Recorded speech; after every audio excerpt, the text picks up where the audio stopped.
Yeah, I think we're live. Possibly. Allegedly. That's what YouTube tells me. And I think we are live. Hello.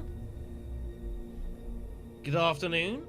Howdy. 2 Dune streams in a week. What is this world possibly coming to? I know. Blackshot here. Hope you're keeping well. It is officially, I suppose, day 3 of Uprising's release on Dune Imperium Digital. A lot of folks have been having the chance to get a feel for the game. And it's been really interesting to kind of see a wide mix of all sorts of different types of people playing it. People that have played Uprising before, people that have played loads of XMO but have never touched Uprising. I've seen 1 or 2 folks that haven't really played a whole lot of Dune Imperium really that much, but like, we're going to give it a spin. So it's been very interesting to kind of see that kind of blend in a whole different variety of games. All different kinds of experience levels, having cracks at the game. And that's been super cool. It's made for some very curious things that I have seen in some games I played on the stream a couple of days ago. And I have played a few games since then as well. But all in all, it's been pretty damn good. As far as today's concerned, obviously going to be looking to jam out some more games of Uprising. But I kind of want to... I do want to have a bit of a focus on kind of what people make of Uprising so far. Because you have got a fair few folks that are, like, focused mainly on, like, playing the digital platform. And so have really never experienced Uprising. A few of the other content creators that are around, for example, definitely fall under those brackets. There are some folks that have played lots of Uprising, have gone on to play, like, Bloodlines, community version on Tabletop Simulator, but are kind of, like, dipping their feet back into the base game now. And there are also some folks that just haven't played Dune Imperium a whole lot. You know, maybe used to playing over the board and haven't really played on the digital platform very much. So yeah, a mix of interest to see what people have made of Uprising so far, as far as the experience is concerned, the game is concerned, and that's kind of what I want to focus on while we do jam out some games. Now, something I will quickly note as we go to get ready into a game here. We did experience 2 days ago, there were a few inaccuracies, we'll go with, in regarding to a couple of bugs that were not found and dealt with before release, mainly coming to mind the fact that you had 2 sets of Job security and another battle where they hadn't removed the contract and or non-contract version of it. You had both in there, which was a bit wild. That has been fixed, along with a majority of other things that people spotted very, very quickly that there were issues with the game, which is good. There's still a couple of things dotted about. I did spot a bug with a game yesterday with the Bene Gesserit operative. It's the card that's the free persuasion that you get. Free persuasion by reveals for 1, but reveals for an extra 2 if you got 2 spies. And what I noticed was that if you, it's kind of there's a sequencing of the reveal triggers which has got to be worked on. I'm just going to set up a game here, by the way. If anyone wants to join, by the way, feel free. That looks pretty good to me. Actually, no. Let me leave that. Let me remake that. I'll put it as an actual draft. I've been having it on standard. It'll be fine. What was I going to say? But yeah, so the BGO, Bene Gesserit Operative, reveals for 1 persuasion, but if you've got 2 spies, it reveals for an extra 2. But I noticed there was a game that was being played where they did the reveal phase for and it was only worth 1, but they put down spies during their reveal via, I think it was covert operation, but it didn't re-trigger BGO to be worth 3 persuasion, which, as far as I'm aware, that's how that should work. To be fair, this is the first time in digital where anyone has kind of like, oh, there's a game here? Oh! Hold on. Oh, man. I didn't see there was a game there to join that one. This is the first time in digital where, like, that changes, where there is, like, your reveal kind of changes in regards to, like, putting down something that's not a card. Like, they've had it before, like, if you draw a card, it'll add it to your reveal, but they've never had the mechanic to, like, deal with it this way, which has been very weird. So, something for them to work on. Some of them to work on. We have some folks joining the game. Alright, let me get myself down here. I'm going to play some games. So yeah, there are still some bits and pieces around, and if you guys do see bugs, if you're playing the game, you can go to the cog here and give feedback, and that's a good way of giving bug reports. Will allow you to go ahead and do that. Or you can go on the Direwolf Discord, that also works as well. Anyways, let's have a look and start getting into some games here. So, we're in third position. They fixed this as well, thankfully. So, look at the opening row. I've got to remember how to do this. Well, I'm noticing a theme. I've never seen 5 Fremen cards on the road like that. I think that's a first. That's a first for me. And I've played a good couple hundred games of this. Wow. That's kind of crazy. Look at all that. That's pretty insane. Yeah, good luck, Steve. Okay, I'm taken first. I haven't played Muad'Dib on stream yet. This seems a good Muad'Dib. Also, both Highliner contracts out as well. This is a crazy row. We haven't played Muad'Dib. We're gonna go get it. We're gonna go play him. Muad'Dib is similar but very different to his original version of Paul Atreides in the base game. His ring is exactly the same, letting you just straight draw a card. However, his passive is totally different. Rather than seeing what you're drawing into now, he wants worms. He wants worms very badly. Make sure you get him some worms. Very useful. Okay then, so here we go then. Opening hand is not faction, which is not good. Like, as Muad'Dib, obviously you'll want to jam this as hard as you can. This is not ideal. My only hope, in a way, is that Margot also has faction. It just goes like Fremkit or something. Obviously, Stilgar is a massive target. Massive, massive target. Chani as well. Both very powerful. There's even leadership. These are all fantastic cards for us. But not the best draw, obviously. So, opening conflict is the Solari with the Muad'Dib icon. Bit awkward for us, given that Gurney's in. He's going to go hard, and the other two, we've got, like, Amber behind us. We might just have to stay out of this and target the next one. Fremkit, obviously. No surprise there. We'll probably just go accept contract and double draw. Just take all the draw spots.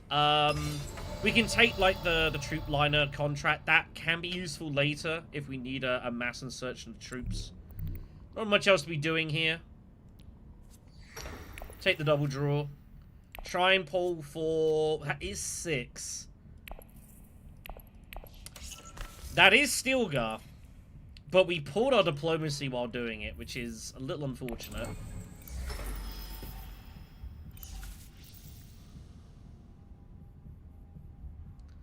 God damn it. What are you gonna do?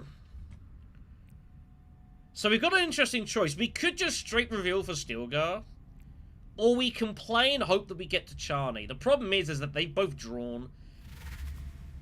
Well, that solves that issue. So there goes Stilgar. That answers the question for us. We don't need to worry about it anymore. Alright, cool. This conflict is a bit tricky. Am I considering Desert Tactics? Assuming he doesn't have his other faction card. If he does, then, you know, it's out of the question. Especially firing double draws here. This is a great early contract. Especially if you're hunting big, like, 7 or 8 costas. This is a fantastic card. Muad'Dib can triple draw off this. He does have both faction cards. Not much you can do about that. That's just unfortunate. We could go double Highliner contract. That's definitely an option.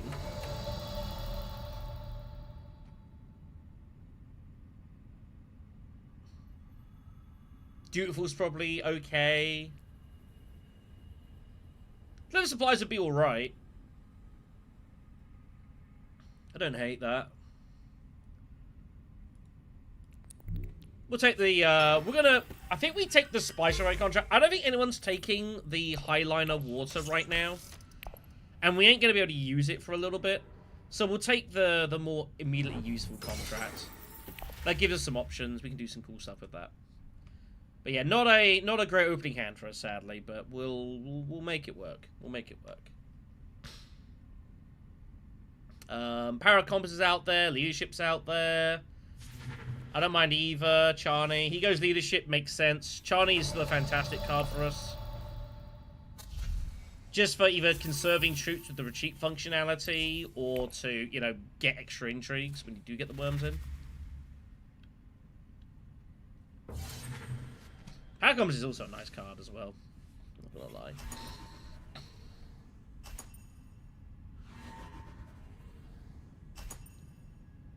I need to sort that out. Give me a second.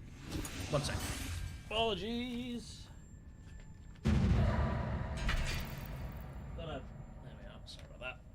I've got a fan on. It's pretty warm today. It's blowing a little too heavily into there. Spice Raiders! That's a nice looking combat for us.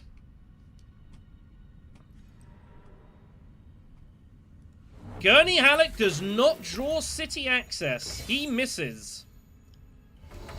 This is a fight we're just going to have to win here.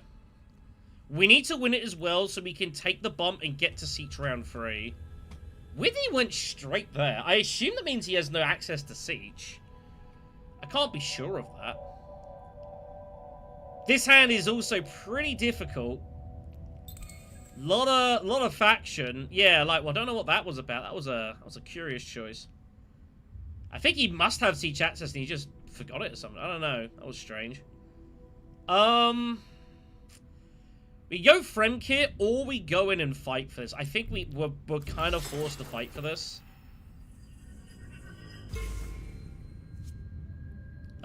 This is difficult. What do we get rid of here?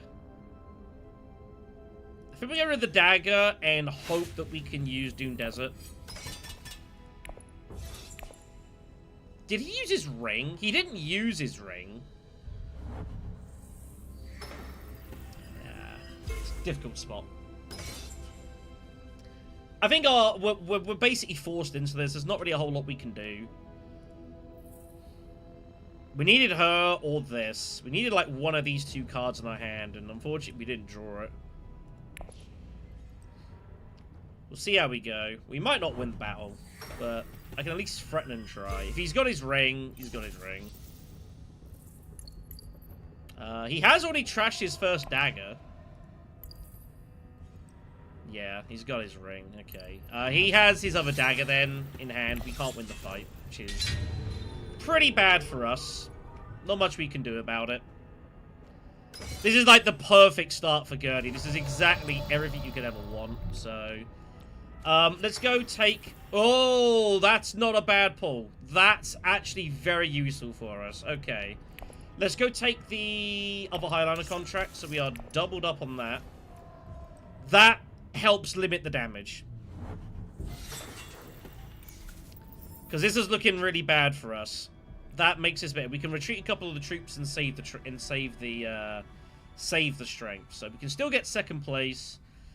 We can go straight Hagar Basin next round as well. And then we could even conceivably go Hagar Basin, and we do threaten Highliner.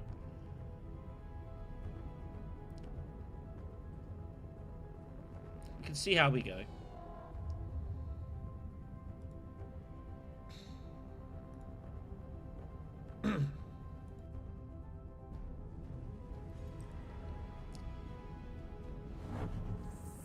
But yeah. Anyway, I guess it's not bad that Feyd-Rautha is out now. It's not a disaster. This can be an absolutely game-changing conflict. It's a shame, like, you know, we've got Gurney on our right and we didn't draw any access to worms or anything. Like, there's not much we can do about that. So we are playing from behind. This is an absolute dream Gurney start. This is everything you could ever want. For persuasion, we're going to need to work out what we want to do with this. And the truth is, I don't know.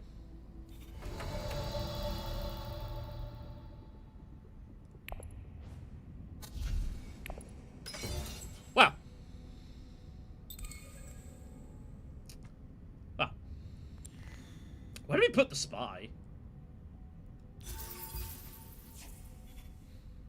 Did I just put it on BG?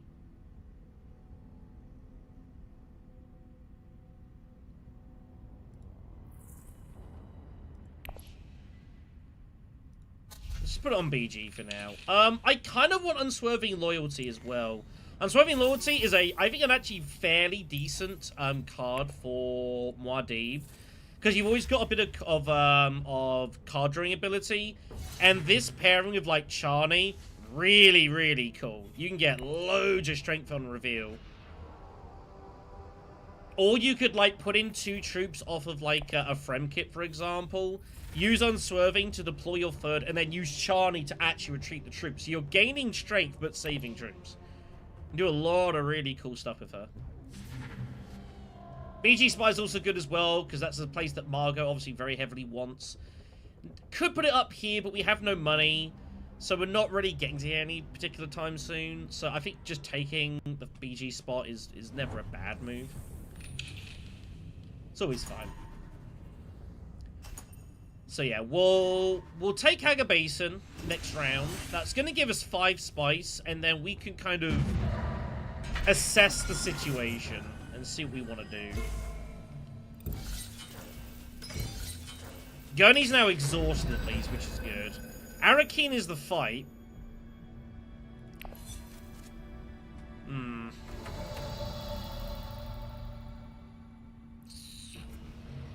Not sure what to do with this. We're putting the 2 troops in whatever happens. Like, that's just not happening. Okay, we pull on Swerving now, which is okay.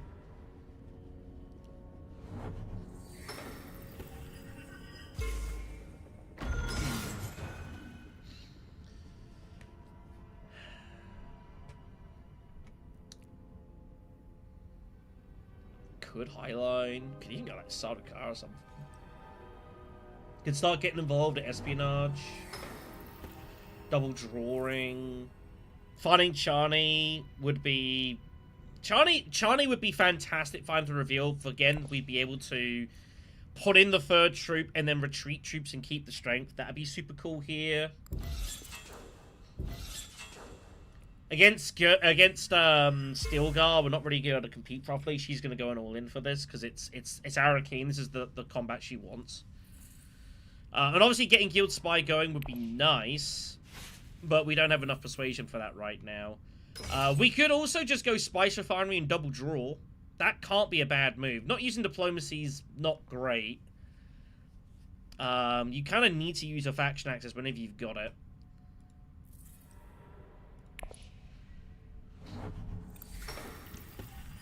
Gurney's just trying to rush here. We could also go to just siege ourselves. It's a difficult position, this.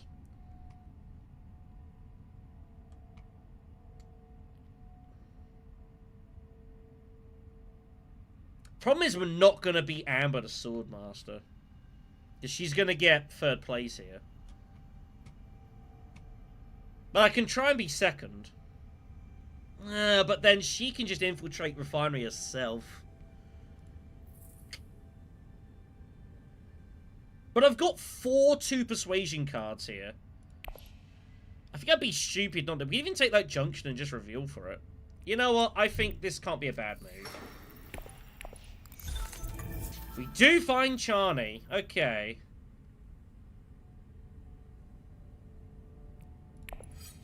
We're going to put in the 4 troops.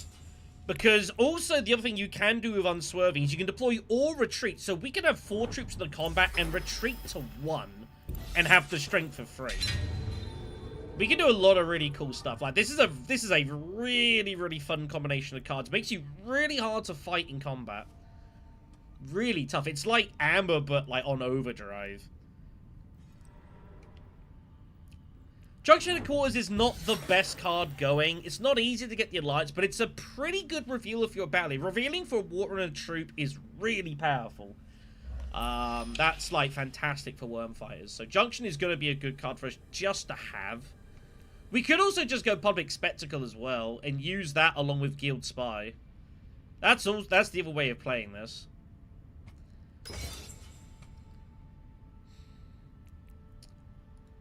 So, I think we stay out of this. I think we're just going to retreat everything. That's going to give us 4 strength, four troops for next round. And still 6 strength, which is good enough for me. And as long as we beat Amber in the combat, we will be first to Swordmaster. Assuming we, you know, draw access.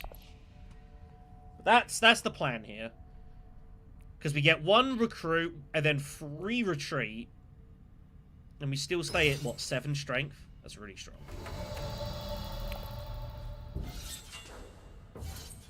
So we're going to retreat. Do that. That's super cool. And now we have the decision. Public Spectacle, we could even go Wheels. We could go Public Spectacle and Wheels, just go all in on, like, spy stuff. Which is pretty tempting.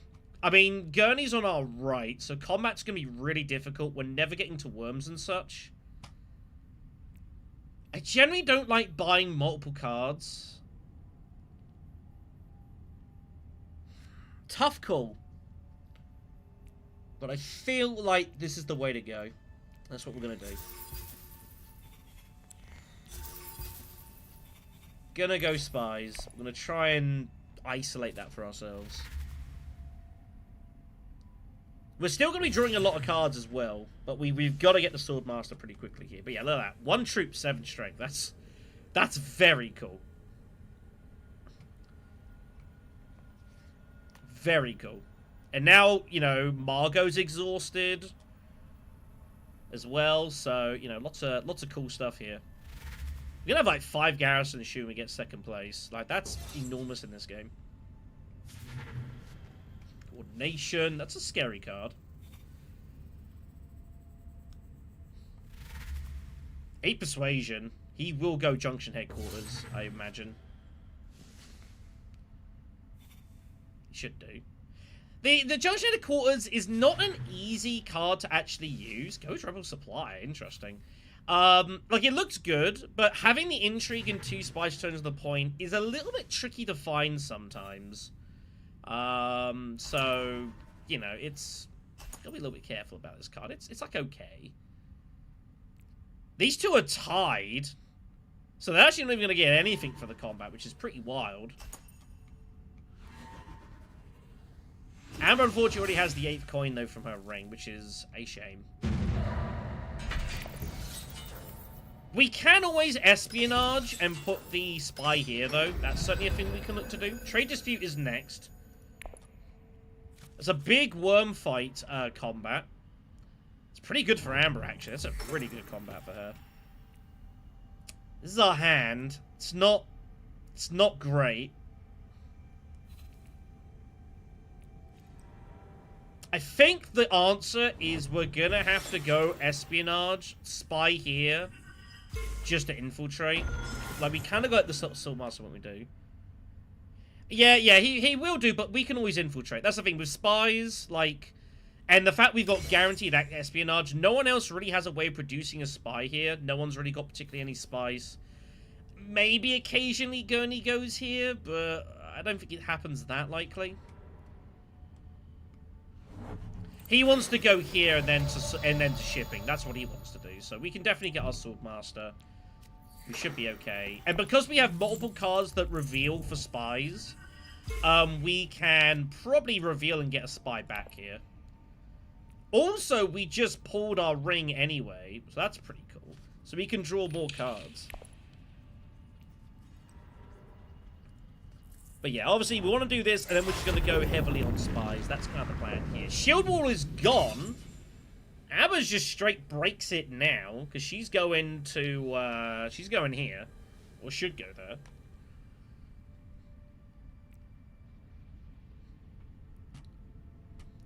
These aren't good contracts for her, but, you know, whatever. It's the double trash is what you're really after. It's very strong.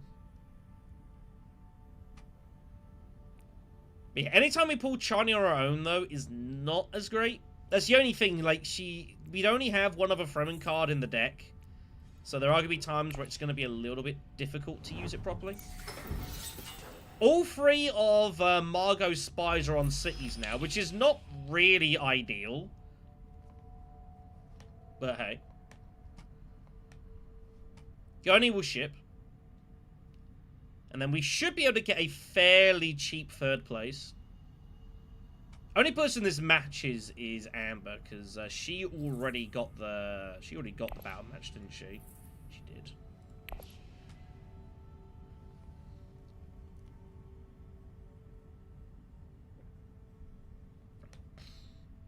So yeah, we're playing from behind, but we're not in a bad spot. We have a lot of late game power with Guild Spy.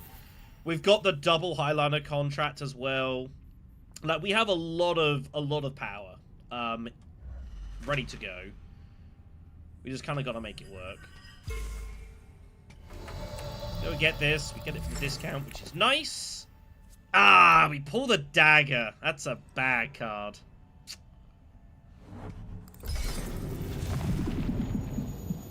That's a really, really bad card. That's about the only card I didn't want to see was the dagger. Damn.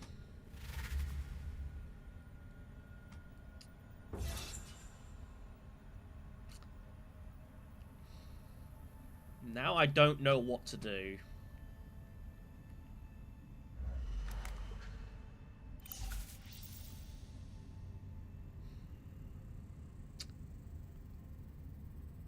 Ah, that's a disgusting draw. I can't get Spice Must Flow. I can't get free troops in. I don't have the water.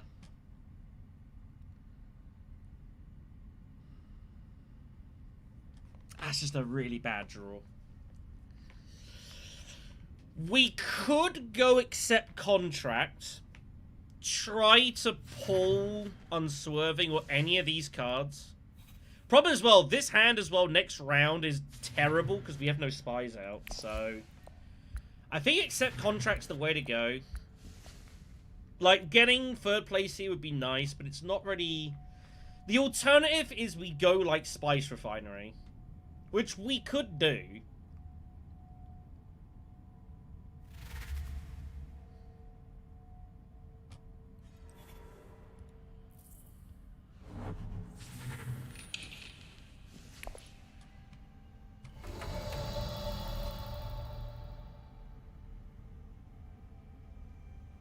Research Station we could at least possibly make use of. We are getting water from Highliner.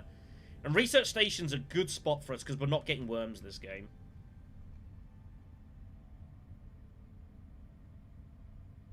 I don't really see anything else that's that meaningful. We pull Spectacle now. Okay, I mean... It's not ideal, but at least I can get a spy down on Espionage and we'll work it out from there.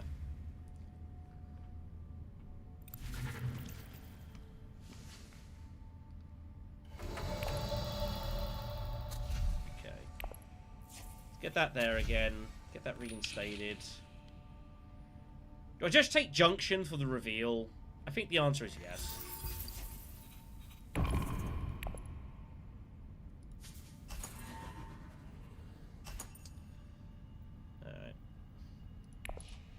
We'll do what we can. So yeah, little tricky this. Like, just getting put into just a couple of awkward spots. Making the best of the situation as we can, but it's not amazing. It's not amazing.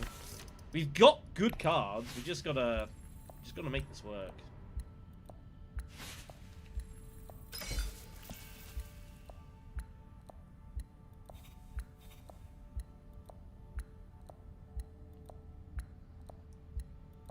I don't look at how I'm getting it here. That's the question. Spice Refinery is another... obviously, it would be a wall combat, but walls are blown up. We pull the dagger again, which is really annoying. Which is really, really frustrating.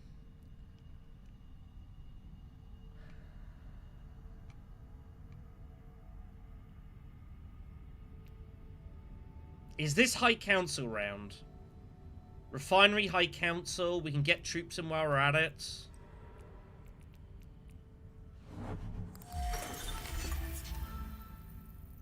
Not anymore.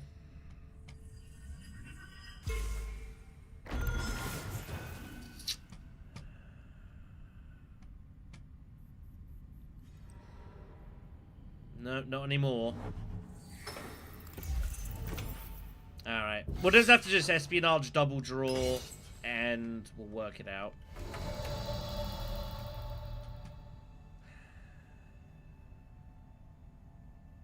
This is a match for me as well.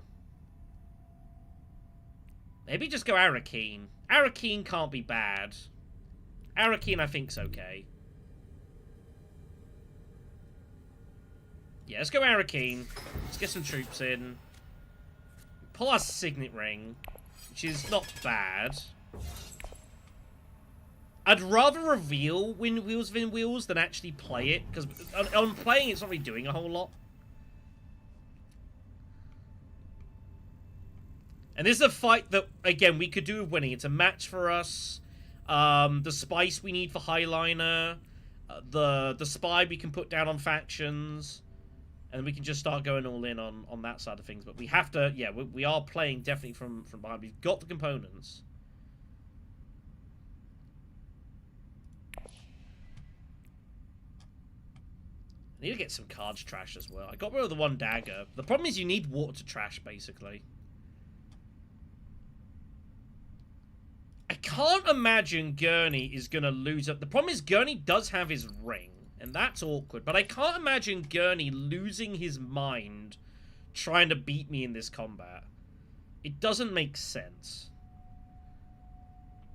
That's not saying that it won't happen. Sometimes people make decisions that don't necessarily make sense. Like, you never know. You never know.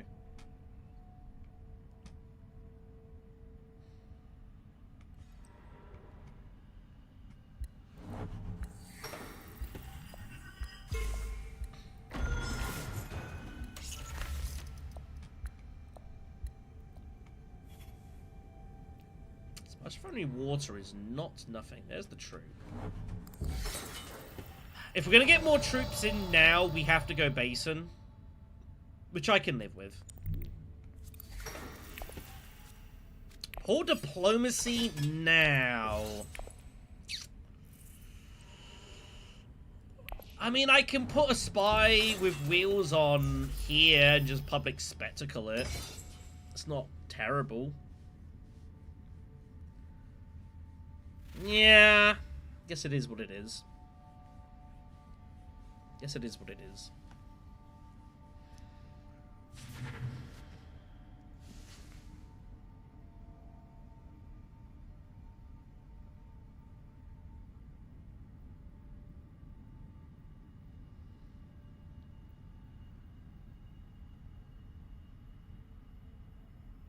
That's the one thing we've got at least. Like, outside of, like, the ring for Margot, no one really has any way of producing spies. Like, we definitely very heavily corner that department.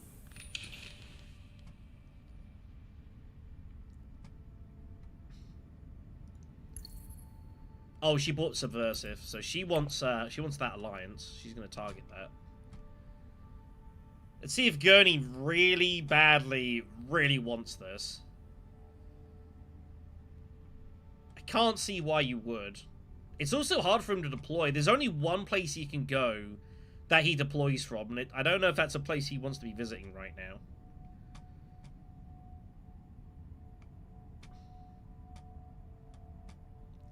He should just stay out of this.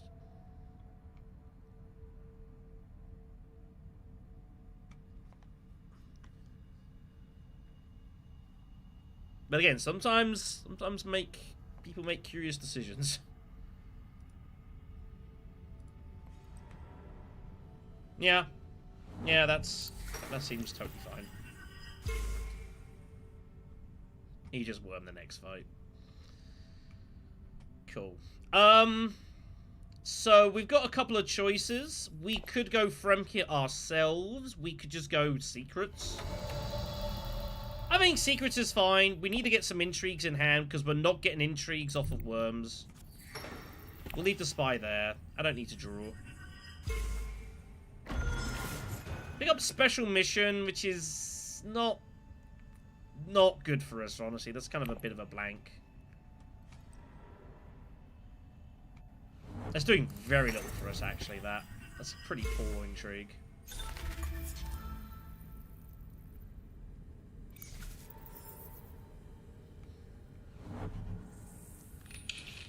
Damn it, that's frustrating.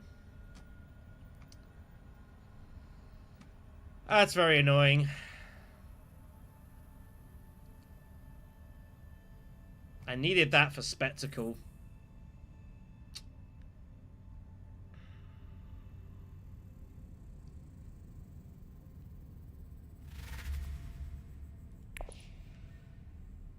Never mind.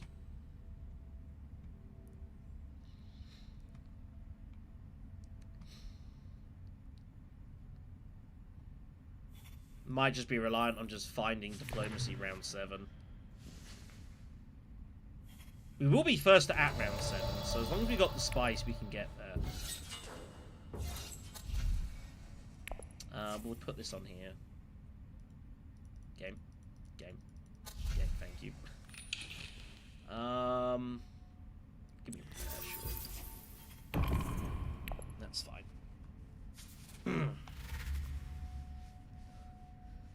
Definitely this is a row where you kind of like either want to be revealing for Spice Must Flow or not very much. Well, that changes things a little bit. This is a pretty cool card. AI, but one thing I've noticed, the AI love just buying loads of cards. Like, they are not afraid to just fill their deck up with all sorts of stuff. Okay. Let's put the spy here for the research station later. Basin it is. No one has the match. No one really has any symbols anymore, so it's just for the actual spot, which isn't a huge deal. We do pull Spectacle at least. So we're just gonna do this. Do I just take the Alliance and be done with it?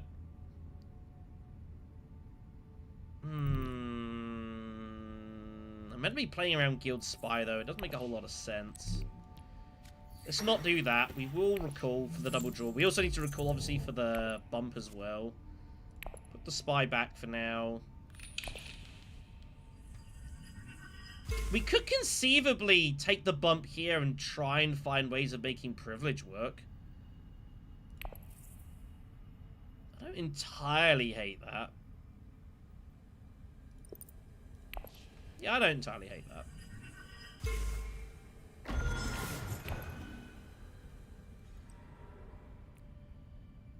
Okay. Okay. I gotta discard a card. What on earth do I discard here?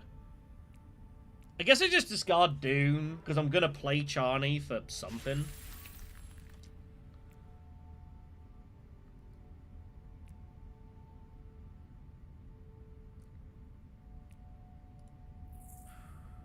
I guess that's okay.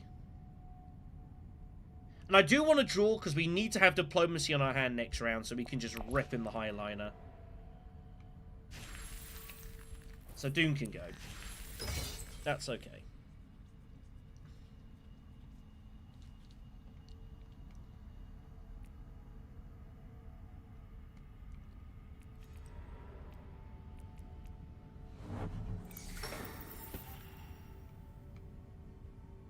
Well, there's our coin. I'd have to play Junction to Privilege. Which isn't particularly ideal. But she wants to go Imperial Privilege 100%. Like, that is what she wants to do. Because she doesn't have the money to get that, so... I guess it's okay. The reveal's not doing a ton for us right now. Gives me some options on this.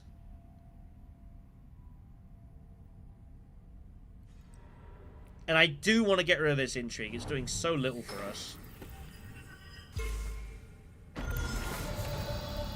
Sure, let's do it. The money's not doing anything else right now. Make the draw. We have to pull this in. That's the only thing we've got. We have to trash this. Pull weird in combat. That's a good intrigue for us. We do have 3 persuasion, so this is just a straight 5 swords.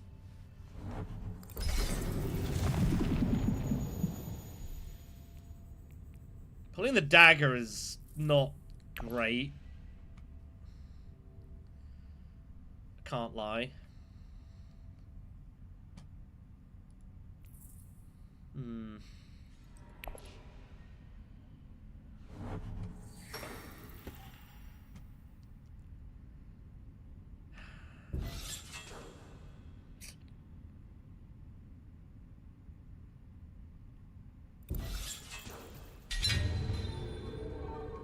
Feels weird playing Muad'Dib and the only person without hooks. I haven't even got my friendship yet, but that's the way this game has kind of gone.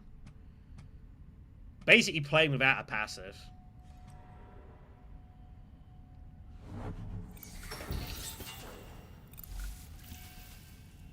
At this point, I might as well just use Guild Spy and get rid of the dagger, honestly.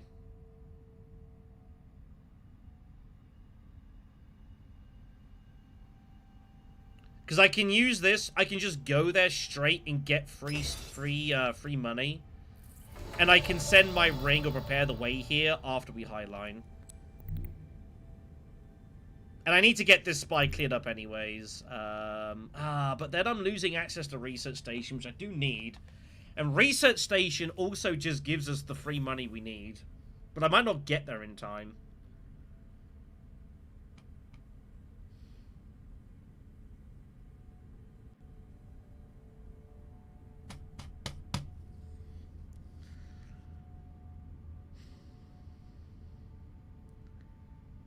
But I can put in the troops and then I can retreat them with that and have some strength in this fight.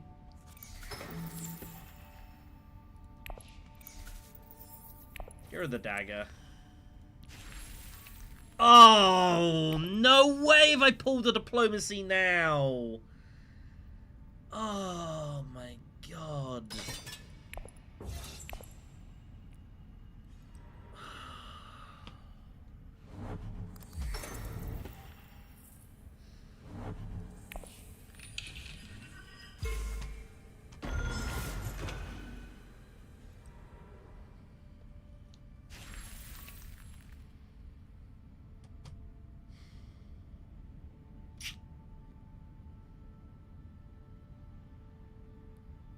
That is absolutely so ridiculous.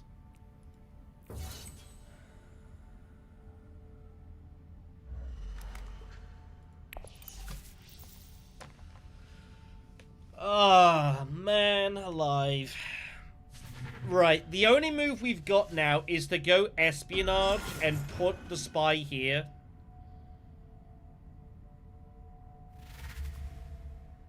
But then I still need to produce spice in order to get to Highliner.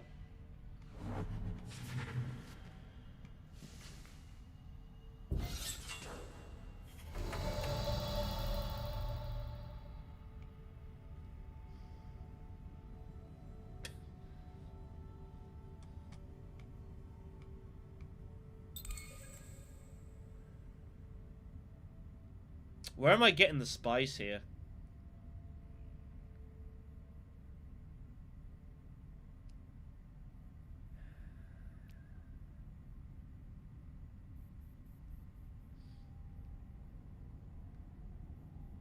Oh my god, this is so frustrating.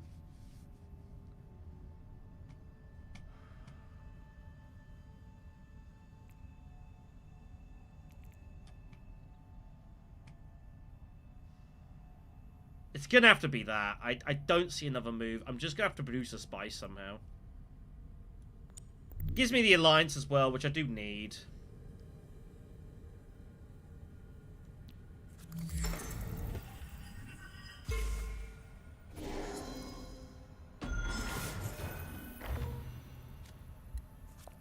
Shaddam's favor, huh?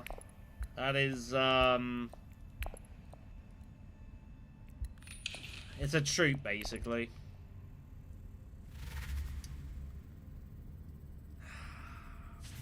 Very difficult.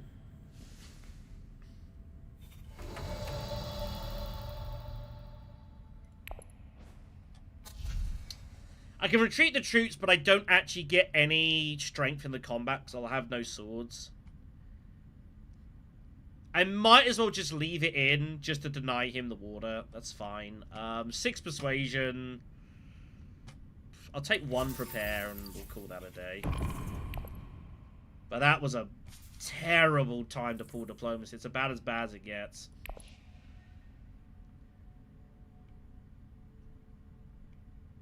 It's about as bad as it gets.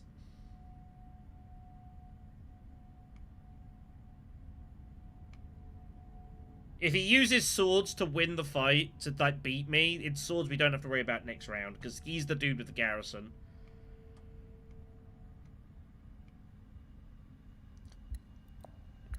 That's why I'm happy to leave it in. If he really wants to play the swords, it's like, sure, whatever. We can't play weird. As much as I'd like to play weird in combat, like, we're just not getting a research station. It's just not going to happen. That's a... try and get there round 8. We're just in a bad position here. Now, the one thing we can do is we can go straight Hagar Basin, and we can use that to at least block some worms here. That's the one thing that we can do. It's the refinery combat, which is pretty bad. Unless I get the 3rd influence somehow and turn that into money, I can only ever score 1 point out of this. Which is not good.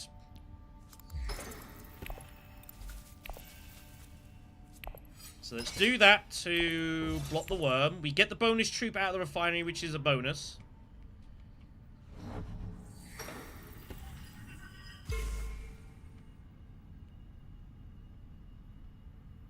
We do get 2 money out of Wheels and Wheels, actually, because we've got 2 influence with the Emperor. I forgot about that. Okay. We can definitely get money out of this. And then either, like, we're going to put in a ton of... like, we should win this fight pretty convincingly. Like, we're going to have, what, 7? So 18 strength, 23... 23 strength should be enough to win this battle. The obviously concern is Margot. That is a problem. She has got Stilgar coming as well. And that's a problem. But she has Subversive. So I think she wants to go deep desert. Desert tactics is what she wants to do, which is going to be 6, 12, 14... Stilgar, 16, 18. The problem is, if she goes Deep Desert and Sardu Khan, she's got coordination. That's the problem. She might have coordination, and that is going to be possibly curtains for us. There's the subversive hit. So she wants to go Deep Desert, Sardu Khan. That's the dream move. If she has that, we probably just lose the game. There's not really anything we can do about it. Except Gurney gets there first. Gurney gets the steal using the Councillor's Ambition card. There's only card in the game that gives you that. Okay, that's interesting. Highline it is. Obviously, there's no other move. We pull Convincing, which is about as bad a card as we could have found, but what you gonna do?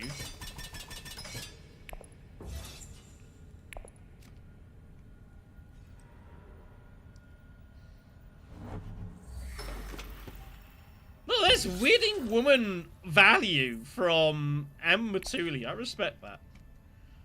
So we're just gonna have to go Refinery, probably, because no one's blocking that. And just boost Shaddam's favor and just try and get 2 points out of this. Not really much else we can do here. Pretty bad hand. All the strength is here. We got none of it.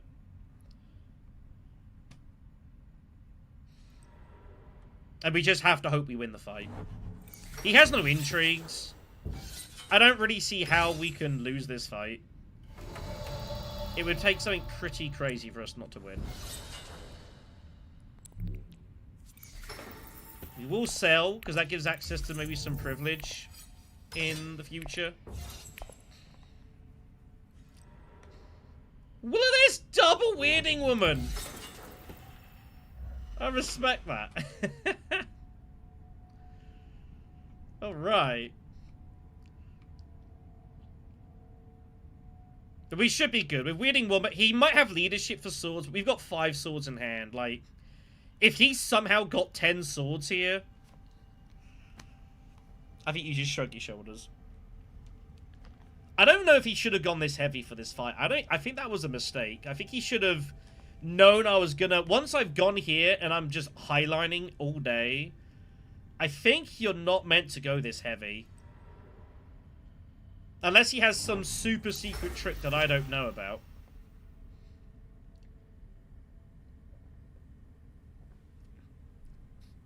I think it's a case of you have to assume the game's going an 8th round. And you hold on to the firepower here. I think this is... I mean, you have ambition, though. Like, you kind of have to make the steal here. I don't think there's anything wrong with that. But I can't think that you imagine you're winning the fight that often here. Because now all the deploy spots are gone. You got no intrigues. So I think this is a little too aggressive. And now he's not going to be able to fight in the next battle either, so... I think that's the problem here.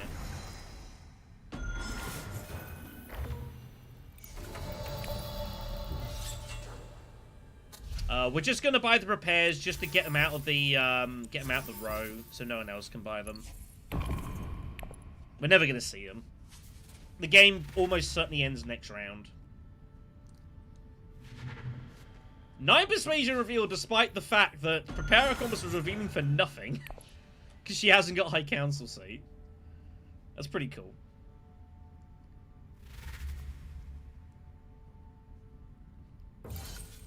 It's been a rough Muad'Dib game, this. Really, really rough.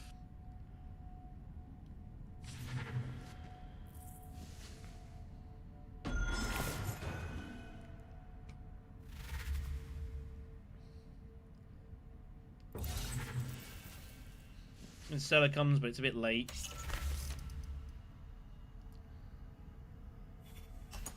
But yeah, this was... Shouldn't have gone that heavy. I think should have realised that probably wasn't going to win the fight. And you're probably not getting a high line either, because now yellow or green are almost certainly highlining ahead of you. You're going to need some help off those intrigues. You get a couple of points. Gets us back into the game. Margot is still a big favourite, though. I would expect her to win this a lot of the time. Arakeen is the fight. Sword does not match anyone, and the Chris Knife intrigue literally just got used. So no one can pair with this.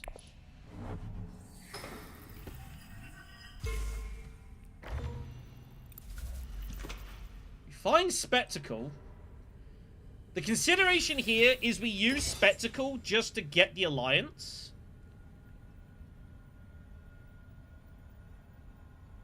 And then we can use Guild Spy to get a friendship somewhere. We've got to get Research Station as well. That's a thing. Maybe we Research Station first. Because, like, I don't think Margot is Research Stationing that much. Because she wants to get worms in here. And she's either going to go here now and not get to this, or she's going to save up for Deep Desert and not have the resources to get the Research Station. So we should be able to just Research Station. We prepare the way. We can triple draw. Which means we'll have 3 troops in, so Chani is always being able to save us some troops here. We've got no Fremen bond for her, sadly. Which is what it is. See, so she Deep Deserts now. So we don't actually have to Research Station yet. It's not necessary. No one can get there. And there's no intrigues in the game anymore that give water. That's the one thing that's worth remembering in Uprising. There's only one intrigue in the game that gives water, and that's counts as ambition. Once Bloodline starts getting involved, I think there are more ways of doing it, but in base Uprising, this is the only way that you can get water suddenly on your turn. It's the only card that does it. And it has a kind of tricky precondition as well. So you don't see it all that often, making that Deep Desert Steel. So we have options. We have options here. Only person that can go to Imperial Privilege is Margot, and she doesn't have the money for it either at the moment. That she could produce that. Let's just go Spectacle and take the double bump and grab the Spy, and we will reassess. Make the draw. We pull our dagger, which is pretty terrible.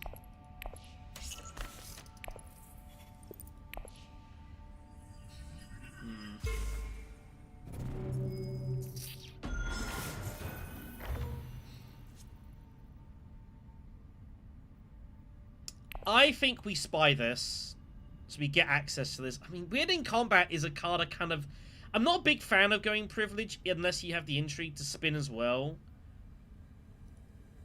But we could also do this and just go Research Station, High Council, and just not worry about Imperial Privilege. That's also totally reasonable here.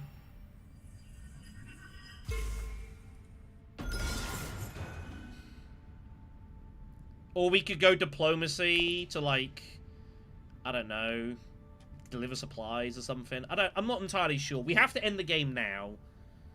We should be able to end the game. This is the last round for sure. Ah, she did have Market Opportunity. This is the one card I wasn't sure if she had Market Opportunity. She does. Fair enough.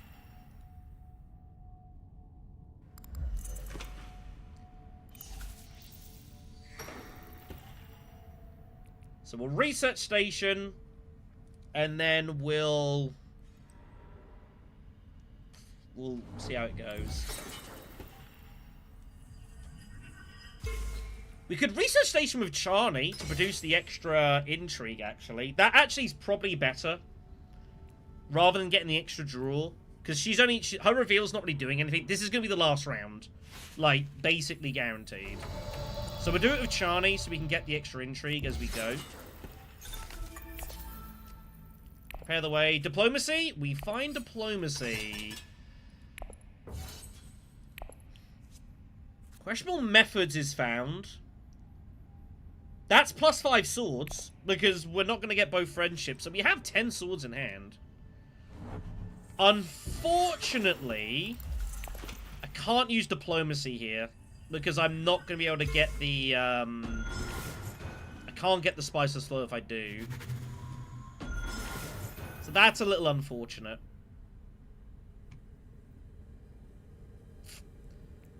So I guess we're just gonna...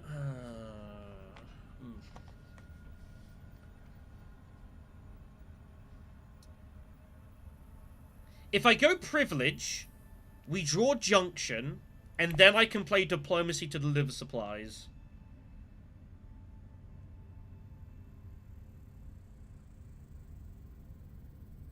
I think, realistically, that's probably the thing to do. That way I get the friendship and the spice must flow. I think that's the only play that makes any sense. We have to score 2 points here.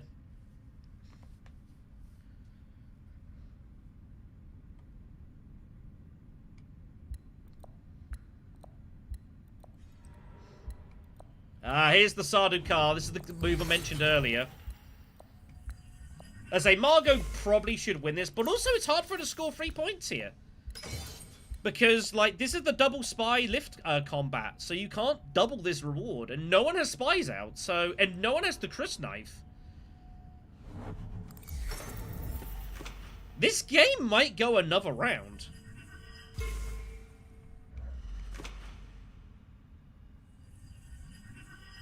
This game might go another round.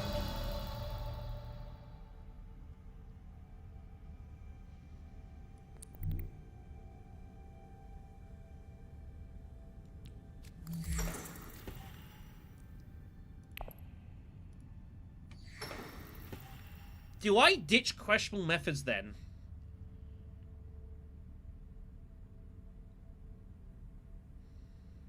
What am I going to find that's going to give me points? Charm Profits. Maybe Secure Spice. Desert Mouse Intrigue, I don't think we've seen. No, so that's technically out there. I think so. I think I'm going to sack this off. Inspire Awe. That's, unfortunately, that's about as bad as it gets. I can't use that for anything.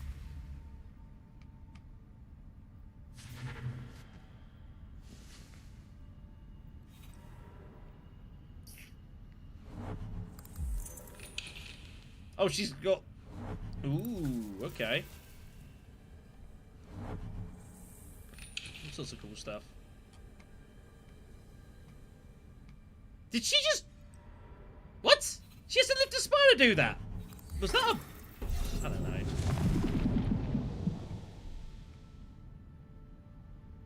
Well, Margot's just going all in here.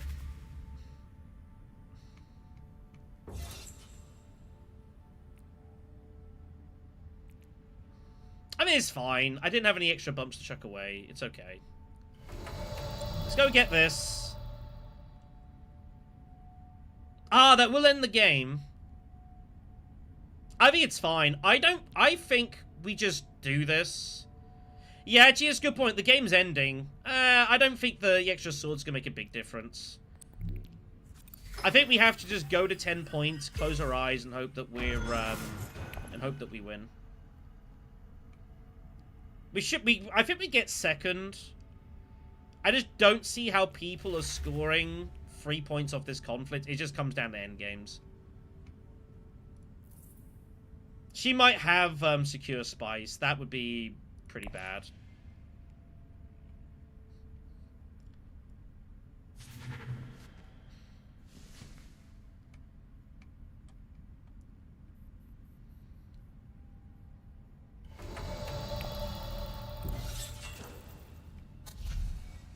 Let's see how we go.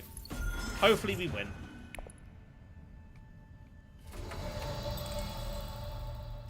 Yeah.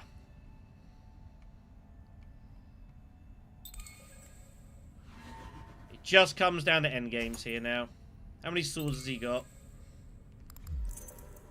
That's only 2. This spice is important. We need this spice to be ahead of tie breaks for her. Unless she has specifically Secure Spice, where you get +2 spice as well and she wins. We do. But only lose the tie break if she has Secure Spice Trade. That's the only card we lose to, Secure Spice Trade. If she's got it, shrug your shoulders. She had Shown Profits, which is no good. Hey! Alright, yeah, we get 3rd place, we get the Spice. Well, that, I'm not entirely sure how we won that game. That was very difficult. Entire game, we never even got... We never even got our Fremen friendship with Muad'Dib. Guild Spy never revealed us for any bumps. Man, we had to, like, really get our way over the line there. Charney did a lot of work. And, yeah, the double highliner contract, that was huge. Just kind of scrambled over the line there at the end. That was a game. I don't really know if we should be winning that a lot of the time. Yeah, I didn't think I was going to win that either. We were a long way behind. But we were always playing towards the back end of the game. And we just about got... Yeah, just unswerving Charney is such a really useful power. Gives you so much military in a game where we just didn't have worms. Yeah, that was very difficult. We just about got there. Yeah, that was tough. I didn't think I was going to win that one, man. Like, you had me in a lot of trouble. was never getting worms. But, yeah, Imperial Privilege. Just getting delivered supplies and just managed to end this out. If this goes another round, like, we lose the game. There's no chance we win it next round, I don't think. We'll take that.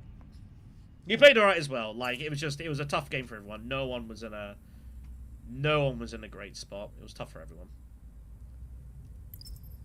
Alright, let's keep playing. That's the one thing that's nice about things at the moment is everyone's playing in custom lobbies, so there's no, like, every half hour. You just finish a game and just bang on straight into the next one.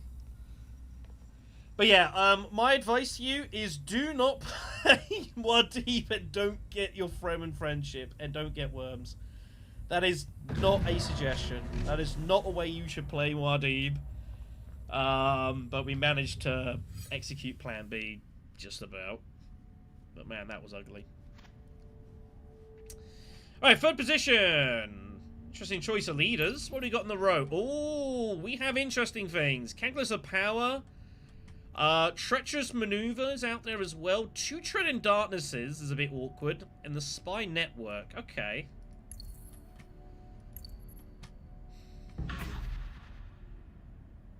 Do we play Staban? I don't know. With Feyd and Margot out there, that's a bit scary.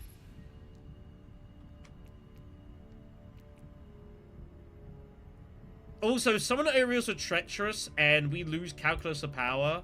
That's kind of catastrophe. But you know what? I'm going to do it. We're going to play Staban to it for the first time on stream. I played him yesterday in a game which went pretty well.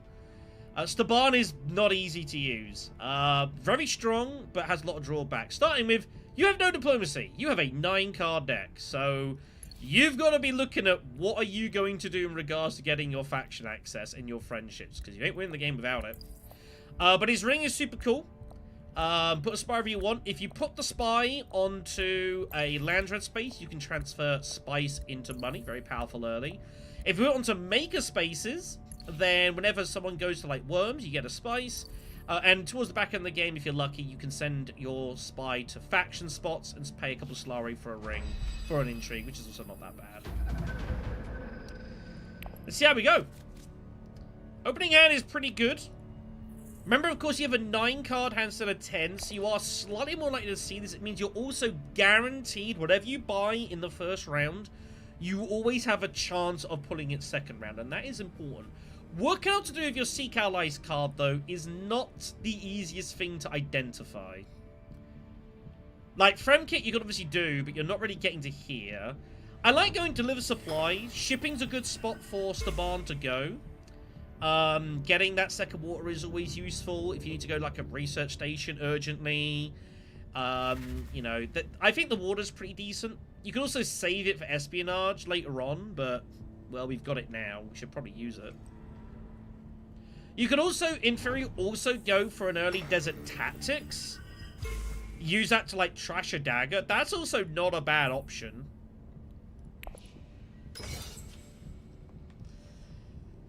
This is a kind of a weird combat for us. But it's a combat we could put in 3 troops and just suggest we probably win the game. The fight, win the game, I wish. Now, the argument is we go deliver supplies because there's double research station out there. And these 2 contracts we could definitely grab and make use of because we're going to get here before anyone else. I think specifically for that reason, I think I'm going to go deliver supplies. Just for the contracts. I think that's, you know, finding the free money, or particularly the 2 money in spy contract for us, that's really strong. One thing we're not going to probably see much of is espionage. Usually when Feyd-Rautha's in the game, you're going to take the bottom route down here with your ring, and usually you want to probably put it on the BG spot. It's a pretty good location for him. It's just a good spot in general. But people are also, there's an achievement in the game for, like, doing all 3 trashes, so people are doing this a bit, which is a choice. I wouldn't do it. But we'll see. We are getting guaranteed contract access next round. So I like going base in, If we have to go Haga Basin, so be it. Get the spy up there. Start getting money transferred over. We act after Staban as well, which is useful. He might have his ring. If he's got his ring, he's going to use it. He can't deploy into the fight. That would be nice.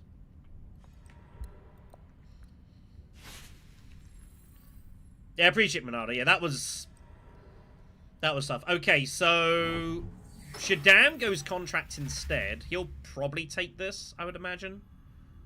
He might just go straight money. So we can now just limp in at Basin, preferably.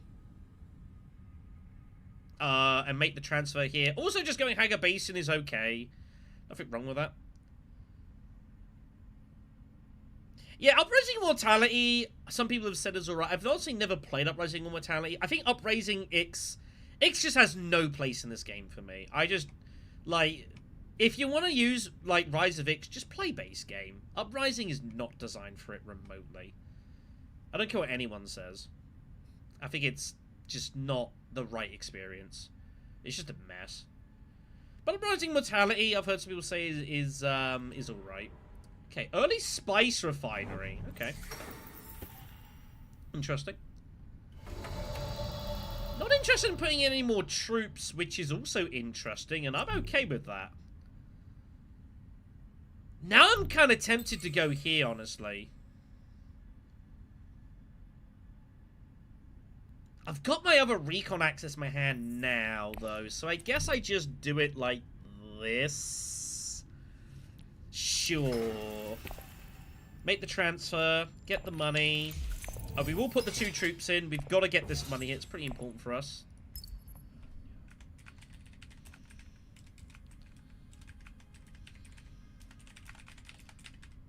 Someone just asking me about if I have a YouTube channel, which I have 2, technically. This one I'm obviously with CJ. And then we have hidden, and I have my own personal one as well. And a Twitch. Just saying. I don't know how many swords he might have. It's worth paying the troop to guarantee the money here. He might have none. It was kind of a weird to not put any more troops, so he did have none. Okay, that's fine. So, free persuasion in hand. He reveals for 6. He does go check, so thank God. We get Countless of Power somehow. This is a really big card for Staban. Oh, so is that! Well, I don't have the persuasion for it. It's fine. Calculus is a good card. One of the things as well, because you don't have your diplomacy, is you're going to see your daggers more often as well. So kind of getting them trashed is nice. Calculus is a fantastic card early to just play and get these daggers trashed and done with.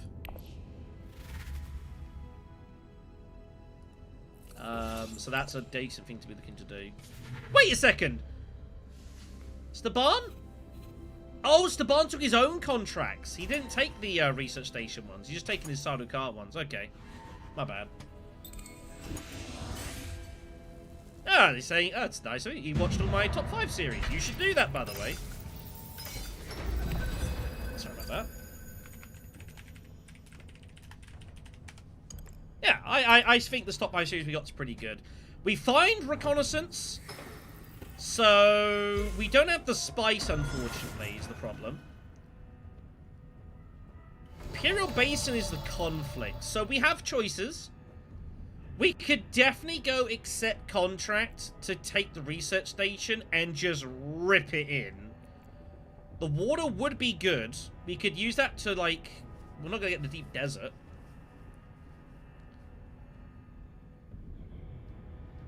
Problem is I can't get spice. I can't get Swordmaster off this. I don't want to draw into this though. This is very difficult.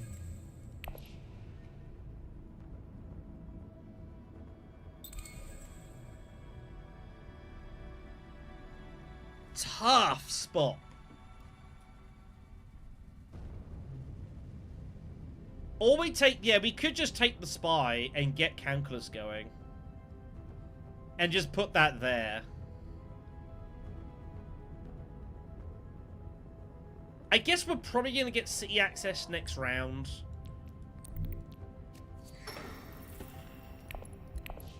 Yeah, let's do this. We're going to draw basically our whole hand here as well, so... I mean, this is fine. There we are. Apparently, the top 5 series is pretty good. If you have not seen my top 5 series I did for Dune Uprising, you should go check that out. It's a good way of getting introduced to Uprising, what the leaders do, kind of general ideas and concepts of what you should be looking to do. I think a very good series. Now, the next question is going to be, how hard do we rip it in here? This is a match for us. So I guess the answer is, we just shut our eyes and put it all in. We're going to have 8 strength almost guaranteed. We're going to have a pretty healthy reveal too. Sesh comes in. Unfortunately, he also has 7 strength. So we need to pull our dagger here. If we pull our dagger, we can win the fight. And that would be very, very good. Also, round 2 Imperial Basin for Staban. Mwah. It's good stuff.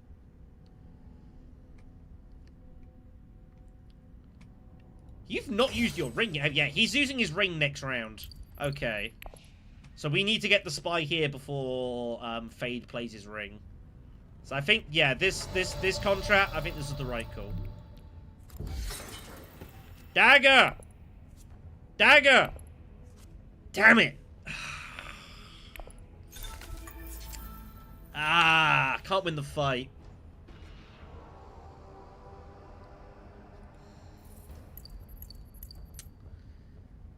Can't win the fight.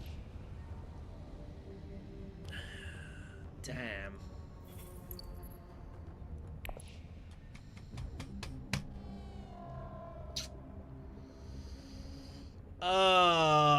He's used both faction cards. There's only one more spot that gives troops in.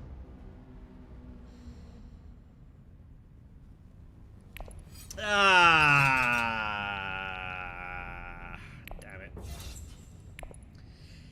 I guess I could have done it this way as well, but the problem is we're not getting the spice yet, because we're not winning the fight. I think putting it on the BG spot is just, it's always okay. It's always okay. Man, the one time I want to pull my dagger, I can't do it. Typical. Typical. Yeah, Spectacle's out there, like, we have to target that. Network's out there. We could put the spy there anyways. 8 persuasion is really juicy. Really juicy. There's no massive card out there, but I think this is just the correct way to play this. And then we can go refinery. If we get our ring, we can go basin and put the spy up here to reproduce more money, to get the Swordmaster. We're going to need Swordmaster in this game, no doubt. Oh, he had double daggers. He drew his dagger again? Wow. That's kind of crazy. Well, there goes Spectacle. Junction headquarters once again.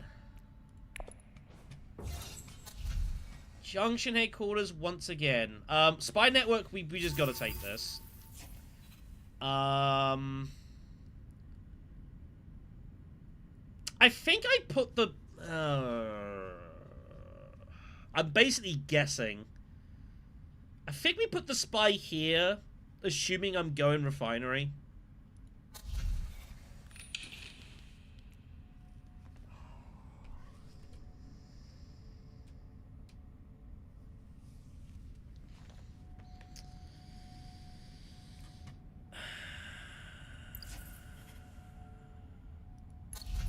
I'm not doing it. I'm not doing it. I'm taking Junction Headquarters. I'm not taking Guild Spy. I'm just not going to do it.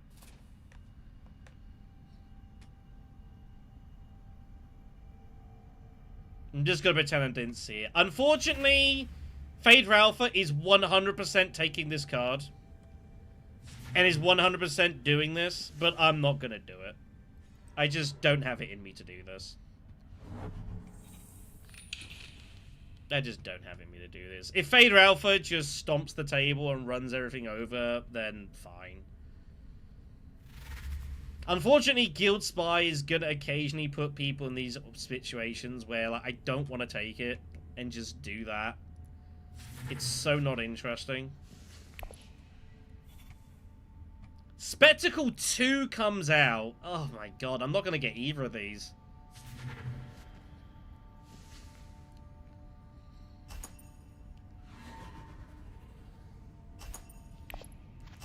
Maybe we just go early High Council.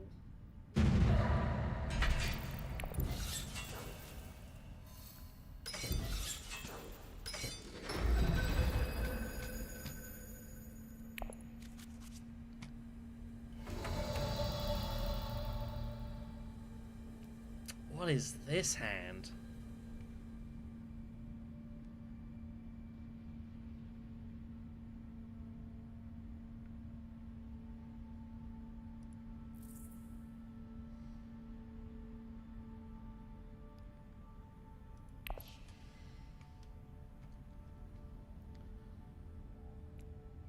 If I'm not taking Guild Spy, I'm taking Spectacle. The only way we get Spectacle is by not taking High Counts, is by not taking Swordmaster.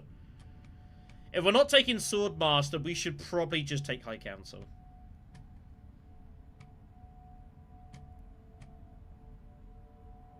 We're not playing this, and we can't play this, so I think we just play the dagger here. I'm gonna... I'm not going to recall that spy. We're going to leave that there. I'm going to leave that there for now. And then we're going to probably just go refinery. Well, the refinery's not really generating me that much, so... bit awkward.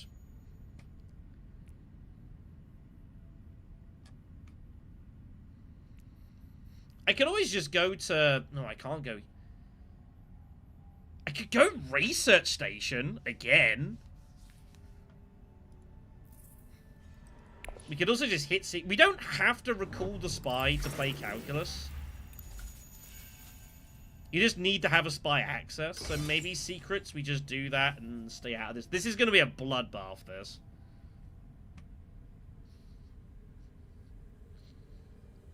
Although, interestingly, Feyd-Rautha did not put any troops in on Imperial Basin, which was surprising.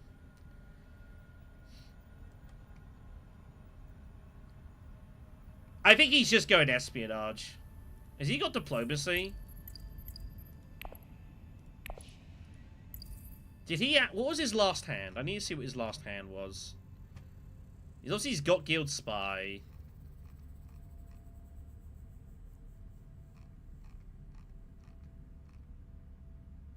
He played diplomacy.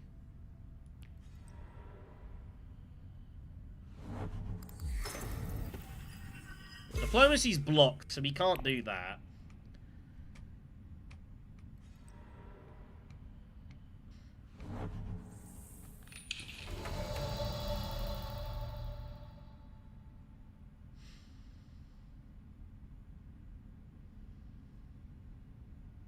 It's another big contract for us as well up there, by the way.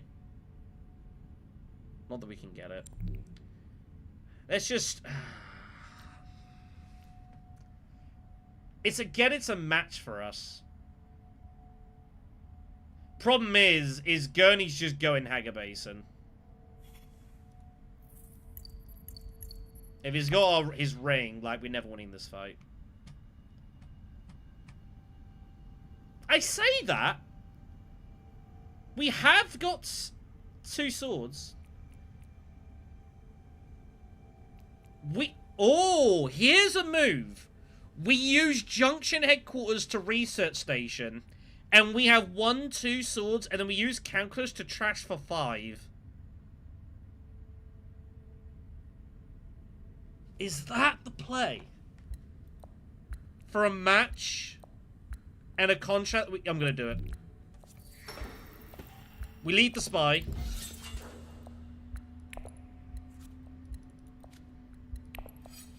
And we're going to go in for this. We get the additional trash anyways. The waterback's nice. It's a contract we could do with. We have 9 persuasion, by the way, which is insane. We actually pulled all 9 because we got High Council. No, I think we still buy Spectacle. It's only round 3. You generally don't want to be buying Spiceman's Flow this early. I'd rather buy Spectacle, trash a Dagger. We're going to trash Spy Network as well. And I can always use Counters to trash them later or something. Like, we're not in any rush. Every Spiceman's Flow that you buy makes it harder to buy another one. That's the double Sardaukar contract from Shaddam here.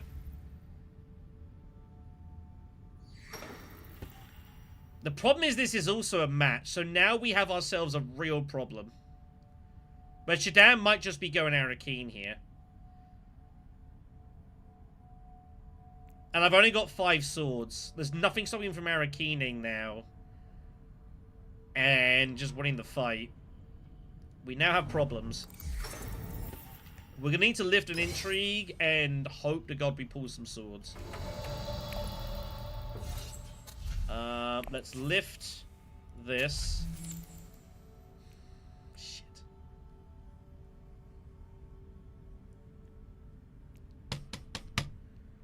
I gotta do it. Let's grab Spectacle. Let's grab the Soldier. That's another good card we can trash with Countless. That'll do for now. Do I buy Prepare as well? I think the answer is no. And we just threaten and say I've got swords. Like, this is a bluff, basically. But we want to trash the card anyways. We want to see more of, like, Spectacle and such. So we want to get, like, Spy Network out of the way. It's done its job. It got us a spy in a key place. And we got an intrigue out of it, which is pretty good. Coram City's going to come out for Feyd-Rautha, which is pretty insane. All the cards are coming out, yikes. Alright, so next hand we've got our ring. We still don't have any spice for it. We can probably get spice, we can get the spy here in time. Oh, he plays his ring! Oh, he could have detonation though. That's the concern here. If he's got detonation, we're cooked. But I have no idea. This also could be just that I'm just going to target in fights, but I'm surprised he didn't Arakeen it. Strike Fleet goes to Gurney Halleck, who's got a spy here already, which is ridiculous. Oh my god.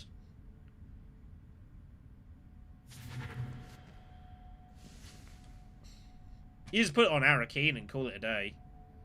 Gurney looks incredibly scary. Makes me happier to have gone in for this one, honestly.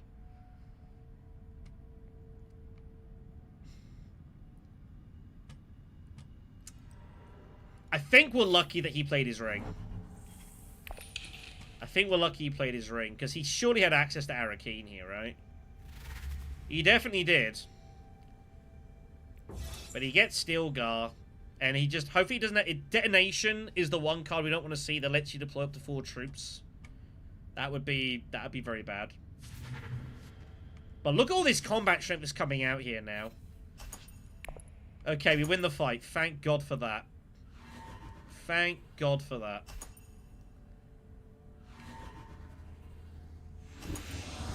That was very scary. Grab that for sure. Do I trash Shadowcast Soldier now? No, I want to get it trash of Calculus some point. We're not rushing. We might not get here in time, sadly. And the spy here has already been taken, so we're going to struggle to make use out of the Signet Ring's bonus spice. That's a really big thing for Staban. Ah, but it's a ward conflict. Now that is significant. Wall's still up. It's not been blown up yet. Gurney might blow the wall. No one else can get to Sesh yet. Okay, interesting. Interesting.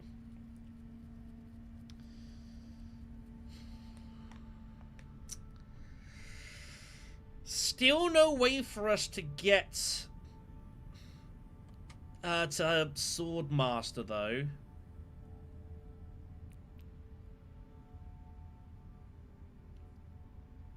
We'd have to go, like, one of these spots and then somehow get to Refinery, which is just never happening.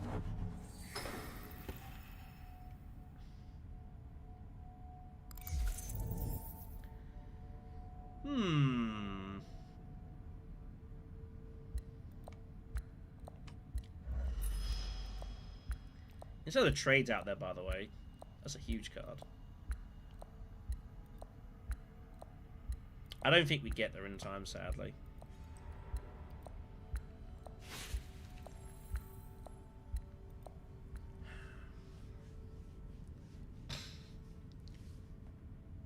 Feyd does not deploy.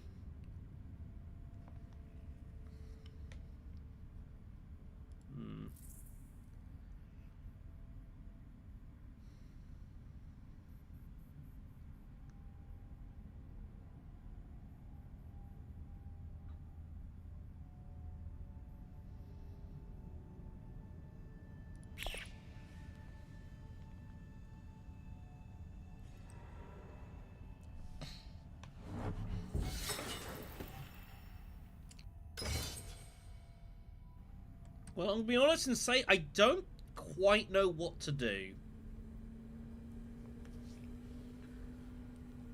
All things being equal.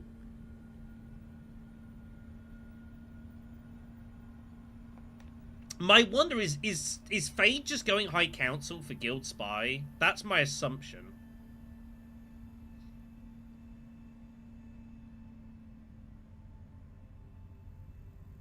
That might be why he didn't deploy. So what I'm considering doing here is we could go Hagar Basin, use the Signet Ring to put a spy up here to get to 5 Solari, and then actually play Mercenaries and use that to limp a troop in, because I think 3rd place is ours for the taking.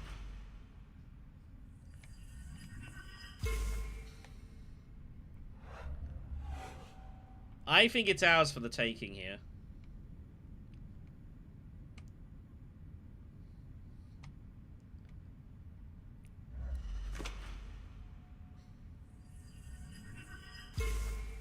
We've got the War of Despair. We ain't getting back to here again. I think that's done. And then maybe we even consider early revealing instead of trade. Although it's already round 4, we're not going to see that much out of this. I don't know.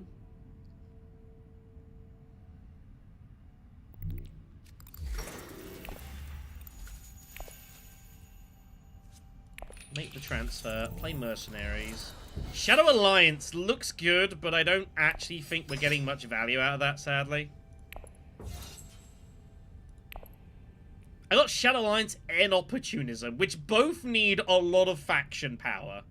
Guess what we don't have?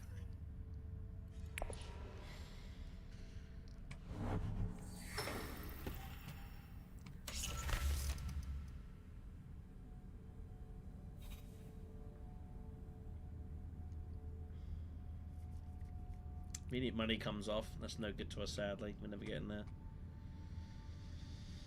I mean, opportunism isn't the worst thing. What opportunism might allow us to do is in a situation where, like, we're struggling for friendships, we can take 2 half bumps and at least get a point out of them. So that's cool. Shaddam has got too much firepower to know what to do with. I mean, the only move we've got is this. It's not worth it. We might as well just reveal and take Interstellar at this point. There's nothing else for us to do here. This way you also get the money. So that actually, yeah, that actually 100%. Yeah, once that comes out, that's an auto move. Because you get the money on the spot as well. Benefits of having High Council early. You can do stuff like that, which is very cool. Especially as well, when you're playing Staban, because you don't have your diplomacy, you must be more prepared to early reveal sometimes, because you're just going to have less significant power. Feyd pays his 5 Solari for the High Council seat, which you can definitely do.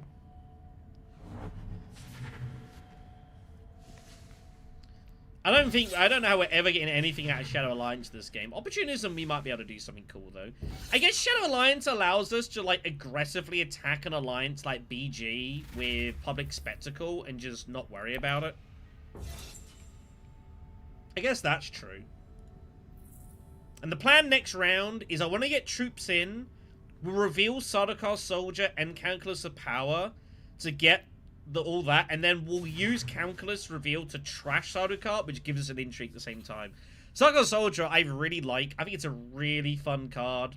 You can synergize with this. Irulan's Ring as well. It's like her best card in the game, because you can just pick it up for that Persuasion Sword and then trash later for 2 Spice and the Intrigue. It's so good. It's so good. I would probably just take the Spice now. I know he doesn't want to, but I would be... Well, actually, no, you're next to...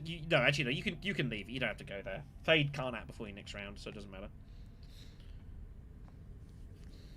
Yeah, I don't disagree, but, I mean, it's fine. I mean, hey, if you wanna trash more cards, I mean, you could play as, like, the Emperor in a 6-player game. That's some fun stuff. He's just gonna blow the wall here, I would imagine. I would just blow the wall. No, is he taking them? Yeah, he's blowing the wall here. Might as well. No reason not to.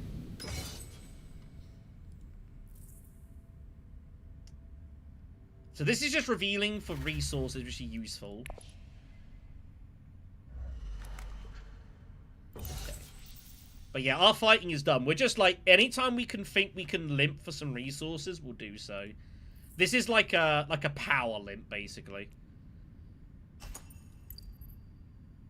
If we're lucky, we find our ring instead of trade next round. That'd be cool. One thing also this is letting us do is that with the water, we might be able to like later on spy this and use desert tactics or something. Oh, here it was. But yeah, we got the spice now, which is good. We need to find another bump here as well. Maybe the play is to use the... Whoops, sorry. Shadow Contest is next. Maybe the play is to use the Public Spectacle bump to take this and get to shipping. I don't know. Not entirely sure.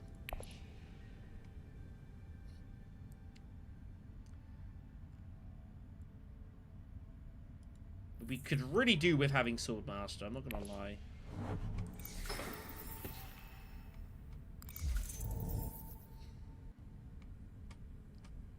We've got to make sure we get at least a troop limped in here, though. That's very important here.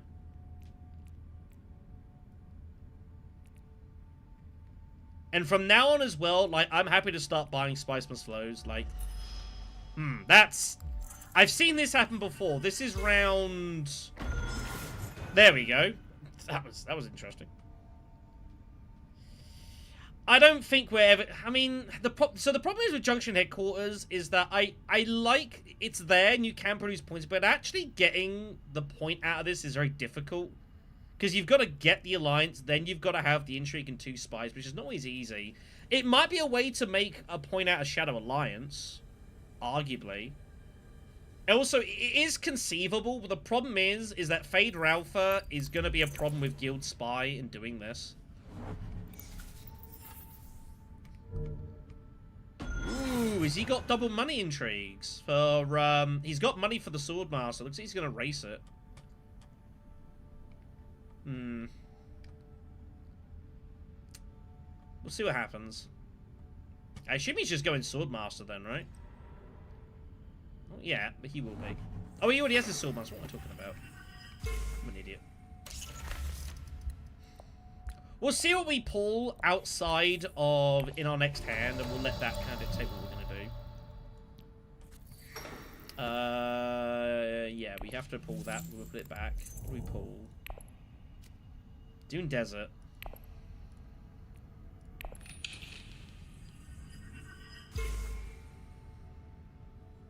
We have 9 persuasion right now.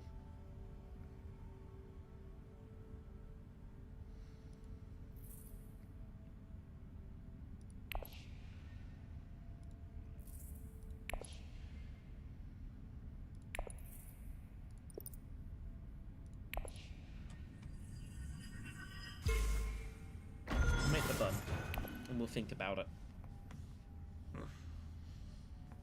Opportunism's fine. I think I can make valuable opportunism. Between public spectacle and inside the trade, we can get our friendship stuff.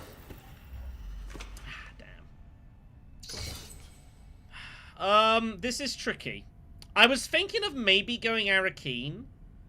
Just simply to put a... I want to really put a troop in, but we also desperately need Spice Must Flow here. Unfortunately, there's no way to do both things. Which is unfortunate. Now, we could go accept contract just to get hold of, like, the refinery water. Oh, yeah, we've got the friendship, don't we? We've got that contract, so we can use that to fight... And we're going to have to fight Guild Spy here. We're going to war here, I suppose. Okay, so we go accept contract. We'll take the refinery water. And, because that could be useful, maybe. I really want to get troops in here, but I can't sacrifice Spice Must Flow for it. There's no way for us to draw cards here. Apart from, like, you doing secrets with calculus. But then it's like, I don't have enough odds to get the spice. We have to get the Spice Must Flow here. That gets us our money for Swordmaster. We'll just do this. Hope we don't pull. We pull our ring. It's not great, but it's okay. I just didn't want to see Interstellar Trade. That would have been the really bad card. I guess we just trash Sardaukar Soldier now then. It's a little unfortunate, but I would have liked to have done it with some swords. What are you gonna do? We need to see public spectacle and Interstellar Trade as much as possible, so I think we just take it for the intrigue here. Yeah, I think it's fine. The swords is not a big deal. When there's that much firepower out there, like, the +3 swords really isn't a big deal. It's really not a big deal. It won us the first fight, and we get an intrigue out of it here. Like, that's totally okay.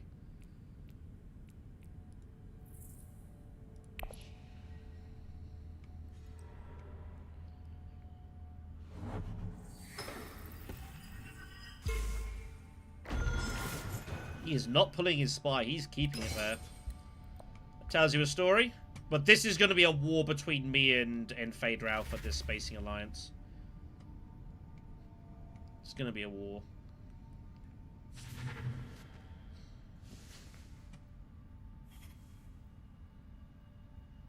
But if anyone's going to stop Feyd-Rautha just guild spying this to victory, then it's going to be us, right?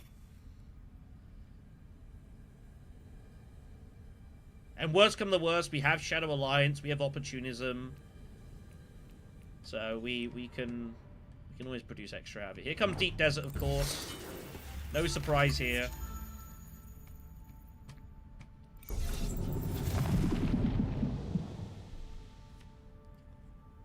Getting 4 spies out as well is so ridiculous. I don't know who's favorite here in this game. It's really hard to know. It's very close, I think, at the moment, this.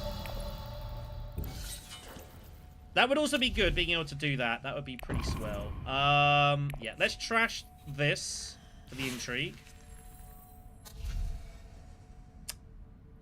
Unlikely to matter, but that's fodder we can use for Junction Headquarters, so... You know, it's not nothing. It's not nothing.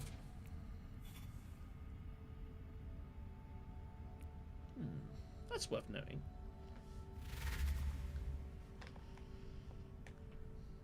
Alright. So we can go here We will have access minimum. We can use Interstellar to take the Alliance as well. Yeah, here comes Guild Spy. Doing Guild Spy stuff, as you do. Do I pull the Spy is the question. I want to for the draw, but I also don't want to. I don't want to let people just espionage into this.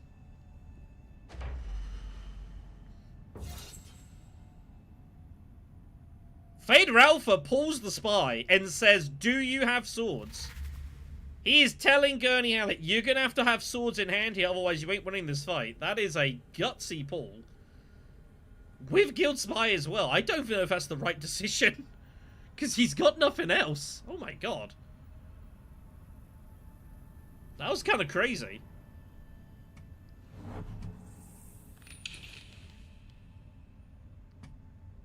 Let's find out, does Gurney Halleck have swords? If he doesn't, this is a catastrophe. He must have something. We haven't seen any swords basically yet. He must have some, surely. Surely Feyd's just wasted a Spy here. Yeah, here's the swords. He didn't pay for it, I guess. I don't know if that was worth it or not, but I'm not sure that was the right call.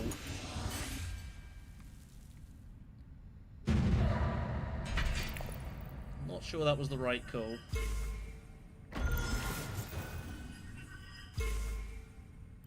Is what it is. Okay.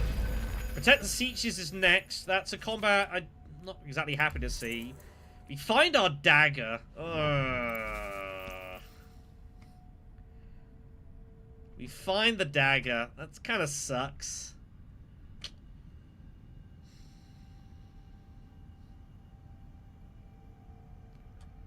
I guess I can always throw the dagger to Assembly Hall and draw.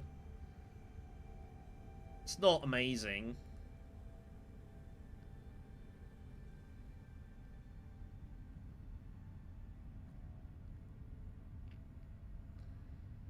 It will, but I want to use it. The problem is I'm concerned about Feyd getting ahead on this alliance. I kind of wanted to play Interstellar Trade first.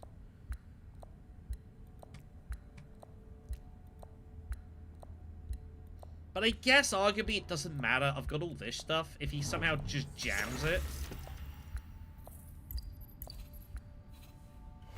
He's also no daggers himself. Because I don't want to then use the dagger afterwards. It's fine. We'll play it this way. I will recall the Spy.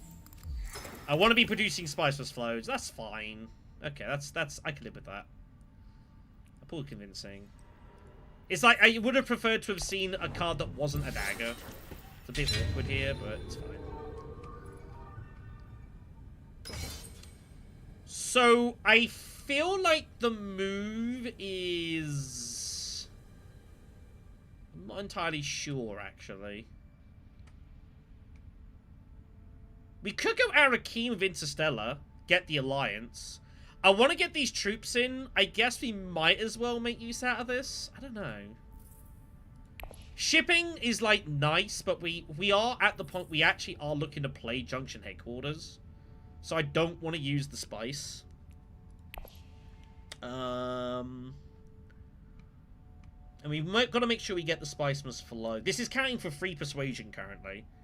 We got 6 in hand and 2 here.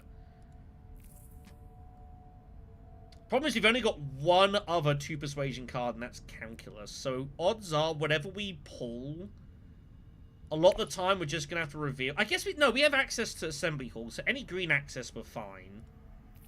Unless we pull this, and then that is... That's a little tricky. That's a little tricky. We've got no way of getting the refinery contract, which I wouldn't mind, actually. That would actually be pretty decent for us.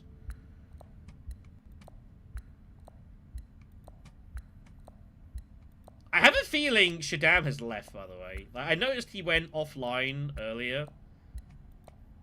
I don't think he's here. We could also just go Assembly Hall with Instant the Trade and just be done with it.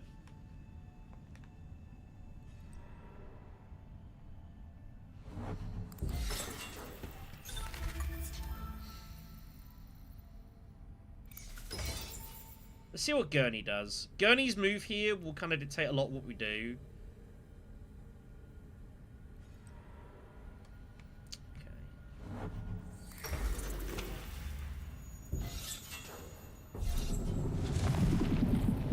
There's only one card I really don't want to see.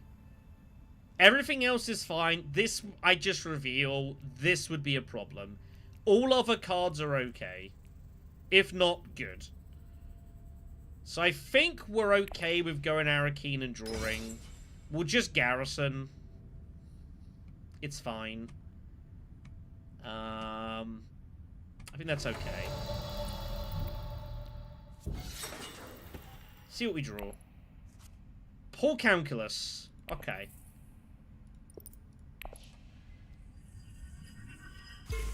Now, 4 out of 6 is fine enough.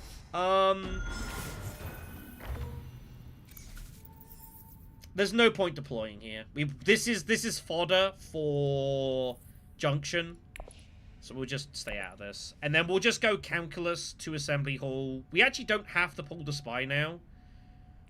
And we can just go here. We can trash the dagger. We'll have 9 persuasion. We've got the alliance as well, so that's cool. Yeah, that's fine. Calculus is pretty good. I was just scared if we pull Spiceman's Flow, it's a D6. That is a big problem. That was the only scare, but yeah, that's why I didn't go Imperial. Imperial's long gone. Was never going to get there. So we're kind of navigating our way through this. We're getting there now. We're now up and running as Shaddam. Like, it is a bit of a slow start normally. Because you don't have that diplomacy, like, it's always a bit of a slow start. You're always kind of playing from behind a bit. But now we're good. The only thing we've got to bear in mind is we've only got 2 faction points. That is a bit awkward. We could also just go Espionage with Calculus. That's also totally fine, but now we're playing a D5. Actually, no, if we pull the Spy, we'd be guaranteed. We'd be fine. But I also don't really want to do that, because we've got Spectacle coming. Yeah, let's just keep it simple. Just go Assembly Hall.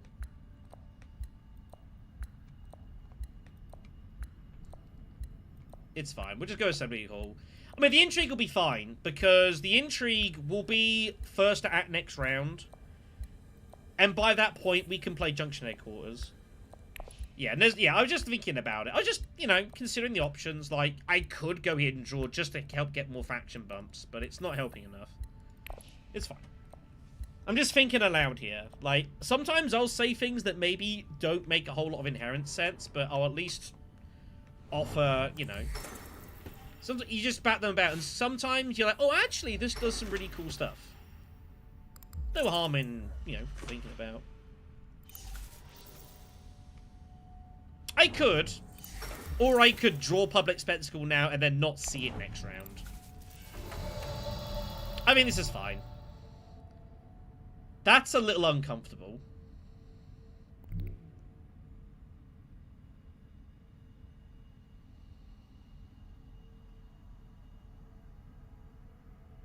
Let's do this. Spice's power. Ugh. Okay. You know what? I think I'm going to play... This is very risky, what I'm about to do here. But I'm going to play Opportunism now.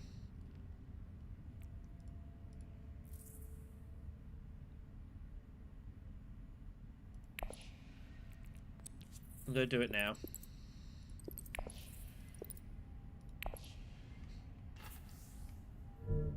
His Spy here is gone.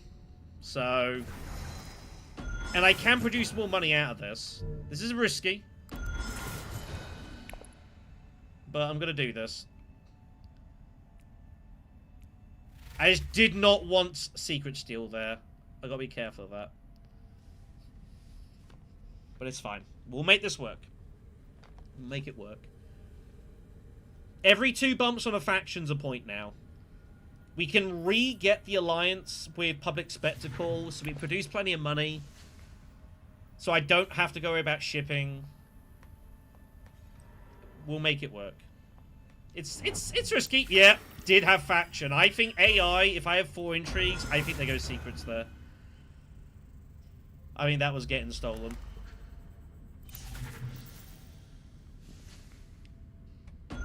Now, the one thing you gotta be careful of, so, Gurney's got his spy here. He wants to strike Fleet Highliner and just basically empty his entire garrison out.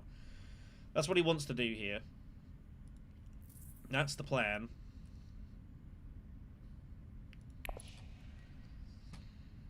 Now, we're going to have 2 Spiceless Flows in our deck. That is going to be a little tricky. Oh, he uses the Chris Knife. Wow, he actually uses his Chris. That's one of his paired combats, so he's just going all in on that. Price is No Object comes out in the row. Is that actually a better card for us? Price is No Object than the Spiceman's Flow here?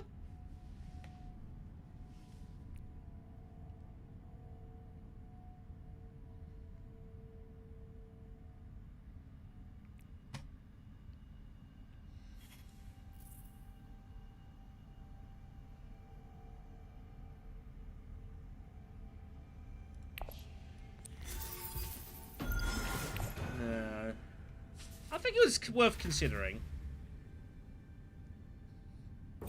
That's worth thinking about. Well, I don't think you have enough money producing to make it worth it.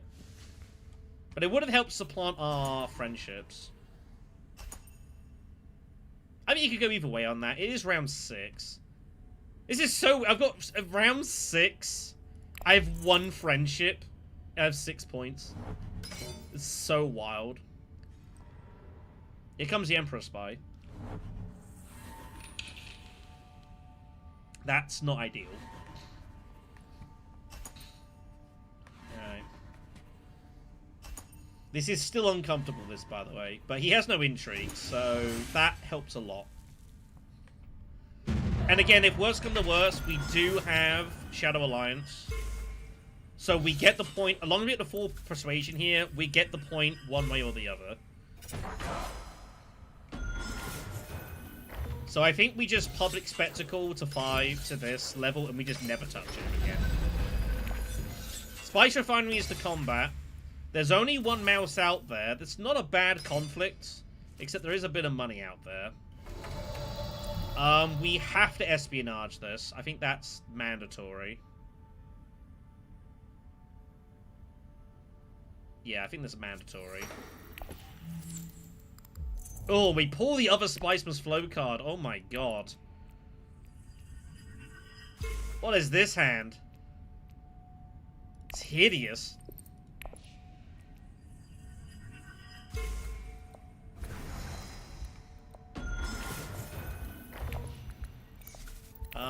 Spy that. Ugh, we pull them both now. Okay. I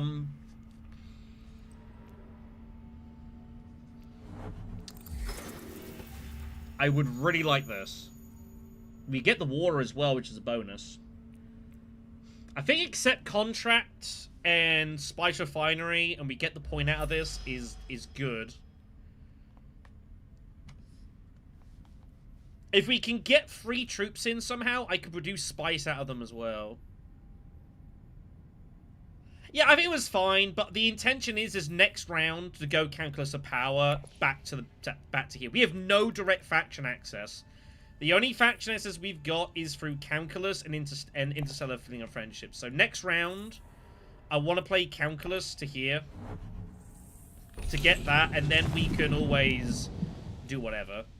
We're not getting Spice Must Flow this round. It's just, I mean, it's technically doable.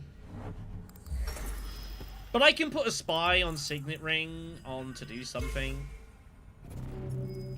Maybe that's an interesting idea. Maybe what we do is we go accept contract with the Signet Ring. And we put the spy here. And then we use Junction. Oh, but then I don't have the spice. I don't have to convert. But maybe we do this and we spy up the observation post with the signet ring and use junction. And as long as we pull two persuasion cards, we get the spice must flow. If we pull instead of trade, which wouldn't be ideal, it would also be spice must flow because that counts for 3-4 persuasion. We could also just do it in Spy Refinery itself and do it that way. That's also a consideration.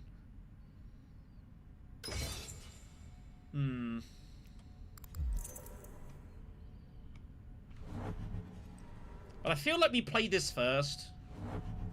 The problem is if we play this and then pull Interstellar, we kind of have to play Interstellar. I don't think... Is anyone going Spice Refinery here right now? I don't think so.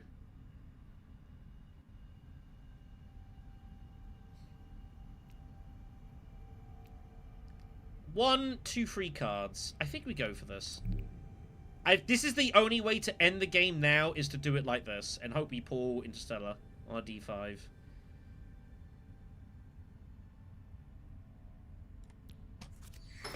Don't find it. Okay, fine. Get rid of...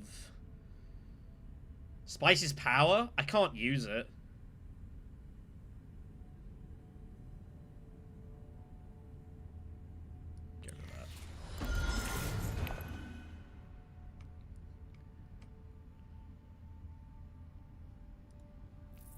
Yeah, I needed to pull that. It's kind of like you're basically guessing.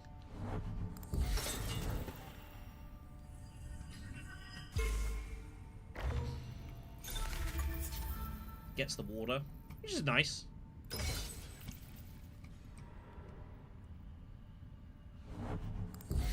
What is this?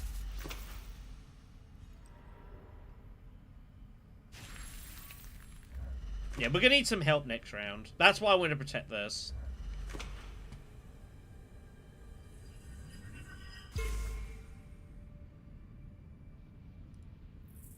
We are guaranteed spice must flow here. Can't get there now.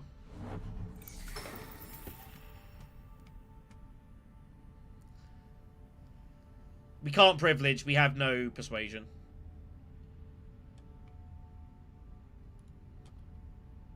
Fast show? Do you mean like the speedy animations? Do you mean that?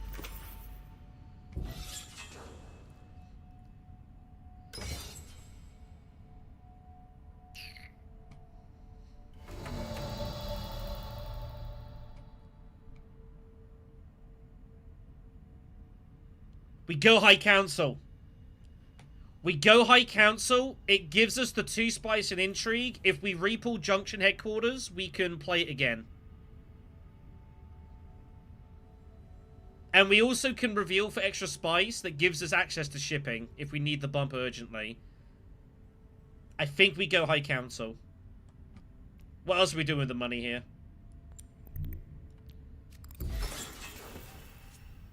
Apart from Arrakis is a card draw.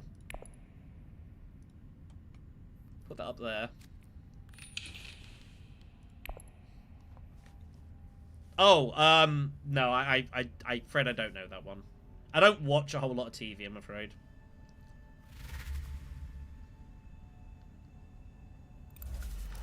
Well, here's all the money.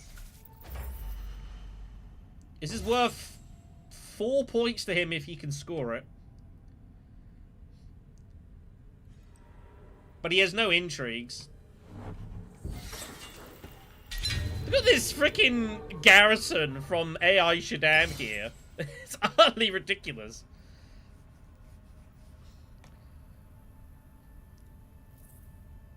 We've got Interstellar Trade, double bumping. Again, we're in a position where if this gets stolen, I don't think we worry about it. It's not relevant. What do we buy here? Do we just buy some repairs? Yeah, we'll buy a couple of repairs just for the persuasion.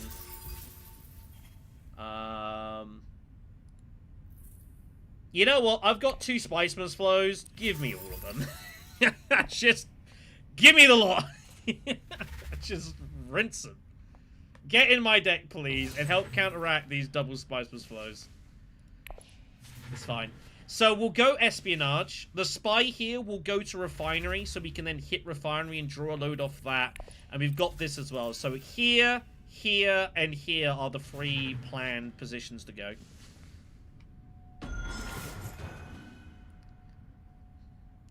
I don't think the game ends here. If at any point Feyd-Rautha takes this alliance, we just don't worry about it. We've got Shadow Alliance, we get the point anyways. There's no point taking the... We need to bump these other factions and try and get as many friendships as humanly possible. We can get 2 friendships. Espionage will get us 1 here. Shipping and Interstellar will get us another friendship, like, here. We can, in theory, try to get the privilege. It's probably impossible. So I think we can score, like, 4 points next round. I think we can do it. Yeah, we have to do that. If we're going to draw, like, a load of cards. If we find Junction, it's a bonus. Meanwhile, combat-wise, 5 swords from Gurney gets the job done. Gurney wins Spice Refinery battle. He has no worms, though. Feyd-Rautha is out. That is a catastrophe for Feyd-Rautha. He is done. But Gurney can't end the game here. Pretty Jesse. Yeah, this has been a tricky Staban game. This has not been easy. Alright, here we go then. Good luck us. We have a curious hand. We've had to play against Guild Spy, all sorts of stuff. So he's going to make the play here to steal. But I don't care. We have Shadow Alliance. It's irrelevant. So this is basically a waste of time. The game's ending this round almost whatever happens. So don't worry about that lost point. We have this. It's a waste of time. He shouldn't do that anyways. Like, I mean, he's got to score whatever he can. He's got 20 Solari for Christ's sakes. Shaddam can't even get in all his troops properly because his garrison's too big. But Highline Rip it is. Gurney wants to strike Fleet Highliner. He doesn't have to do it right now, though. Does he have diplomacy? No, he doesn't. Oh, Strike Fleet's in there as well. Oh, and he's lost Spectacle too. Well, how's he getting a Highliner here? He's lost his ring. Shaddam, well, he's having a research station and hope here, but Gurney's in trouble. We are going to put in what combat we can, but it's not the priority. The priority is our 4 spice goes to these 2 spots here. That's more important right now. We will recall. Draw. That's going to go here. Take the bump. There's no point trashing anything. We'll just decline.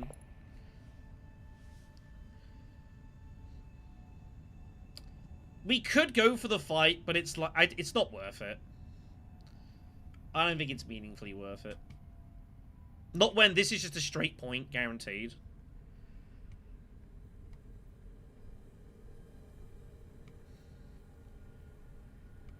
Yeah, I know. That's pretty sad. That's pretty sad. What are you going to do? So we're going to Interstellar Trade Refinery. We should be able to get all 3 draws. I can't see anyone going Refinery here. It doesn't make any sense. So we can use our spy. We can triple draw as we've got the Refinery contract. And then with any luck, we find Junction... Ooh, if we find Junction Headquarters, it's a bit weird.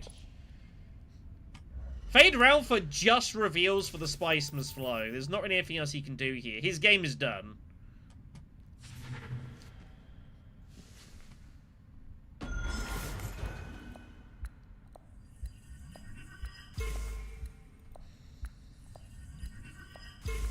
We can also play Depart from Arrakis, and yeah, we can get the extra draw here as well. You are right. Oh, look at this Emperor Steel!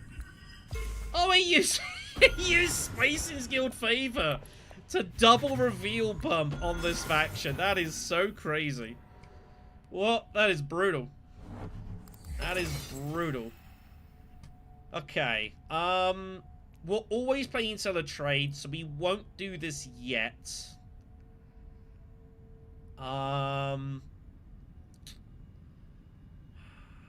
of me does want to fight. I'm not gonna lie, but it's just, it doesn't matter. It doesn't matter enough. I guess we just use it now.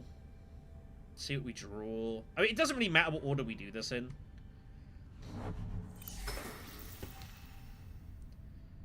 He doesn't have an Emperor card, otherwise he would have come back here and retaken this alliance.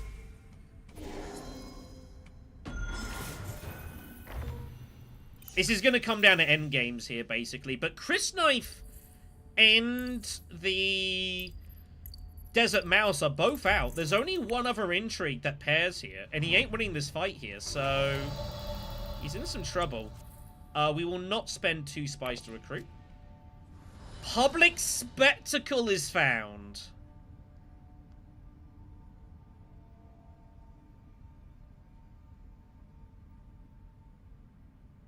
So there is a play, which is we go for this alliance and triple bump it.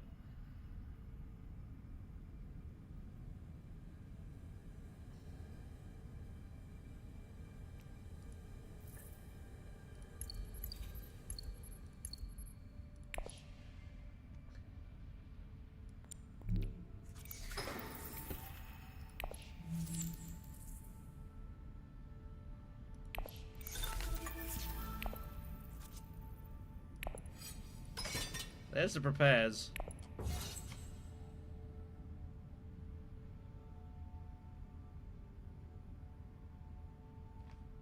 I'm going for it. I don't think he can defend this. I don't think he can defend this. If he had an intrigue to get a bump, he would have played it here to steal this. And if he plays by access to protect it, we can still double bump another faction. I don't think he can protect this. I think this is easily takeable. And if he loses this alliance, it's game over.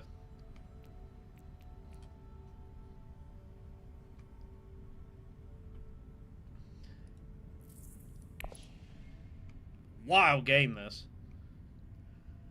25 Solari on Feyd-Rautha. Man, he's headed to the bank after this. Enjoy his hard-earned winnings. 25 Solari is crazy. The game will end here. One way or another, one of us is finishing the round at 10 points. What does Gurney Halleck do?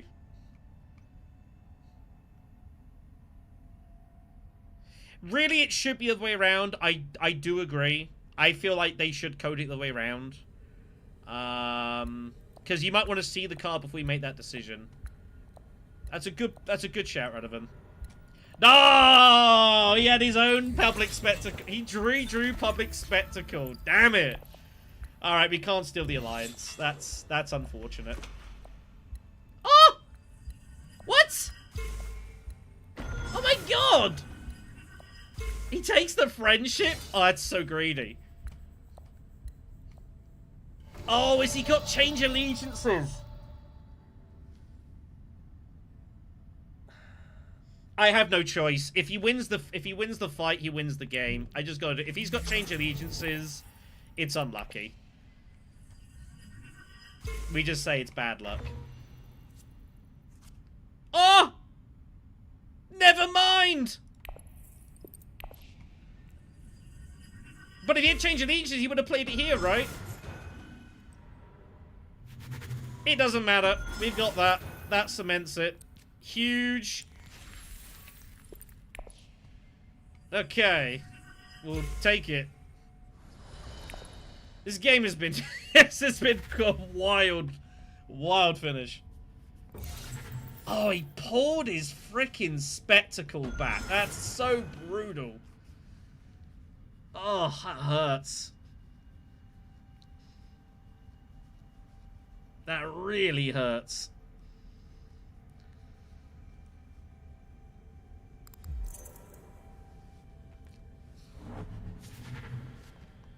So we just hope now. We just hope that Shaddam can win this battle.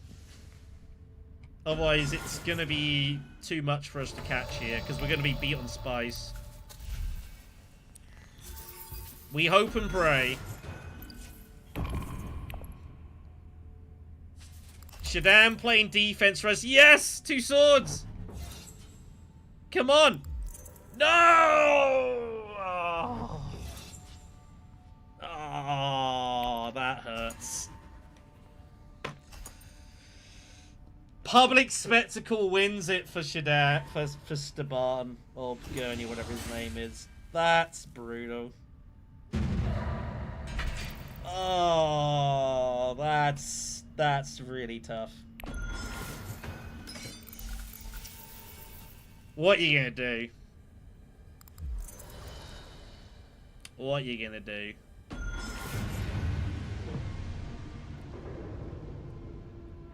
That's very tough. He flute accessed the Highliner and got the friendship point as well, because he had no way of getting here until he flute Spectacle off the he had 1 draw off his whole deck off Research Station, and he drew it. That is very, very brutal. What are you gonna do?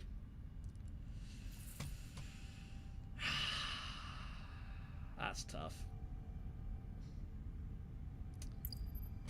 I mean, we even got the point out of junction. 3 Spicemas flows. Like, we had a pretty wild game. Ah, that's a tough one to lose that. I don't see what more we could have done. We just got there in the end.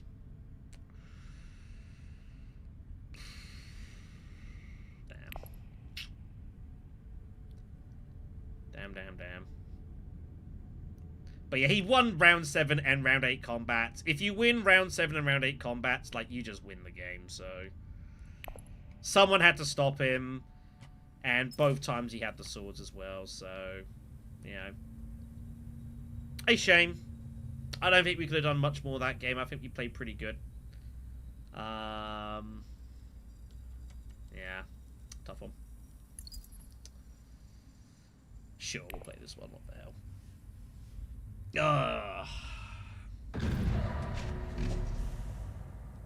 Can I have done any more?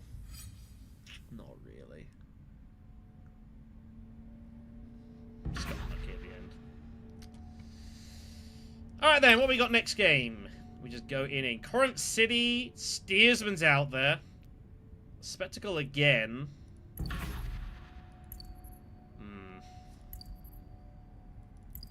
Feyd-Rautha. Irulan. Irulan, funnily enough, is about the only person in the game who can actually get a round 8, get a 8 cost card round 1. Double convincing your ring and 2 other persuasion cards. You can go to Assembly Hall, draft in a 1 coster, and have 8 persuasion. She's the only person in the game that can do that. Muad'Dib can also get 8 off his ring as well, in specifically going to Assembly Hall. He's about the only other person that can do it. So for that reason, we're going to take him. We always got Corinth City as a background, but yeah, you can also, yeah, go to Assembly Hall with your ring and draw. I think it's a bit harder. I mean, both are really hard to get to 8 persuasion, but you can do it round 1. It is just about possible. Gurney needs help with it. Everyone, there's a couple of ways, but everyone needs help.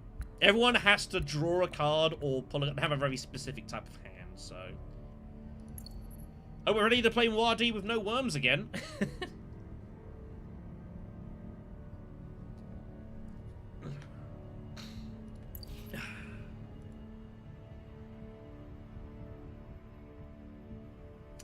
Not gonna lie, I'm still a bit hurt about that last game. I think we played it really good. Like me do. I'd expect to see Margot a lot of the time. Just for spectacle. Damn it. Okay.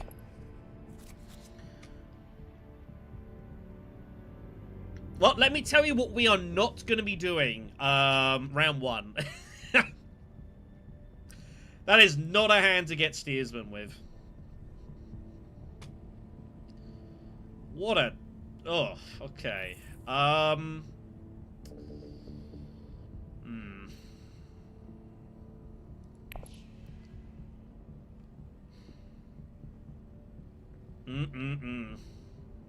Double city in this one as well. Ugh.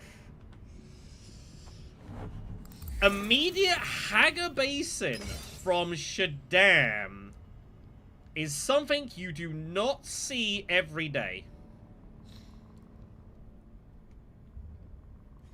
I think he wants to go to Spice Refinery. Where's the faction access here? Everyone's just piling in here. Good grief. I was interested to see where they put their first bite. Is it BG? Do they put it up here? BG it is. Pretty standard. Especially with Spectacle. He might early reveal. This feels like an early reveal for Spectacle play. I think that's what's going on here. I think he is for Persuasion and he's revealing early for Spectacle and he's just going to jam Espionage as much as he can. That looks like... That's what it feels like he's doing. Irulan is in. I was probably going to go Desert Tactics anyways. I think just to get rid of one of these daggers, I think is probably better for us regardless. And yeah, we're just going to put it all in here. This is a fight I'm usually happy to go in for. Having the Thopter symbol later on is always good. Also puts pressure on everyone else to work out what they're doing militarily-wise.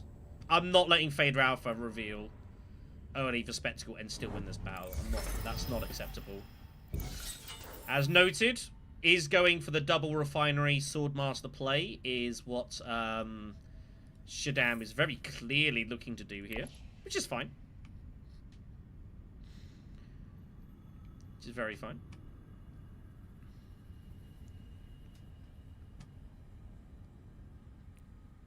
Kind of have to play our Signet Ring here. Pulling Diplomacy would be very sad.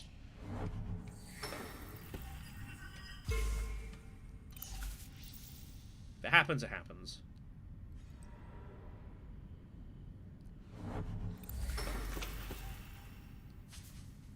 She takes the Weirding Woman, okay. She also goes in. Jeez, look at this! For the skirmish, my god. Okay, sure. We could go accept contracts. Arakin contract is really good early. Or we could take the intrigue. I don't mind double drawing here because this is kind of like naff. I think double draw is good. Arakin contract's just always so good to have. No Diplo. Yes. Alright. Give me that.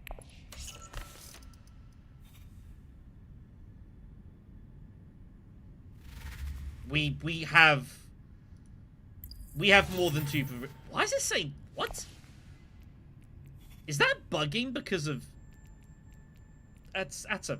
Don't worry about that. Anyways, reliable informant is taken. Surely Feyd-Rautha has Sword Persuasion here. These two troops that Shaddam put in for nothing. Hopefully Irulan... Irulan's going to have more than one sword because she took in thingy. So there's Spectacle. So Feyd-Rautha is set. This is a bad row for 4. Oh, he lifts the spot! What? Oh my god. This fight was absurdly expensive. We need some help here. We need a card that we can play with, otherwise we got trouble. Shoot.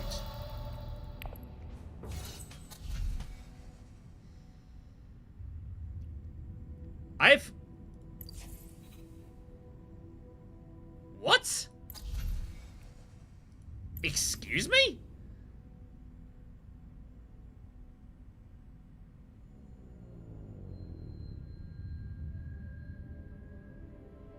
What?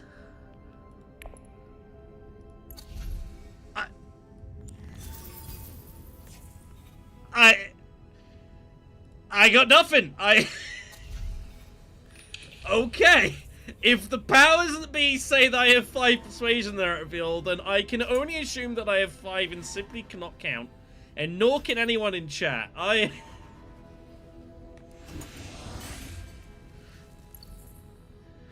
It clearly says there, 5 persuasion. What's so difficult about that? We find secure spice trade. Excuse me?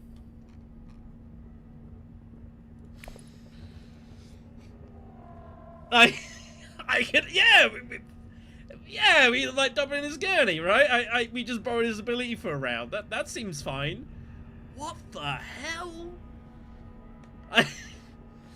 I'm gonna have to.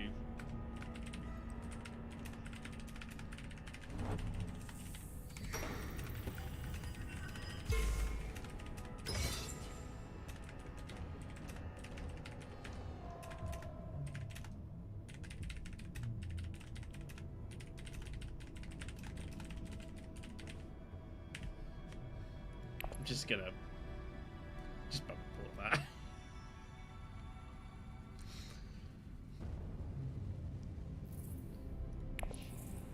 Maybe this make up for the fact that in the last time we played Muad'Dib, I didn't get to use his passive once. So maybe the game's like, you know what? Have a freebie on us, you know. Now it's making up for it. That seems fair. What the hell? That was so weird. That was so weird. Anyways, so it's round 2. Wow! Irulan chooses not to just go Fremen. She goes Refinery with Charney. Is she going Highly High Council? What's going on here? If I do this, I lose the spy for subversive, and that's not really acceptable, I don't think.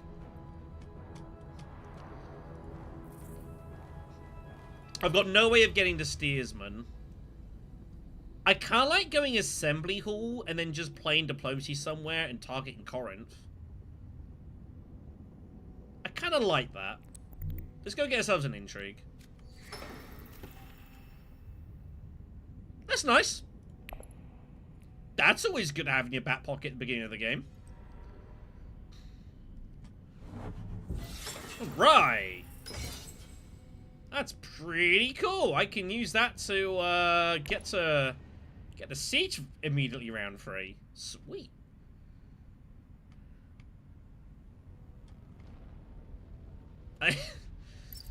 I gotta say, we have seen in this stream, in the stream 2 days ago, we have seen some strange stuff.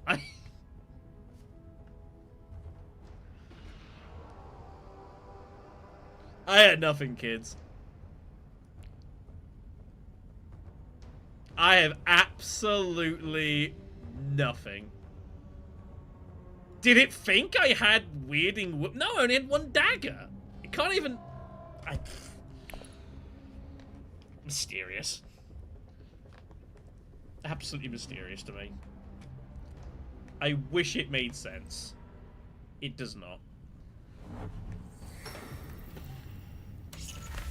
So, we're gonna try to go deliver supplies. And because that way what we can do is change allegiances. A siege gives us 2 water. And then if we subversive this faction, take the alliance, that gets us the free water and deep desert in a couple of rounds. So we need to go deliver supplies and go water, water, water. That's the plan here. Maybe it does think I don't know. We might get more evidence as this game continues. We might learn more about what's happening here. We also need that bump for change allegiances as well, so that's totally fine. Spice rate is goes. It's not a big deal.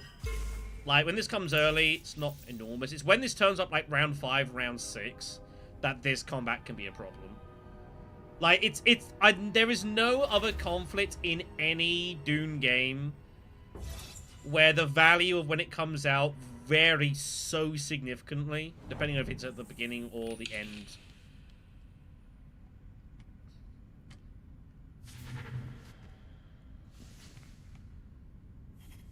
Either way, it looks like we're going to get hold of Corinth.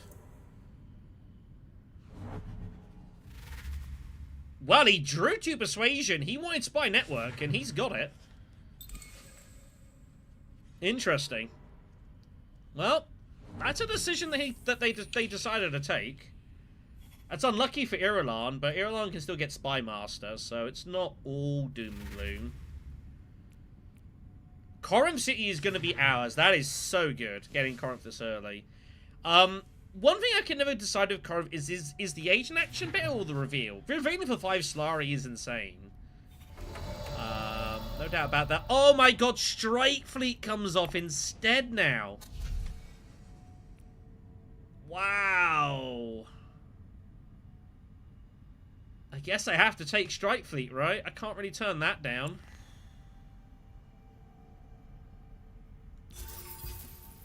Where do we put this spy?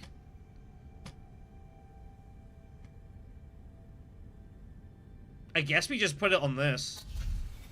That seems a good place for to strike fleet. Remember, we don't have to go to the Fremen.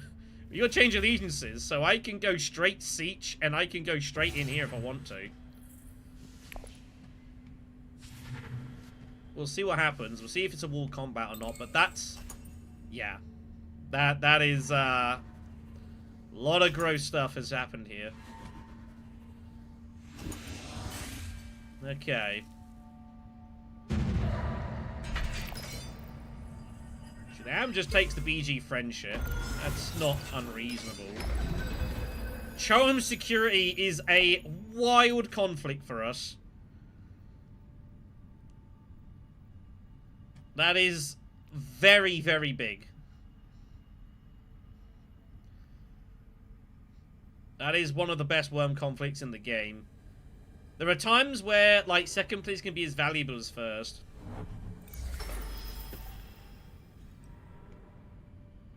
Guess the Weirding Woman trash for a couple of spice. Nice. Okay. Pretty cool. Oh, no. Down that. Up that.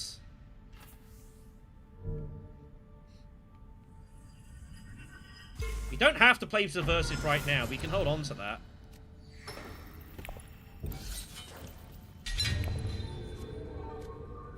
Don't draw Strike Fleet.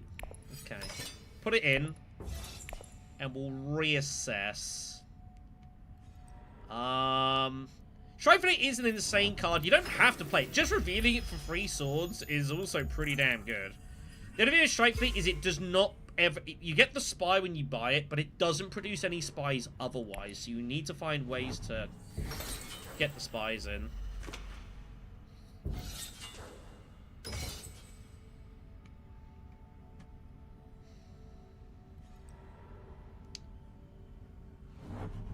I think we stay out of this. I think we stay out of this and we just friend kit and take the alliance and just threaten Deep Desert. We could also pull the swords now. That would be pretty useful. Let's do it this way. Let's do Subversive. Pull Strike Fleet immediately, which is fine. Get the alliance. I do want to be, but this is fine. I want to get this played. I also want to get hold of some Persuasion because Corinth City is still out there, and I really want that card. So this is totally fine. This is totally fine.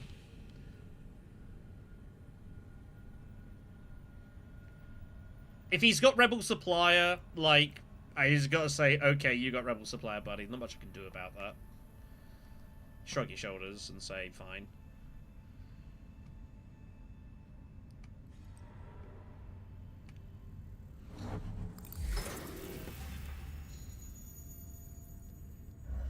And now we're going to have 4 water, so we can still go Haga Basin, and we can just hostage Deep Desert here. No one can go anywhere near this right now. What did he just trash? Oh, he trashed his dagger? Oh no, do not tell me he has no daggers in his hand. If he hasn't got a dagger in his deck, and he could be in some trouble here. There's 4 swords. Could be in some trouble here. Interstellar Stray comes off now. That's not good.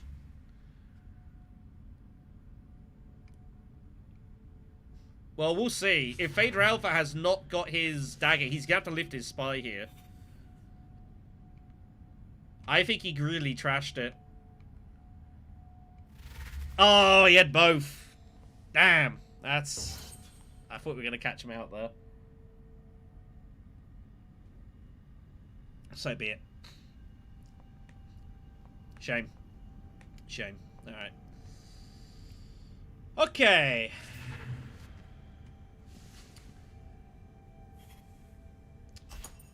We can also go... Oh, we don't have this... No, we don't have spice refinery. We can't get there yet.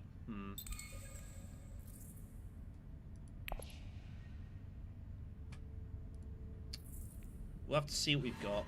Diplomacy's there.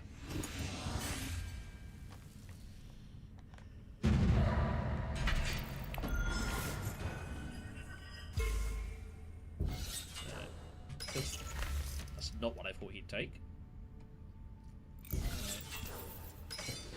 Let's see what we draw, and we'll work it out. We pull Strike Fleet. Arakeen is not a wall conflict. It is a wall conflict, so we'd have to go Siege, and then Strike Fleet in, which is fine. That gives me the garrison back.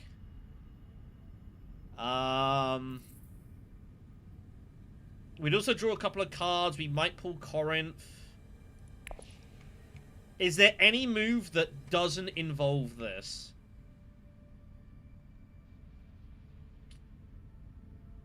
I think the answer is no. I think this the only thing we can do is this. We still have control of this. No one can chase us for water.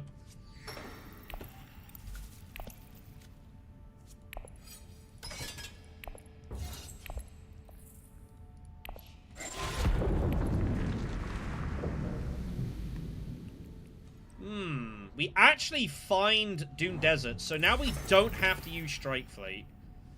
To be honest, 10 strength probably wins this battle anyways. We don't need to use the Strike Fleet troops here. We can protect the spy. I think we should do so.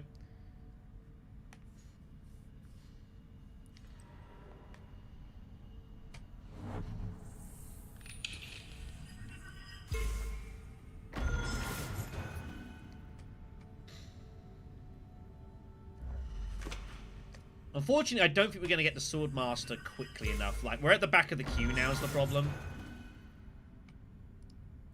Not much we can do about that, but... yeah, it's okay. But yeah. Now we want to start getting these worms in so we can start actually, you know, getting some freaking intrigues going. And we have so much water.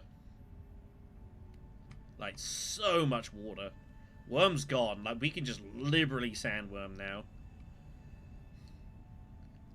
And because, like, no one has 2 water here, so the only way someone could, like, ambush us here is Shaddam having High Council counts as ambition specifically and does that, or someone goes, like, deliver supplies, gather support, and pays the water, which you almost never see. And no one has money really anyway, so only Shaddam can really threaten us. Irulan is actually gonna block Haga Basin.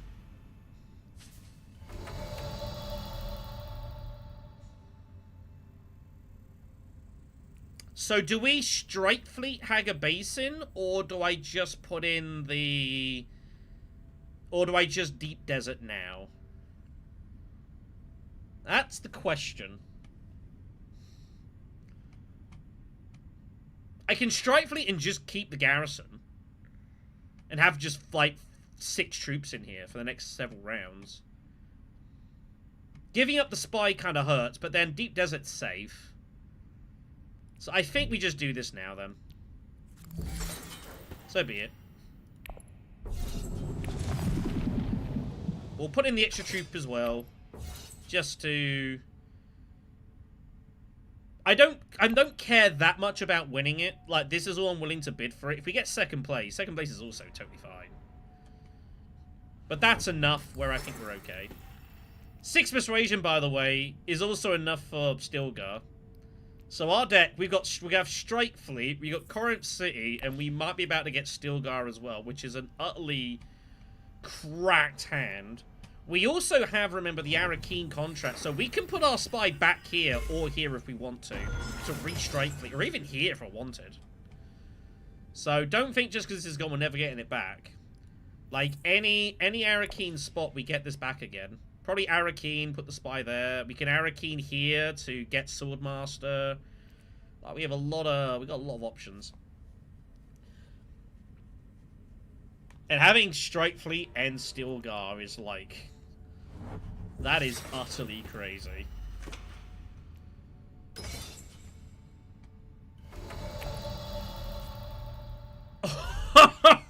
Oh, man! Guild Spy comes out. Feyd-Rautha's gonna get that again. Unexpected Allies is found. That's a massive card. It's really good to have that in case I need to, like, get a worm and I can't quite do it. We now have a side option. Shaddam reveals early for Guild Spy. He just immediately sacked his action off there. Didn't even think about it.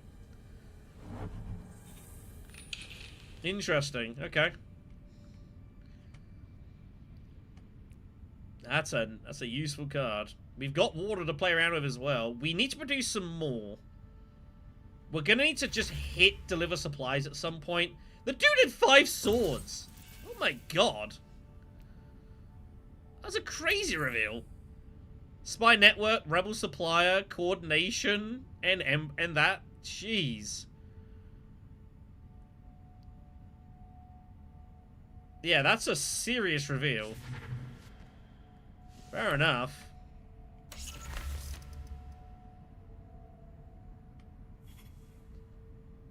He doesn't pull his spy to tie. I've seen people do that before. She did have Sardaukar. I was wondering if she did that, was she just going Sardaukar? That was my suspicion. The answer is she did.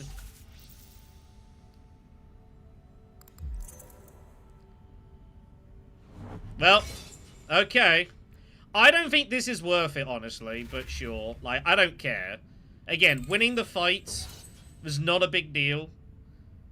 Like, I've got Corinth City. Like, I can just use the money. I can discard and make points out of it. Like, I don't care. Not a big deal to me.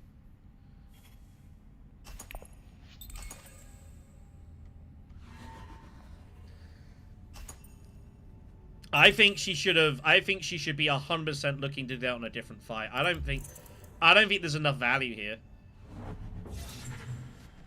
I think that's a waste.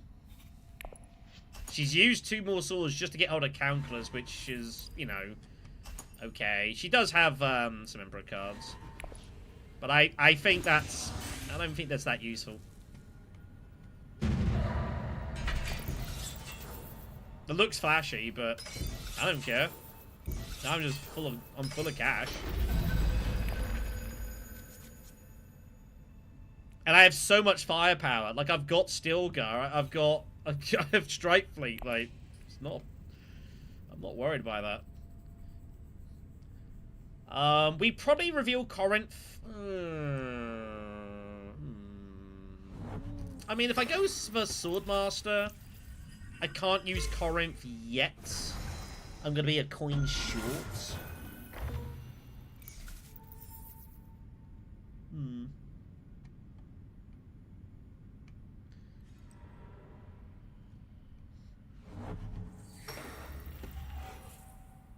You could just ring it. Interesting. Doesn't use his signet ring to do that. That's strange. Why would you not do that?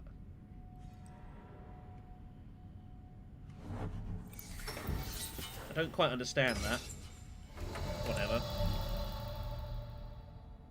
Yeah, it's fine. We'll reveal Corinth for now. Let's just go do that. So this is a sort of combat where I could conceivably, like... I mean, we're just going deep desert, like, all day here.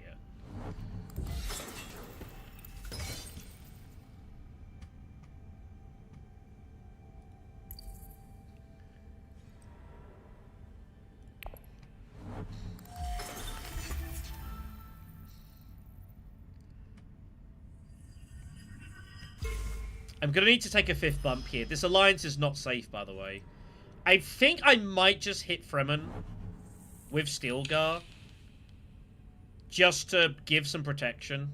Because this alliance is not safe.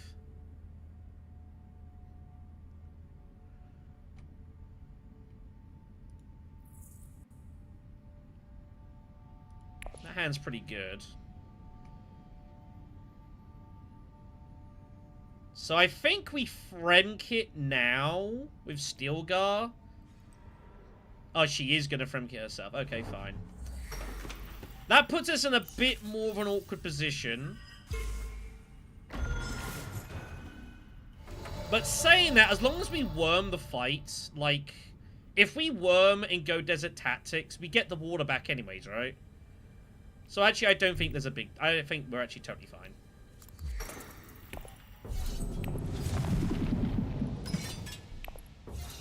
We'll be at 2 water, and then we'll get +2. We back up to 4. Yeah, this is fine.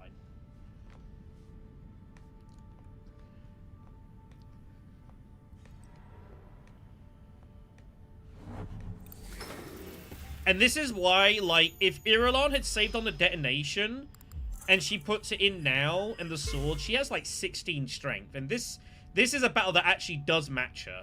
That one didn't.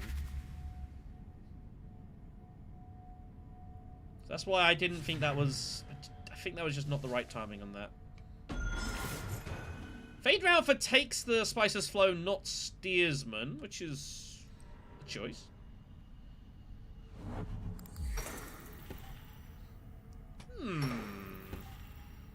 It was up Arakeen.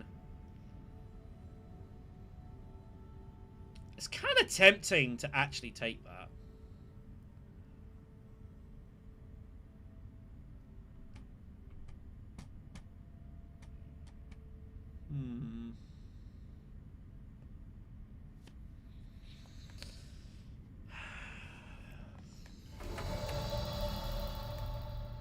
What do we want to do here?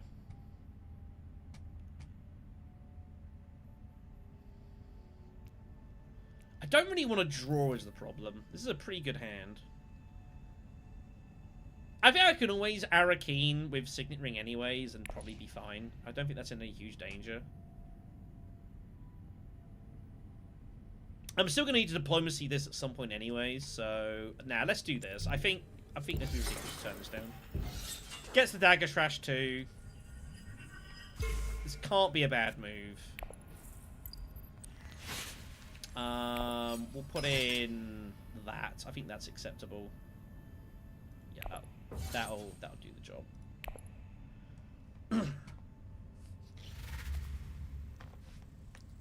We can afford to be a little bit, quote-unquote, splashy with troops.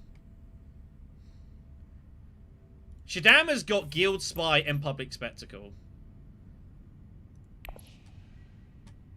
He's got the other one?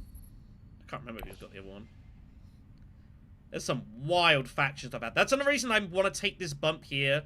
There is a lot of scary faction power out there. By doing this, it means this alliance is basically never touchable by our opponents. And it means that all that faction power that they now have is all going to go against each other. And that gives us some cover here. We don't ever have to get involved. Mark opportunity found. That's a nice intrigue for us. Because we can use that to, you know, buy spice. That's great. That's a good intrigue. We can trash Recon and Dune Desert off the win as well. So we're going to have like an 8-card deck, which is wild.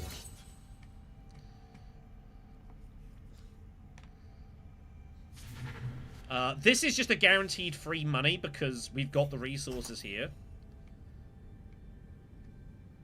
And then we'll see whatever pulls off. Spice Refinery, it's like not actually that good a contract for us, unfortunately. It's not a spot we want to go to. Thankfully, that's the one that goes. This is good for us. Arakeen Water is good for us. That's a fantastic contract for us. We are absolutely taking that. Because we've already got the contract here. It's a huge pair. We'll take Arakeen Water. We'll take the Harvest. Trash that. Trash that. Happy days. Alright.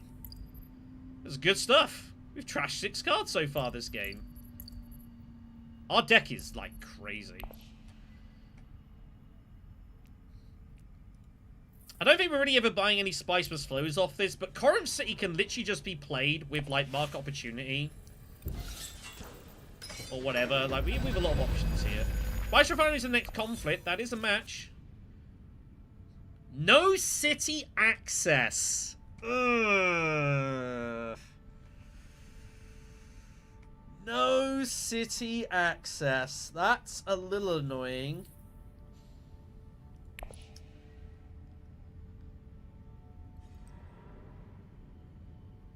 Okay. So I'm thinking we play Market Opportunity, we buy the spice, and use that to go Espionage, start getting these spies down. I feel like... And we can just spy this back up again. Espionage goes, damn. Okay.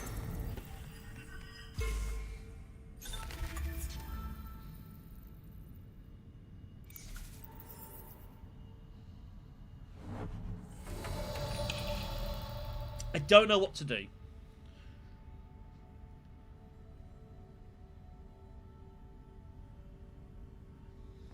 Don't know what to do.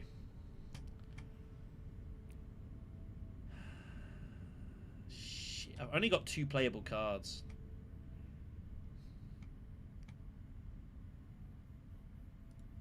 Do we just go, like, accept contract just to draw? High Council contract can't be bad. We could friend kit it as well and just completely solve that up. I kind of want to go Sardaukar, honestly, with Diplomacy. It's actually kind of cool for us to do that. We've got a great opportunity to do that and garrison up for next fight. I'm going to do that. Let's go get the High Council contracts, I think. Yeah, because we don't have any cards to draw.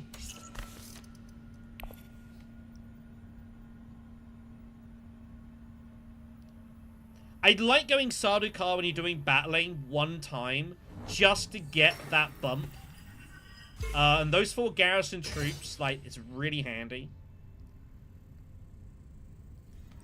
I don't think anyone is going to bother blocking Haga Basin, because I can always just go Deep Desert. And with Corinth City in hand as well, like, we can always just do this. Okay.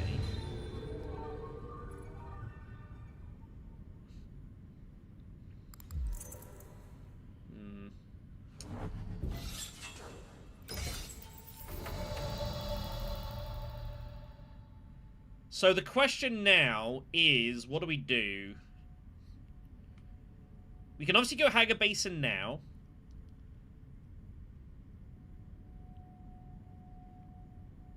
I kind of want a Sardaukar first, but I guess it doesn't really matter. Protecting the spice as long as we can is good, but it starts getting a little bit awkward. Like, if she goes to deliver supplies, and if I don't draw Stilgar, that's a problem. But that's a problem that I'm just gonna have to negotiate.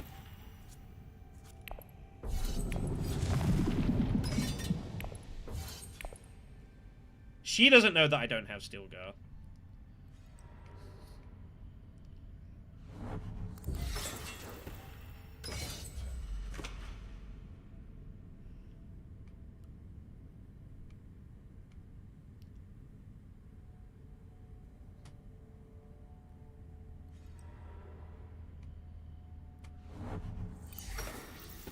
Yeah, no one's ever going anywhere near this faction. This is just like... Diplomacy in this just feels like a waste. Gonna be honest.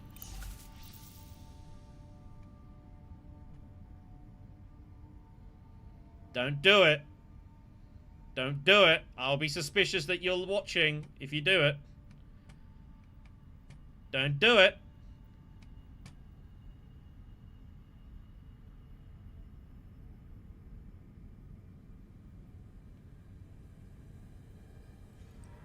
Thank God. She could still have Council's ambition. Nope. He's looking at his track. You cannot go back. Nope. Once you go forward, you can't return. It's a one-way trip.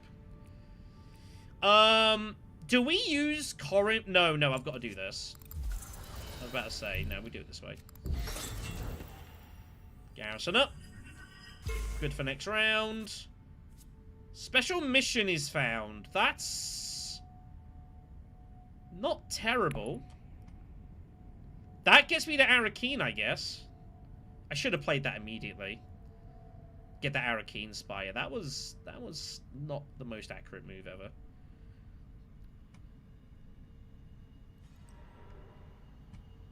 Look at this weirding woman action from Shaddam. Gotta respect that.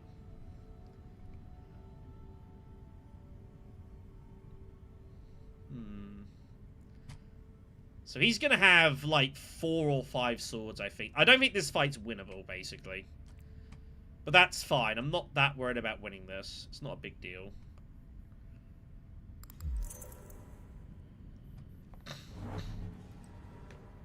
Siege Ritual just played. Yeah, you see, like, no one's going to go anywhere near this. It's just not worth it. Why did he discard... I guess he was not buying anything. It didn't really matter.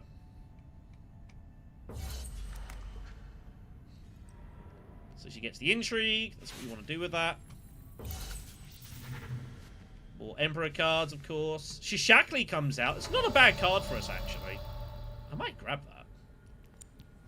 Anyway, let's put that down on Arakeen.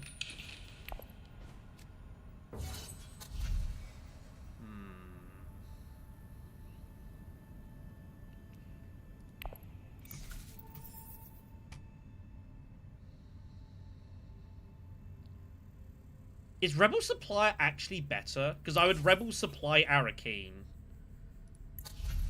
That actually makes more sense.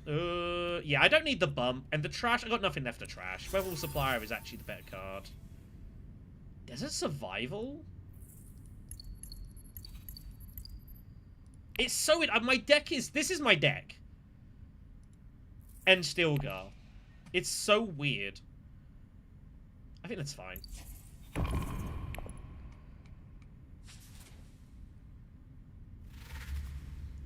So, do we go to ground for the spy immediately? Is the question. I think the answer is no. I think I have to win round 7 and round 8 on the spot. So, like, we can't win the game unless we get both. Unless we go both battles. The only way to win the game. So I think we will. I think we just pass. But then I'm open for secret stealing. I have so much garrison. Yes, yeah, let's do it now.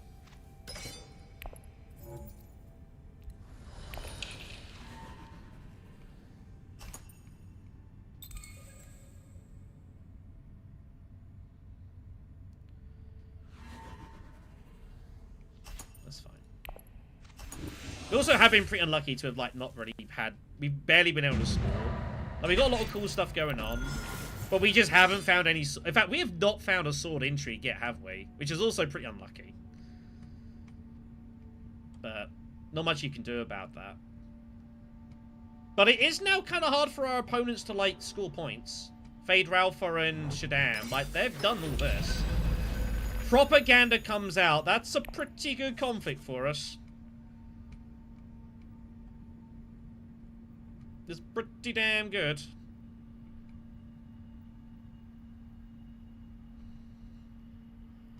Do we play Stilgar first? I think we just play Stilgar first, right? We just want to flood the field as hard as we can here. We don't need to go crazy. Like, no one has any garrison. I kind of want to play Signet Ring to obviously see what we're going to draw into, but it is what it is.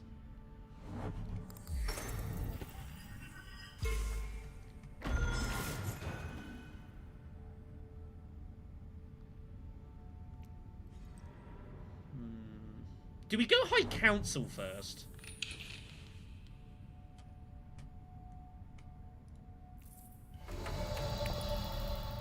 I might occasionally not play Stilgar. If I pull another Fremen card, it reveals for 4. This is in no danger. Someone would have taken it by now, so...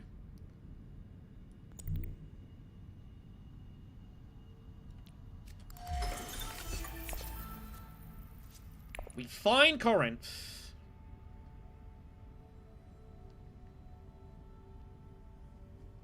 Alright then. We play Stilgar in here, hit the field, and then we'll just Corinth like Sardaukar, I guess. Only problem with that is it means I have no immediate water. That's a lie. I have Rebel Supplier. I've got Arakeen. I can just Rebel Supply Strike Fleet. But then if I do that... I actually don't want to play Stilgar because my garrison's going to be too heavy. Remember, Rebel Supplier and Strike Fleet and Arakeens can produce me 6 troops. So maybe we actually go Dutiful Service first.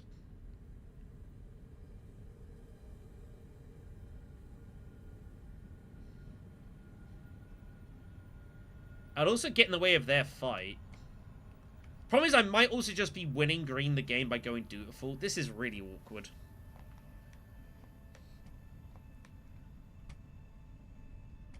Yeah, but the problem is, I will see. Like, this is in no danger.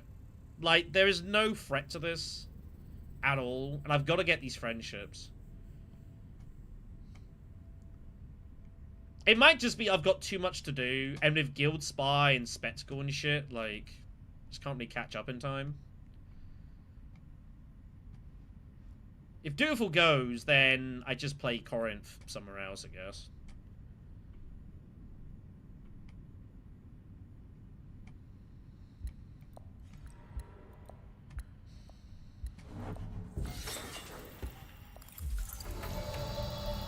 Diplomacy's out, Spectacle's out, Truth Trance is out.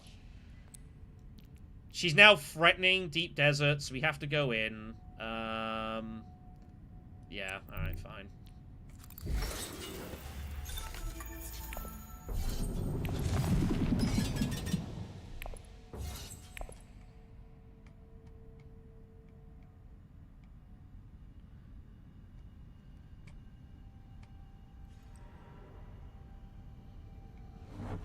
And we just hope to get the Dutiful.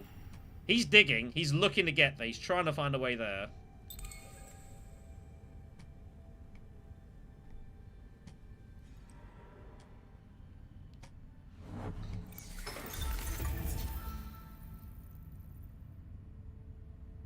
That's crazy to get 6 bonus spice off this.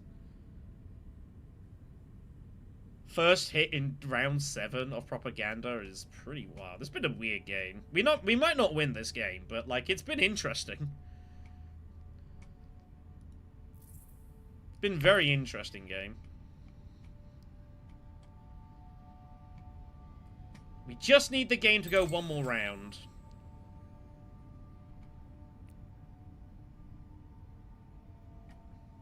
And for it to be a like... If it's Imperial Basin next round, we could legitimately worm and double buy Spice plus Flow points. We would actually score 5 points. Because we'd get the match too. Dutiful does go. That's a shame. So we have to go Assembly Hall now. It's the only move we can make. We have no choice, right?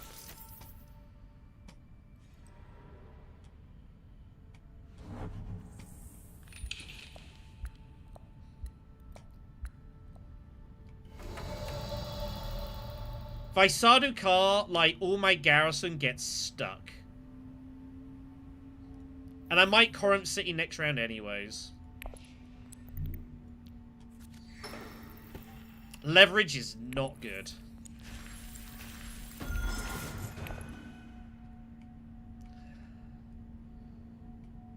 Leverage is not good. I probably buy Shishakli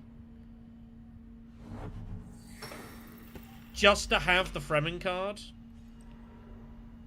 That way, if we draw everything, like Rebel Supplier, like we can have Stilgar be worth 6.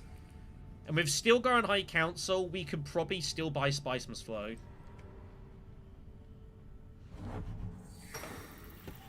We're just basically hoping that no one can finish the game here.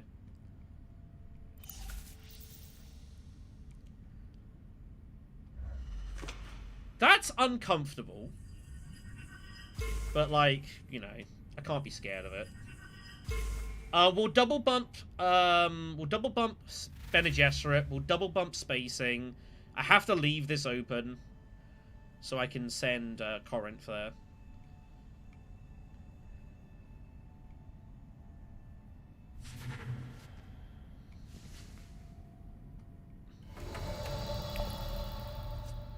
Chris Knife.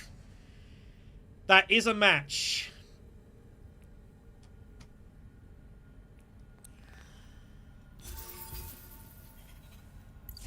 That is a match.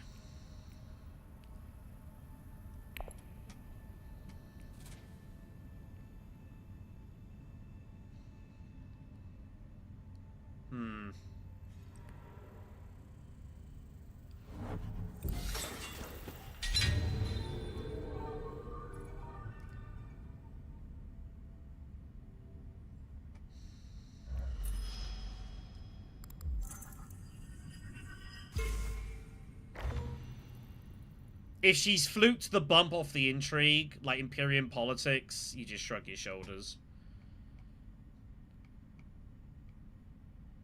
Had no intrigue. Like, if that's the way it goes down, it's the way it goes down. Guild Spy could be... It could be Guild Spy in Curtains. But there's no... She doesn't have High Council, though, so... I don't know. We just need the game not to end. You can't deploy.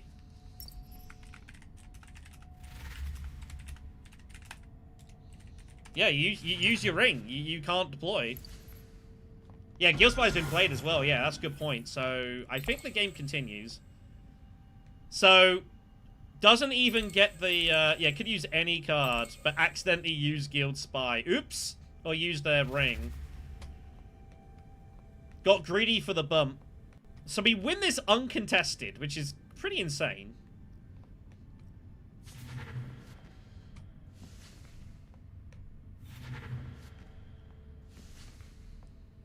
That's gonna go here. What did he buy first? Wheels within wheels and flute that. It's pretty insane. So uncontested victory. Round 7, which you never ever see. So we're going to bump this and this, and then we're going to bump that and that again, because Corinth City we want to play. And I have to try and get there. We can do this. The issue we have is, do I play Chris Knife now? I think I just have to close my eyes. If I get Secret stolen, like, anyone's only going here to steal. That's the only reason anyone's going there, is to steal intrigues. We find Corinth immediately. Here we go. Good luck us. So we confirm. We get the draw as well. We can... I don't know what we're going to additionally spy. I've got to think this through. What do we want to put the spy? BG. Do I just put it back here? We're playing Strike Fleet, obviously. Do I just spy this as a guaranteed spot for Corinth? That's probably a good idea.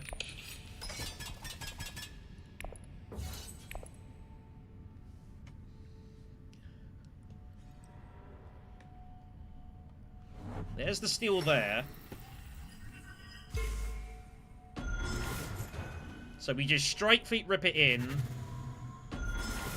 Annoyingly, it's Arakeen. This is not the fight we wanted, so we can only score 3 points here. Also means that Chris Knife is not usable as well, actually. This is the worst fight it could have been. So that's unfortunate. Not much I can do about that. If it was Imperial Basin, like, it's 5 points, we just win the game. Unfortunately, it's Arakeen, so it's only 3.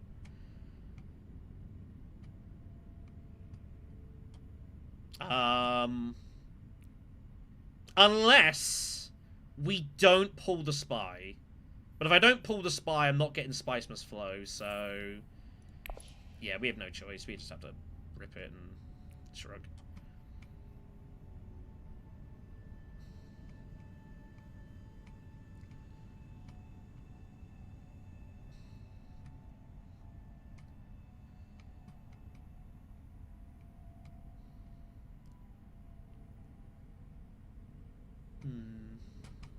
Could still go Sardaukar and get the friendship as well.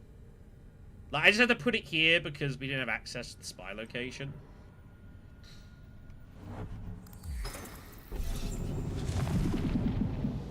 Luckily, I can use leverage here to protect our hand, so that's cool.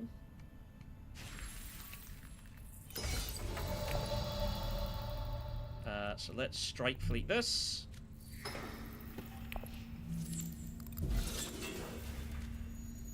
We find Shishakli, which is not what I wanted to see. Give me that. That gives me the 6th coin. Not that that's meaningful.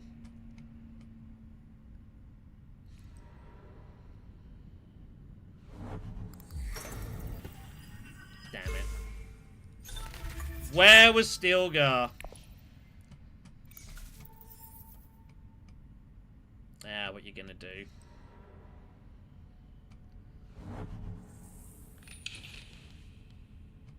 So we'll go Sardaukar. We get the point there. We get the point for unloading. Match point here. 2 points there. So that's 11 points. And then maybe we find an endgame. 11 points might still win the game here. Oh, we have 12. We've got a wild too. So, yeah, that's 7, 8, 9, 10, 11, 12. So we still score 6 points here. If you get to 12 points, you don't win an Uprising. You're sort of out of luck. But we have to go here. As much as I want to spy and try and find Stilgar to reveal for like 6, it doesn't really matter. Shishakli's also revealing for our extra bump here. Just to protect that in case something absurd happens.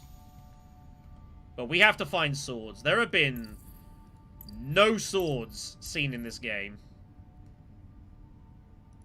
So, I want to say that 27 strength is enough to win this. But I am not entirely convinced that 27 strength is enough to win this. We shall see. Good luck us! Let's try and find something that we can use to buy a Spice Must Flow. Or something. Call to arms! Completely useless. Unfortunate.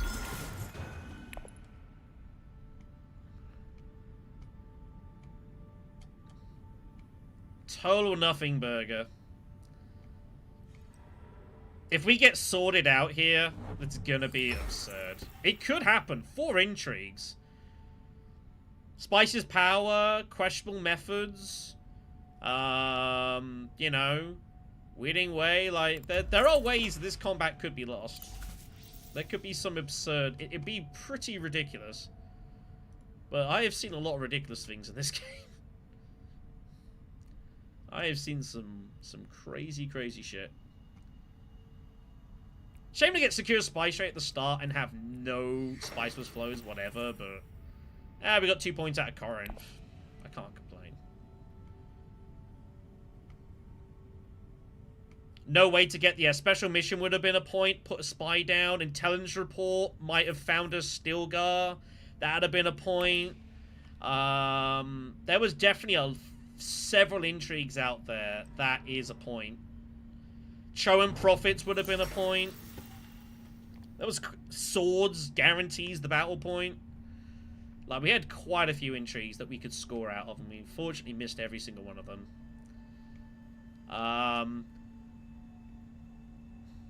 I do draw one intrigue off the worm. You are correct. We are not Gurney Halleck. We are Muad'Dib. We get one more chance to find something cool. She decides to use Show and Profits for the money, because she's going to High Council here instead. She's doing whatever she can here. I think we're in trouble. I don't think this is entirely safe. We need help off this intrigue. I think she's got a bucket of swords. And I think we're about to lose this fight. So much so, I'm not playing Chris Knife, just in case.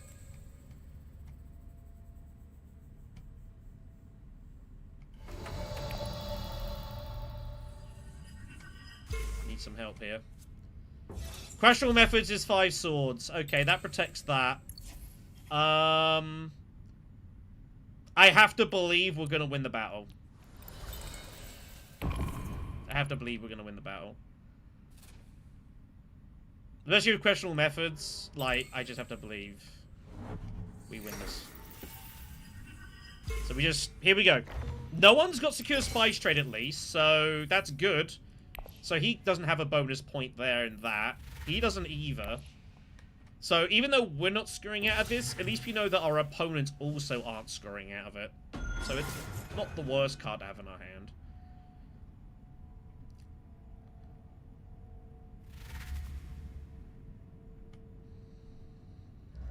If 32 swords does not win this combat. If 32 swords does not win this combat.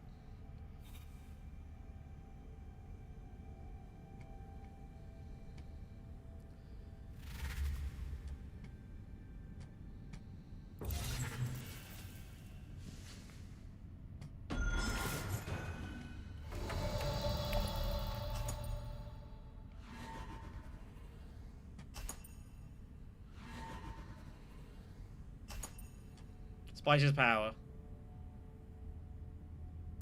There's Spice's power. Called it. She is more.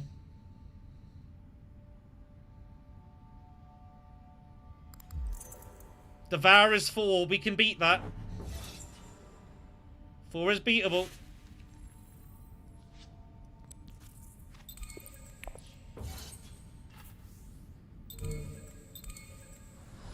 If she's got us beat on 32, nothing you can do. Is that it? Oh my god. We'll see. Yellow says they got nothing else. Do they have the loose sword? They do, yeah, spring. Nothing you can do. Nothing you can do about that. 32 strength doesn't win it. Had 20 swords in hand. Nothing you can do. And that wins green the game. So, yeah. Yellow King Maid. What are you gonna do? That is unfortunate. Had to play Chris Knife. You just gotta assume you're gonna win it. If you don't, you don't. That's the way it goes. Oh, we would only score 1 more point anyways. They had an endgame? They actually had an endgame point? Oh, they found their match points. Okay, so... Yeah. That's ridiculous. I mean, what can you do? What can you do? If you have 32 strength and you don't win the battle, you shrug your shoulders. You shrug your shoulders.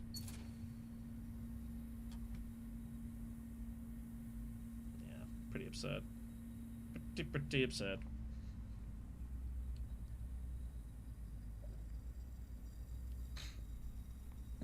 Yeah, 17 swords in 3 intrigues. Like, you can't compete against that.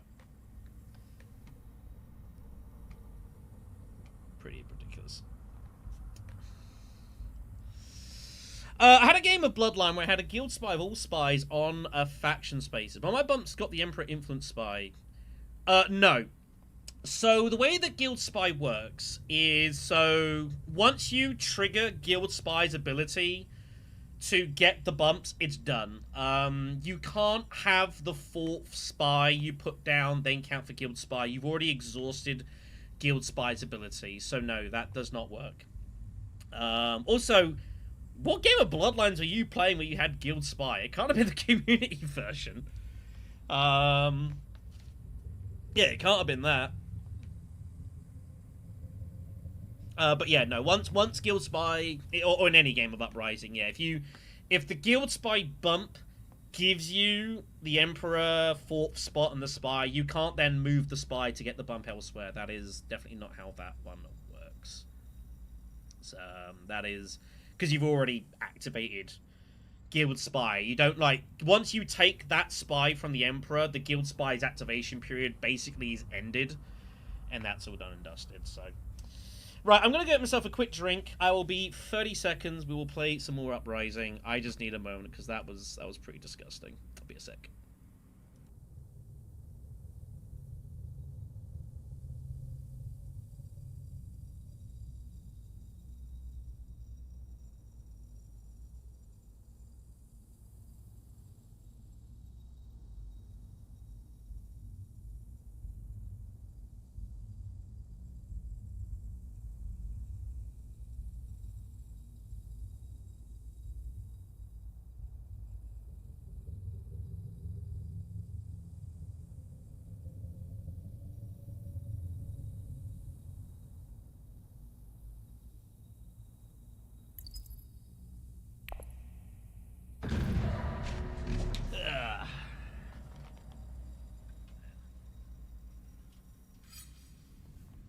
When was the last time you saw 32 strength not win a game or not win a battle? It's been some time for me. Been some time for me. I love it. We win the Muad'Dib game where I don't get any worms, and we lose the Muad'Dib game where we do. Bizarre. Anyways, alright, so second position here. So look at the row contracts. Wow, immediate contract out there for the money. That's very, very attractive. Row-wise, pretty decent. Make a keeper, BGO, Truth Trance, Rhetoric. Lots of faction power here. It's a pretty good row.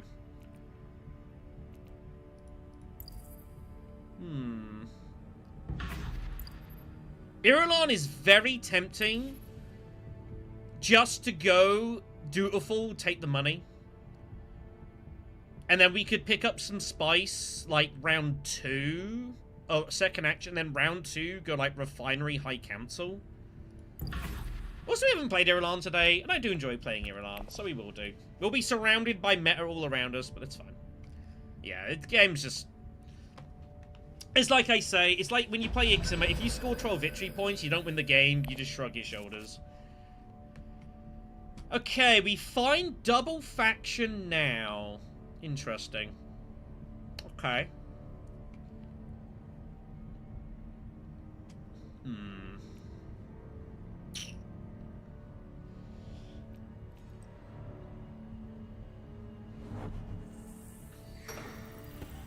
Not gonna lie, this is kind of bad to have both faction cards now.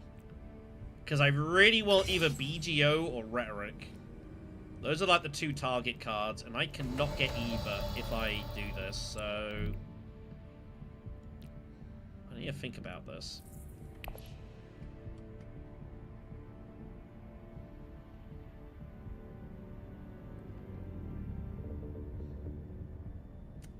This is a tough first move.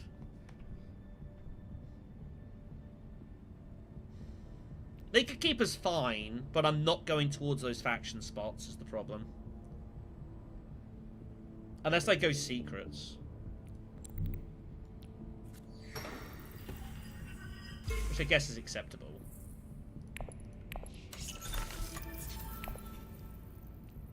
Harvest Free comes out. That's a really good contract for us as well.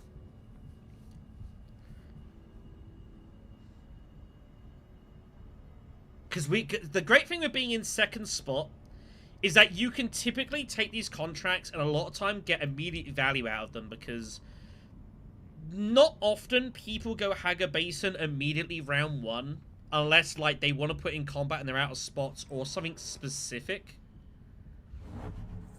Which is kind of what she's thinking of doing here, basically. So we're going to have to go Haga Basin next round and cut that off. I mean, we will do.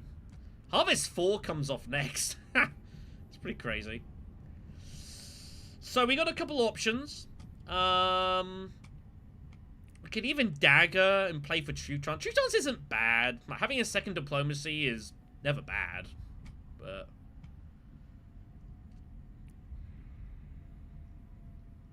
that's the consideration, is we diplomacy to secrets. Wow. Is Desert Tactics going to be open for us?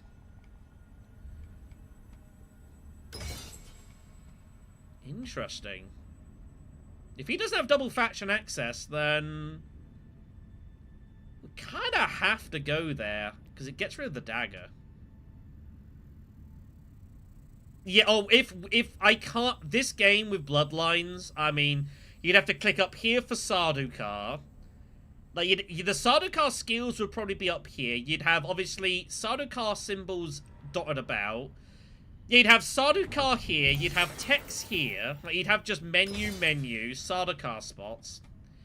Would be busy. Interesting. Interesting. I think we have to come here and just trash the dagger. I don't think I could not do this. I'm just going to limp one troop. If she wants to go over the top, then, you know. The problem is she almost certainly has a dagger. And the obvious move is just send your ring to Imperial Basin and put the spy here. And she used Dune, so I feel like she's got her ring. So it's either I deploy 2 troops or I deploy nothing.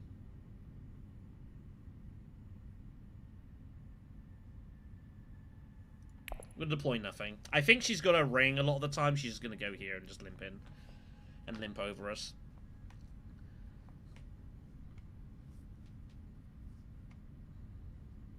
She could also have just a totally bum hand. Okay, fine. I think it's okay. The intrigue's not a big deal. Having the troops is pretty important in this game. If it's like a Trom security or something, we can go pretty heavy on Arakeen. We are going to have our signet ring. You know, we're going to have some options.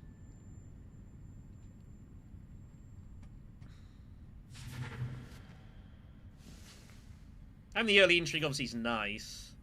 Oh my god. Oh my god.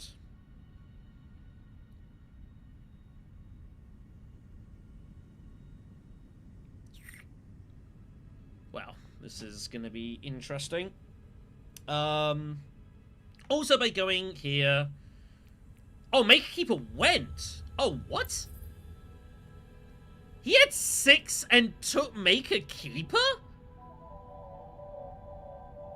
What? How do you not take Subversive? Okay. Maybe he's saying Maker Keeper BGO? Maker Keeper Rhetoric, I guess? I mean, fine. I mean, I'll just take Prepare the Way. Also, he had 7. They need to fix that, by the way. They need to have this persuasion for always smiling has got to be part of this. That is constantly throwing it out. So the dude has Straight Fleet, which is pretty insane.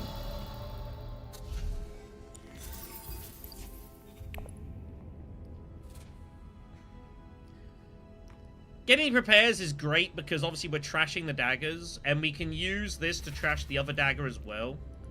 So we can just replace our daggers with Prepare the Ways immediately. That is a huge upgrade to our hand. Very significant. Do you want to get this friendship soon? That was the other argument as well of going here. Was for the friendship. I suppose going Desert Tactics and not deploying. It's fine. 6 for Margot goes immediately to BGO. Unsurprising. Double Agent looks pretty good. But she goes Prepare the Way. How'd she not take Dangerous Rhetoric either? Some good cards people leaving out there. Oh, it's going to be a tie. Okay. No one gets the Fopta symbol. That's nothing.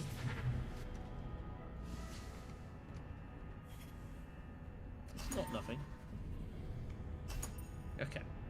So we're going Basin first immediately. That's just automatic.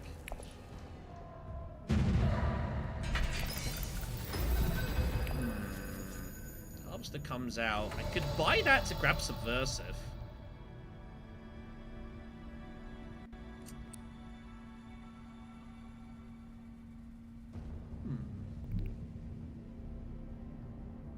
I'll think about it. Yeah, let's do that first. Put these in. It's an interesting conflict in that it's like good but not good for me. But everyone's also exhausted.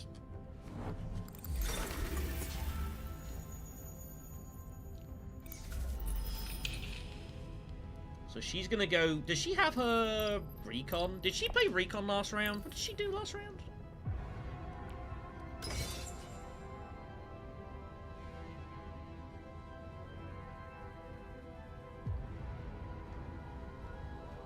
I forget what she did. She went accept contract assembly hall. So she has got city access. So she's going Spice Refinery.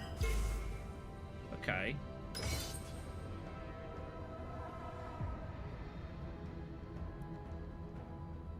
The question is going to be how badly do we want to win this? Sardaukar contract is pretty damn good. We are Irulan. We do want to hit the Emperor faction. We do get intrigues for it. And the Sardaukar recall is always really nice to have. That can really screw with people. That can win you fights that you weren't going to win beforehand. But what I'm considering doing with Signet Ring is I might Signet and we'll take in the Smuggler's Harvester into our hand so that we can buy Subversive Advisor. I think that could be quite strong. How you doing, Pedro? Yeah, no worries, man. I much appreciate it. We've had stuff. You missed some fun. We just...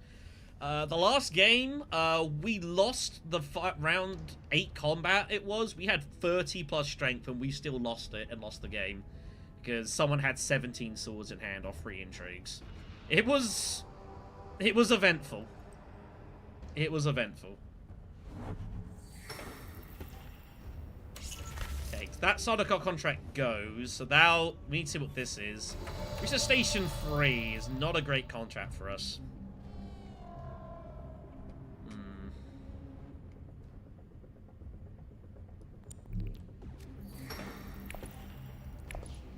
Now I don't care about winning this fight as much. We are going to require Harvester into our hand, though, for Subversive. He's used both his daggers. The concern is he could still... He wants to win this, though, so... I think we just put in one more. I think that's fine. I'm not putting in 4 troops. I think that should be enough to protect second place. Winning the fight is not that attractive to us. We don't have the symbol, and neither contract's that good for us, really.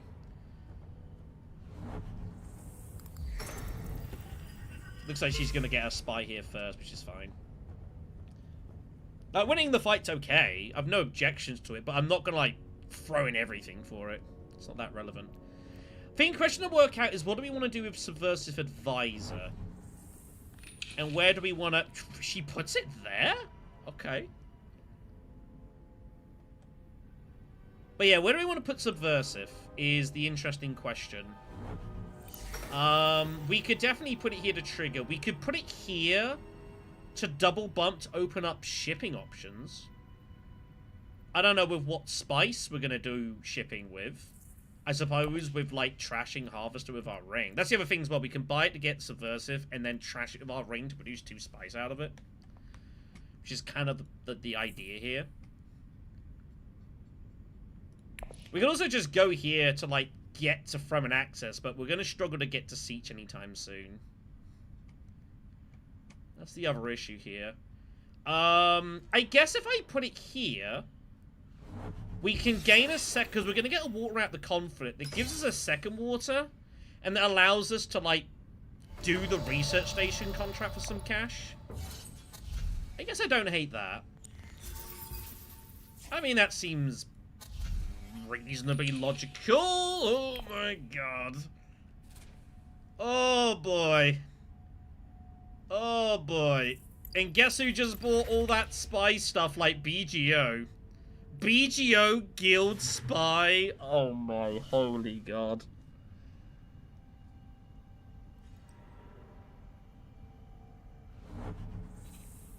That is so ridiculous. Oh boy. Okay. Well, that's just a thing.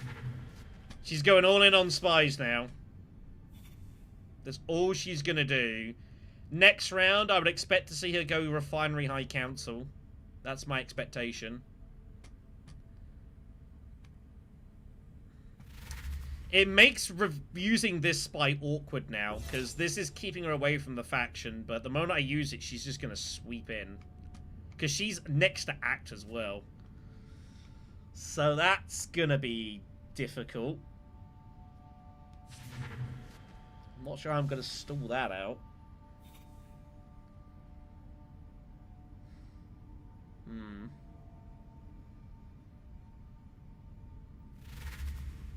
We shall see.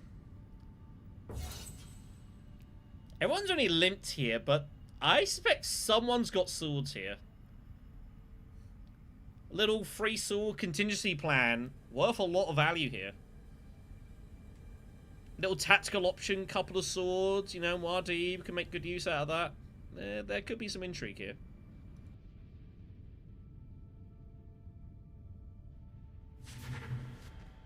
Definitely see that happening. Double agent taken.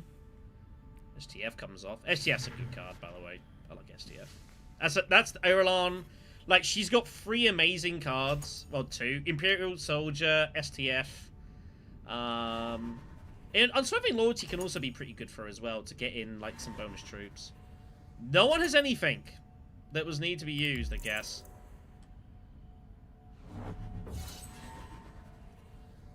What? He just used weird in combat to tie me? Okay, like, whatever. What was the point of that? Whatever. I mean, I was just saying earlier, I'd rather have second than first here. The contracts aren't that good for us. I have no idea why he did that. Like, it wasn't even a match symbol for me. I had nothing, kids. I have nothing there. I cannot give you answers to that situation. Spice Refinery is walled, but no one's got hooks anyway, so it doesn't really matter.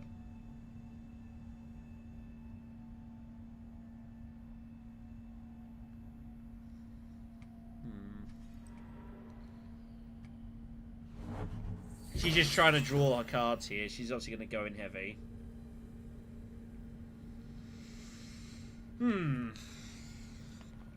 Okay.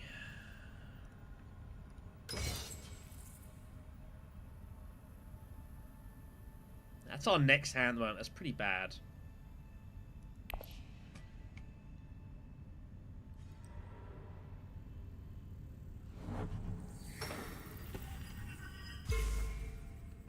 If somehow no one goes Spice Refinery, then we will do so.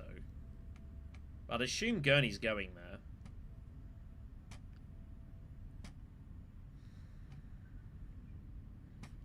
If you got Espionage, you just BGO, block both of these. That's very sad.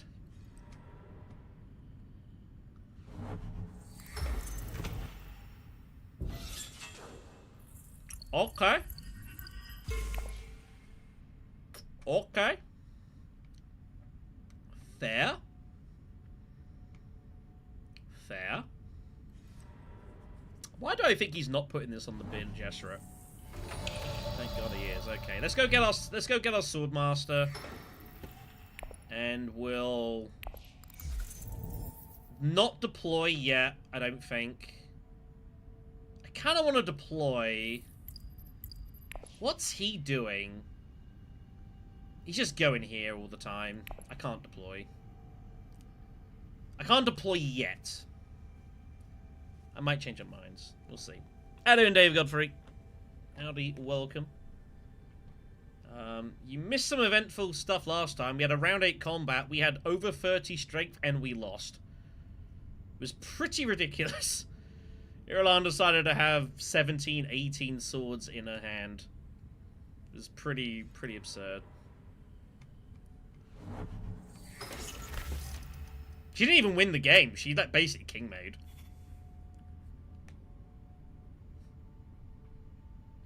Now, she had no chance of winning, but it was like, well, I had 32 strength. If 32 strength doesn't win the game, you shrug your shoulders.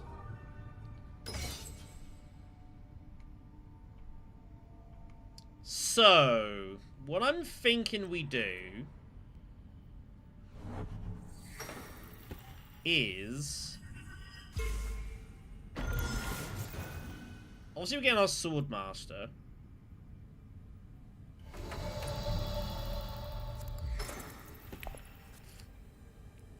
Do we just go Desert Tactics here? Not using Aversive here kind of sucks.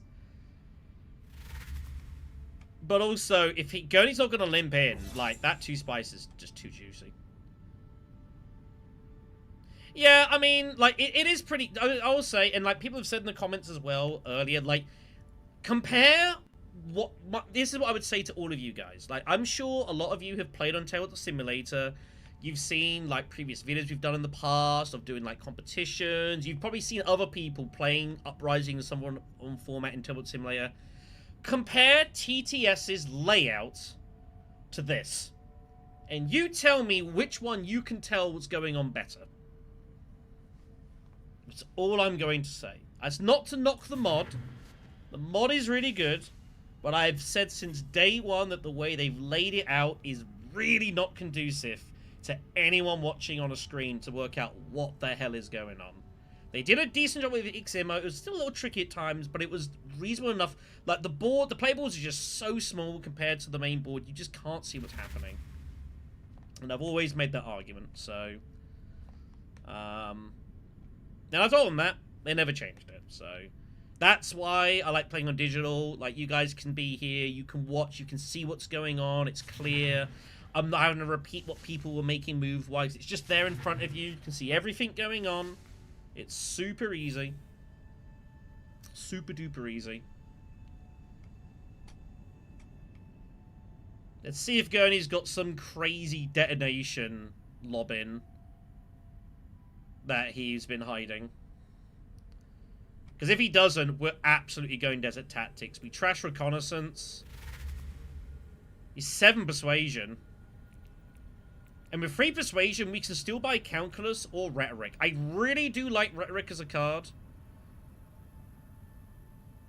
Like, it's just really... having just a bump for free and just a one-time use is, like, really nice. Doesn't clog your deck. You just use it, get it done.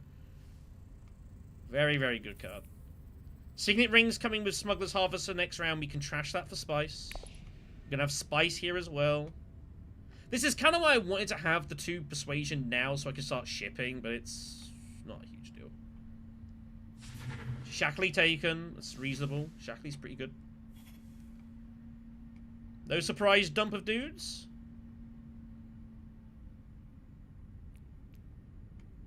No surprise dump of dudes, it doesn't seem.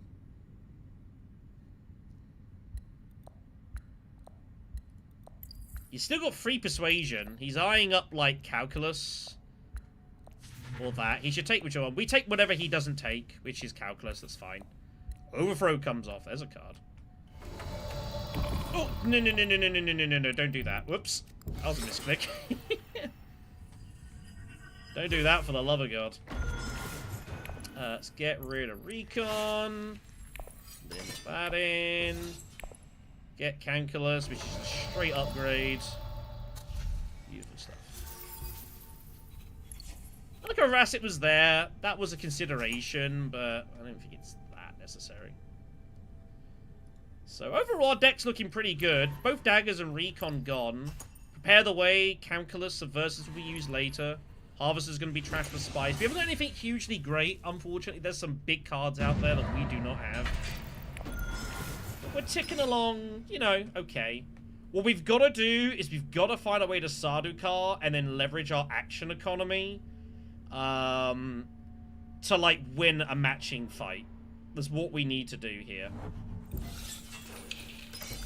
Like, quite desperately. Imperial Basin is not a matching fight. It would have been if Gurney hadn't just, like, thrown 3 swords at me for no frickin' reason. That was so weird.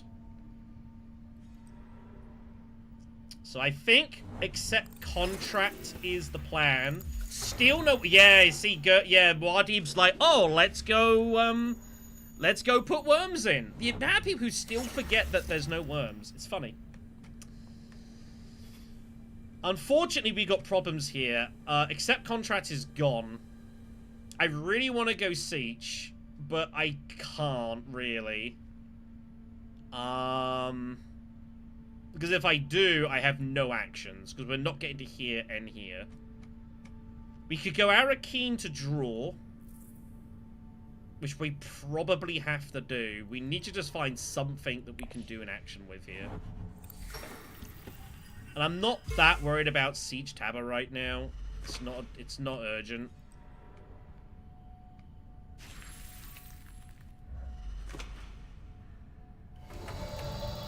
If I go Arakeen and I put in 2 troops, am I always getting 3rd place?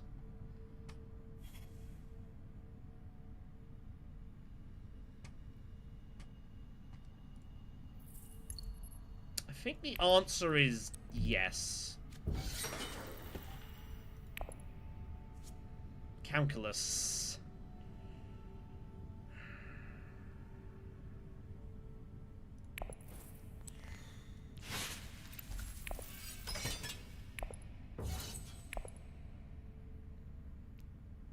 Not the card I wanted to see. It's okay.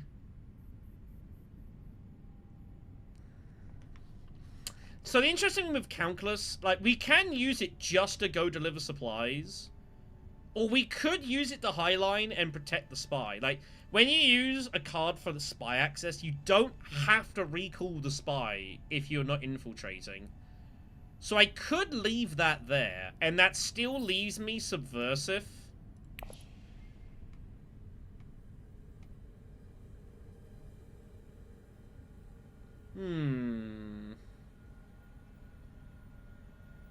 So the logic would be that next round we go deliver supplies and then we ship. Because I'd have spice from this, and I'm trying to target this spice here. I don't think Muad'Dib or Gurney Halleck are going here that often because they have both so much water. So that's what we could legitimately do. It's not a match, which isn't great. But there aren't any great options for us.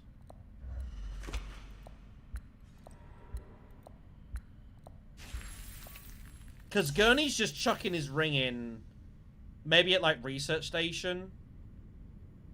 I think that's all he's ever doing. Just taking the spice. It gets him the harvest contract, which is why he went here. That was the point. We'll see what Gurney does.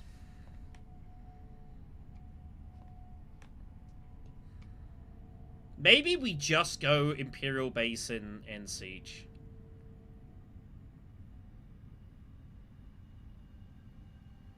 I don't know. I think Imperial Basin is the... We have to do that first. We've nothing else to do.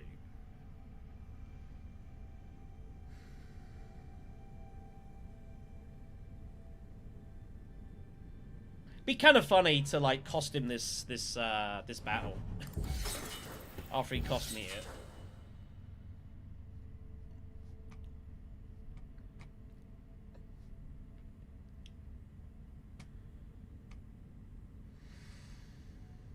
Hmm.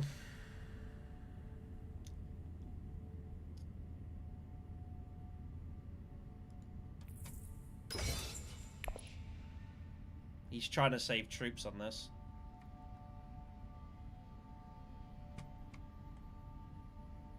I am strongly considering Highliner. I don't think the worms is that big a deal here.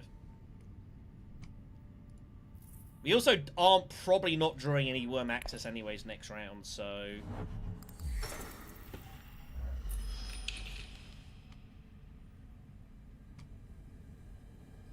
Having Imperial Basin is not bad. It's a bit late. Well, now I'm going to have to put more troops in anyways.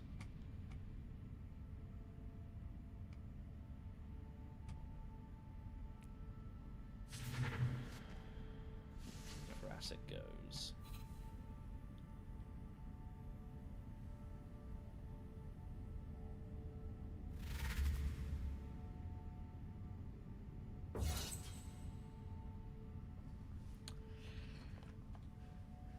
Well, that would explain why he didn't put all his troops in.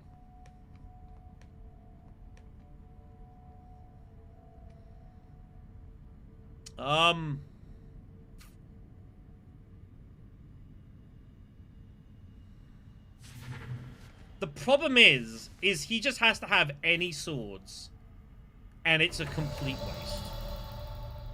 I can't do it. Not Siege is not a bad move. We'll need it for round 6 anyways. And I'm still putting in... he's got 3 intrigues as well. This is a terrible spot. Highline is just so wild, though.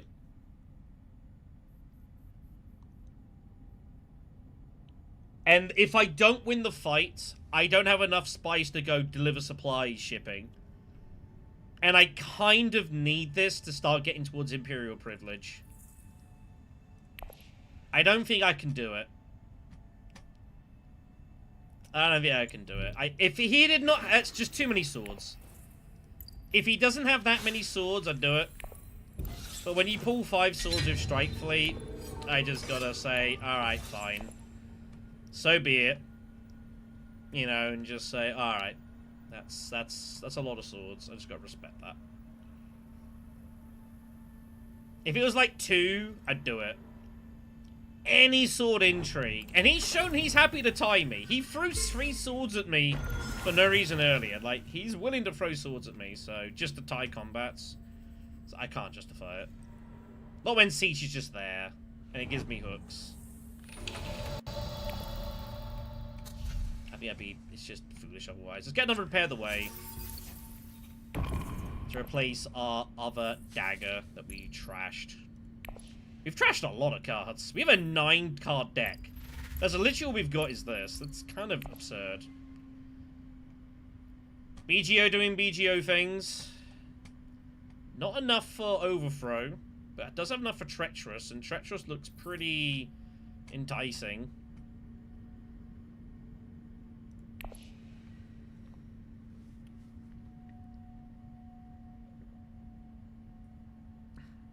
I did want to pull... Believe me, there are a lot of people who wouldn't even think about pulling the trigger on this. Believe me, I'm someone who's willing to make those choices. But I just can't do it there. It's not a match. The 2 spice isn't a big deal. It's kind of late in the piece. It's not worth it. Let's take the 2 water and just be happy. I've got spice to ship and go Sardaukar. I've got my Sardaukar contract. Oh, I never got it in the end because someone took it ahead of me. Test of Loyalty is next.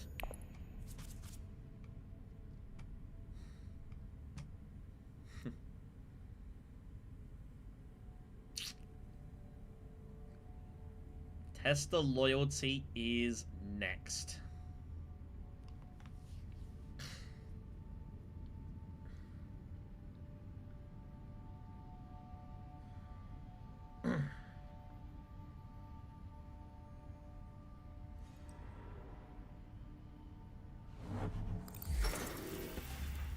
Muad'Dib and Gurney are going to kill each other over the course of this fight. I don't need to get involved in this. I do not need to get involved in this situation. It's unnecessary. Excuse me?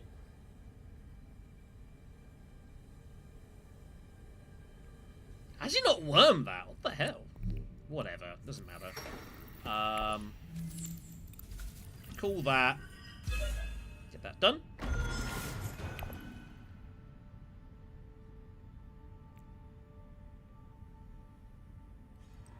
I didn't think I was going to pull that well.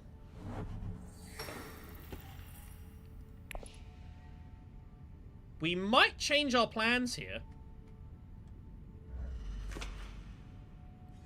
I guess I should have realized I've got 3 2 persuasion cards and overthrow is definitely playable here. But I might also have lost the draw off of this. Someone might have gone to deliver supplies just to get the bump.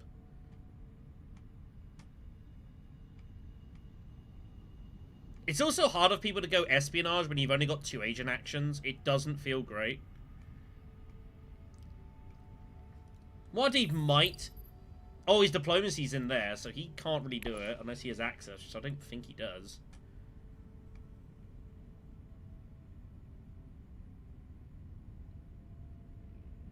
If I espionage and ship, I can't go Sardaukar. I'll be a spy short. Oh, he bought a truth trance.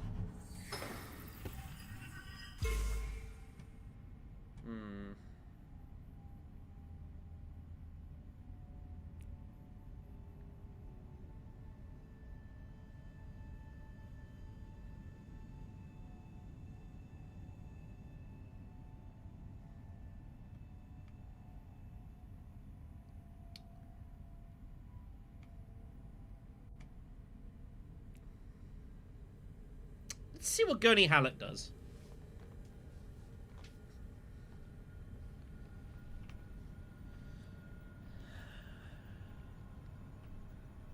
I am considering deep deserting this fight.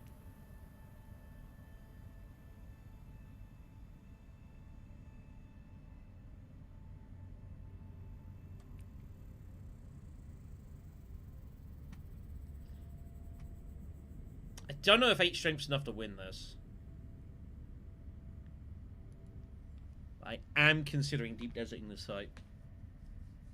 Muad'Dib's only... I think Muad'Dib is going to do it himself. I don't quite know why he went Frem Kit. That was a bit of a weird move.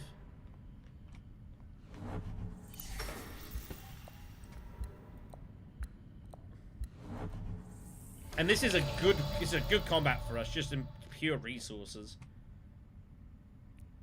Let's do it. Cuts off Muad'Dib as well. There's no worms for him.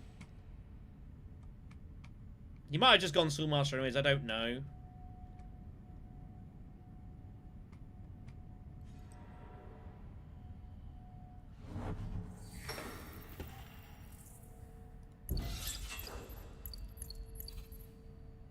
So that spy's going to go there. And now we have a decision of what to do with diplomacy. We could just go, like, dutiful. Like, I don't think he can highline. He's got no access. He's got his ring. I'm trying to work out how can Muad'Dib win this battle at the moment.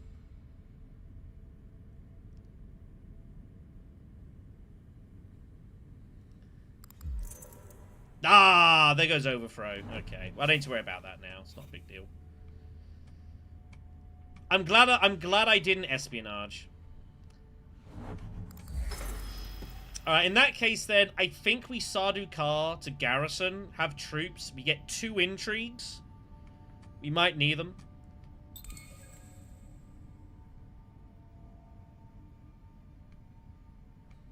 That's unfortunate.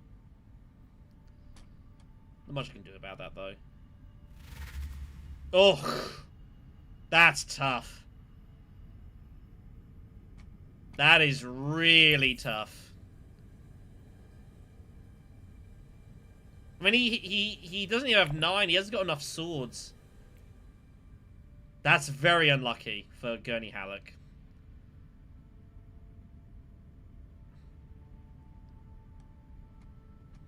That's concerning.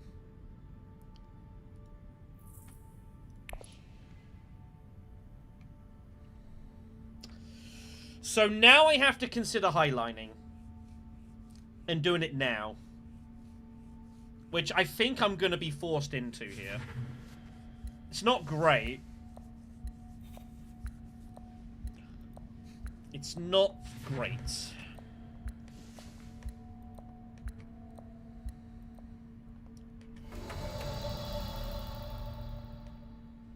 How much do we go up to? Like 14? It kind of commits me to this alliance, which is a little uncomfortable.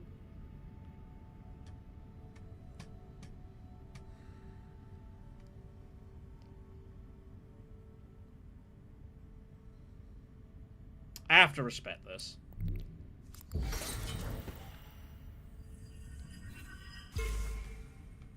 I have to respect it.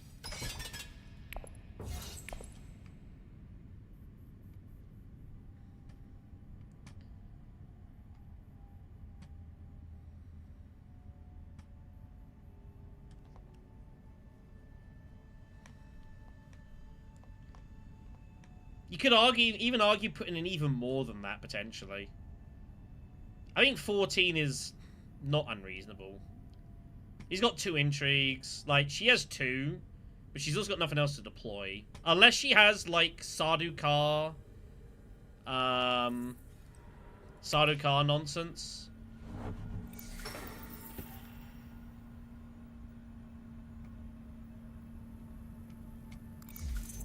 It doesn't appear that that is the case. That would have been the concern, is like Sardaukar detonate. That'd have been pretty sad. Did she buy Sardaukar, by the way? What'd she bought? I feel like I should check this before. She had Treacherous, but that's not a deploy. No, she bought all the spy shit, didn't she? She did, yeah. So Sardaukar was was the last one. It's cool. So if we get the 2, what the plan is here is to buy Paracompass, and then we'll use the 2 spies in order to put one here so we can get High Council, get us a free reveal. Delivery agent I'm never gonna get, so this is fine. And then we'll buy one last prepare question mark. I already have 2. But I can use my ring to trash one for some spice. It gets rid of shipping. Yeah, alright, fine. Oh, I took myself into it. I've talked myself into it. I don't know if that's the right way to do this, but it's what I'm going to do. So overthrow is taken. Thankfully, she has very little persuasion anywhere. So I feel like if I get this alliance, it's probably reasonably safe. But we'll see. Fremen is like the big one that always gets battled over is Fremen. BG sometimes. These 2, especially the Emperor. Emperor is usually very quiet. Spacing can occasionally get into some scraps. But Fremen is usually, that's the one that people will fight over. So, we just gotta hope. And hope that we are good. Yeah, everyone else is definitely in play if we get there, and I imagine that's basically pretty safe. I'd probably spy this and spy this. We have Calculus coming as well. That could be interesting. Pass. Thank you.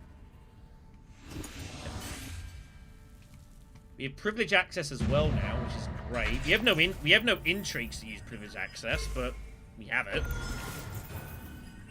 Oh, we get an intrigue off of thingy though. Why don't I get to see game? Where's my intrigue?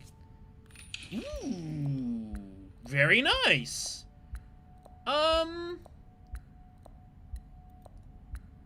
Sure. Cool. That's a good pick. Okay.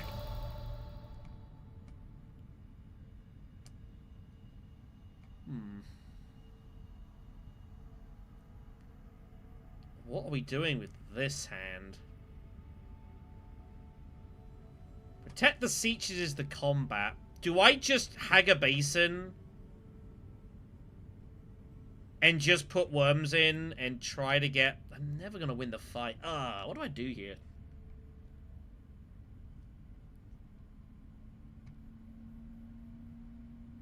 I've never trashed Uprising.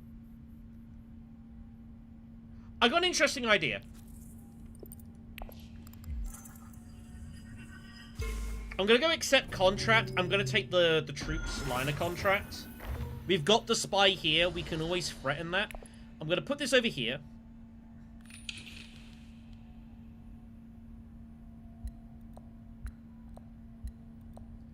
And then we're going to draw twice.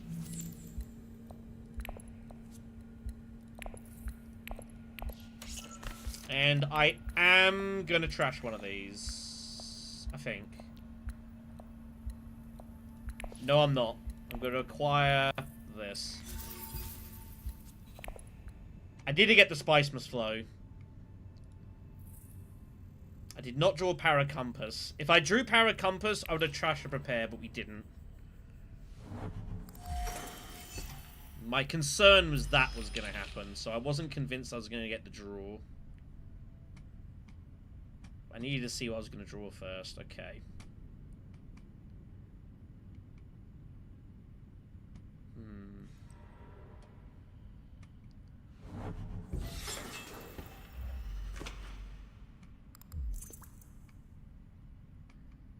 Muad'Dib is always going in this fight. He's never not.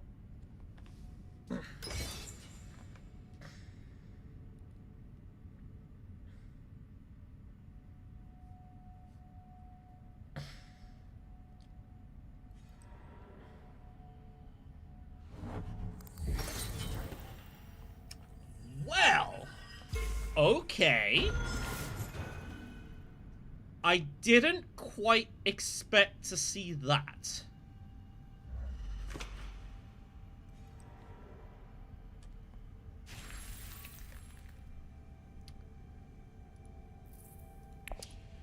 I didn't quite expect to see that. I think we just go Imperial Basin. We take the 2 spice. Or do we go Espionage first, maybe? I think Espionage is actually the correct option here. If I draw Paracompass, I go High Council. But I basically just go... how am I going to get to 5 spice for this contract? That's kind of the question. I don't honestly know.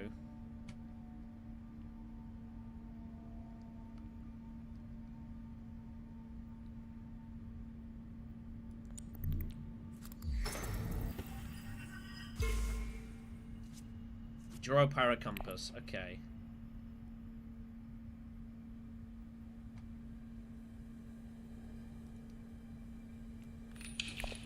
Can't be a bad place to put the spy.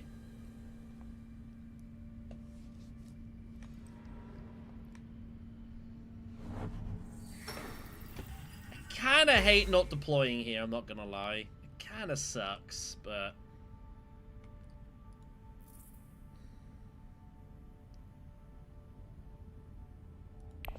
Gonna do.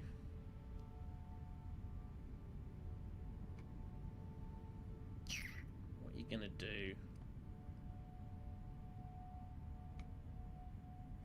It just feels like there's 4 spice to be had here. I guess the other argument here is that we can go High Council later and get the draw. We don't need to go High Council now. It's not that necessary. So...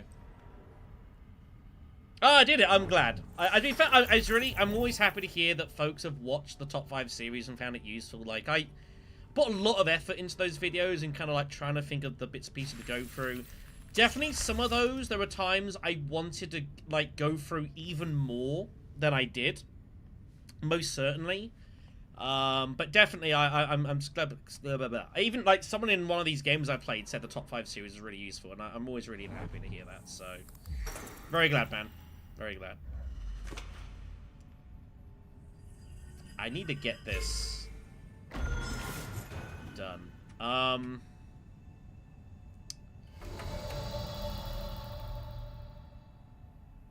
What do we do? Do we just go Imperial base? Thing is, when you've got having Highliner and this together is so strong. Like these are like the best pair of spies you can have. I guess I could just go there and put the worm. I'm trying to make, do I just put in the 2 spice or do I put this in for the worm? Problem is that I'm never getting the water at this point. Like the water is done. I have 1 water. I probably shouldn't use it right now. I'm going to put in the 2 troops. I need to get this last spice. We've got a troop producing here. We'll be okay. What's better in your opinion? Base blood on Uprising Bloodlines. I would argue probably better is... The game is better with the expansion. No doubt about that. The game is better with the expansion. Uprising on itself is fine. And when you get a good game, you do get a really good game. But you do also get the occasional, like, really feel bad game too. That can happen from time to time, which is pretty sad. So, you know, like Uprising is very heavy worms. It's not easy to win without worms. You can do it, but it's tricky. Definitely with Bloodlines, there's more options with Sardaukars and techs and such.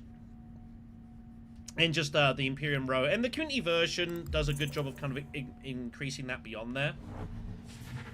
But, you know, Bloodlines itself is not perfect. I'm as much as like I don't mind playing Bloodlines, I still find it difficult to actually play on occasion. So, you know, it kind of goes both ways on that. But yeah, Uprising itself is fine. I hope folks that are enjoying it, that played Iximo mainly, are playing it and finding it interesting. Yeah, the problem is TTS Club is full of just sickos. And that's why I don't play on TTS Club, the Bloodline stuff anymore, because I'm just not competitive. I have, like, 200 to 300 games of Uprising under my belt. I've only played Bloodline stuff like 50 times, if that. And that was mainly in preparation for a tournament. Other than that, I haven't really played it, and it's why I've never really enjoyed streaming it, because I'm just not really competitive against better players. Like, I'm competent at Bloodlines, but that's about it. Like, I'm against someone like the better players, and some people play it a lot there. Like, it's brutal. So, and yeah, I don't get many wins either, believe me, so. Let's get our Spice Must Flow. It's cool. One thing very cool, by the way, you can do with Irulan, you can use her ring, and you can trash Spice Must Flows for 2 spice. Very cool. You can get that sometimes. But yeah, Bloodlines is a tough sport. It's a very tough sport. You know, so use it with some care.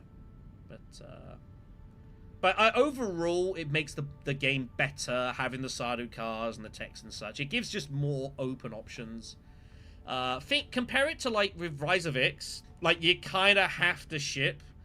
It's just the meta. And the way I've always looked at Uprising, and I've always explained Uprising to people, in my view, is that it's an alternate world Dune Imperium with a Worms expansion already bolted on. I compare Uprising, as you see it, as Dune Imperium Rise of X. Like, there's enough going on, but there is one mechanic that's pretty damn strong and you kind of have to get involved in most of the time.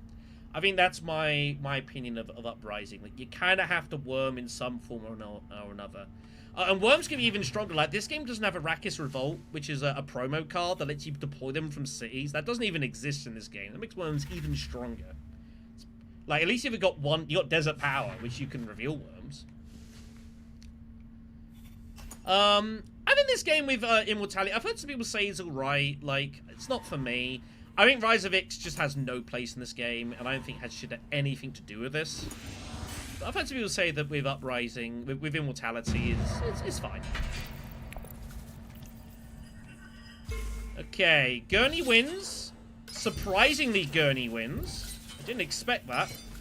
Muad'Dib has 16 spice. Imperial Basin is next. And we have our spice for Highliner. It's a walled conflict. Detonations could easily be out there. She's got Overthrow. Somewhere in this deck. She possibly has it in her hand. Overthrow gives her the double bump. This still feels highly uncomfortable. I cannot say I'm enjoying that. Now, I would like to play Espionage. Somewhen. As Espionage will get us this, and we can play Calculus to Highliner. I don't know if I want to go on this battle. Going in here is very, very scary. And highly uncomfortable. She's eyeing up going High Council again.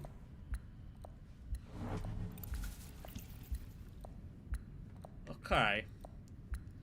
Yeah, if I go there, I won't have enough spice. I would have to produce some. I can do it though. My Signet Ring, again, the Signet Ring can trash a card. So if I pull my Signet Ring with like Spice Must Flow, I can trash that, produce the spice, and then highline with Calculus. So it can definitely be done, but I don't think this is the battle for us. I think we wait until next round. We let people kind of exhaust themselves. And we go from there, I think. The problem is the wall being up is kind of a bit awkward. It is a pair, but so are two of the other three combats are also pairs. Either the Chris Knife or the Thing. The problem, it's tricky.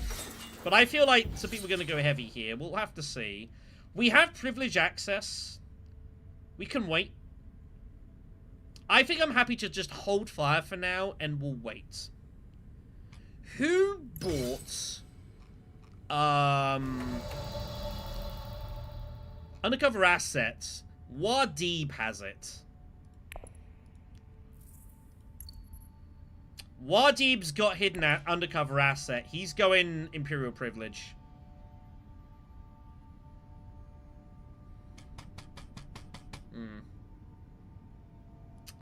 I'm going to say it's fine for now. I know this spy isn't doing anything for us. Oh.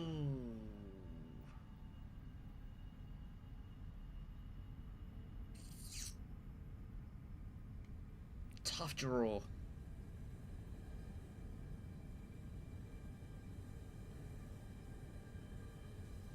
I have to just lead the spy.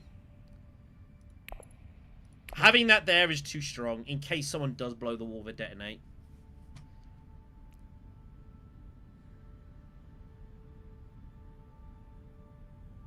But I wanted to go here as well because it activates these. I could have just gone secrets, I guess. Maybe secrets was the correct option. I don't know. I mean, I can't do it based off of that. That was a very, very bad draw.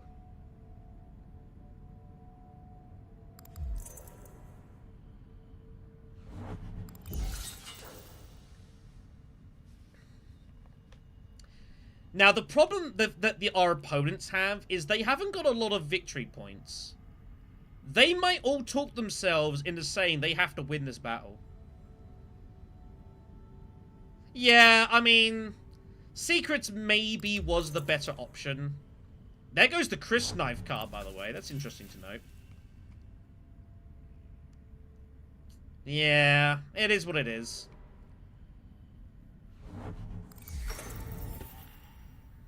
It is what it is.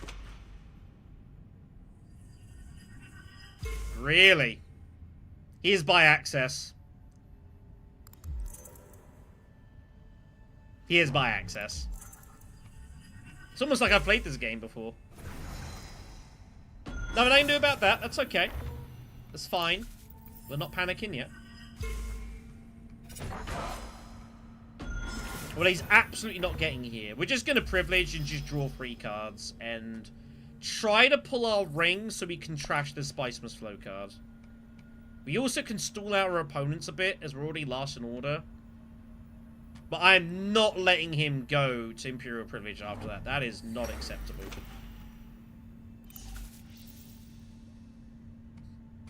That is not acceptable. Stupid buy access. Such a strong card. We will recall. Yes. Take the triple draw. No ring. Jeez.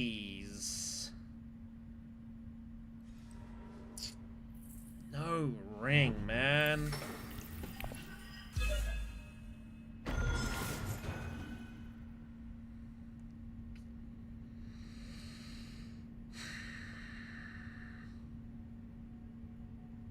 She didn't deploy?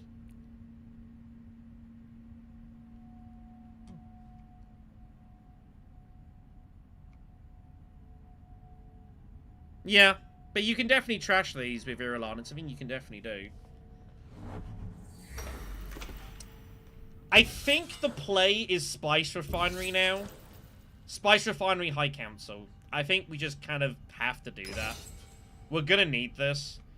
If we Spice Refinery, hopefully we draw our Signet Ring. If we don't, I mean, there's not much you can do about it. And then we might reverse go Hagger base in Highliner. Or we could deploy a troop. Irulan, she is not putting in a troop. Which really surprises me.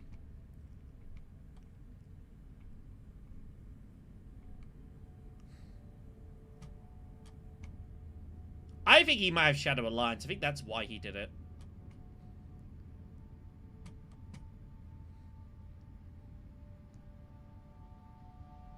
He's got unexpected allies. He's got 2 water. He's going all in. This is how he wins the game. He scores 4 points on the combat, and he has like a point in hand. How does he have a point in hand, though?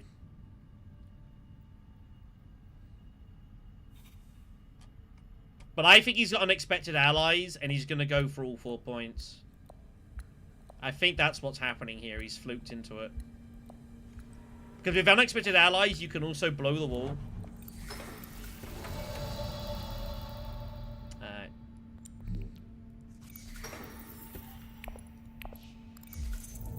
Calculus.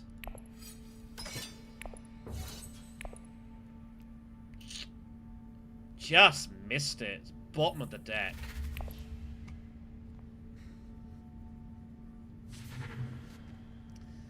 Ah, man.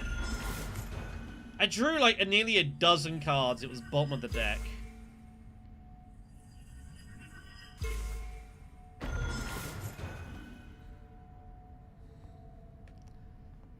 That is very depressing.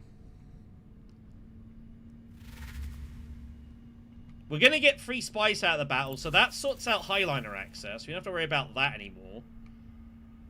But yeah, we High Council. And then we just hope to find Diplomacy or Calculus next hand. And if we don't, then...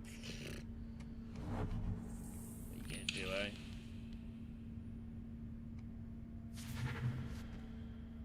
What are you going to do?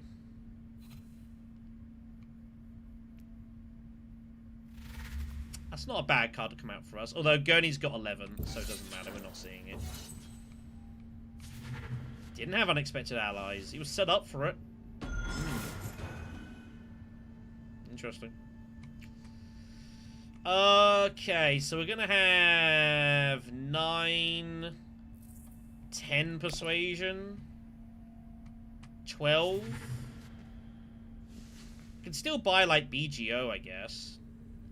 I don't know how useful BGO is. I could also buy Spy Master as an additional Highline access card. Crisis No Object comes out, but I don't think that's going to be useful for us. There it is. Of course it wasn't, you know, unspoken notice we get the Garrison trick. What a terrible hand draw out this has been.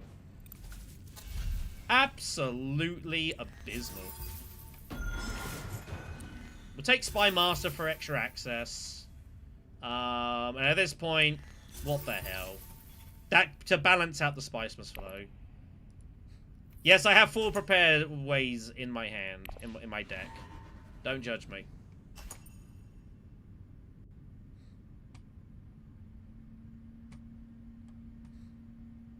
It's not going to be easy to win the next combat, by the way. Hello! Here come the swords. Questionable methods. Muad'Dib has no swords! Oh my god! Wow! Muad'Dib has no swords. Those have got to be endgames. Wow. That's ridiculous. Spice Refinery is the combat. It's the one combat I don't match with.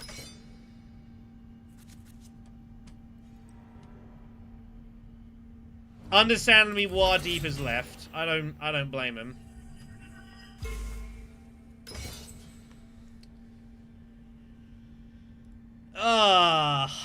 Yikers. Okay. Signaling Ring might as well destroy Unswerving at this point. It's doing nothing.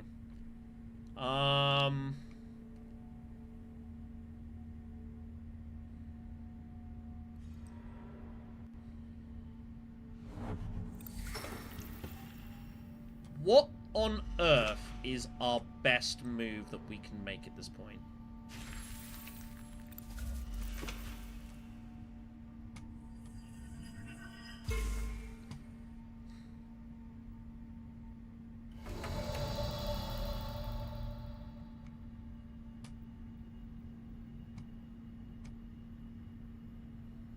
There are no worms. Worms are... There's no worms. The walls are.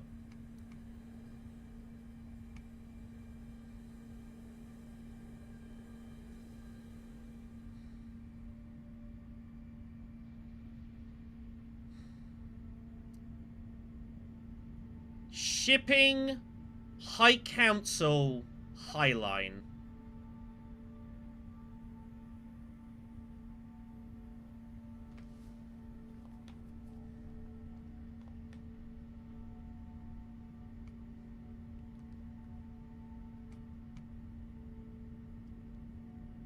It's a 1v combat, yeah, but it's like, what else am I going to do? How else am I going to score 2 points here? That also puts pressure on this alliance. I think, it's just a difficult spot, like... There's nothing I can do. I can't control the combat.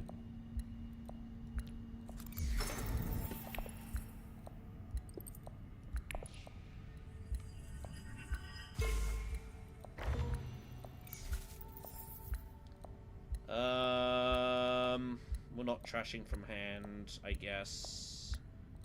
There's no need.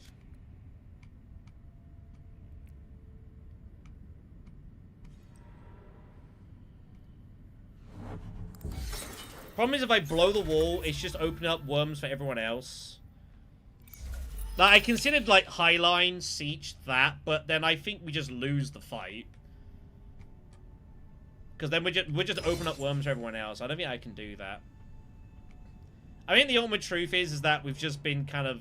We're pretty unlucky. There goes Privilege. I had a feeling he was going to go there.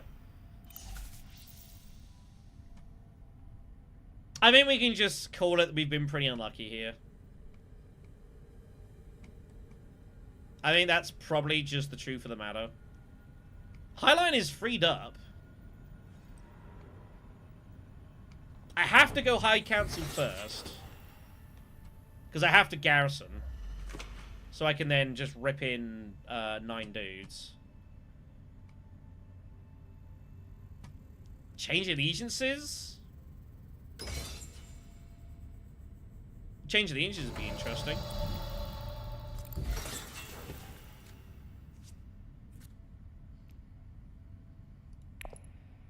I mean, that might help us. We might get Spice Must Fall off that. That's not nothing.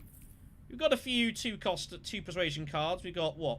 Quite a few. Spy Master would be, also be good. That actually probably gets us Spice Must Fall a lot of the time. Diplomacy, Spy Master, either of those or Convincing is all Spice Must Flow.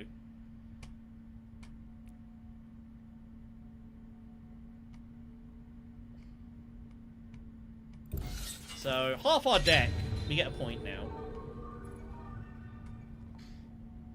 And even if no one goes Highliner, we still have a Spy we can recall. Like, I'll be honest, we're not winning the fight. Like, I think we're just kind of a bit screwed here. But it is what it is.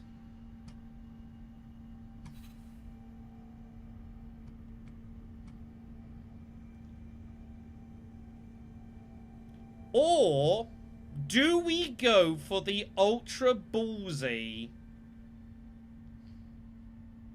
No, we can't reveal and wait for a Night Friend. Yeah, the game's over. I think the game is just realistically over. Like, there's nothing we can do. I think we've been pretty unlucky this game. Like, I think we played all right. We did some fun stuff, and we just kind of got a bit screwed over at times. And that's Uprising. Sometimes it just kind of just goes really badly for you, and there's not much you can do about it. You know, and that's fine. Yeah, I don't even have the strength to beat her anymore. Like, I don't have the strength. I think the game's over. Which is what it is. Which is what it is. Like, it was the 2 worst conflicts. Yeah. Spy Master is the only card that maybe gets us out of this jam. It's fine. I understand when I'm not meant to win a game. It's fine. It's fine. GG.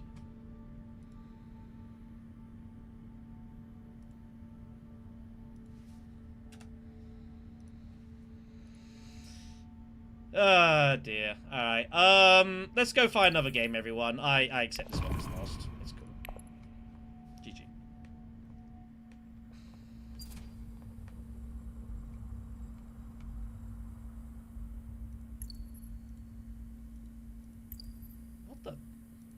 What the hell? What does that do? Yeah, I mean, sure. Whoever wants to play can. No one's got a lobby made, so I guess I'll make one. If you want to join. Oh, no, there's a game there. Whoops. Leave. We'll join that one. But yeah, that was a, yeah. Sometimes you just get the signal that a game is lost, and that was one of those.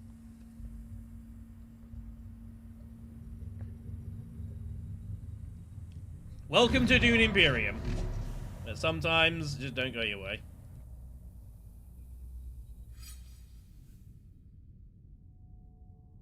That's fine. Alright then, 3rd position. Best of luck, Baxter. Let's see what we've got here on the road. Treacherous, Spy Master. Reliable Informant's a fun card. Forsaken Steel Ted. Desert Power is a big card. Only card in the game that lets you get worms outside of, you know, going to worm places. I mean, I'd appreciate that. Is this a Staban row? Treacherous Maneuver would get past having no diplomacy. Spy Master is a great card for him. And that's why Staban gets taken early. Okay. I think I'm going to go Fade. I'm going to go Feyd-Rautha. I'm going to look to go BG very early here. We got Reliable Informant. Yeah, this is what he wants to do. He's looking at all this stuff here. I also might consider early revealing. When there's a Staban 2-ek in the game, especially on the 4th spot. I mean, yeah, you do, but it's fine. When you got a Staban in the 4th spot, like, it's not uncommon to see him at early reveal.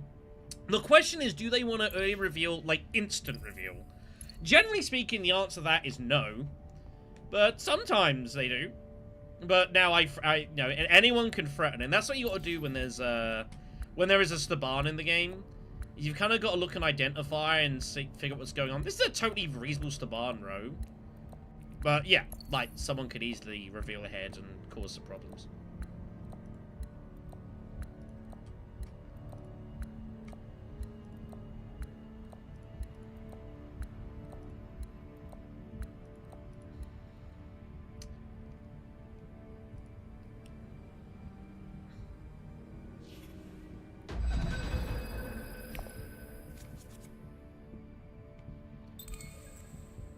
Alright.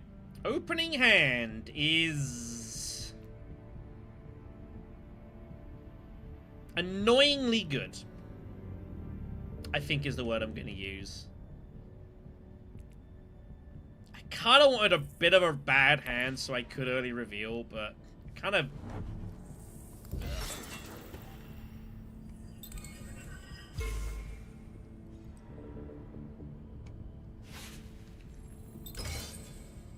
kind of a pain.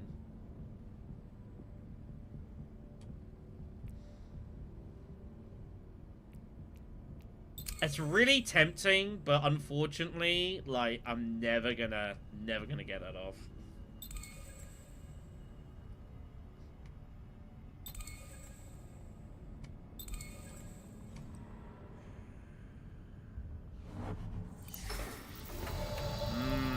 That feels like a Desert Power prep. That looks at what's going on here. It's kind of hard not to go Frem Kit. I guess we go Frem Kit. We'll see what happens. We'll make the limb. Feels stupid not to do this. We pull the second dagger.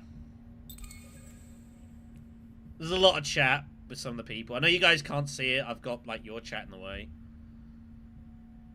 If you want to see it, there's that. There you go. I'm sure over the course of time that I have been doing stuff that people have stream sniped me on this or TTS. I am very sure that that has happened. I am very sure that has happened.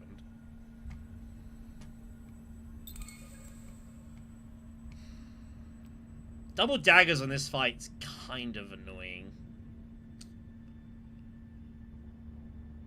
It's not really a fight I want to be putting 3 troops in on.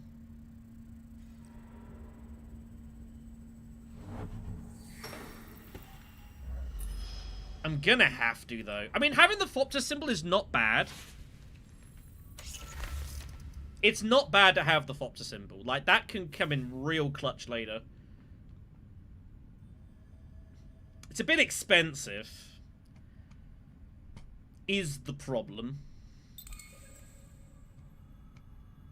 Yeah, I'm sure a lot of people are... Yeah, I've seen that as well. A lot of people are very used to just having played so much Bloodlines, just playing basic Uprising again. That is what it is.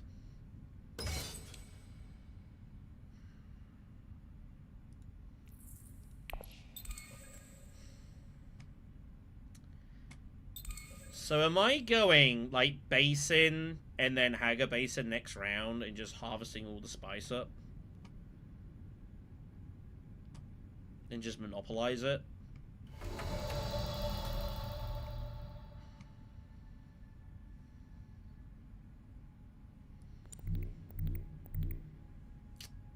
Free Persuasion is not good here. I could be left with very little to play with, but...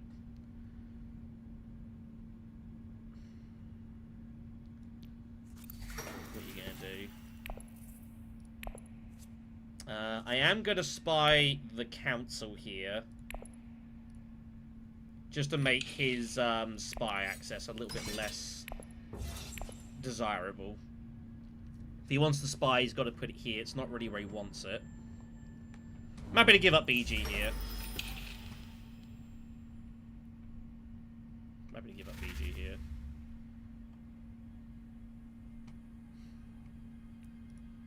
So she's got 3. She should take Spy Master. He's clearly set himself up for 6 in Desert Power. Reliable Informant out there as well, which is also a totally good card. She goes for Prepare the Way, which surprises me. Really surprises me. So now we've got a choice of Reliable Informant or Spy Master ourselves. I think we have to take Spy Master. I think that's just better for us in the long run. Just to have the access. I can't let Staban be able to access vote through spies. I'm happy for him to put him down like that, but I can't let him just access it directly.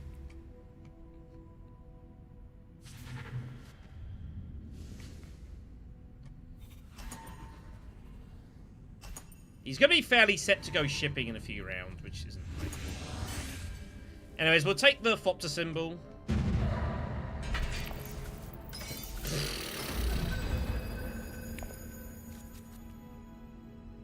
That's a grim hand. Notably, he has already used to seek allies, so Staban's only faction access is Reliable Informant right now. It's the only thing that gets him there. We are going to take this for sure. I don't know what she's gonna do.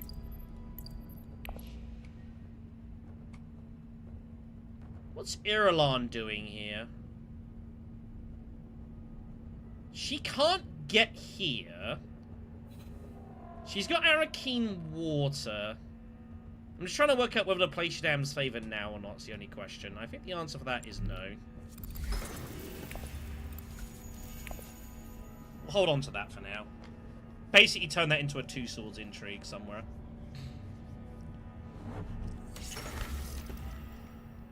So obvious what what Staban wants to do here. So we're gonna have to battle with him. We're on his right. We're gonna have to aggressively go after kind of like spice and water and stuff.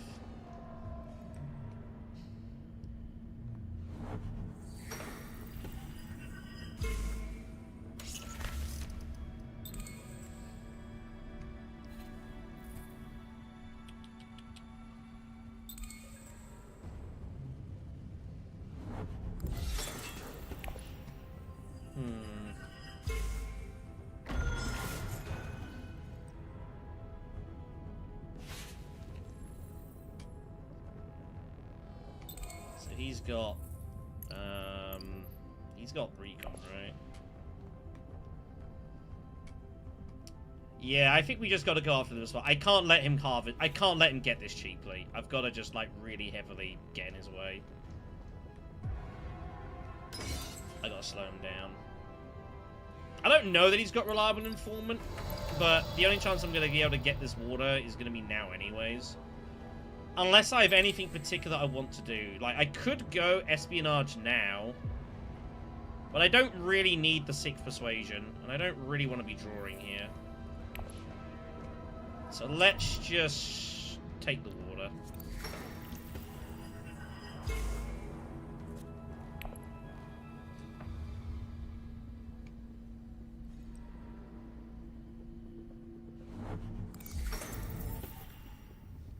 Just kind of move on with our lives.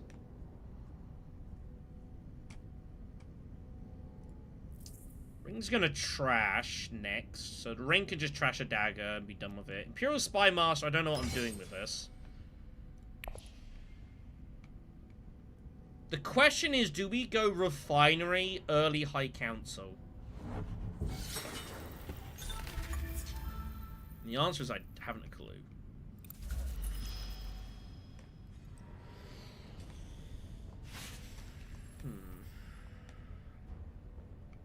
He's gonna... Muad'Dib will go for leadership if he can. In high places is what we want, and we will put the Spy on BG.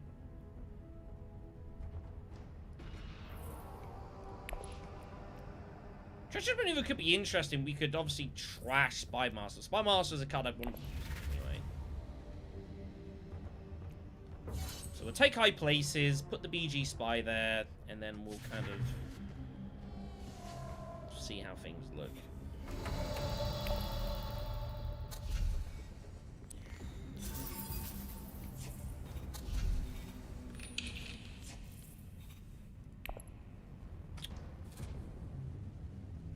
I was going to say I should have put the spy here just to screw Staban even more, but I don't really care if he gets his Swordmaster cheap, because then if he gets his Swordmaster early, it means I get it for cheap. Although being on his right means it's kind of hard for me to take advantage of that healthily. We'll see. Anyways, he takes Treacherous, which is correct. Irulan's got 5. She goes Spacing Field, so everyone's about reasonable. You know he's out there. Shaddam's Favor is just such a meh card. Having the free Solari for that is just so hard to get. Free Persuasion for that. It's so difficult.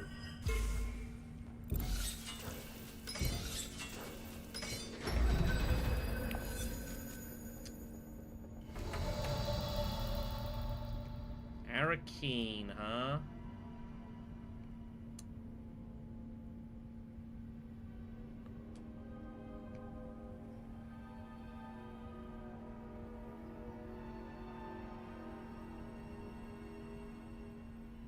I mean, Muad'Dib's never getting to that.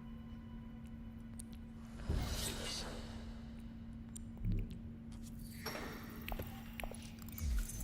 We're gonna use that Trasher Dagger. And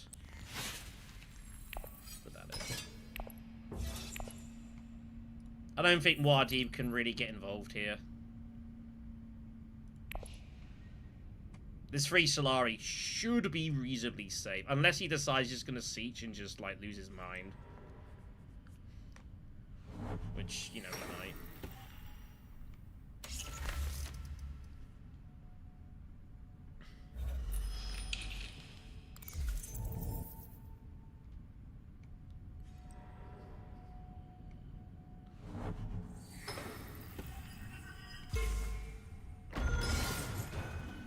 We'll see what Muad'Dib does. If he goes here, I just have to block Basin. Well, no, he's got to take the hooks. He can't blow the wall and take the hooks.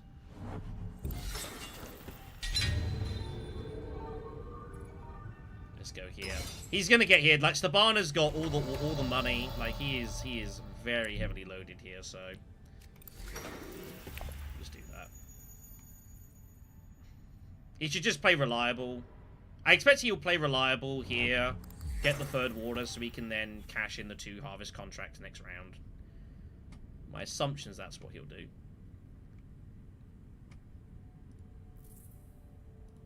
I kind of don't hate taking Sardaukar Soldier, because we can trash as we go with our ring. If I want to. Also, having the loose spice, the loose water, means I can Desert Tactics at some point. But if she's got her ring, she's got her ring. Unswerving comes off now.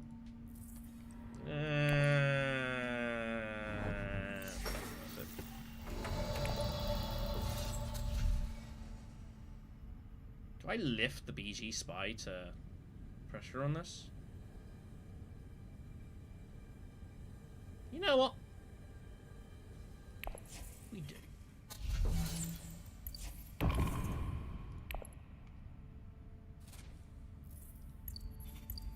She's trash her daggers there, so I think we win this enough of the time. Muad'Dib might have some swords, who knows?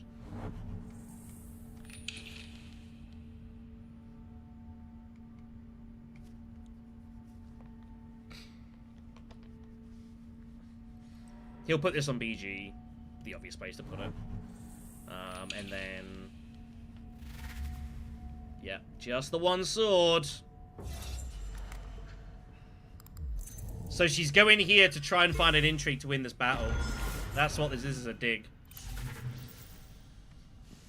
If she finds swords, whatever.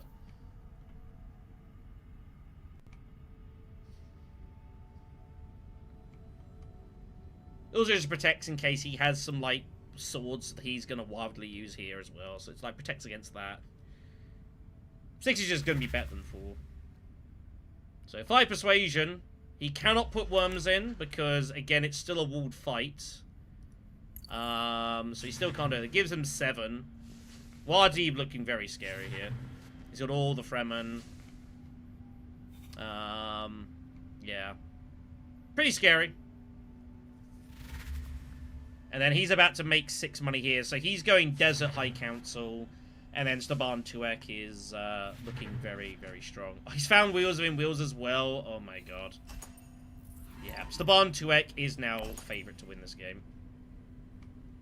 I mean, that's fairly sure of that. Has, like, the down bump for 5. That'd be pretty disgusting. Okay, doesn't. Cool, we get the match. Arakeen is a bonus. As I said, that fought the symbol. You know, you can, in that skirmish, can be pretty good. Test of loyalty. Okay. This is all automatic. Spy Master we find, which is cool, so we can actually produce a intrigue off of this, which is pretty sweet.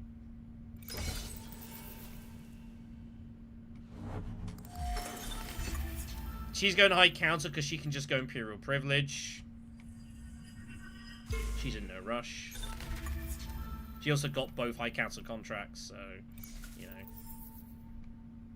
not a big deal. In my places, obviously, I'd want to have spies on the board. Probably, I've got no other BG either, so in my place, we've kind of got it for now.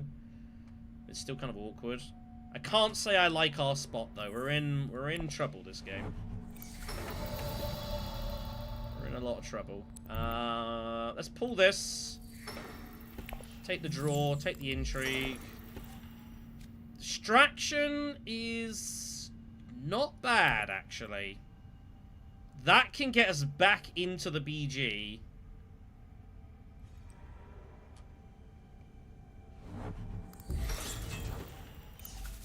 I kind of wanted to get back into there, I'm not going to lie. Kind of wanted to get back in there. Into Salka. I was considering that. Okay. So winning this battle is not easy anymore.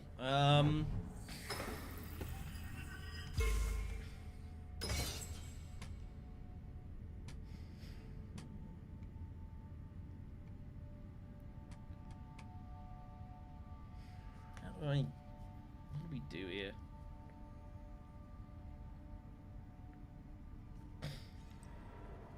Here comes this. No surprise here.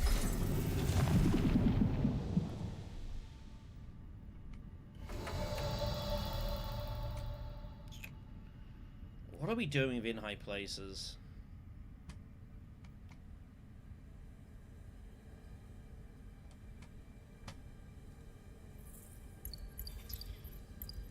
He wants to go Arakeen.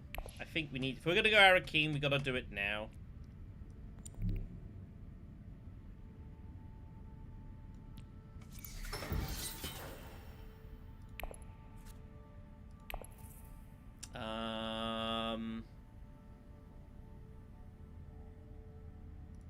Let's get this spy down. Now we can actually review in high places for a Spiceman's Fellow actually doing this. That's kind of cool.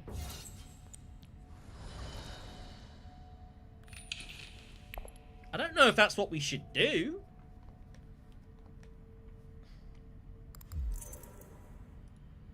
There's his Arakeen. Yeah, I told you he was wanting to go Arakeen. Probably. Well, now we know what his intrigue is. Yeah, he has to play it. He's got to go there.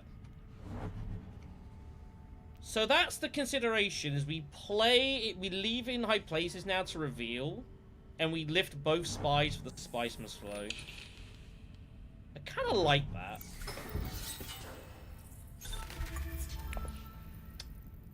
And we can use Dune Deserts just to draw here.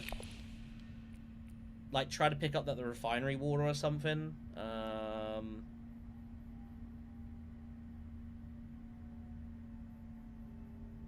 I don't hate this.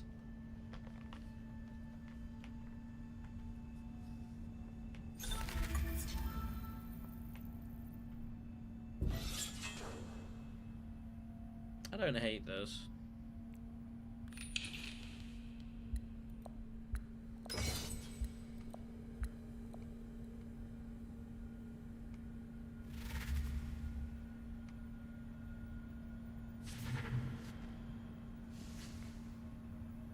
guys can see a better move, tell me.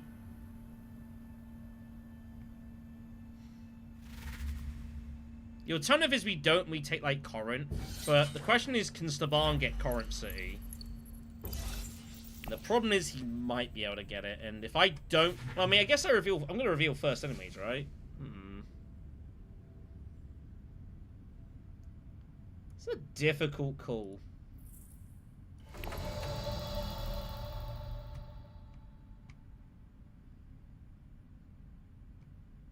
I'd have to reveal early, though.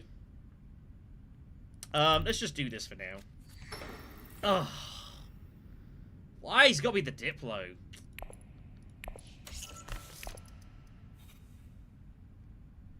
It's not annoying at all.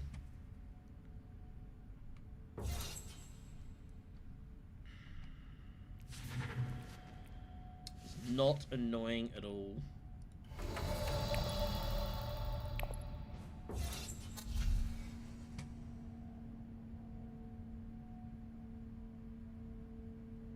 I think Corinth is fine.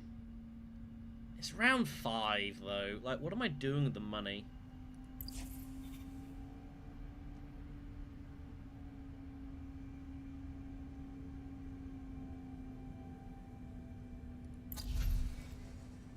No, I'll take the spice was slow.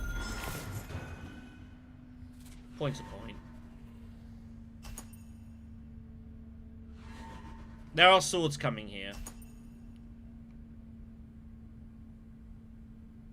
But at least he has to pay for them. Wow. He doesn't have that many. Might have had, like, the free sword, perhaps. Don't know. Anyways.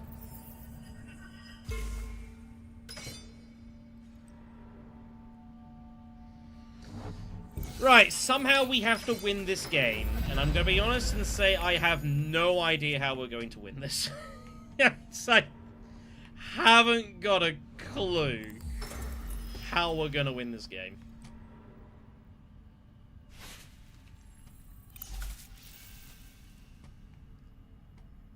Haven't got a clue.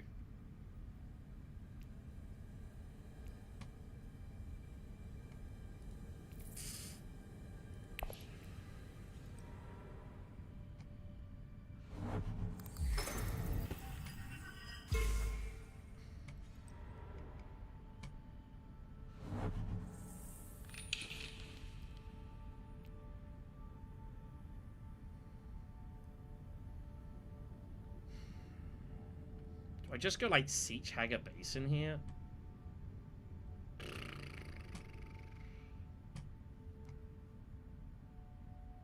Obviously I could go like accept contract and just take the money.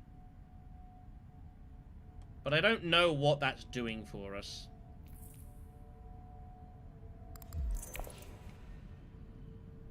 Yeah, buy access is pretty good. That's pretty strong. That's pretty strong.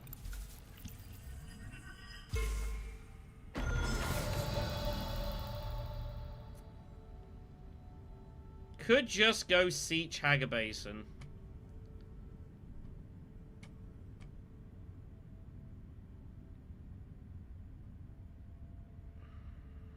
I can't justify it. Okay, we find diplomacy. That makes you feel a little bit better about my life.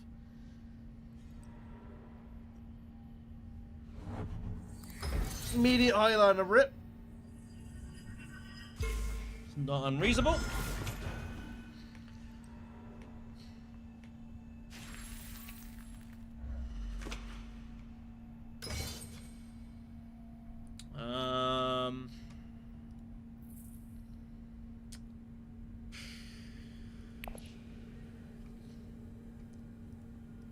Not good.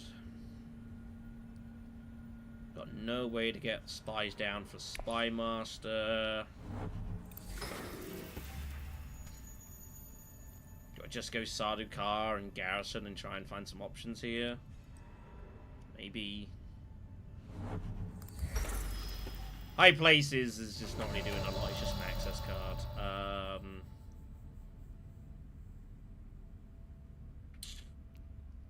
I could go dutiful and grab the Sardaukar contract itself. And then just Sardaukar, like, next round. I kind of like that, actually. I kind of like that, actually.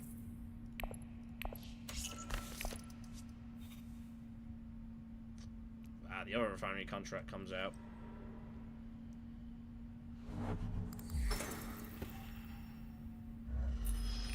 But yeah. Unfortunately, at this point, our opponents are snowballing, and we are not. That's kind of the problem we have here.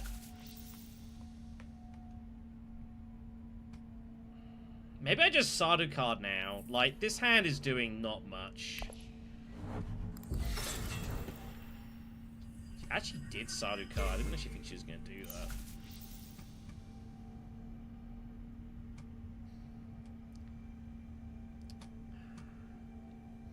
Does she have detonation?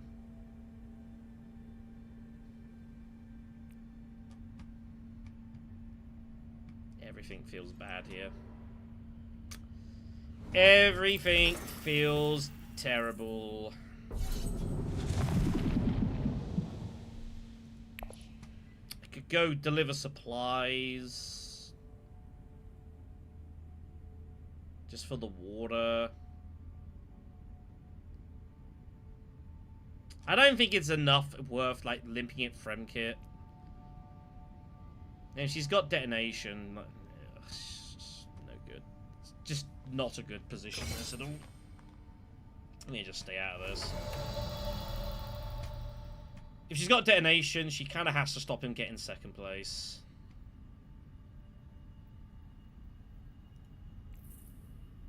Or I could go secrets to, like, try to get the privilege. Next round, we'd go Sardaukar privilege. Yeah, I would do it that way. We need help anyways. We're so far behind in this game. Like, we need help.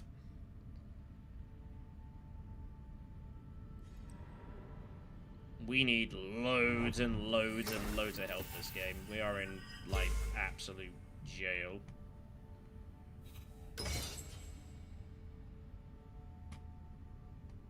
So we go Sardaukar, privilege.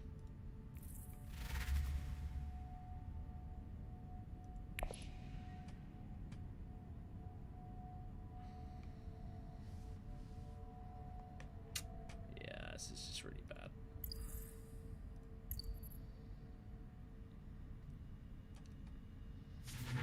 We've had games before where we've, like, come from behind and won it.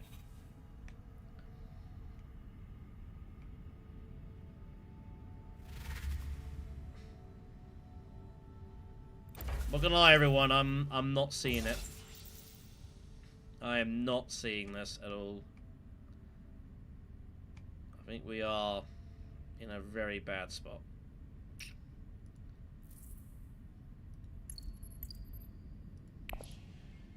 Feyd's like an okay leader as well. Like, he's not great. He's fine. He can have good games. I haven't played him today, so I can't wait to play him. Like, there were definitely stronger leaders out there. I just... Like, I should just take Muad'Dib. I just didn't want to pick him.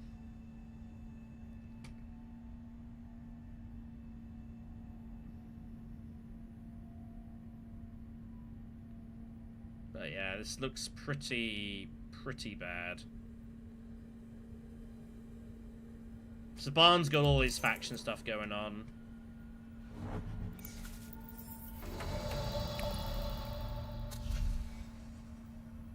Yeah.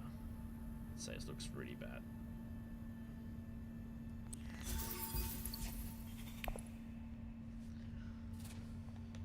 Pretty bad. Yeah, he's just got access all over here.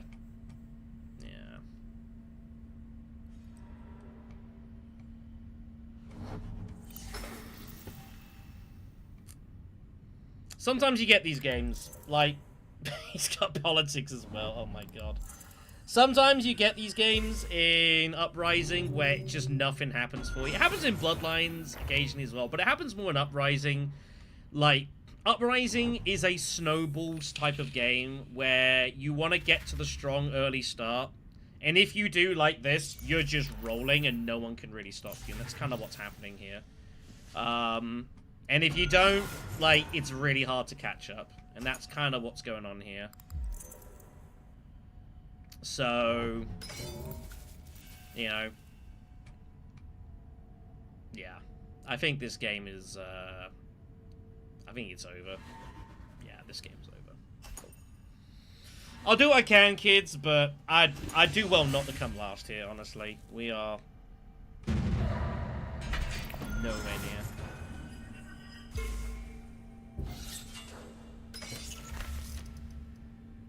We are nowhere near this one.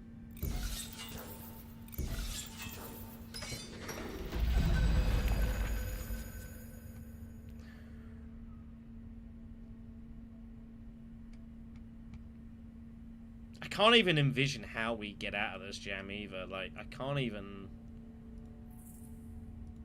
That's the problem. It's like, I don't even see any outs. We've no military. We've no intrigues. We've no real strong cards of any type. Hiding by places is nice, but it's just on its own.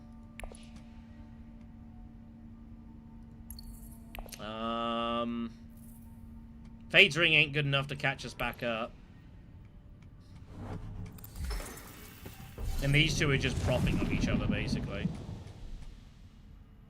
So, I don't see how we recover from this situation, honestly. I will try, though. Turns reports might be useful later. If I have a way to put some spies down.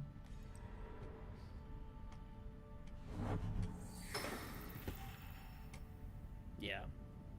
And that is a feature. And we talked about this when we did our review of Uprising. Like, Uprising is a snowball type of game because of worms and stuff like that. And like some of the power level of the cards is a little bit wonky-ish. Yeah. And that happens. And that's why I don't play Uprising a ton. Like, as the way I've always best explained Uprising, and I've talked about this with people, when you play, like, Dune Imperium,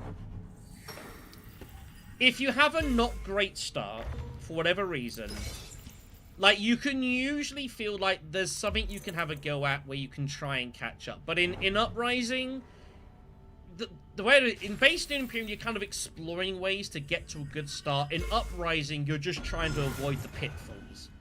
And there's a big difference between the two.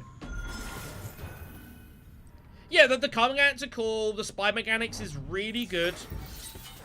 But also, like, you do have these situations where you're just in, like, all sorts of trouble. All sorts of trouble, and this is kind of one of those. Do I go Privilege first, or do I go High Council first? I think I go High Council first. The problem is, if he's got his ring, he can literally just go here. I mean, it doesn't matter. If he's got his ring, he gets both. What do I value more, Privilege or High Council? Probably High Council. I think High Council is more important right now. High Council means I can Intelligence Report and find some Spiceless Flows if I have to.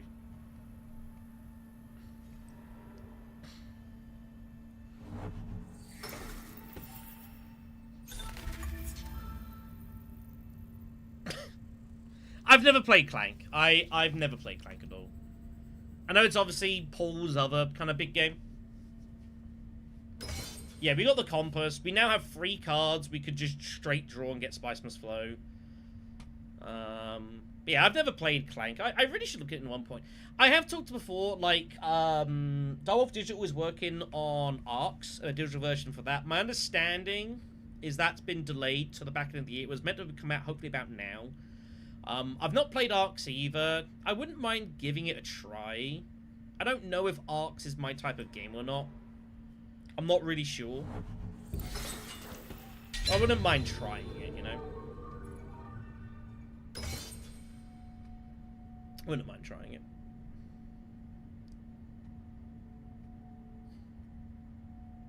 Yeah. So I have no... I got no experience of the... I got no experience of it, so...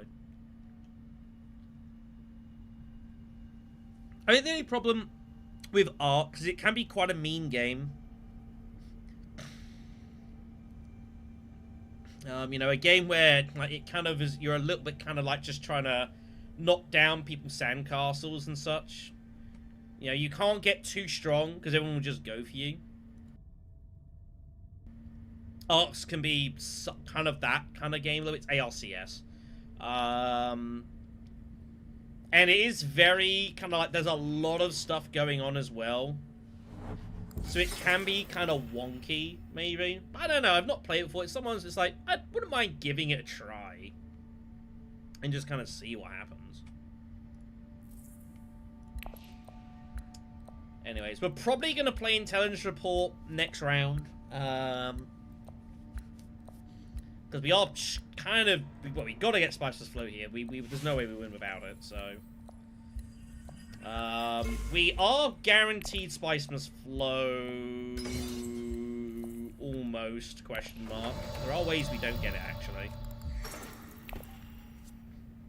I have to pull that spy. We have to advance that. I think we get rid of Depart from... What do I get rid of here? I'm gonna get rid of Depart from Arrakis.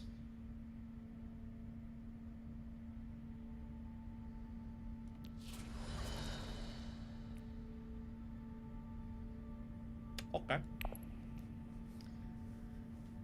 Okay.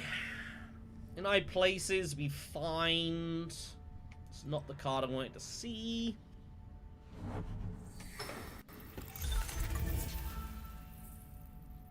Yeah, this is not great. I guess we just go secrets. But if I... Oh, I need to see what we draw off Intelligence Report to know what we can do. I did not want to see this card. I wanted this for next round. It counts as ambition. Deep Desert it is. Yep. Makes sense. Makes sense.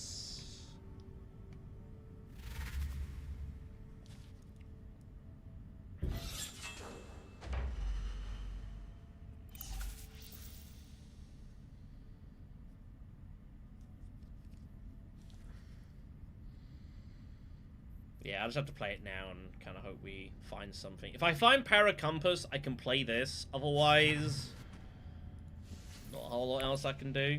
Muad'Dib retreats.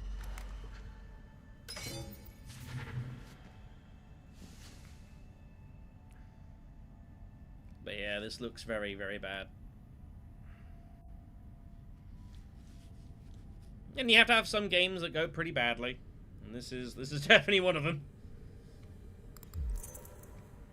Change allegiances. Steals it back. He found change allegiances off the worm. Oh my god. Because he would have played it earlier.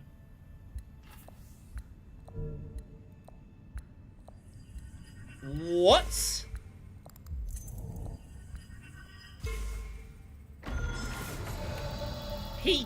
Excuse me? I don't understand. Recon we find, which means I can't even play a card. Oh my god. Jeez. I mean, I might as well play in high places rather than just, like, take Corinth or something. Because it's still a point. That was a terrible draw.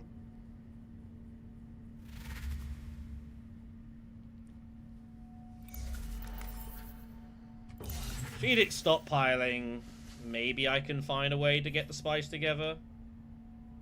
Guess it can be done. Yeah. I don't know what that was about. Why on earth would you not take that alliance? He must have Shadow Alliance. It's the only thing that makes sense is that Muad'Dib has Shadow Alliance and he's giving it up because he gets the point anyways. That's the only reason you do that. It's because he has Shadow Alliance, that's why. So he's thinking, well, if I can just get my friendships, I basically get the point there anyways. That's what he's thinking. Is the only conceivable reason you would do that.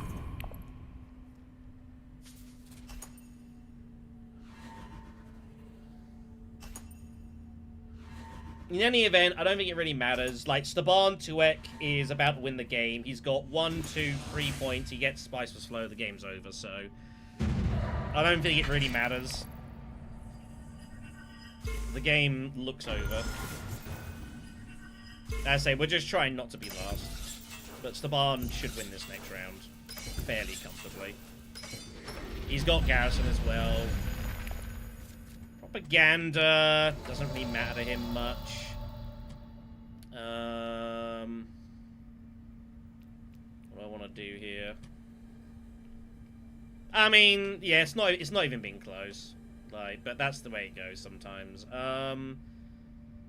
I guess we go deliver supplies to go research station with our signet ring. How am I getting the spice together? If I find the spice must flow. Yeah, this is fine. Do it this way. Well, I mean, so, well, Farity. So, obviously, we used to play a lot on TTS, way back in the day. But I stopped playing, basically, TTS a while ago. Once the digital platform first came up based on Imperium, I've played almost exclusively digital. Like, I've played the occasional TTS game here and there, but I play digital more often than anything else. So, in that respect, no real difference. It's a little weird seeing, like, Imperial base in here. Like, this has taken a bit of getting adjusted to. But otherwise, yeah, it's no significant difference. But yeah, like, I know there are some people that are like, there's people here who play, these guys play lots of Bloodlines, and are not used to playing base doing Imperium, but there's still better players than me at this. Uprising was never my best format of playing this game. Was never my best format. And playing base Uprising is a bit of a thing occasionally. Putting it mildly. But yeah, nah, you get used to it. It's like anything. It's like when you first play TTS, you gotta use how TTS looks. When you play digital, like the first time I ever saw like the outlay for this on base digital, I said it was a bit utilitarian, and it wasn't the prettiest, but it's very functional. And what this does do, sorry about that. I had to disconnect my phone. What this does do is it makes it very clear. Like, you can tell at all times what's going on. You can see who's gone where. You can see people's resources pretty clearly. And it always tracks here who's doing what in different things. So, in regards to, like, that sort of thing, yeah, there's no, this is always, like, it's pretty good in that respect. Pretty damn good. Yeah, TTS is, like, functional. It does what it needs to do, but it's also, like, not the best. So let's go ahead and do this. Try and pull, a faction card or something. We miss everything.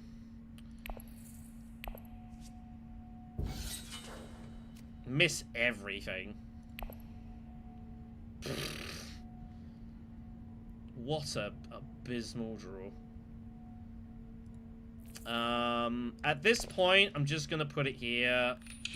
I'll put in some troops, but I'm not even gonna make an attempt to try and win this fight. It's not even worth it.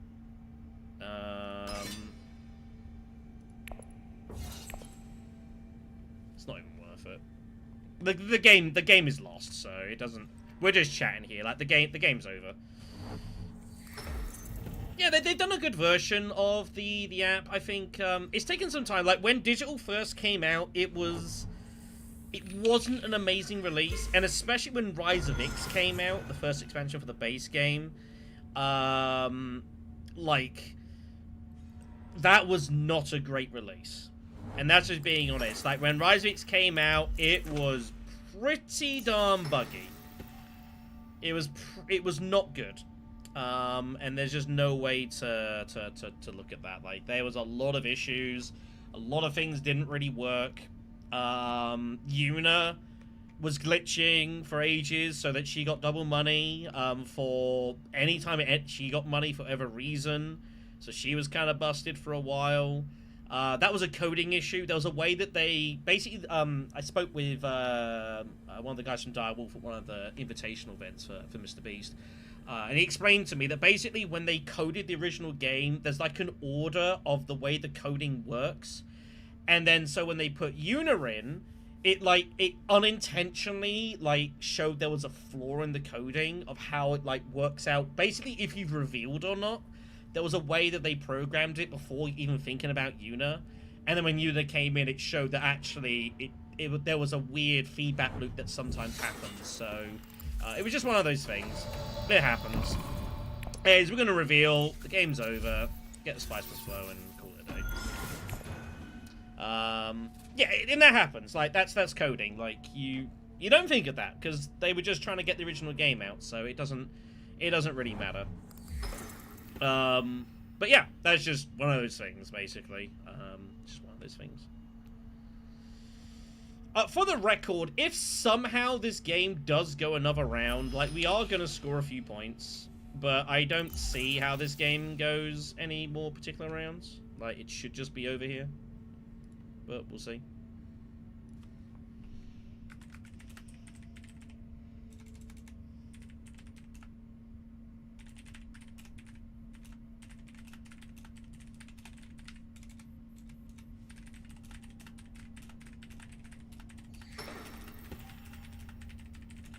Sorry, just getting some messages here.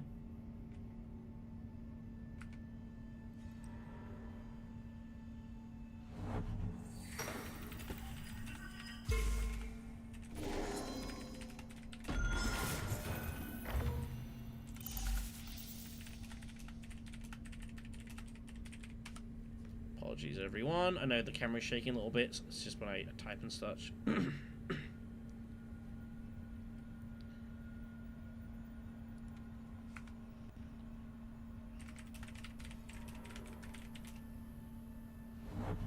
What's the intrigue card in Base Dune Imperium that gives you the 4 faction symbols? Dispatch an envoy.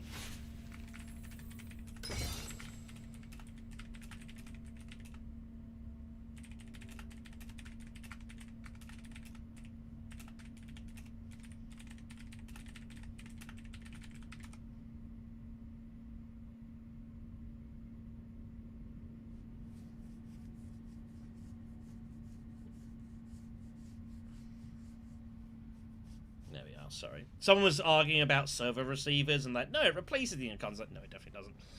Anyways. So, just that, but it might not matter. Like, he might have a 10th point he can score. I don't know what 10th point he could score here. I'm not entirely sure, actually.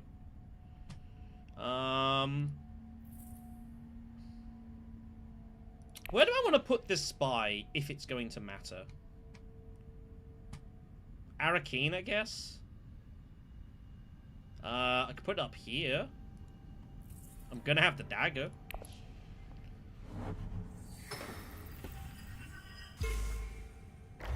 Well, Irulan's doing what she can. People are doing what they can to try and steal alliances and such. Interestingly, by the way, there as well, Irulan going for this, even though this faction is in danger, and Muad'Dib's threatening to take it again. So, a lot of weird stuff going on here. Damn, that's a shame. Well, we ain't getting up there then. I guess I'll just put on Arakeen.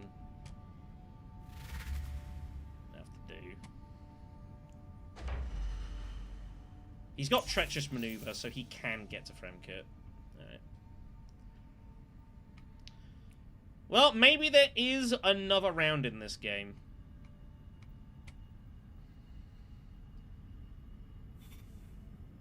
Maybe there is another round in this game. I don't know how useful that's going to be, but... looks like it's going to be a thing. By the way, worth noting, the wall is still up. Someone's got... look at all these intrigues here, by the way. Absolutely ridiculous. Just intrigues everywhere.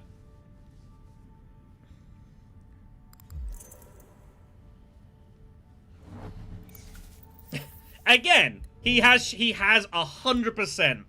He's got Shadow Alliance. 165% he is Shadow Alliance.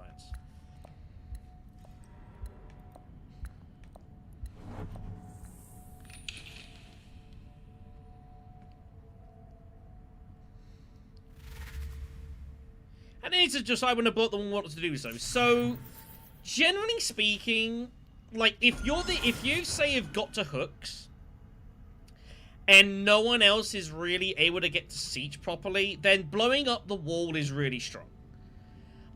Because that way, like, you obviously can dominate worms. Eventually, people will also get worms.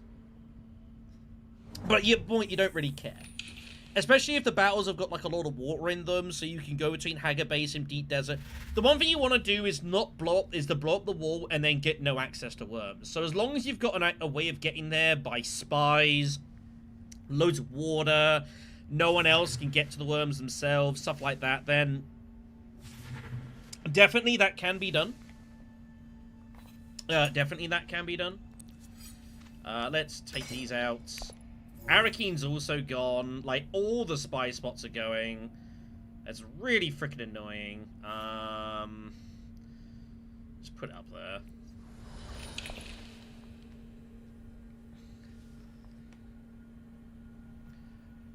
But you do occasionally get into these standoff situations where then all of a sudden, like, it's round 7 or round 8, the wall is still up, and suddenly no one wants to blow the wall.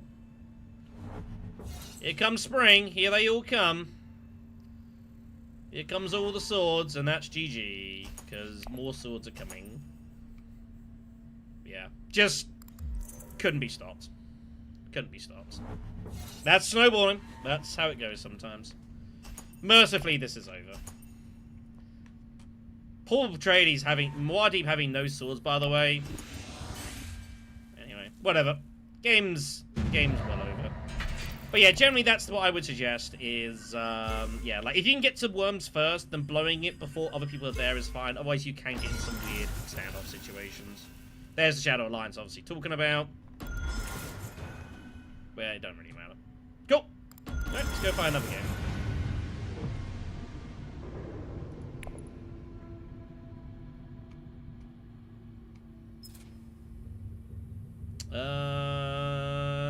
Guess we'll have to make one. Sure. I can do one more tonight. That was pretty quick. It's only like 9:30. I'm not doing anything else tonight, so. But yeah, that was just. Was what it was. That was one of those where, yeah, it just, it was a snowball. It was a snowball.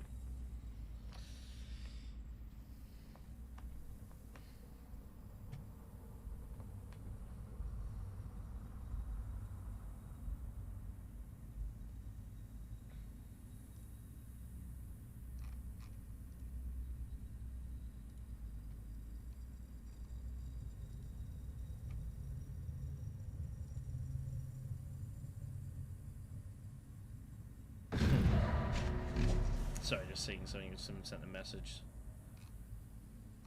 Something I haven't seen.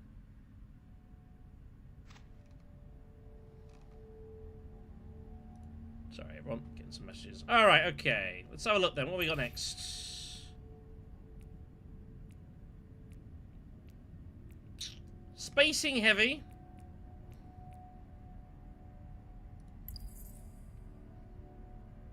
We'll see. I flew back last week. I enjoyed my time. Like, Seattle's a wonderful part of the world. Pacific Northwest is gorgeous. It was sad to leave. It was a really good trip. Yeah, no, I flew back on Saturday. Got back on Saturday morning. Okay, what do we want to do here? That's a faction. Double Agent is not a good card to see for Margot. That can really screw with her.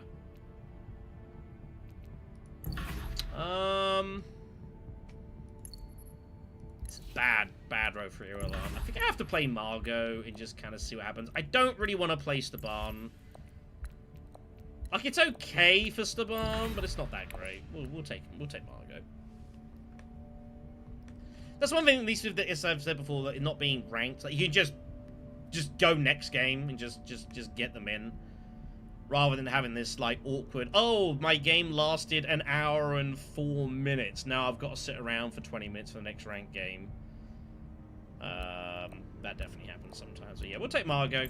And we'll just kind of see how we go here. Maybe look to get, like, Southern Elders.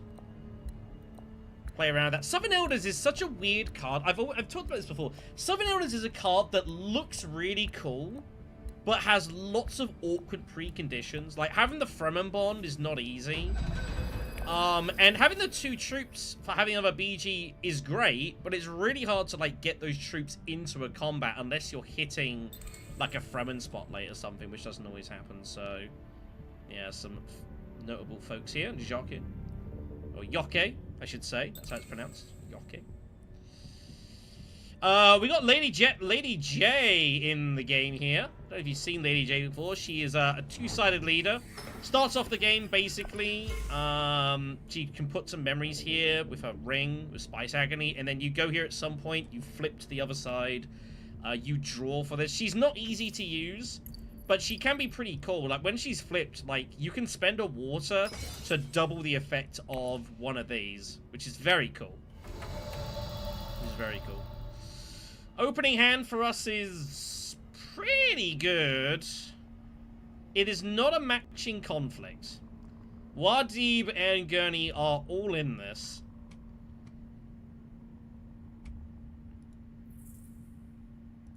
So I don't know what to do. The problem we've also got is both our freaking city accesses are here. So I can't hit siege round 2. Which is very awkward. We're gonna have to trash our dagger. This is just mandatory. Because we have to keep the dudes out. We're gonna put 2 troops in for now, and we'll see what happens. But this is just like forced. We have to keep Muad'Dib and Gurney away from hooks for as long as we can. Maybe we can get lucky as we go Frem Kit next round and we pull a city access that gets us to siege.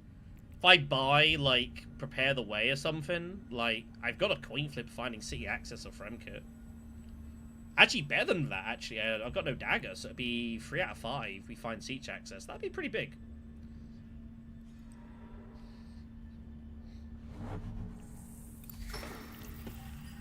Deliver supplies is reasonable. I don't think he's going to rip it at Research Station. There's no massive card to go for here.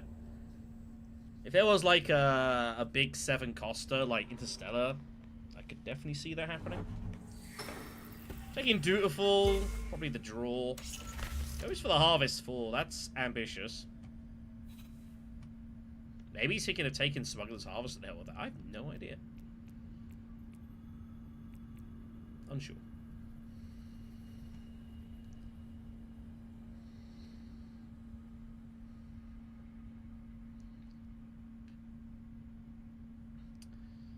It's an annoying conflict in that I kind of want to put more dudes in because I don't feel safe.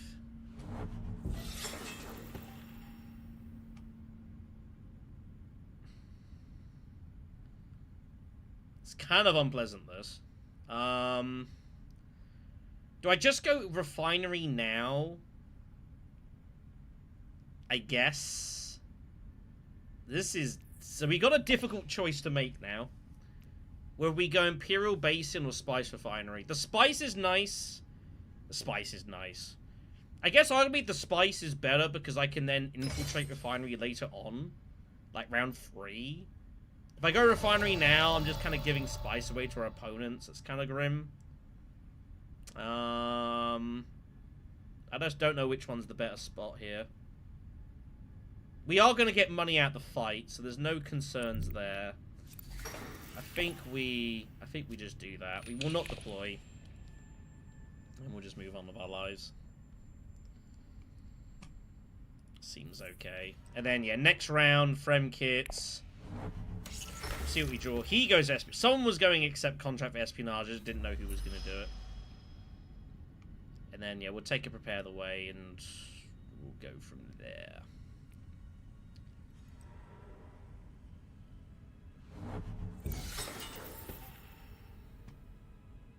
Cool. I can live with that. That's about right. That's about right. Basic guild favor should probably be taken. I would imagine that it is, and it is.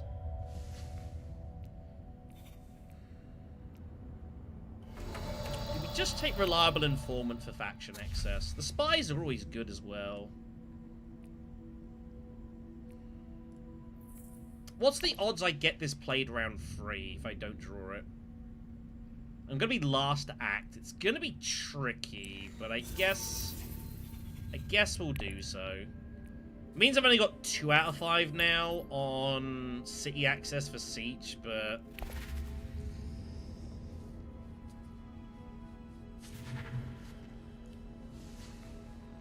one of the things with Prepare the Ways, they're nice cards. I'm not a big fan of taking prepares until you know that by the time you're seeing it in your hand, you can play it. Having prepares that you kind of can't play is tricky.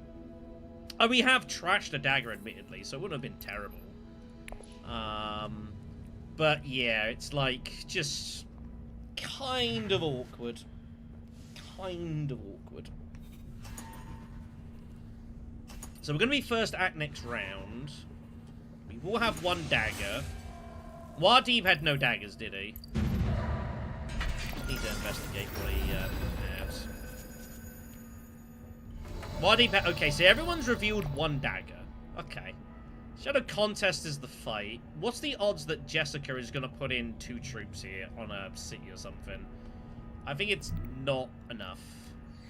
So I think we'll just limp in here and just carry on. We do not find city access or reliable informant. That's disappointing.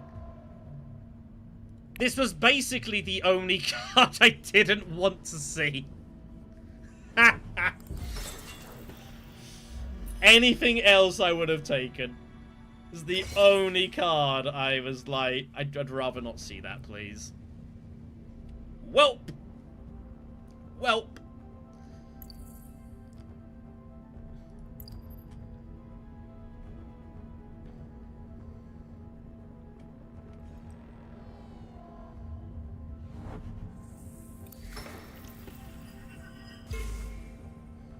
What on earth do I do here? I have no actions. And now it's like I don't even want to draw. Not that I can. Do I just go, like, Assembly Hall or something? I could take Spectacle and maybe, like, Rebel Supplier for 7. That looks pretty good. Rebel Supply here would be quite nice. Yeah, sure, we'll do that. Spring the Trap is found. One of the big intrigues. Trouble Spy for 7 swords. Definitely very achievable with Margot. This is why I was worried about double... So, yeah, this is the problem with Double Agent. Double Agent can get in the way of the Arakeen Spy like this. And it means I can't put the spy back down. So I can't just use it and spam the location. Because I can't put it back once it's been infiltrated. So Double Agent can be difficult. It can be difficult.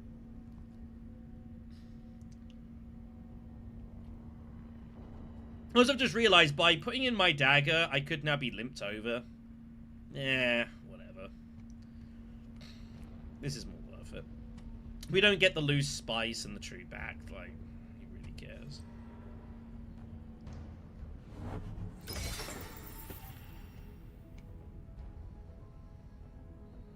I mean, she is encouraged to go Desert Tactics. She probably just should go Desert Tactics, right?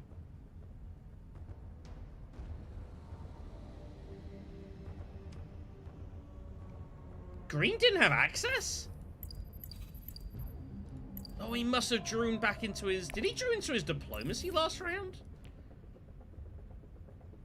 He did. He drew into it off his ring. She just reveals early. I didn't expect that. Okay, well, there goes Spectacle. Tells you that story. Mega Keeper is like just a bonus card for her. Alright, we're definitely taking Rebel Supplier. For sure. Watermaster is a good card. I do like Watermaster. The water play is really strong. If you can reveal it for the spice, it can be part of like a really, really fun deck. So we will take the Watermaster. Anything Circle Axis is slightly better. Space-Time Folding comes out. But we've already got Reliable Informant, so I will decline to take that.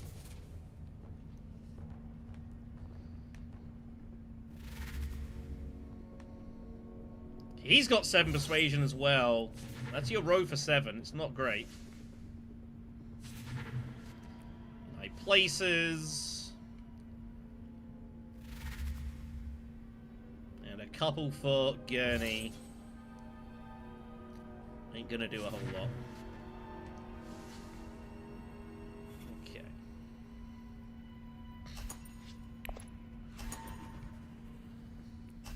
So we get the loose spice. He gets the spice and intrigue.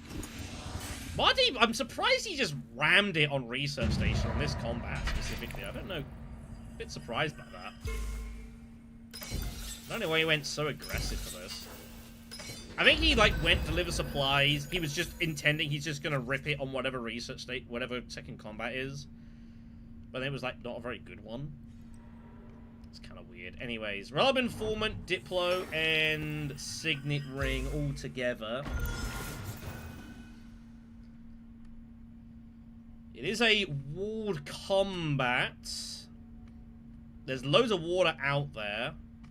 He's already gone already into this. Oh, he did buy it to prepare, so he's just going BG deck. Okay.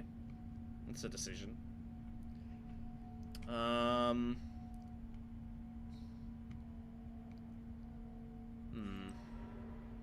Yeah, all the spice is going to be taken, obviously. Not entirely sure what we're doing here.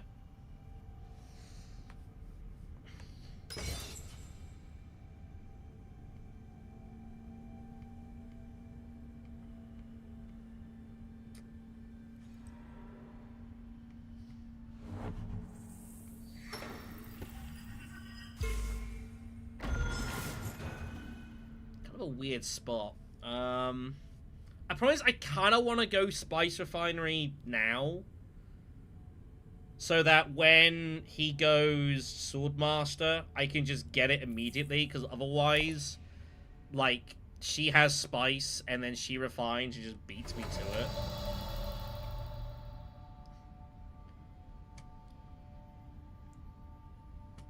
And probably just having the Siege Spy can't be bad here.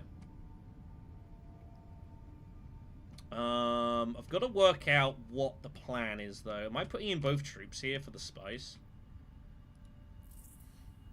Or do I hold on to the troops to go all in next round? Problem is, now there's, like, a lot of spice out there, and that's also kind of scary. We will not do that. Put that there. And I will...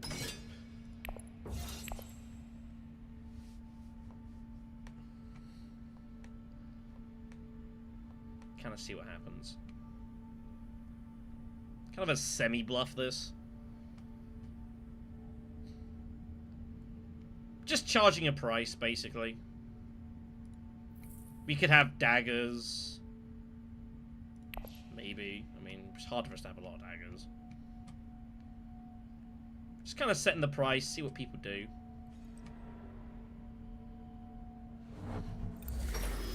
Mainly Jessica. Basically, I'm asking Jessica, what is she doing here? Is she gonna put in troops, or is she not?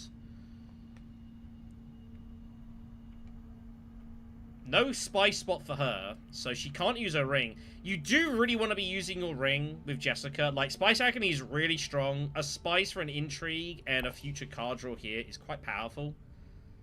So you kind of want to be going heavy for these. Obviously, she has got Siege, though, so I guess she's just going to do that. Maybe I shouldn't have put this troop in, because she's just going to go Siege Tabber, right? This is a match. Am I legitimately considering Spring the Trap here? I get the spy back, and it is a match for me here. I'm actually legit considering doing this. It seems ridiculous. I can't play Reliable Informant anymore. That got blocked. But having the extra coin's not the worst thing.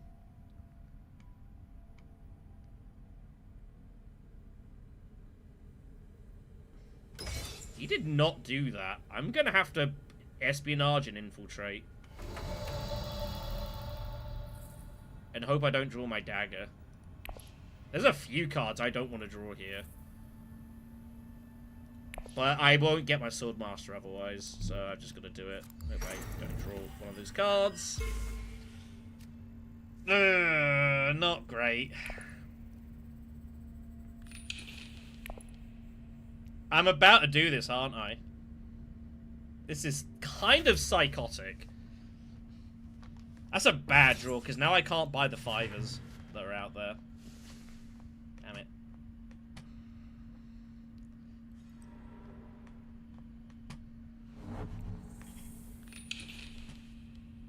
You should generally not use this early. But this is going to produce us so much stuff over the course of this game. It's going to screw with all them as well. It's going to heavily exhaust them. Someone's putting in like 2 troops and getting nothing out of it. I mean, it is what it is, but it's a match, and the spy is good. The spice will be handy. Spice will be good. Like, I'm just going to do it. Like, I'm here for a good time. I'm here for a good time. Well, Master's going to have to be played now. It's going to be hard to play. Maybe I just put the... But I can't put the spy back on Arakeen. Ugh. I might just put the spy back onto Seech for Watermaster or Rebel Supplier. This is like our new outpost, because this one's kind of like just blocked up. I've done this before and got on to win the game, though, so this isn't, like, complete insanity. Also, BGO comes off. That's a fun-looking card. Guess we'll take that. Here we go, everyone. We get to see if anyone's got any other swords, though, beforehand. It's all horribly tied up and awkward. There could be some swords. He doesn't have them. Alright, here we go.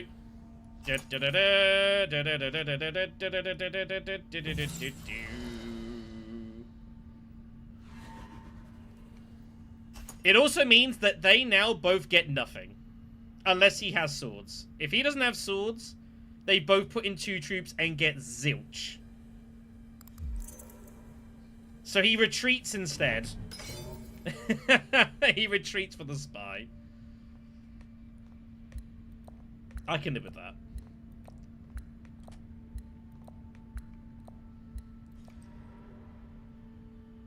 Everyone just blocking up faction spies, as you'd expect.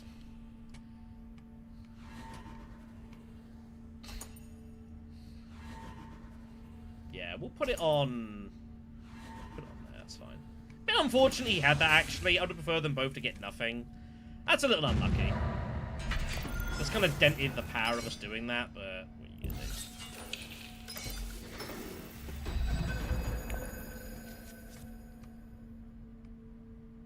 So he has to go here immediately. We're in no rush. Test of Loyalty is not a worm fight.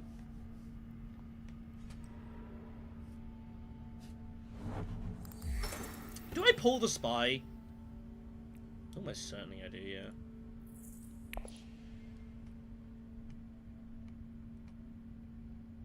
I'd expect her to go here if she can. Here, and then, like, ring Haga Basin? Question mark.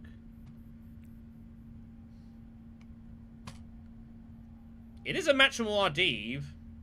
It's not easy for him to win this, though.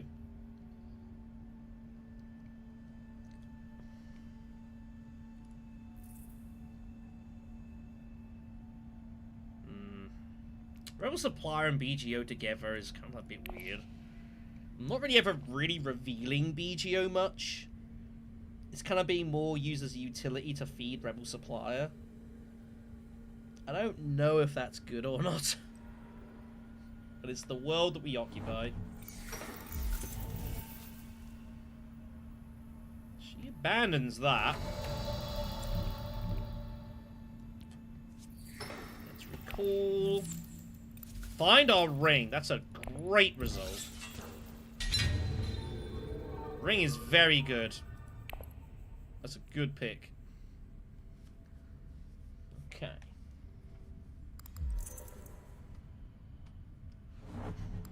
The cards we could have found, that's one of the better ones, because now I can put the spy back on here and I can just Rebel Supply and do some damage.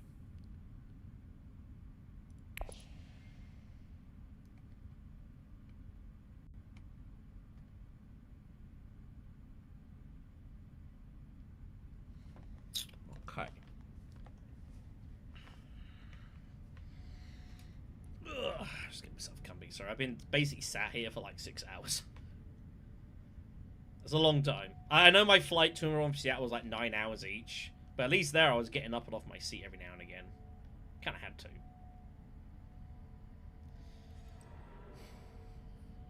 Does he pull the spy? He does pull the spy, which means I can signet ring back here. Obviously what I'm threatening is Haga Basin, and I'm basically saying, does anyone want to go Haga Basin?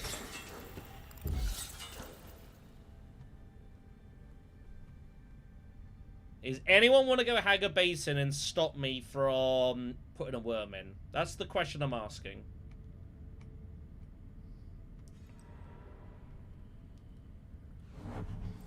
We shall find out an answer to that question.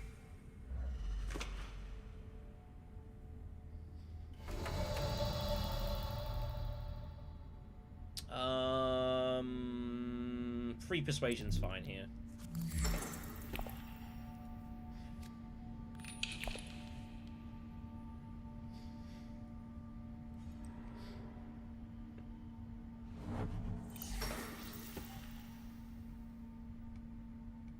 There's no expectation of winning the fight.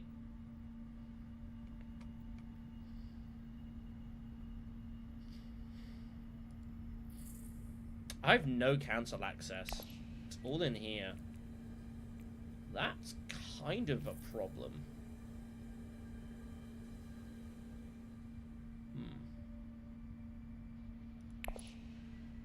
I didn't realize that. Yeah, I guess I've just not bought any triangles or Landsrads.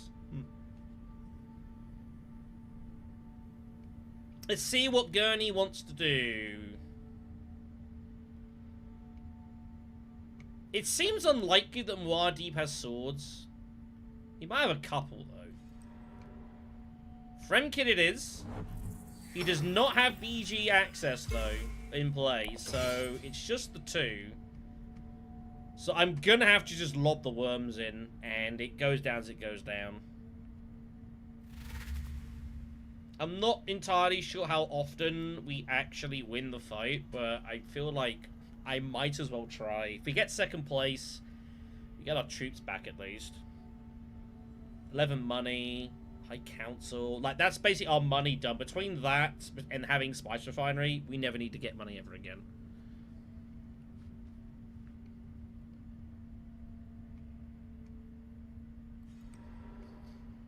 I'd expect her to put it probably here. Or there. One of the two. It looks good. Yeah. I mean, it's one of those ones where it's like... It's the prisoner's dilemma. It's just like... It's kind of the same as... with Ilban Mentat sometimes, where everyone kind of recognizes that someone should probably stop the worms from being put in, but no one wants to go there and is hoping someone else does.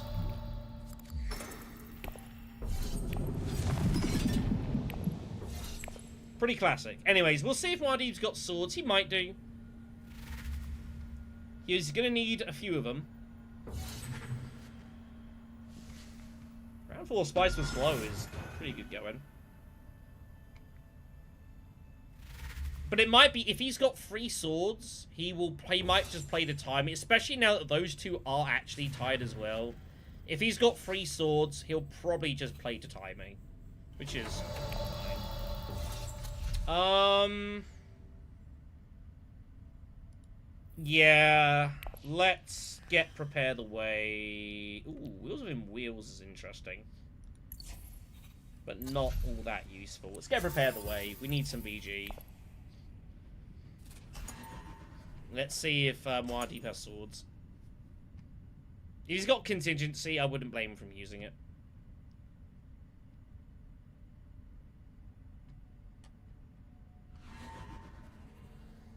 He didn't, or chose not to. That's a big, big win for us. You can get too much Solari. That can definitely happen. 1 spy there, and 1 spy here. Okay. Basin. So this is a situation where now, like, choosing to blow the wall is not terrible. Although there is, like, hooks in theory to the right of me, like, we have the spy, so we can always threaten that.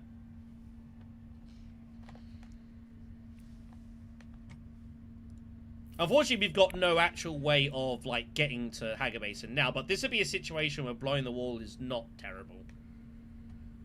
Even though there is some very scary offense, like, it's not just blowing the wall to win the fight, it's blowing the wall to get, like, your second places and just get loads of resources.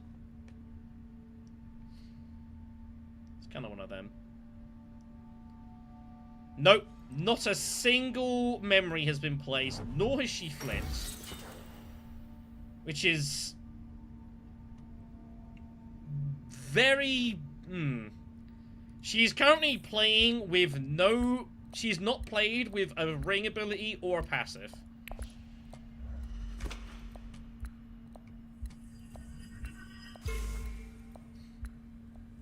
I don't really get it. Don't really get it. Anyways, we're gonna go Arakeen. We're gonna double draw with Rebel Supplier because our hand's a bit awkward here.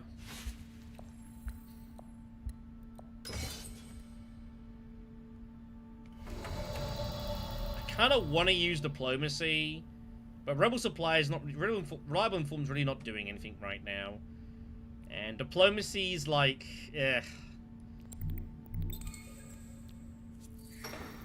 Confirm that. Produce our troops. BGO is great. It's a fantastic card to find.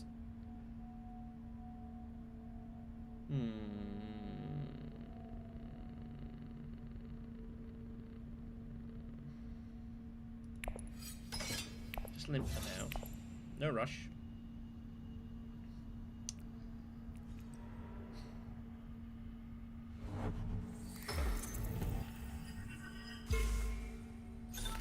Could just go secrets.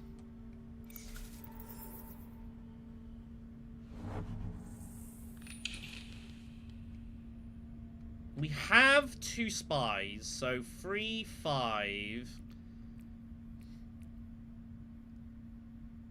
Muad'Dib in Uprising, he's one of the best. Him and Gurney are the 2 strongest leaders, because they both do combat really well, and Uprising is a very combat-heavy game. So yeah, Muad'Dib and Gurney are the 2 best. Is Muad'Dib better? He can be. Like, Muad'Dib can just snowball insanely because of the intrigues off of worms. Like, if you let Muad'Dib get worms uncontested, like, you lose the game.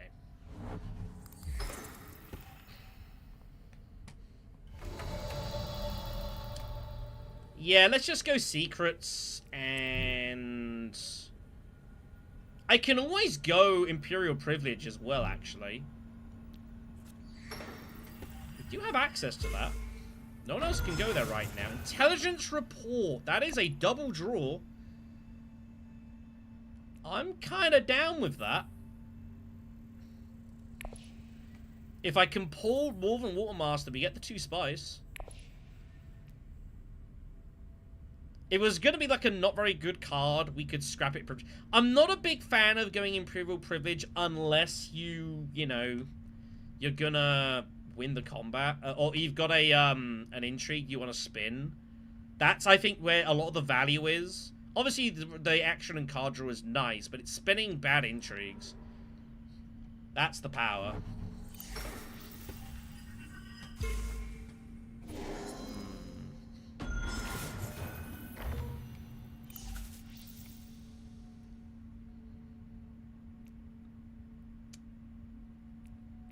Between Prepare the Way, Privilege, and Intentional, we can draw basically our whole deck. I mean, that's something to, yeah, get the spy intrigues. Like, pretty good. A lot of the time I get Intelligence Report, I don't have 2 spies on the board.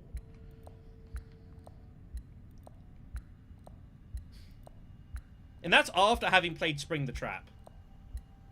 That's the thing, we have so much spy generation using Spring there. Like, we're gonna get the spies back, they're not gone.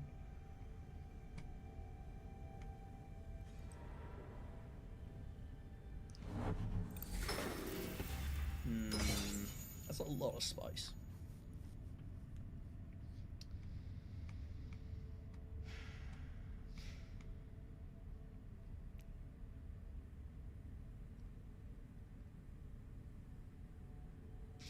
Going Intelligence Report and Imperial Privilege is a bit OTT, but also this hand is not good.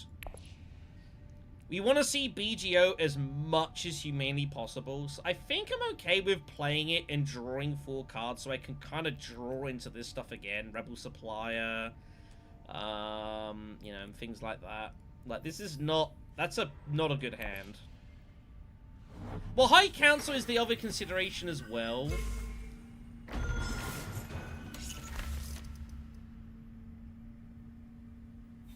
And we could just do that. But I also want to make Gurney put in more troops for this. This is so cheap at the moment. I need to threaten him. Well, I believe I have to threaten him. So I'm going to do it this way. We will not recall. Double draw. Find Watermaster. Oh my god, end the dagger. Okay, that's interesting. And I will hold Red but we're not going to play it. But I'm deliberately trying to make Gurney spend some resources here. Because if I just go High Council, like, he just wins this all for nothing. And some people might have some funky stuff that they're looking to do here.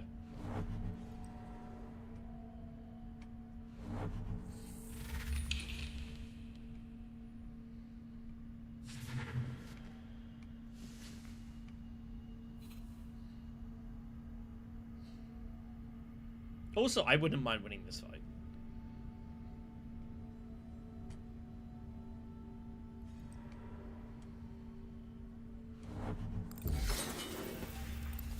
He has 16 spies. That is so ridiculous.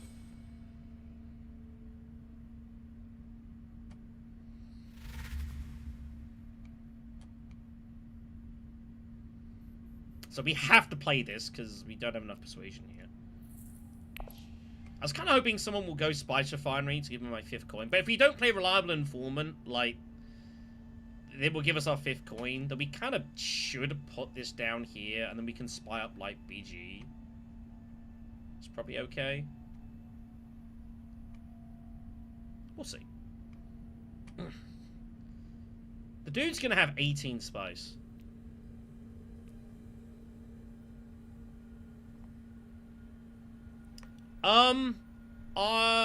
I've not seen issues with detonation and summoning worms. I can't attest, I haven't seen that myself. Hello, Strike Fleet.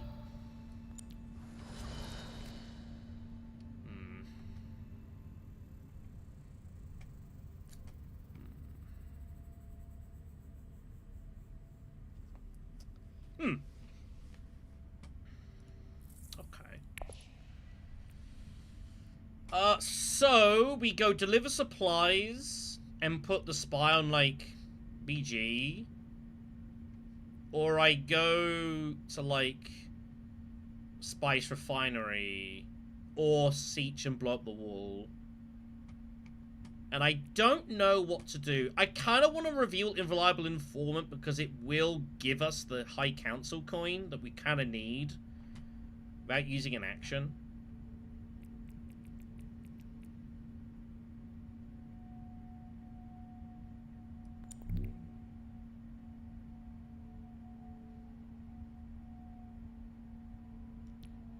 Let's do it. We'll put this here. Blow the wall.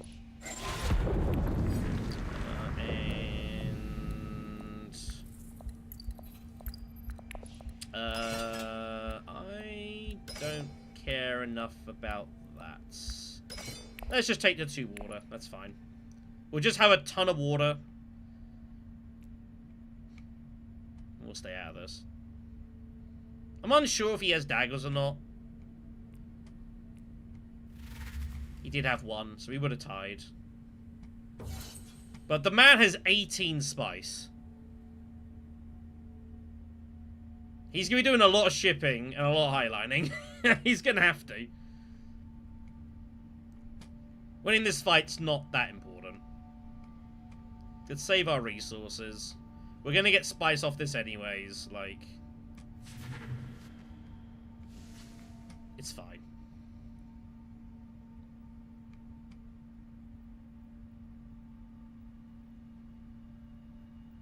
But also, blowing the wall is nice as well, because the only other person that could get hooks, A, hasn't got hooks, and B, has no garrison. So this is a very, very good spot for us to look to attack.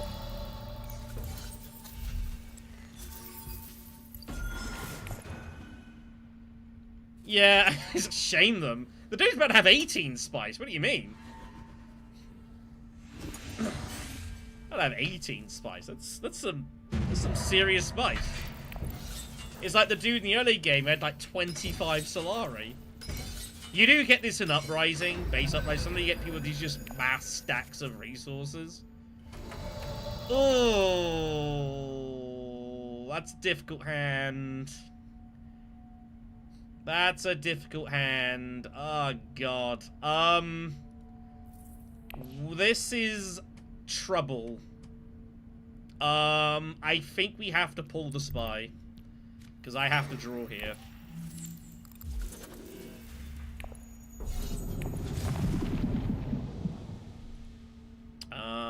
We'll do that for now. I'm legitimately considering highlining here. Also because I don't really know what else there is for us to do with this hand. Haven't got a clue what else I'm meant to do here.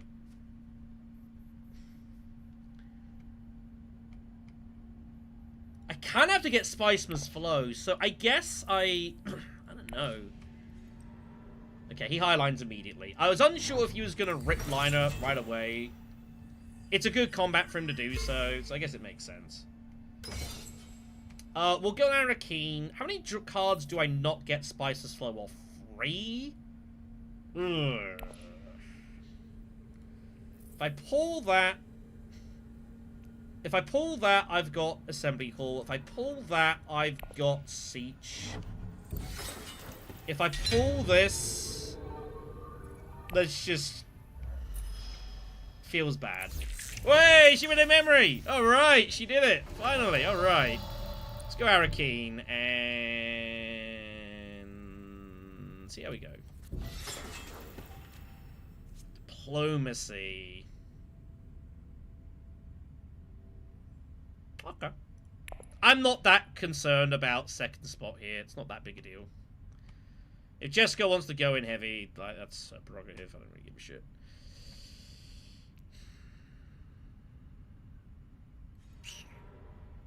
We did not pull a 2 persuasion card, which we only got 1, I suppose.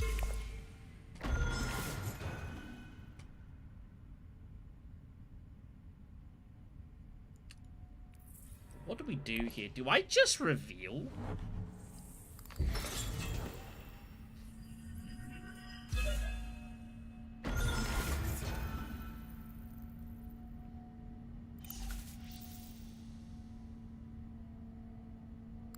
By the way, having got diplomacy means I now can't highline. That's pretty bad.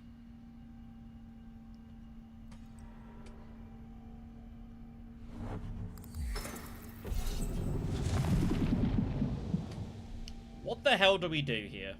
I can espionage, but if I espionage, half the time we lose spice must flow.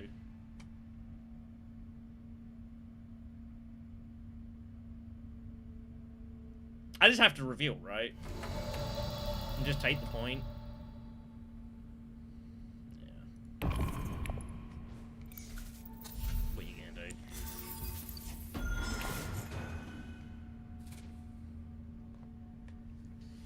What are you gonna do?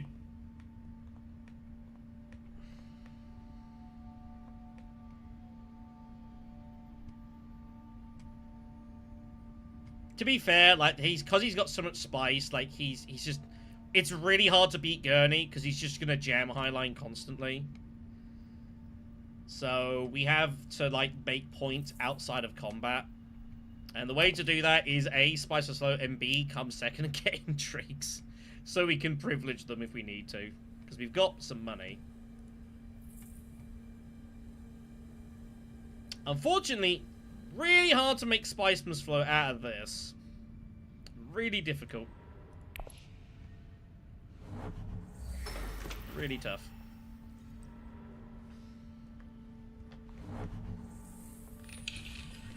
So he gets the extra effects.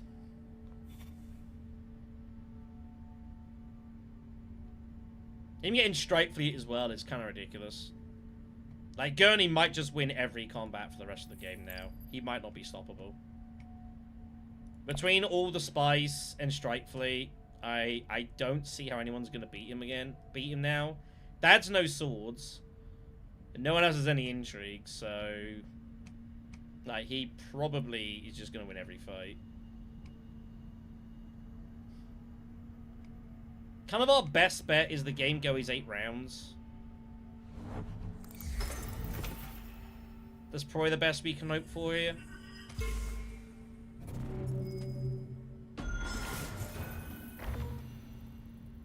Still not great. I don't know why he's doing that. Yeah, I don't think that... I'm not sure it's the right call. I would probably go here. Yeah.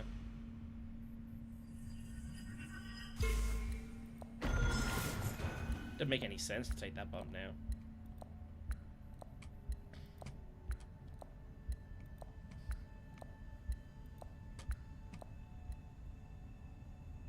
But yeah, I think our best bet basically is we oh, an extra coin, nice. Is that we basically kind of just wait. Round 7, hope they all kind of kill each other, and then we go in on round 8.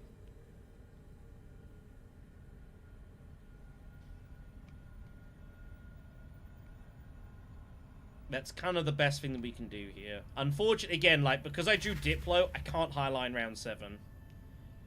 So I'm kind of forced now to play an 8-round game. And hope that we draw Reliable or Diplo round 8.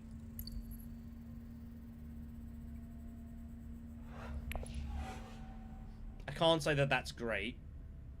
But... I don't see how we're winning this round 7. I mean, it's possible.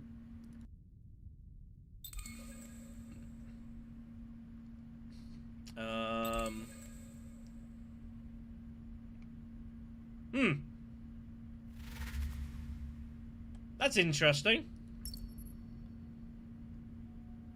He has the ability to lift by high places like playing it. We had that. We played it early and didn't get the option.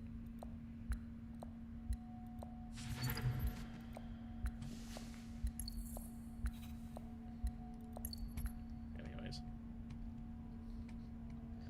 But yeah, so he now wants to go here. And then he'll take Strike Fleet. He'll put the spy here, so he can now go Siege and then just worm and just win the game. That's the idea.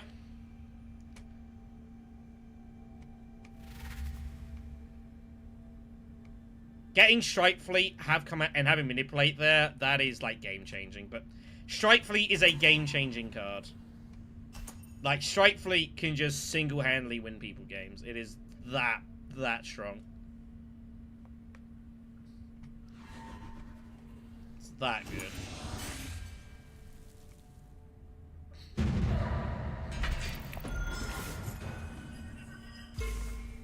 So we just gotta basically hope here that the game goes 8 rounds and we're ready to go for it, but it's out of our control now. See what intrigues we get.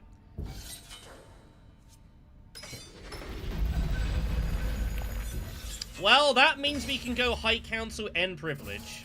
So that resolves that issue.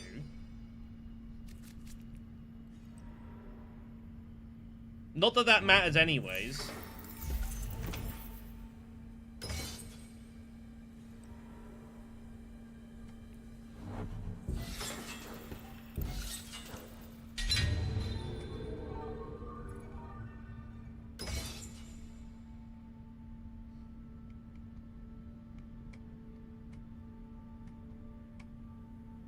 This game could be over, by the way.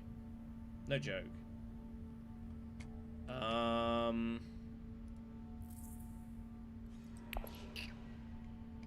If he pulls Strike Fleet, if he has pulled Strike Fleet, the game is over. Because he will just obliterate combat. He won't be stoppable.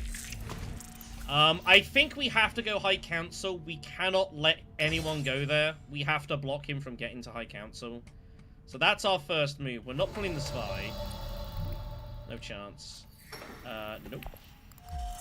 Let's make that block.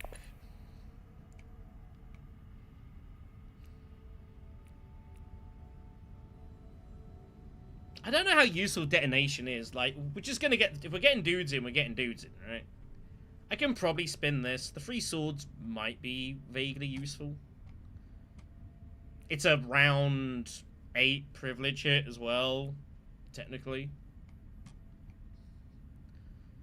I also think he might have had the other contingency and he was trying to get high... I think everyone was trying to rush High Council.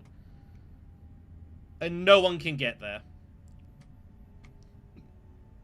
Because my spy is protecting it, so it's just totally locked out.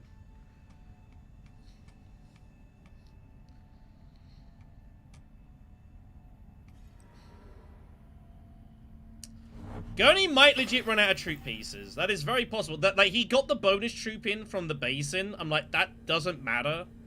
If anything, like, he's just gonna not have any more dudes to recruit. It's kind of funny. Like, if he's got Highliner access, like, it actually going Highliner is really bad for him right now. But he also can just Strike Fleet Highliner around. Like, Gurney Halleck should win this game. That's what I'm trying to say. Like, with Strike Fleet and this, like, he should basically just go... He should win this game. I don't really see how he doesn't. Unless he gets, like, a bizarre draw. Like, his deck is a bit big. But unless he gets, like, a really terrible draw, which he can negate with, like, research stations and such, like, he should just kind of win this game. Strike Fleet is just so insane having that. Here it is. He's got Strike Fleet now. But the problem is now, like, someone has to go basin and block him.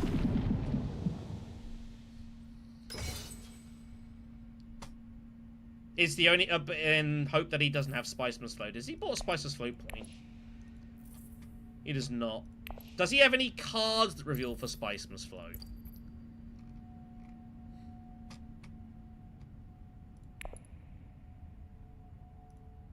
Because if he doesn't, I might legit have to go Imperial Basin and block him. Just to stop the game from ending. Harvester would give him the spice, but doesn't reveal.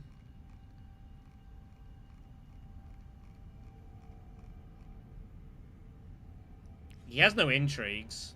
So I think we have to go Basin to stop him scoring another point. and like deny him the way to get double stuff there. So it's not great, but it's the only way we stop him from double getting the 8th spice. It's the only thing we can do.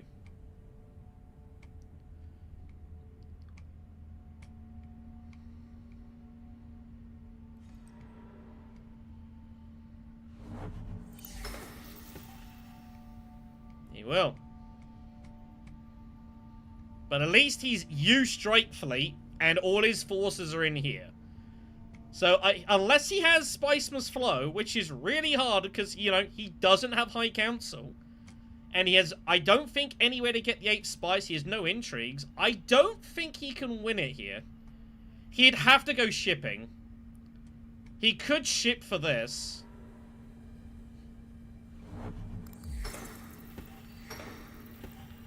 That's the alternative, is he ships. If he's got shipping, then the game is over. It's irrelevant.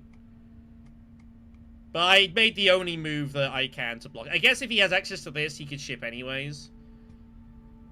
And no one else can block it. Does he have a card that reveals the spice? What card is that? Smuggler's Harvester doesn't. Subversive is played. STF doesn't. This reveals the water. Now he has no card in his deck that reveals the spice. So it's basically, can he get to shipping? If he gets to shipping, game's over. And we can just reveal and be done with it. Because he won't be able to stop him.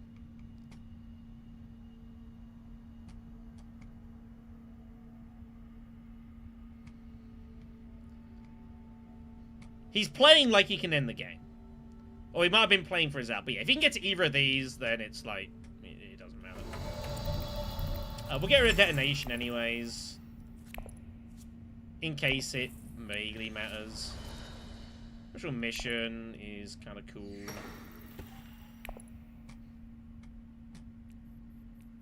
We'll see if he can end the game. My assumption is yes. Hard for him to not have access to a triangle card, but you never know. When people have kind of biggish decks, sometimes you just don't have the card.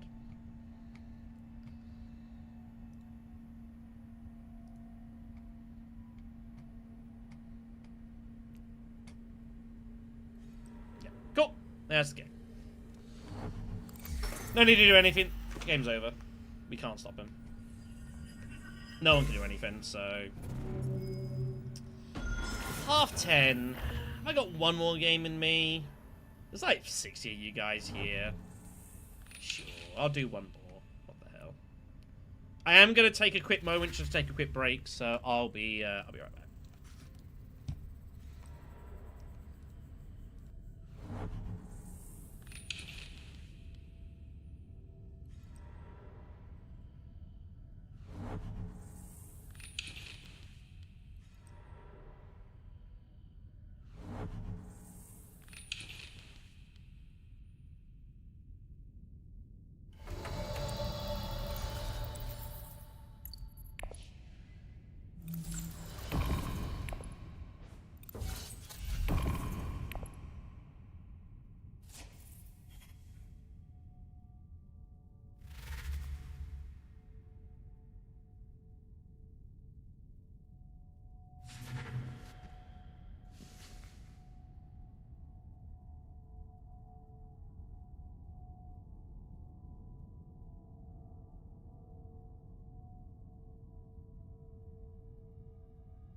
It is warm in here. It's the only thing that happens when you stream for us this long. Like, it gets very warm very quickly. Sure, we'll join this one. What the hell? What were you resisting? No longer exists because of the bad people. Ugh. It's kind of a shame that actually, like, I do feel like that game was actually fairly close until Strike Fleet came out. And then Strike Fleet came out, and then it just kind of went away. I mean, that was a bit of a shame. But hey, that's how that stuff goes down sometimes, you know. Yeah, Strike Fleet just ended the game on the spot. What are you gonna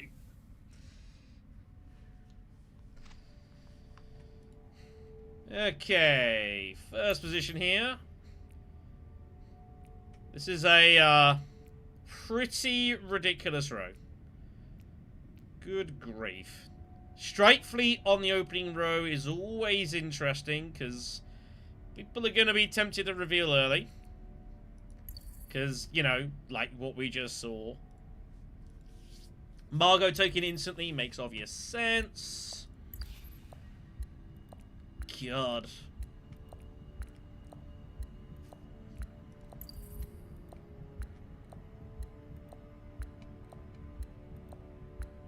I don't know what to do here.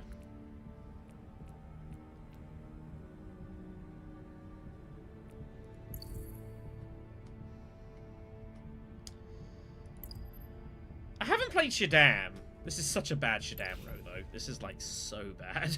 I mean, I say that. Sardaukar coordination's out there. I could specifically play around coordination. Lenny J, it's just this. It's just no. We'll take the old man. Let's go, Mr. Walken.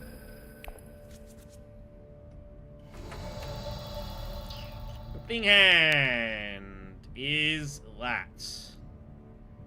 Someone is revealing early for Strike Fleet. It's not going to be us. Let's go Fremkit and see what we draw. I just need to make sure I've got 4 persuasion. Yeah, going Shaddam with just going double deliver supplies, deep desert shipping is never bad. But then it's like my hand's a bit awkward. We actually drew convincing immediately, which is quite interesting. Now it is legit arguable that I should just reveal for Strike Fleet. Like, I like Shaddam in 2nd position, specifically, or 3rd position, because you can easily go double deliver Deep Desert and no one can really block you.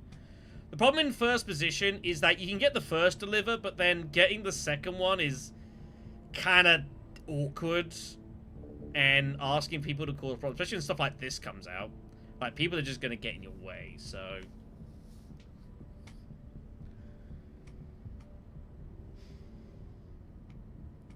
Am I really early revealing for Strike Fleet?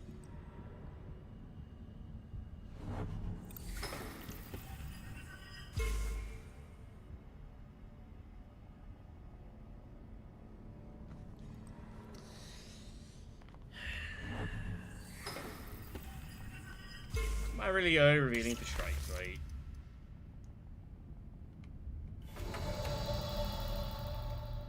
What else am I doing here? Yeah, you would say this. You would say this.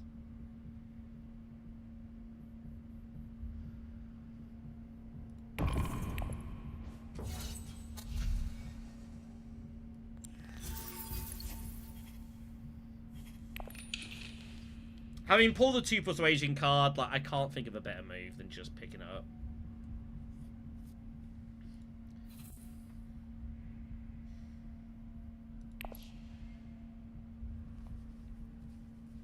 And with 3 swords, like, 3 strength is probably enough for 3rd place, unless people have got, like, loads of daggers, which sometimes they do. Well, Feyd got lucky in that Feyd found his faction access card and no one else went there. So he got very lucky there. So he's going to get worm access pretty quick. Question is, does anyone else want to go in here? Like, surely Shaddam, Gurney does a lot. And then we'll just see. Basically, it depends, like, do they both have double daggers or not? He's always going in with troops, so it's largely on her.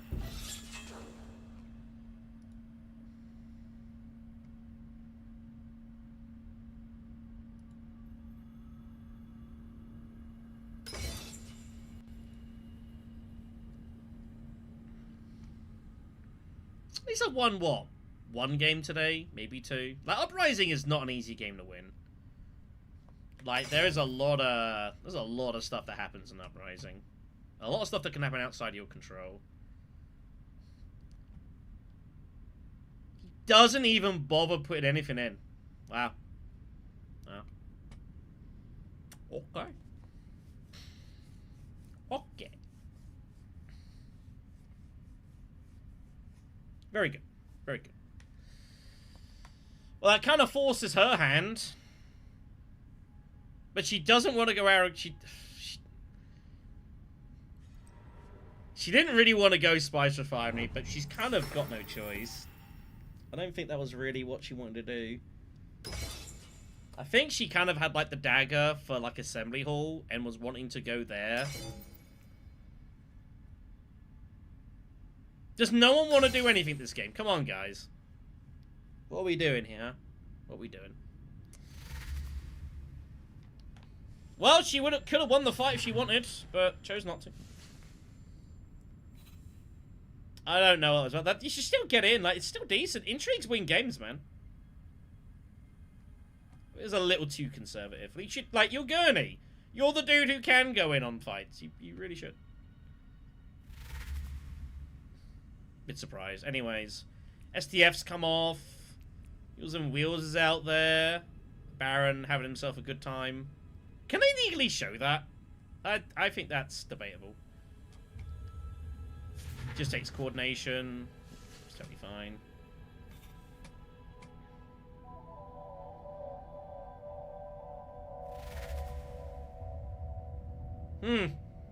No daggers at all.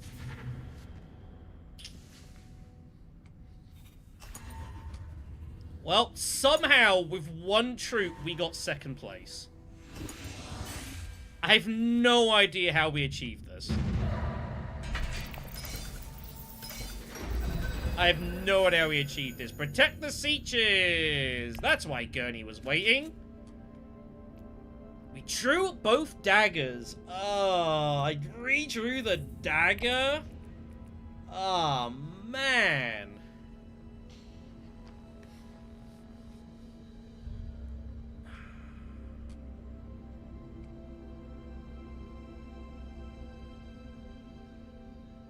That's really annoying.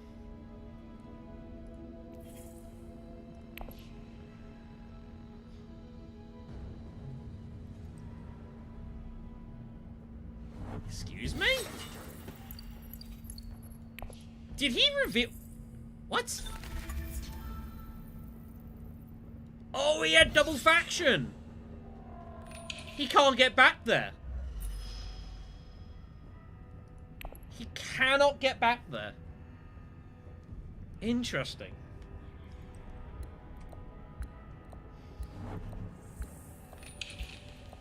We might questionable methods this fight. It's a match. The reward is good. If we down bump on the Fremen, we get the bump back anyways.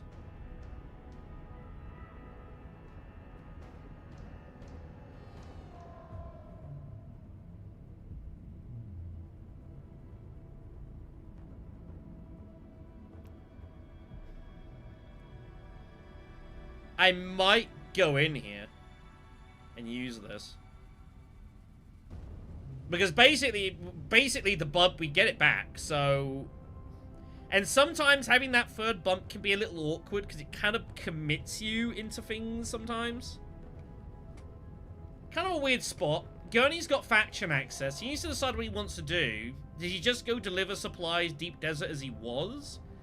Does he pivot and try to attack the faction? Like, he probably should just go one of these, right?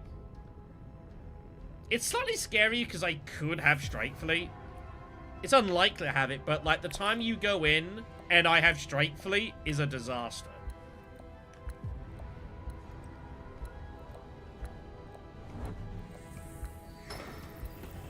Fremkid it is.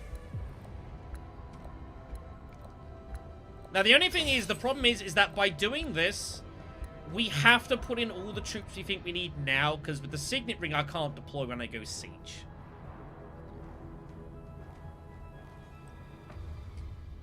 Luckily I don't need to spend the Spy, so that's cool. I can leave that there.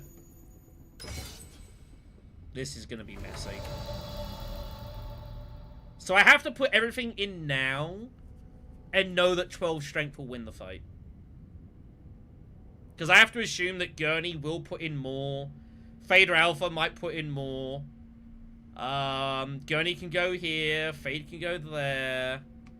Feyd has spies he can lift. So I think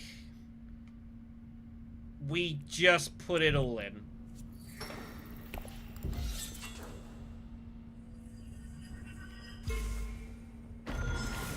Trash a dagger. We should be okay without it.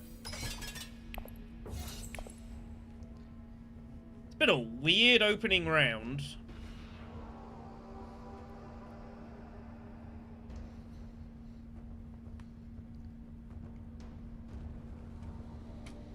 Weird opening round.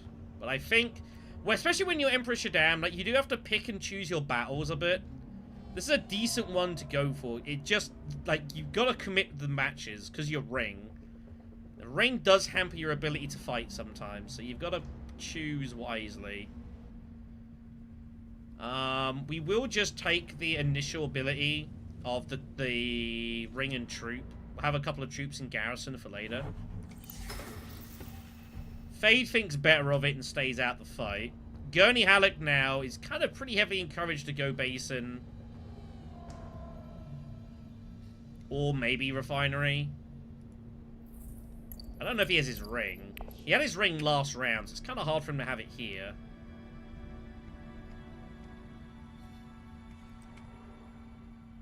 Ah, that's an interesting way of doing it. Gather support and put him in that way.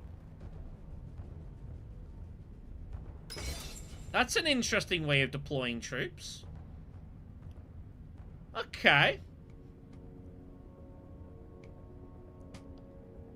I assume he just didn't have access.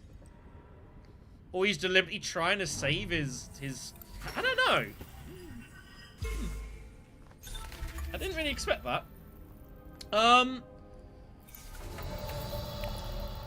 are we actually taking that, or are we actually... No, we can't pay for the thing that we're talking about. Just garrison up. Playing Signet Ring to here is not a good feeling, but hey-ho. But yeah, questionable methods, I think we just play here. Get the match done. We still have some garrison as well, so we can still harass fights. We got Strike Fleet. We're always threatening Strike Fleet here. It's really scary.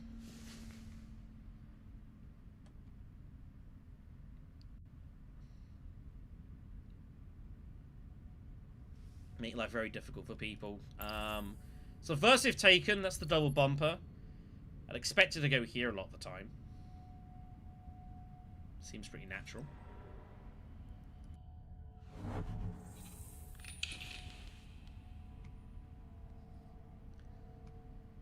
What are we buying with 2 persuasion? I don't really know. I wouldn't mind that, but I'd be surprised to get it. Gurney kind of wants Emperor cards. He might take wheels just to coordinate. Oh, he's got 5. My bad. So treacherous. Yeah, 100% treacherous then.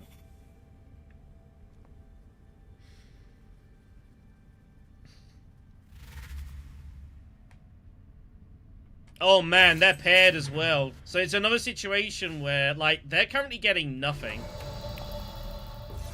Wheels and Wheels is still out there. This probably is a good card for us to get around the board a bit with. We will take that for some spy generation on the side. Let's see if either of them have any swords here. Because currently, they're getting nothing. So, they are encouraged to play swords, and that's what we see here. Feyd throws Devour in earlier than he would like. Margot has nothing. And we do questionable methods to win the fight. We'll take this down.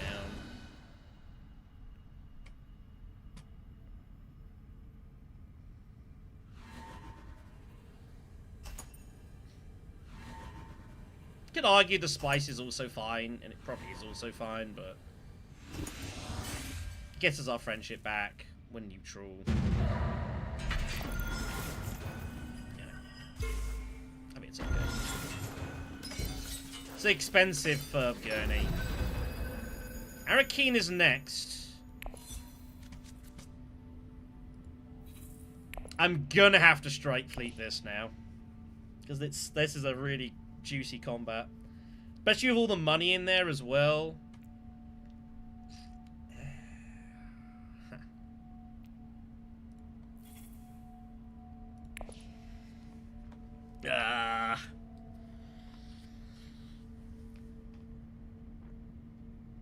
Oh, sorry to stretch my legs. I apologize. What do I want to do with diplomacy? Start working on the Spacing Guild.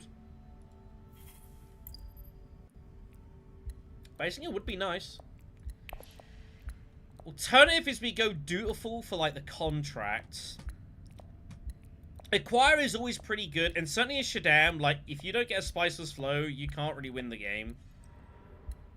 So maybe dutiful is a good way to go about this.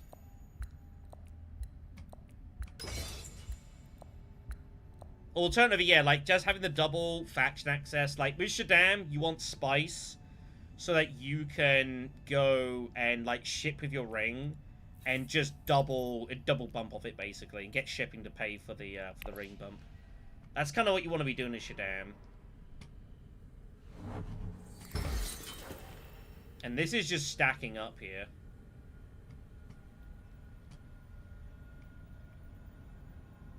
I don't really see how I can turn this down. Sounds good to me.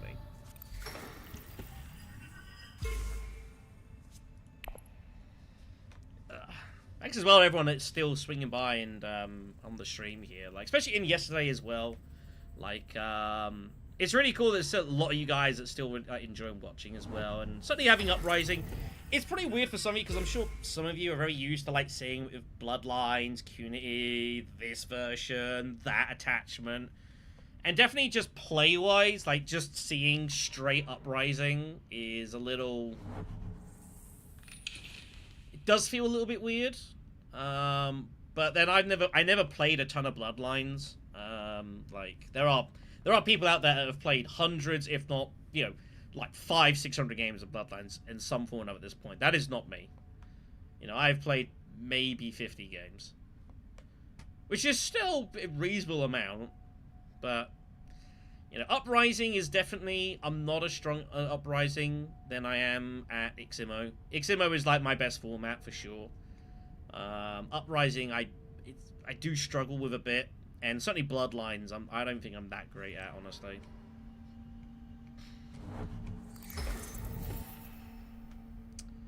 So we just rip this, right? Just get everything in.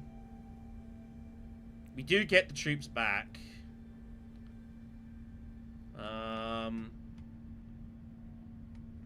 Kind of hard not to do it.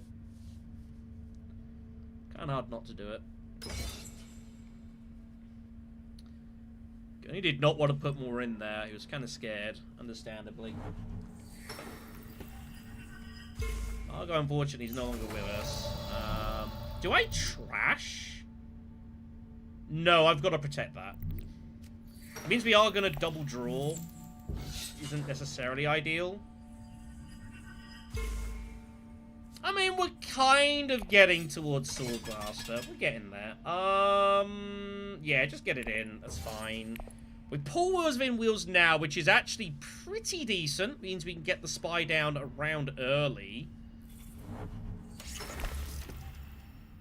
And we can actually spy up observation here to Spice Refinery. And that of our ring is +5 coins. So, that's pretty cool. Not that we need it, but, like, you know, we can do some fun stuff.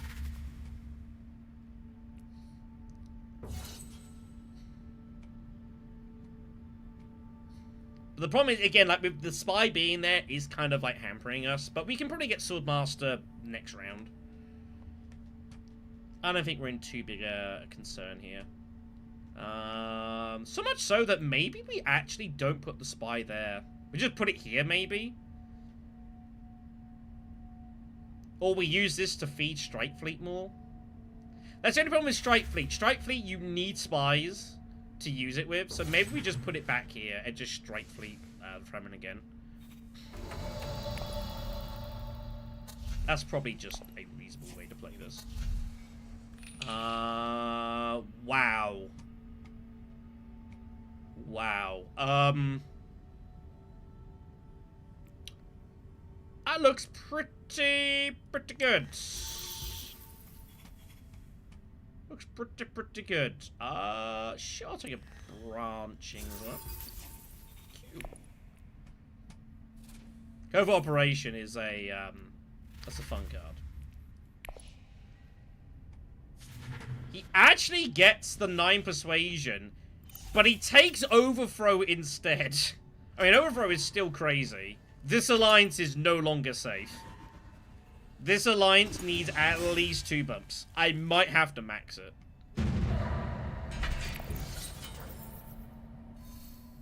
I might have to max it. Chome Security is next. Guess where we're going?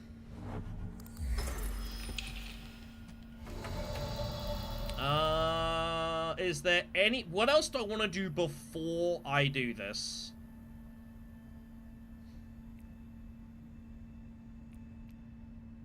I have to use the ring. I could go there. I could just go here again. And just blow the wall immediately. And just have infinite water. That sounds good. That sounds good. Yeah, we'll still get this. This might be the last game. It's like 11 o'clock here. Like, we'll see. We kind of got a bit unlucky in the last game as well. The last game was pretty close until someone got Strike Fleet, and then it kind of just got away from everyone. That was a little unfortunate, but, you know, it was close up until the end.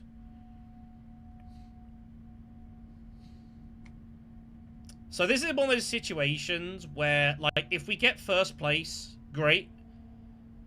If we get second place, great. Chome Security is a combat that I don't really like. Protect the Sietches can be a bit like that as well. Protect the Sietches is a bit more win more combat.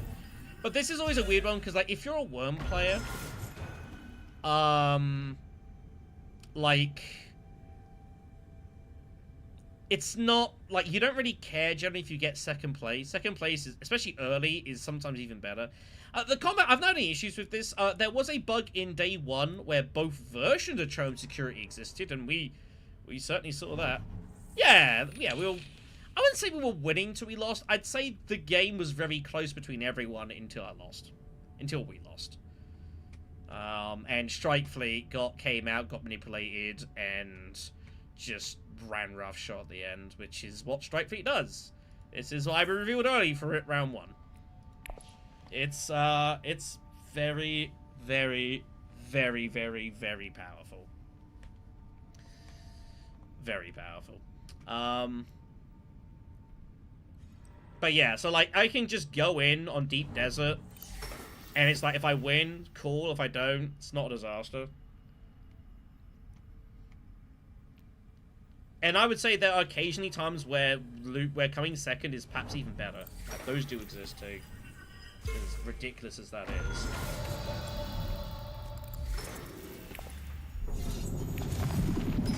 Get it in. And we'll see. Does Gurney Halleck want to highline this fight? He might highline it. If so, cool. But it's going to cost him everything to do it.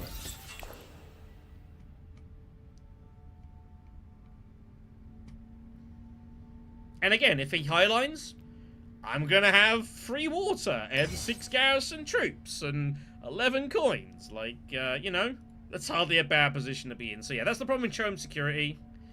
Is it is a little bit crazy like that. What is this?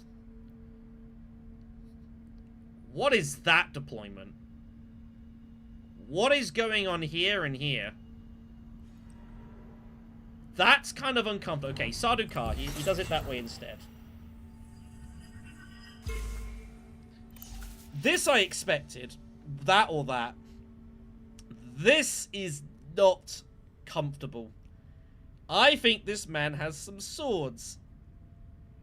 I don't think he's retreating. I think he's putting swords in. I think he's got combat and he's going to try and win this fight. It is a match for him as well. We might only be getting 3rd place. That would be a little less fortunate.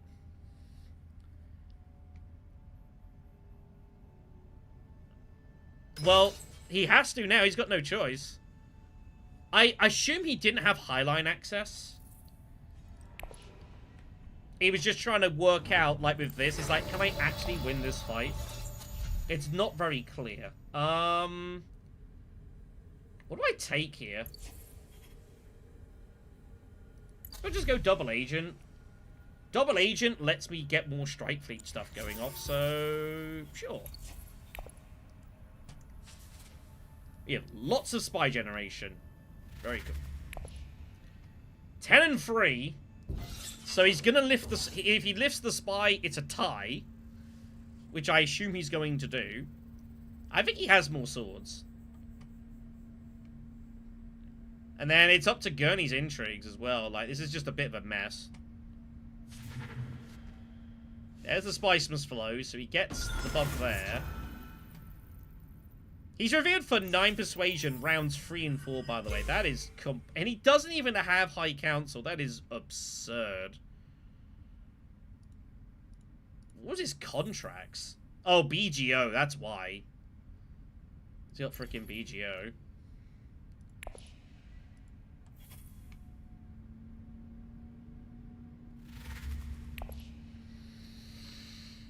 I suppose you are correct. I don't have any green access. Because it's all in here. You are correct. That's bad. I didn't even look at that. Yeah, it was all in our hand. We had it all here. Well, we're going to have to work something out.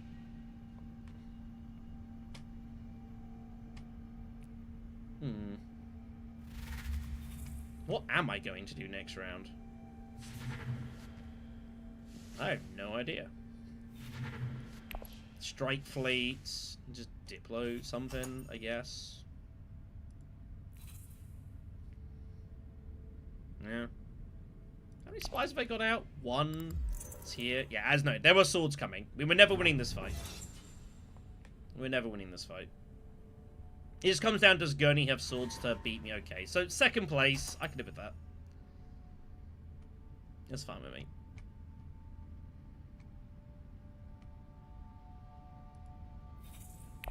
And the spy's still here.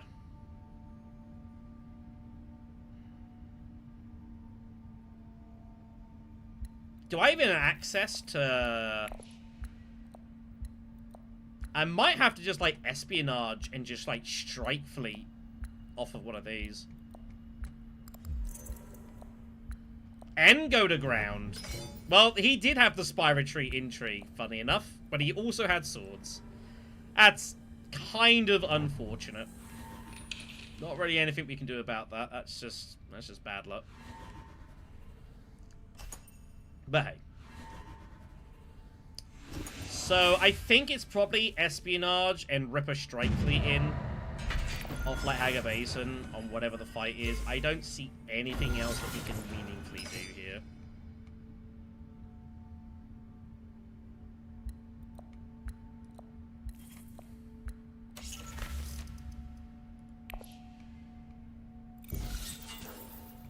USA.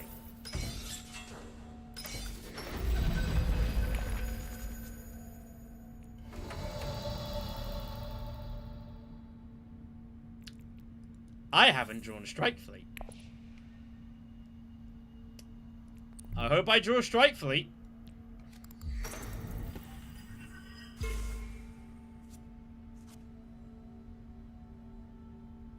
I need to decide immediately off which spot. It has to be this one because of spice reasons.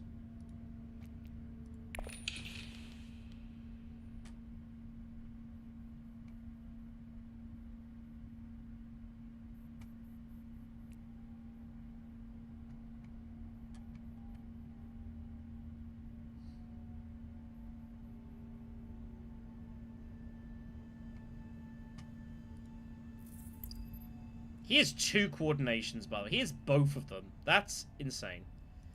So the concern here is that Gurney... So Gurney's in a weird spot where he wants to go Haga Basin Highliner. But he has to go Swordmaster first now. So that's kind of done us a favor. It's kind of done us a favor. He has to Swordmaster first, right? It's been alright. Like, I haven't won many games. I didn't expect to win many games. But yeah, it's been alright. It's been okay. We do have to recall the spy. But that's fine. We're gonna be able to put down 3 spies here, which is kind of cool. I don't know where all these spies are going. Well, one's going there. And then another is going probably back here. Like, we have Strike Fleet. Like, I cannot... These are, like, obligatory. Let's get them, boys! Unfortunately, I'm playing face up, because I have no freaking intrigues, but it is what it is.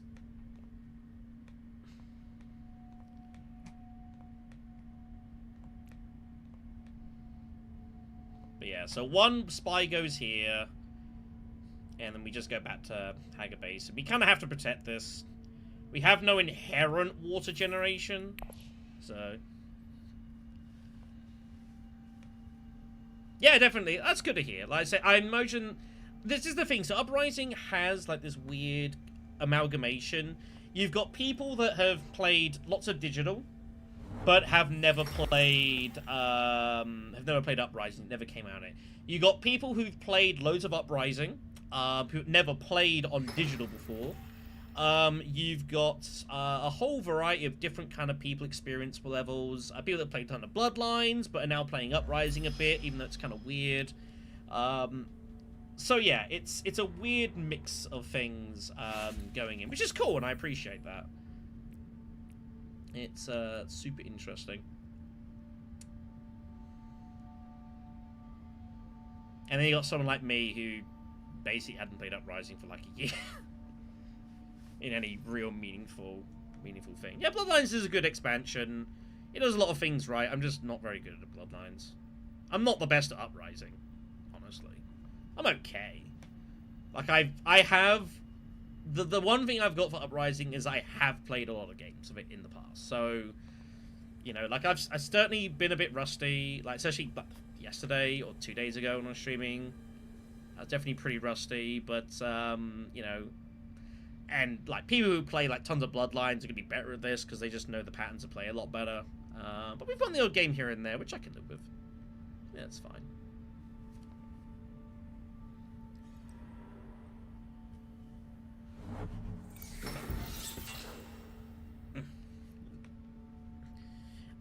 Yeah, I mean, they were always going to have the Cho'um stuff. But yeah, there's so many technically different ways of playing the game. Like, you could play this game with base leaders. I've not even done that. I don't really have any particular interest. But hey. Unfortunately, everyone just keeps piling on me, and we're not actually able to win any fights. Again, we have no Swordmaster. That's really hurting. And we have no intrigue, so we've got no hiding. So that goes there. That goes there. This one, I decline. What on earth am I buying here? Am I buying anything? It's a really bad hand for us, actually. I don't think I'd buy anything. No. I don't think we buy anything. I don't think there's anything there that really helps our deck. Kind of sucks. Yeah. And people, like, Base Dune Imperium is still really good. No worries, David. Like, is the armor I had to make with multiple people when Digital very first came out, and people on TTS were like, oh, I'm not going to play Bloodline. I'm not going to play Digital until Iximo comes out, because, you know, I can't play the base game. And yeah, like, if you're used to playing Iximo a lot on TTS back then, and then, you know, Digital came out, it was Base Uprising. Yeah, it's a little bit dry, perhaps. But Base Uprising, Base Dune Imperium is still a really good game. And if it wasn't a really good game, none of us would be here right now. And I think that was demonstrated, say, with some of the streams we did. Obviously, there was a couple of small competitions on Base Dune Imperium as well, and stuff like that. So again, like we don't have the action economy, so we're just getting murdered in combats. This is about as bad as it gets. He has 7 points, by the way, on round 5. So, unfortunately, I think this is approaching blowout. He also has Overthrow as well. So, and BGO and stuff. So, I think the game is over. That's why I'm just chatting with you guys. Like, I don't think any of us can win this game. Well, it's not that. It's just that the route to spend it on is not there. I got loads of places to spend Solari. I haven't been here, I haven't been here, I haven't been here. Yeah, like, this has not been ideal. Like, we've got cool cards. Unfortunately, we needed the Swordmaster, and we just couldn't get to it. And Feyd-Rautha is just, like, completely uncontested with, like, Overthrow and BGO. So, unfortunately, like, no one can stop him. Shaddam is not a great leader, but, like, I hadn't played him today. And I was like, well, I might as well. I don't want to play Irulan. It was a bad road for Irulan, and, like, I'm not very good with Lady J, so I'll play Shaddam. What the hell? But yeah, this... I don't see how Feyd-Rautha doesn't win this game. It seems pretty likely. So, we're cooked. Like, we're toast. Like, we've gone in for fights, and we just haven't won any of them. You know. Like, that was, you know, we got edged, and we're gonna edge in this one. Yeah, that's how it goes sometimes. Shaddam is tricky as well. Like, it's one thing I remember when I first reviewed him. Like, he has some really cool stuff. Like, his ring is really cool. His ring's really interesting. And I like the fact that, like, you can't deploy off that. It does mean you kind of have to adjust how you're kind of playing and what you're doing. But it does obviously cause some issues. And, like, you need to get your Swordmaster as soon as you can with Shaddam, because basically, when you pick this, if you don't have your Swordmaster, you can't compete. You can't get involved in a fight properly, unless you have, like we did early on with questionable methods, and you do that. So, outside of that, it's like you've got no chance, and which is the case. So. But yeah, the hope was to find a way to get to Swordmaster early, and we just haven't been able to get it, because unfortunately Swordmaster got blocked immediately on the spy location, and there was nothing we can do about it, so, you know. And now, basically, we're all just squabbling amongst us. It also didn't help that she left immediately, but yeah, this is a blowout game. This is a total blowout game. I wouldn't be surprised if Yellow finds a way to end the game. This round.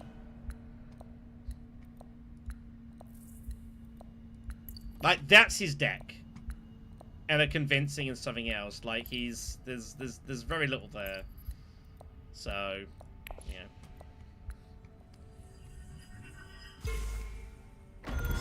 Yeah, he's cool, but he's not great. And there's a couple leaders like that in this game that are cool, but not great. And, you know, that's just kind of is what it is. But yeah, anyways, this game, just gonna kind of see. So to ask me questions about Dune and stuff like that, that's the best thing to do here, because unfortunately, like, I don't see how anyone stops Feyd-Rautha here. And it's interesting to, like, chat you guys about things. It's cool. Like, the fact he's gotten 2 Spiceman's flow, or he could have had 2 Spiceman's flows, and then he got Overthrow as well, like, is, yeah.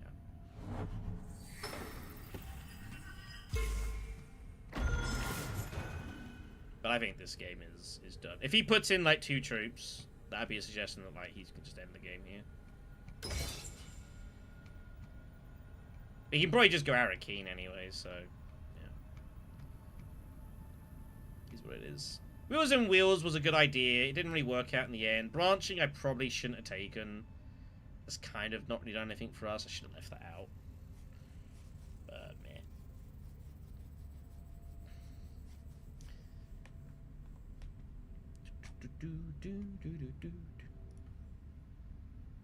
Da da da da da.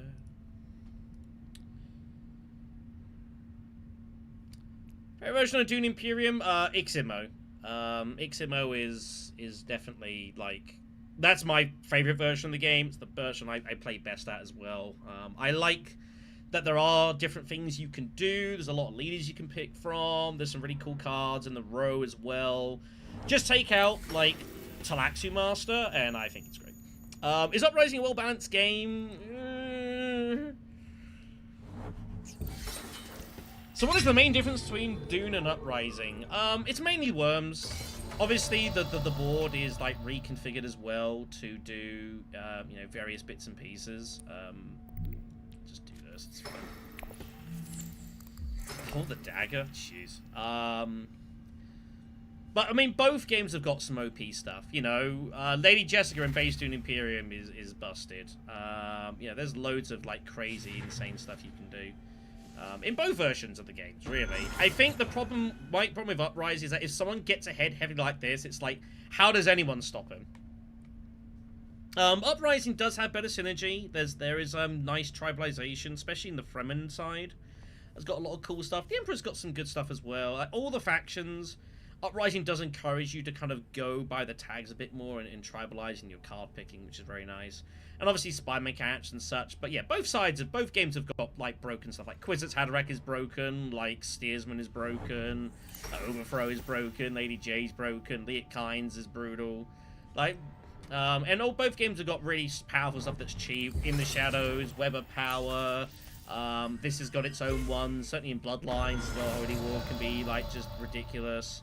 So yeah, it's like, it is what it is. This combat is just so terrible for us as well. It's kind of funny.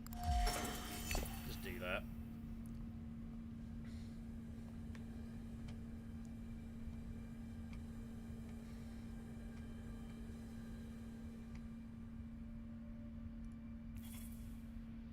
Yeah. Hasn't worked out, it's fine. But yeah, like, so Uprising, and we talked about this when when the game came out. Me and CJ, we did a big, long podcast reviewing this game in a lot of detail. We spent like 2.5 hours on it, just recording. And we spoke about everything in the game. And there's a lot of stuff that we both like, but it is a game that does have its peaks and troughs. You'll have some games which are really good and close, and everyone's kind of got edges, and it's all lots of fun in games. And then you'll have some games which are, like, blowouts. And those definitely happen in Uprising. You know, because unfortunately there are some really strong cards. There's also lots of really bad cards. And if you've got a card like Overthrow, and then the row's like this, it's kind of not hugely competitive. Favorite Uprising for me is Irulan. I really enjoy playing her. She's got some really interesting patterns of play. I think her ring is super cool. I really enjoy using her. I think she's a lot of fun. So I would probably say Irulan.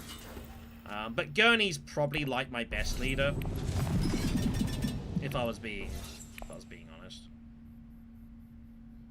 I shouldn't have done that. I should have gone here to draw and try to find the one card that got me Spice as slow, but again, I don't think it particularly matters.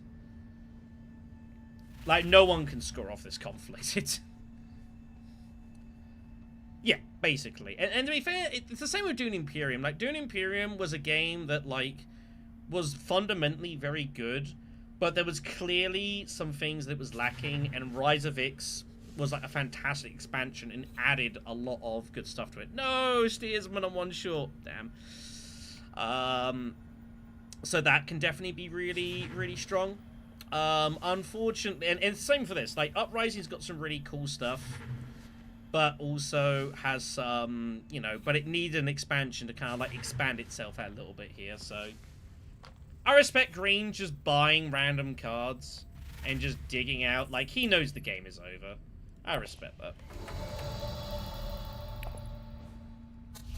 But literally, like, Feyd-Rautha can just reveal Spiceless Flow and he wins the game. He doesn't need to take an action next round. Like, no one's stopping him here.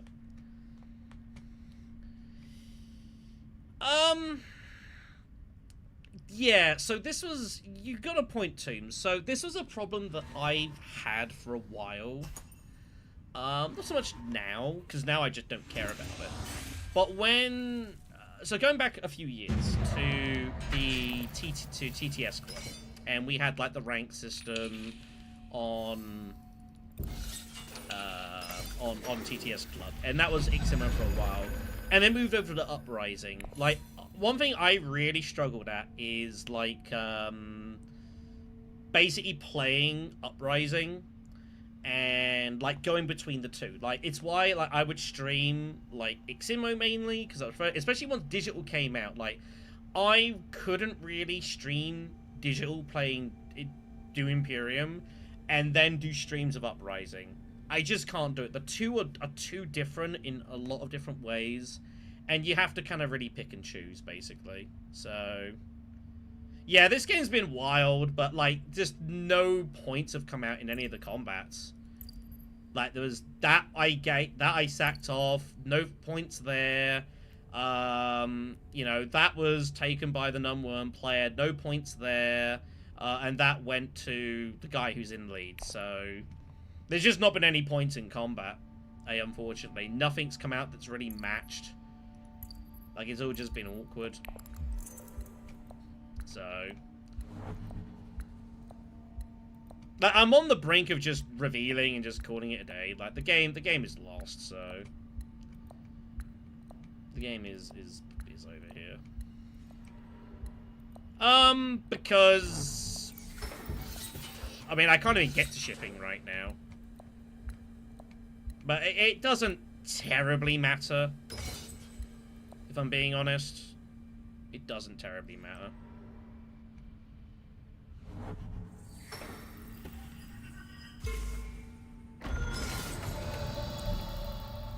I'm basically kind of autopiloting is why. I'm chatting with you guys mainly and just chatting about Dune Imperium because the game is lost, so like I'm not really focusing on the game right now. But yeah, so that's something I found a lot was a problem of like I have to kind of pick one or the other. And the problem for me as well, especially once things move on to Bloodlines, like it's a mix of two things. I don't like that Iximo is, the rank system that's on TTS Club now is you only get points if you win. I've never agreed with that. I think there should be something second place. I've always believed that. Or at the very least that it doesn't matter enough that they should have changed it. But it's not my system. That's what they did. And secondly, like, I don't hugely, like, I'm not the biggest, I prefer Dune Imperium's general mode of how things work in, like, its rhythm. It just suits better to me. I remember the game better. It helps I've got a lot of XMO experience on my belt. But I like a lot of the cool stuff that you can do in XMO that you can't do anywhere else. So that's cool. On the other side of things, though, you've also got as well the then the other side of things, you've got that what's what I'm looking for here? Yeah, it's basically those two things. I prefer playing base Dune Imperium. I'm not as good at Uprising.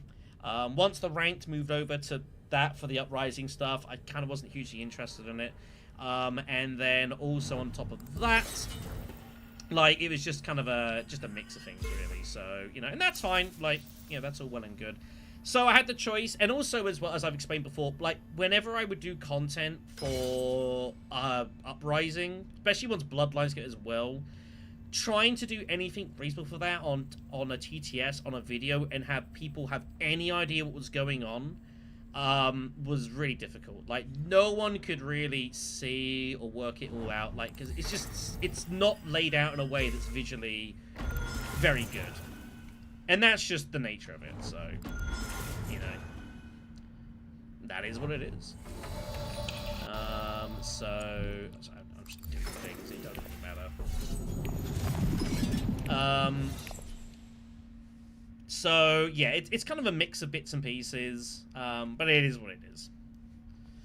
And the one other thing as well that I've also found, especially when it comes to Uprising Bloodlines, like the past year or so, and why I wasn't playing it, I was playing it because I don't have as much time now to put in on doing Imperium as I used to do. Like, when we were doing tour and stuff like that, like, I had a reasonable amount of time on my hands, so I could do that and putting it into stuff, whereas now it's like, I don't play enough.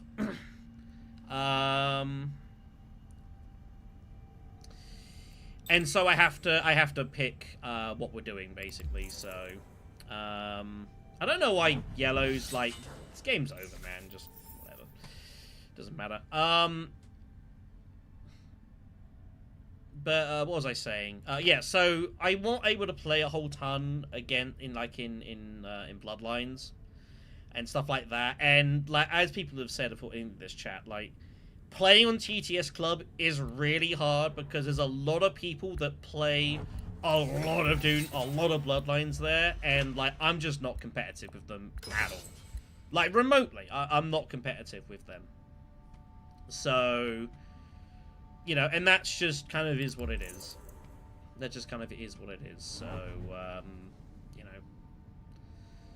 So I have to kind of pick or choose a game, and so for a while it was Iximo on digital. Like, even though I wasn't playing regularly, I was able to have got enough reps I could still kind of play decently, talk about stuff that I'm doing, be interesting. But yeah, TTS Club and all that sort of just wasn't conducive to it, so. But anyway.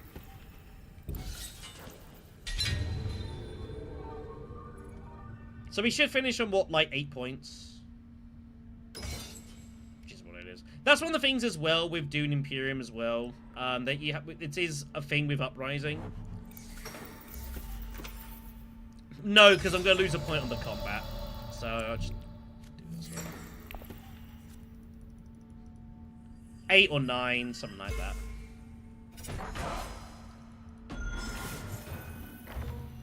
I'll do one more game.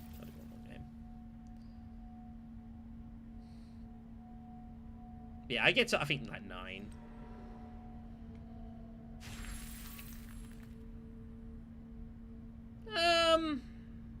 Yeah, but then, like, if I go shipping, I then lose the point in the combat. It doesn't matter which way I go. I'm just going for the route that's, like, the most easiest for me to just chat to you guys and just kind of brain dead, so. It's fine. So, yeah, that's basically kind of basic where we're at with that thing, so, you know. Yeah. And so now that Uprising's here, like, I've had to kind of, like, do a little bit, and it's nice to play it. You know, if as far as Bloodlines comes out, like, I'm not going to see it for Bloodlines ain't going to come out until end of this year, beginning of next year. So if you want to play Uprising of some form, this is what you got. And it's going to have to do. And there's nothing wrong with that. But anyways. So yeah, this was a blowout. This one wasn't close. Sometimes they aren't. Sometimes in Uprising, you will just get a game which is just an early blowout, and this is one of them. This is one of them. Ugh. But yeah, we'll do one more. We'll do one more, sure. This game was quick. This game took like 45 minutes or something as well. Like, we flew through.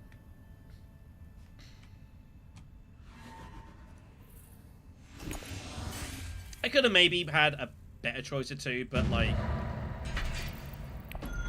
yeah. Well, I used to play tabletop. That's where the channel came from. Was playing on tabletop. Basically, that's what it was. But yeah, I used to play obviously a lot of it. That's where the channel started 5 years ago. Like, we held tournaments and stuff on tabletop and whatever else. So, you know, and that's all well and kind of good. Let's find someone that I have not played against. Let's play you. Hope you got it in time, man.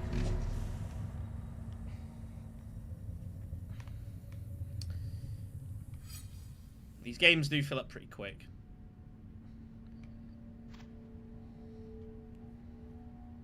But yeah, but I prefer playing digital. Digital is a much cleaner layout. Like, it's a lot less stressful. I'm not having to use WASD to, like, move around. Oh, physical. I've played physically a few times. Not a whole lot. That's one problem I used to have when I played, like, the Beast Invitationals. Like, I have very little experience playing in person, so following what's going on is tough. Sorry, man. Yeah, these games fill up really quick. So I can only apologize. Okay, what do we got here? Opening row... Plenty of spy stuff. Our compass is there. Council, refinery, the contracts. Refinery is very popular. That's a great early contract.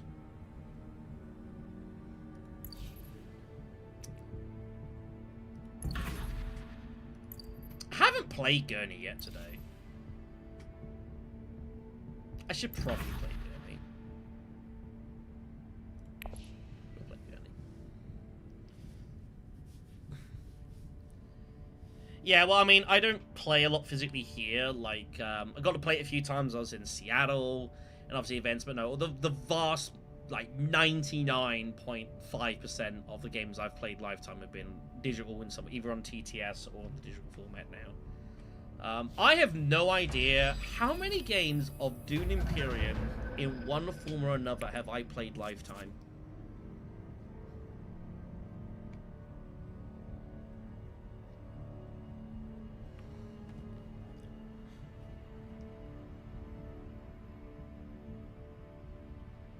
It's a big number. I have to bear in mind, I've also commentated on, like... How many games have I commentated lifetime? I'd say about 150. About 150. So played on top of that. If you added played on top of that, it's probably around, like, 700-800 of some form or another, which is... I mean, I had one. I had the one run in the second event where I got that and had not a great game. Other than that, yeah, like the last one. I mean, I've only ever been at 3. The first one I didn't play. The second one I got to the quarters, and the third one I was useless. But I appreciate the sentiment.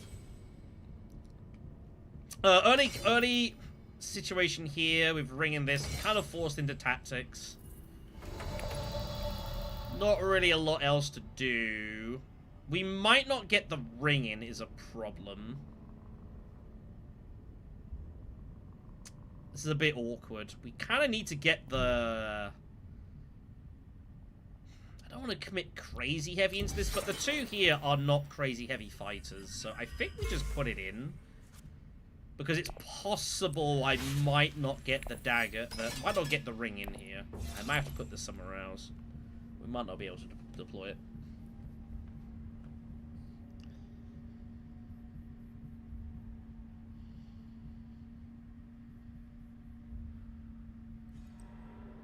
But no, I'm happy. I mean, by far, like, the best... If I had to...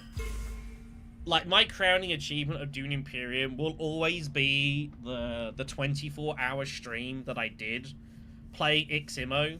And that was back in the tabletop days.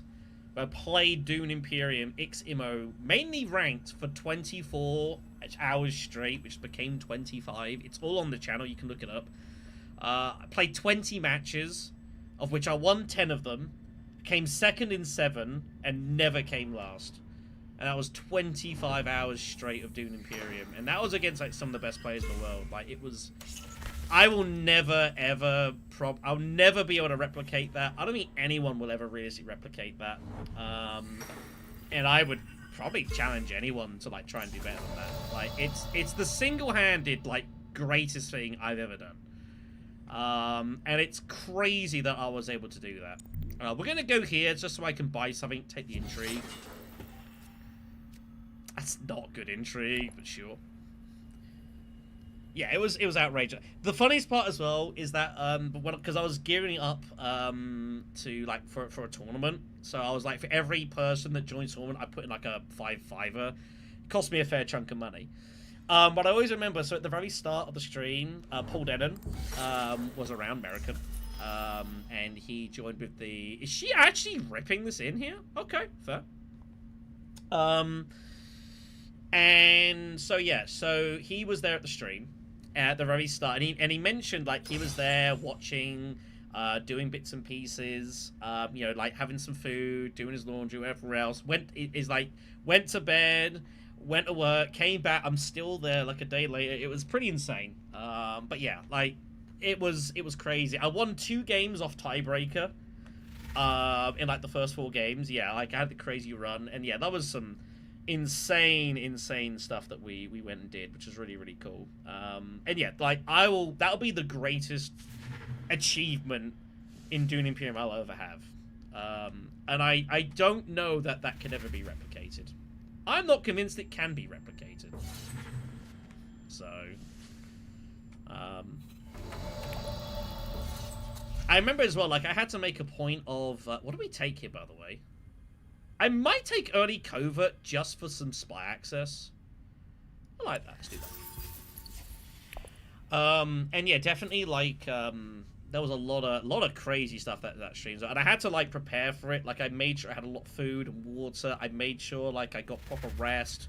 I kind of looked up as well, like you know, making sure that you've got like the you know, like how when to get up. It was told like get up about an hour before you start. Best thing to do. And yeah, like I actually was decent, right? Like I'm used to doing longer streams. Hi, Bernardo. Like between this and my channel, like, I'm used to streaming 4, 5, 6, 7 hours. That's not new to me at all. And I was actually, because we were doing really well, like I was having an insane run and chat was really good. Like I was actually okay. It wasn't until about like hour 15, 16 of the stream where I was starting to feel like hitting that wall, and that was definitely tough. That was tricky, no question about that. And it was at that point where I was starting to get like really exhausted. Oh dear, but it was and yeah, by like the last 2 games, I was really struggling, and chat was like having to carry me a little bit of like making sure I wasn't missing things. Because again, this wasn't playing it was playing on Tabletop Simulator, where you had to make sure you're doing all the stuff yourself. Very funny. Spice Refinery, by the way, is our conflict, which is not bad for us. Let's try and get Siege.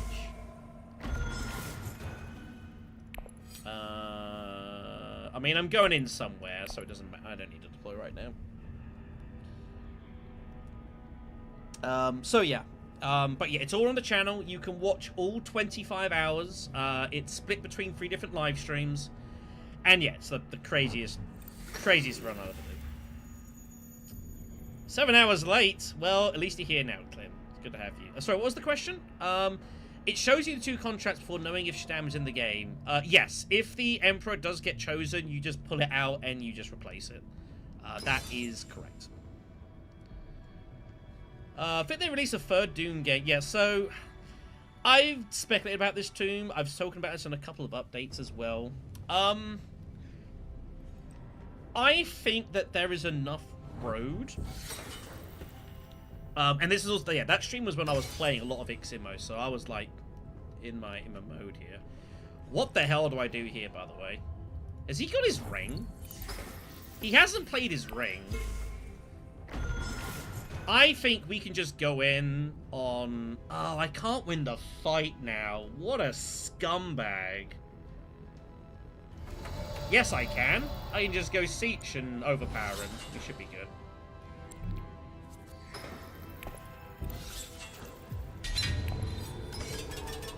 Get it in, sorry.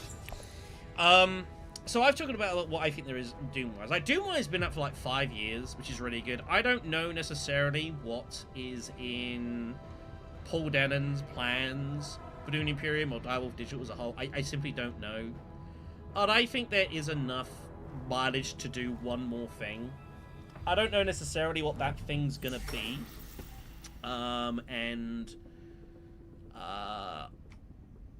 My greed is that I would like there to be one more version of Dune Imperium, and I would commit all in on it, and I would go in heavily for it, assuming it's kind of this sort of style.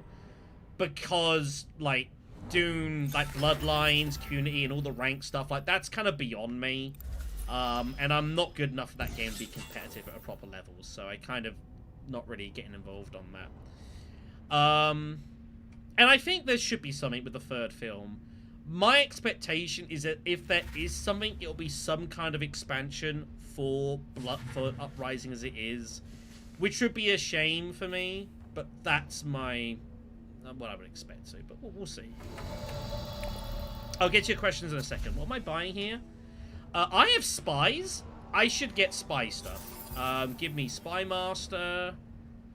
Rebel Supply allows me to threaten with covert. We just get covert just to reveal for spies. I like the sound of that. Don't want anything else here.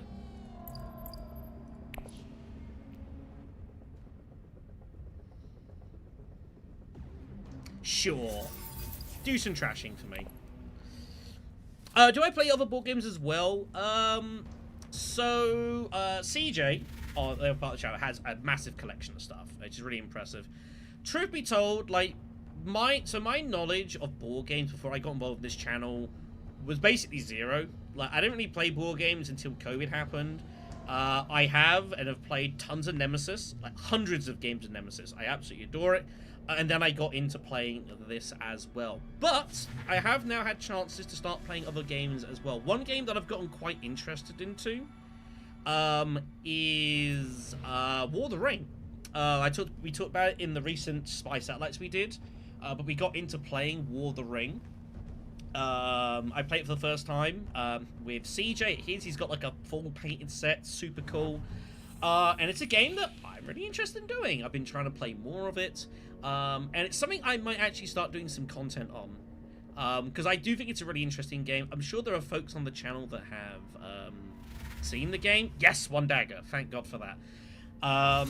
And that'd be pretty good. So, yeah, I know. Hi, I know I said last game. This is the last game. Okay, I've got some energy in me still. That's why I'm still going.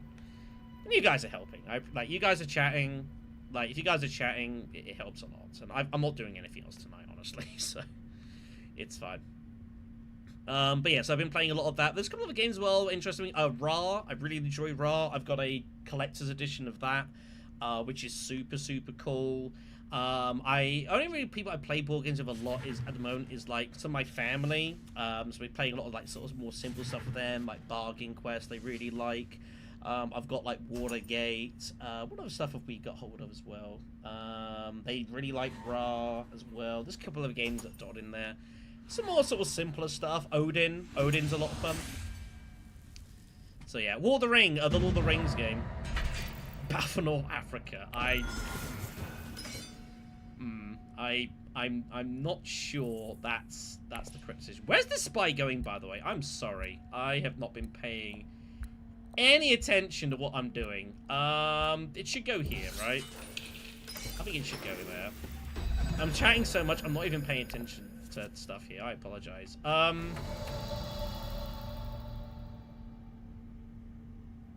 I've put it there with nowhere to play Spy Master. I'm sorry, everyone. I have made horrible mistakes. Trade dispute is the conflict. I just shut my eyes and get in and go for it, right?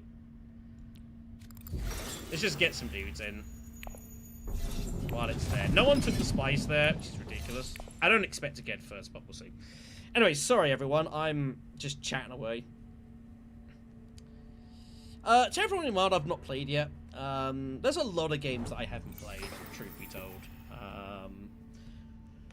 You know, and that's something that I'm trying to do more, is like exploring different types of games. I do like ones with like tactics, bits, pieces, and we spoke about a lot of different games me and CJ played in my trip over there. A couple other games he played as well. Nippon's Aibotsu, which is kind of like a kind of a mathsy sort of Euro game. It's not really a Euro though, which I actually got quite a lot of actually. We played like a proper business game as well called Automobiles, which is actually a lot of fun. I really enjoyed that. So definitely kind of, you know, and part of it as well, like as I said in the Spice Hours, like, we've been doing this for like 5 years. It's a long time. Kind of need to like also play some mods off the side, you know. We have also played a little bit of Big Dune as well. Big Dune's pretty cool. I don't think I'm that good at Big Dune, if I'm being totally honest. But, you know, Big Dune's kind of cool. What am I doing here, by the way? Am I just playing, what am I doing here? Am I just going like Sardaukar or something? I don't know what I'm doing here. I don't need to put any spies down. Let's go Sardaukar. We got spies to use. Let's go use it. That's a nice card.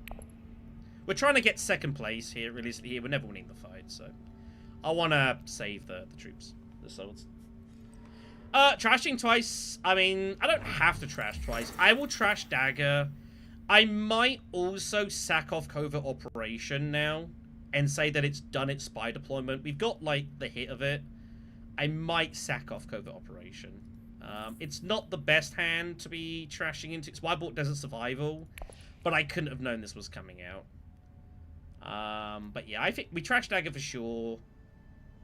I think Covert Operation is...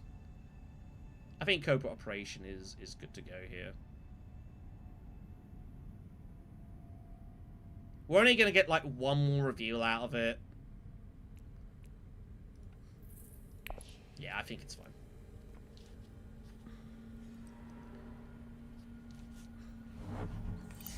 Well, I like having Garrison. Like, if you're going to go Worms, you need to make sure you've also got some Garrison to go with it, you know, so... I don't have to trash. It's true, I could choose not to trash Covert.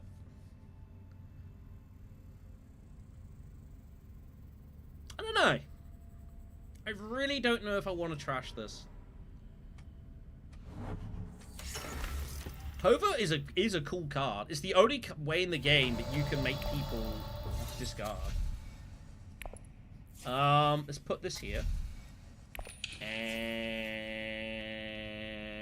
I should put this here because I've got Rebel Supplier. And we go Rebel Supplier and thingy. We have a couple of Fremen cards. I'll take Unswerving. What the hell?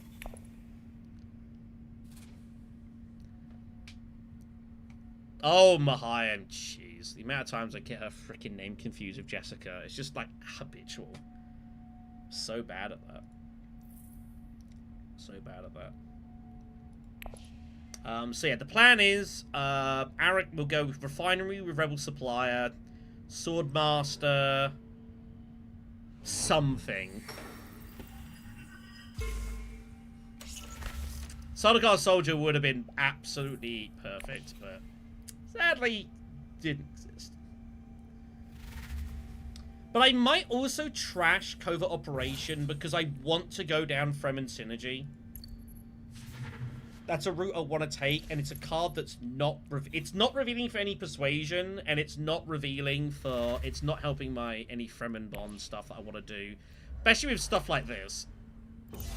So I think I am just going to get rid of Covert and say it's done its job. You can trash Imperium. You can trash cards that you buy sometimes. It's okay. Covert Operation is a sort of card that right now it's great... But we might be, like, trying to buy Spicer's Float, and I draw that, and we get 8, and we miss, and it's a disaster. Long live the fighters. It is a crazy card. Crazy card. We might only get second place, by the way. Muad'Dib might have swords to beat us. I have no idea. Looks like he has them, which is unfortunate.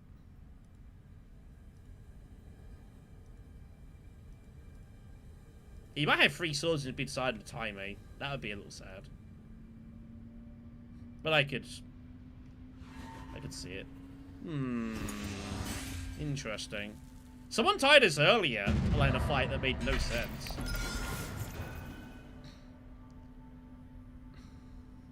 Should probably take that, right? Seems pretty good. Well, in contrast to people, I've not been paying espionage, high council, espionage as well. Okay. No worries. No worries, man. I appreciate the company. Have a good rest. Yeah, it's just a really cool card. Let's get rid of that. Nice job. You know, Longing Fighters is a really, really fun card. The only problem is when sometimes it keeps appearing at the bottom of your deck and it just draws horribly. That can definitely happen. How am I getting to Swordmaster? Does anyone know how I'm getting to Swordmaster here? It's the second time now that I've drawn all my freaking council access in the first hand, and I now can't get there around to. This is the second time this has happened. This is very annoying. Why does this keep happening? Oh, damn it. Alright, with that being the case, I guess, like, I'm still going to Refinery. Muad'Dib's gonna go Siege Deep Desert, so we can't beat him to that. We could triple draw Arakeen. No, we can only double draw. We get 1 for that and 1 for the Spy. There's nothing here. I have no way of drawing a 3rd card, so there is no way to get there. Which is, you know, kind of sad.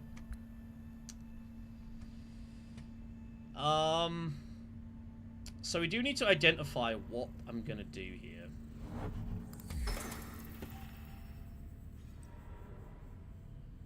And the answer is I don't know. I want to play Desert Survival just to trash. I might just play Desert Survival to accept contract just to get the acquired. That's a pretty good contract for us. So we're gonna go ahead and do that.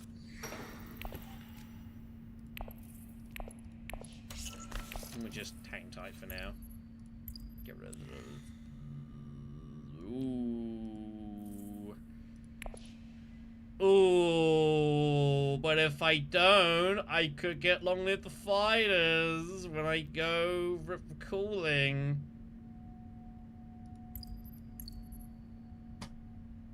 I hate myself.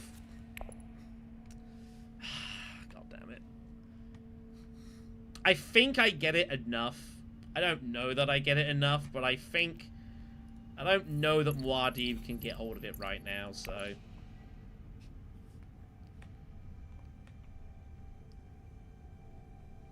do what we can.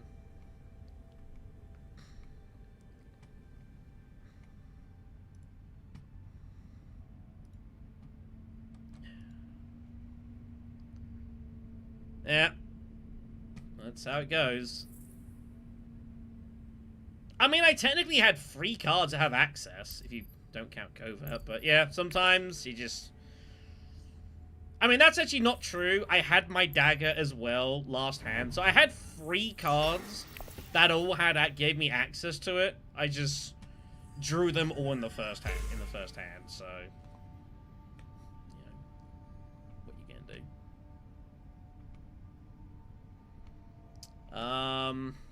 Unfortunately, I can't even contest here. Like, there's just nothing to do. So...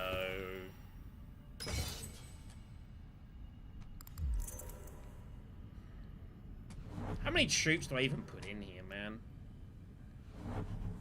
I have no idea.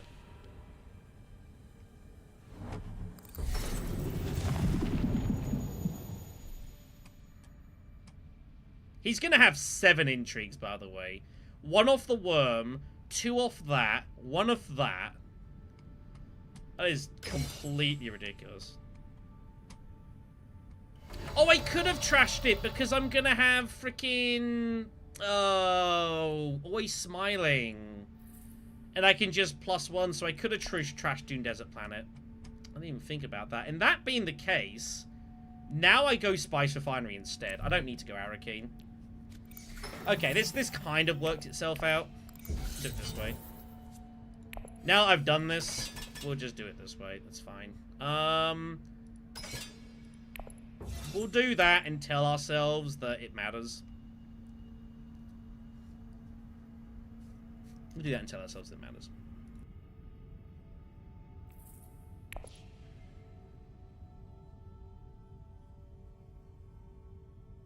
Sorry, everyone. But yeah, no, I should have, yeah, trashed. But again, the Spice Refinery is also fine. This is an okay route. Like, this probably would have been better. But this gives us 5 Solari, which is pretty good. You know, it means that if we can find 1 more coin, I can Swordmaster and buy access. Or High Council, or get access to privilege. So, like, this is totally fine. Either's good. Just one way I trash a card in hand and one way I don't. Which is fine. It's totally fine. Charney it is. Except Muad'Dib's gonna get Charney. Subversive. Okay, Subversive I can live with. Oh, he's only got 4. Okay, I thought he'd have 5. I thought he might have 5.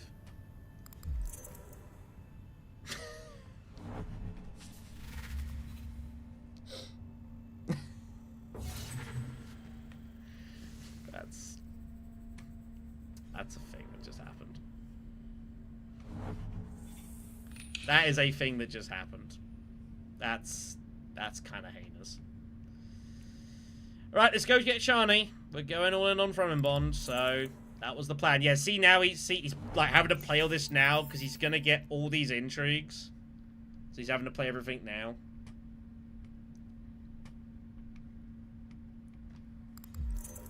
He's having to play everything now.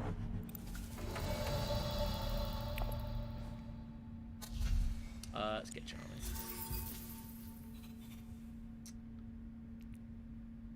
What the hell? In for a penny. Give me both unswerving loyalties. Alright. Rebel Supplier, Charney, End Desert Survival. Sign me up. You know the double unswerving, double convincing hand is coming. It's coming, everyone. I am so ready for it. I am so ready for it. So excited. It's going to be great. We have card draw. Like, we've got Espionage and we have Research Station Water, so... Exactly. As loyal as it gets.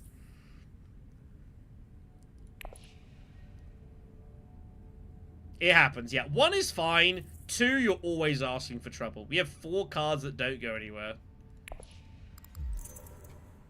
There's gonna be some bad. There's gonna be some bad hands. But I'm here to roll dice and say that until we roll badly, we roll good. That's how this stuff works. Until I roll terribly, it's perfect. And yeah, there's just randomly an Imperial Spy Master just vibing. He knows he has no business here. Dear. Oh, I need a pass, sorry.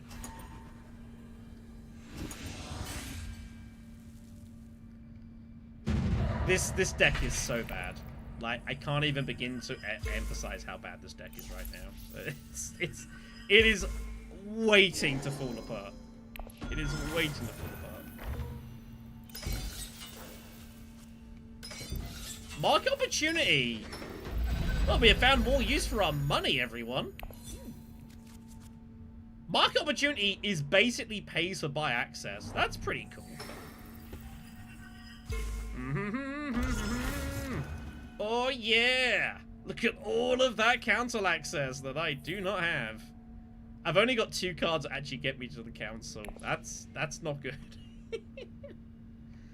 That's not good. Oh dear. There was a time where I was caring about playing Optimi. I'm not there anymore. It's fine. So he's after... What's he doing with change allegiances here? I have no idea. He's just going to pay 3 spice to do something, I think. He might go double bump the Fremen for the water. That would be reasonable. I could see him doing that. What actually is our play here? Other than go research station.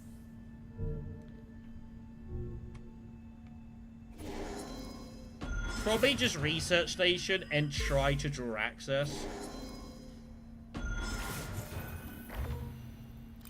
So he basically just paid 3 spice for a bump and then took an extra intrigue.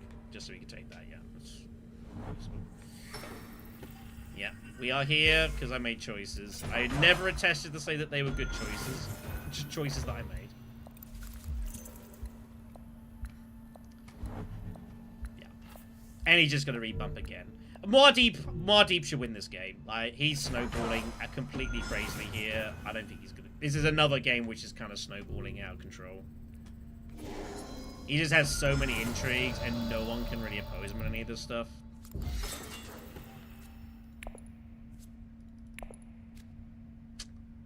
Double unswerving! Alright, let's get it in. Oh, jeez. That's not good. Beautiful. It's a thing of greatness. It's a thing of greatness. Oh, dear. Well. Man, not even Charney. Charney's on her own. I can't even do anything with all the Fremen bonds here. I can't even... That's so sad. That's so sad.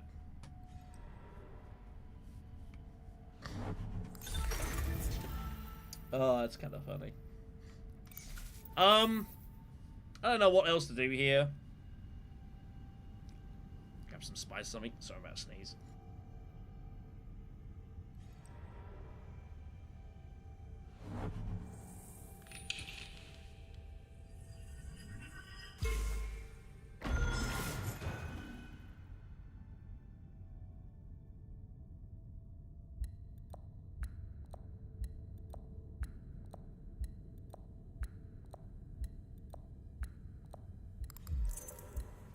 Sorry about that, everyone.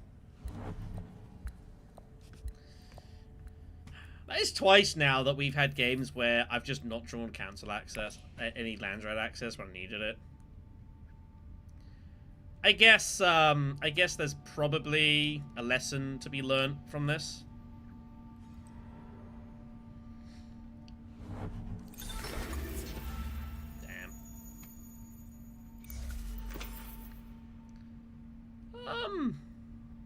Just can't even go basin. I don't have any... I have no actions. I have nothing I can do. This is very sad. We'll get the High Council contract. About the only thing to do here. Of any meaningfulness.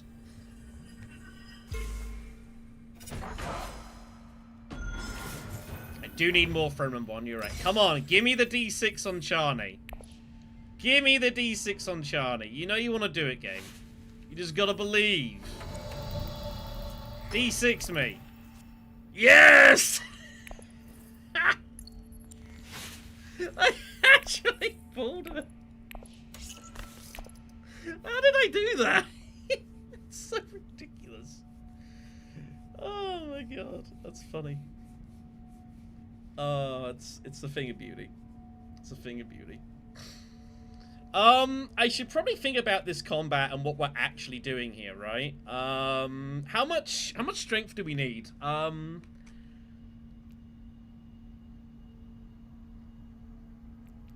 How much do we need to actually win this battle? I legit actually need to look at this situation. 2 free troops. Retreats 4-5. 6-7. So I probably put 1 troop in of unswerving. That's going to give me like 11 strength. 11's probably enough here. I don't see how Muad'Dib wins this. If he wins this fight with a load of swords, then it's like, who cares? But I feel like 11, that gives me like 6 garrison troops, which is still a lot. That's still a heck of a lot, so... And we're going to have a lot of money, which is great. Between the, Swordmaster, High Council, Opportunity, that contract there, we got the Acquire contract if we ever get it. Like, we have everything. Yeah, what are we doing with buying? Other than just, like, more Fremen. Actually, Ecological Testing is actually a fantastic card for us right now. Like, anything that says the word Fremen Bond on it is insane. Because we're basically, as long as I draw like 1 card next round, which I will do, all this Fremen Bond is going to re-trigger next round. And it's going to be absolutely glorious. So I'd hope to get Ecological. I bet it will be taken. But we'll see. Nah, I didn't buy anything. Nah, didn't take anything off the road. Stilgar is a 6-coster. I can't buy him.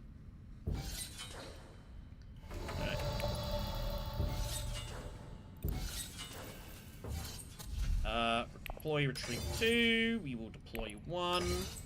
Let's get Ecological.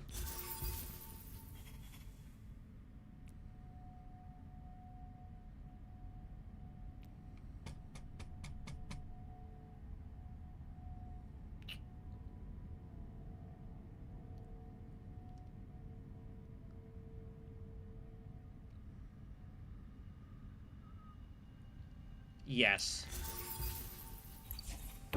Purely because we've got market opportunity. So we'll do it. I know. I was really didn't want to. It's like this filthy Spacing Guild card that's ruining us. It's disgusting. But it is also victory points. And I should consider. I should actually try and win this game. So with that in mind.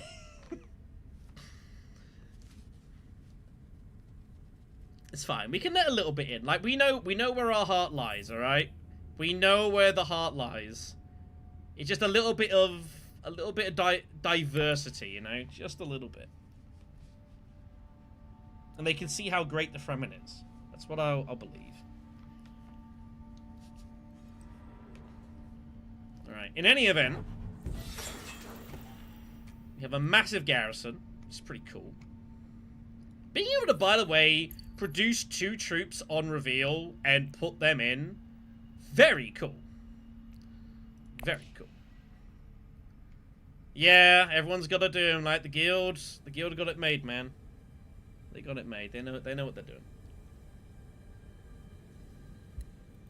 Yeah. Yeah, my actual knowledge of the lore of Dune is not great. I've seen the first film. Not that first film of the trilogy.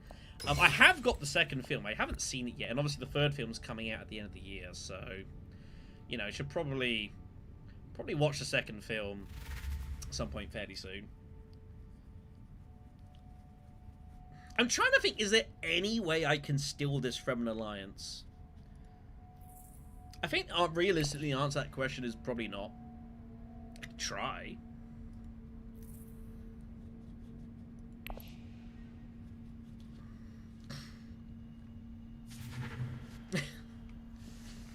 I mean, you can make a, that suggestion. Hopefully someone takes it to you. I think the second film is pretty good. I mean, to be fair, actually it's not true. So I have seen a bit of the second film.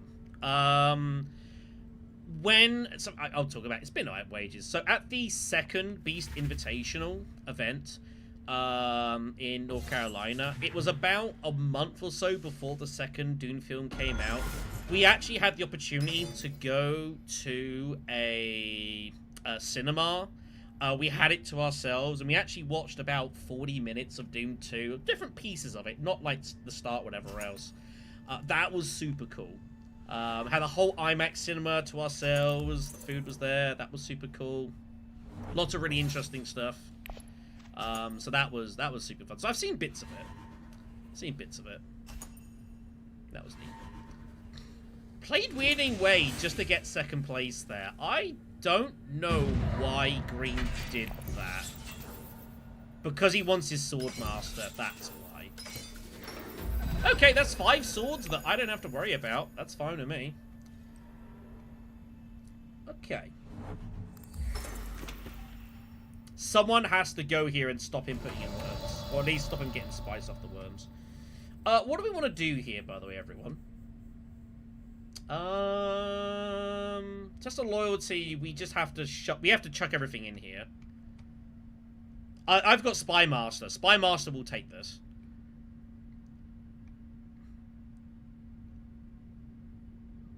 I have to kind of win this fight. This fight is a pair. It's a bump on a faction I can't access properly.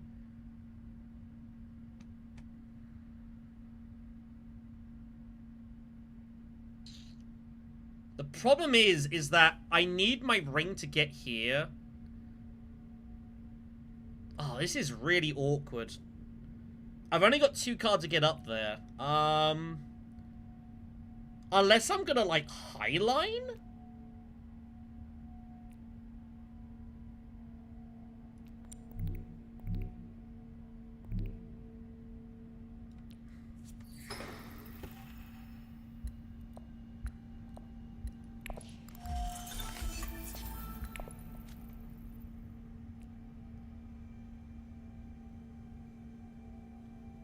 I don't know if highlining is enough to win this win this though is the problem.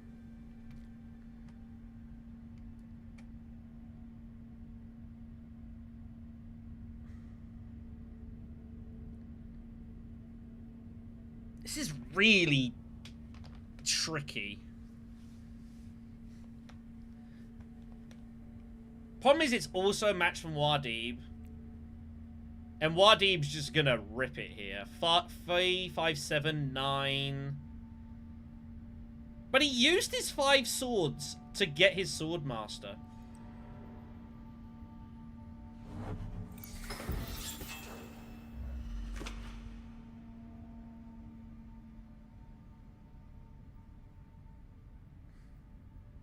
I mean, it's not great to get around 6 sword master, but it is what it is.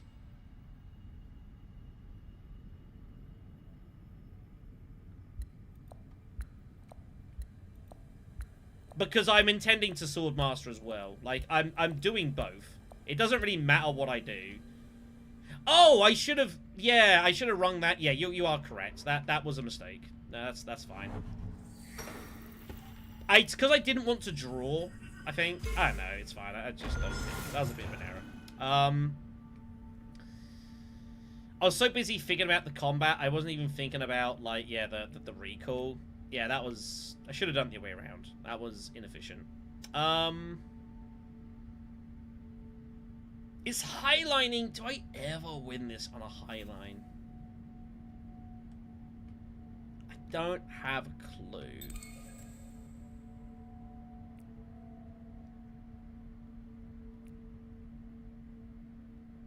I have no idea. What's the penalty for highlining and not getting there? What do I lose? Not much.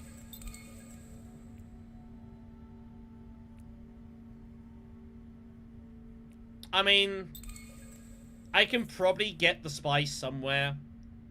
I can send Haven to, like, somewhere. It'll be fine. The spice is not a big deal. I got Rebel Supply I can reveal for a spice. The spice will be alright.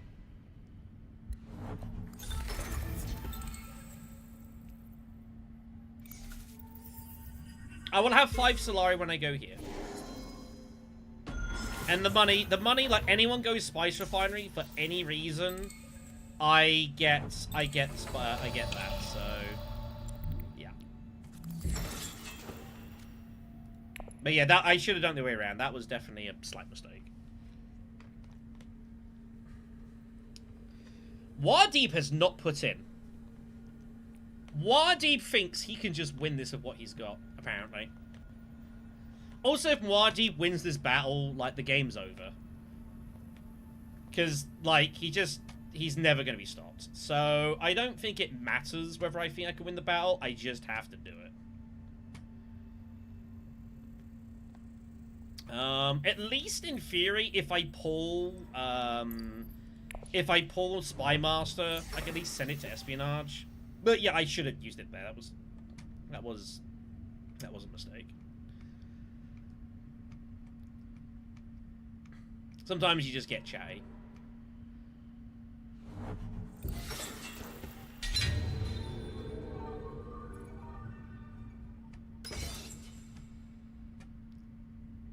Well, here we go. So he has to do that. That's mandatory. He doesn't have a lot of strength, though. Like, he's reliant on his intrigues to get him over the line here. Like, I don't know what's going on. Here we go, everyone. 5 slurry for 5 spice. Let's go adventuring.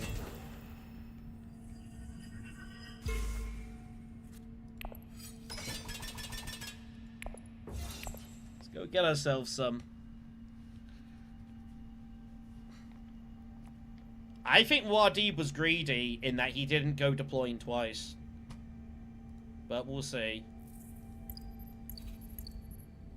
We shall see. He might have leadership and a load of daggers. I don't know what he's been buying. I haven't, again, not been paying the most attention. Does he have leadership in this game?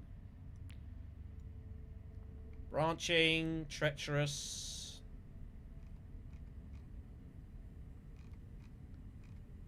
Doesn't really have any battle strength in terms of his actual deck, so it's going to have to come from intrigues. He is getting a lot of intrigues. So, you know, there is that.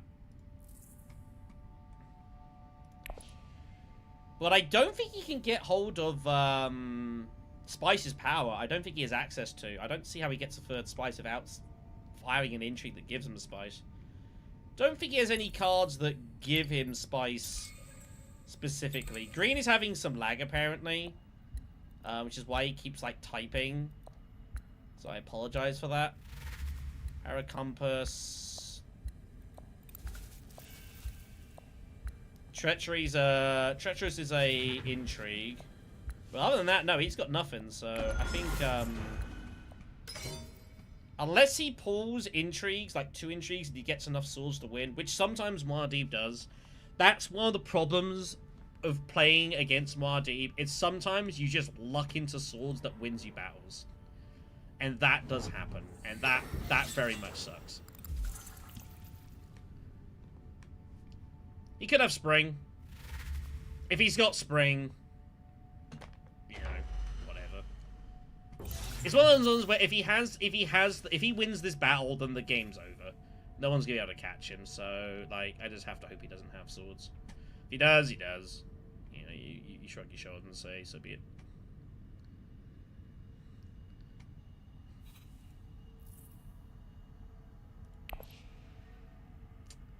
That was annoying.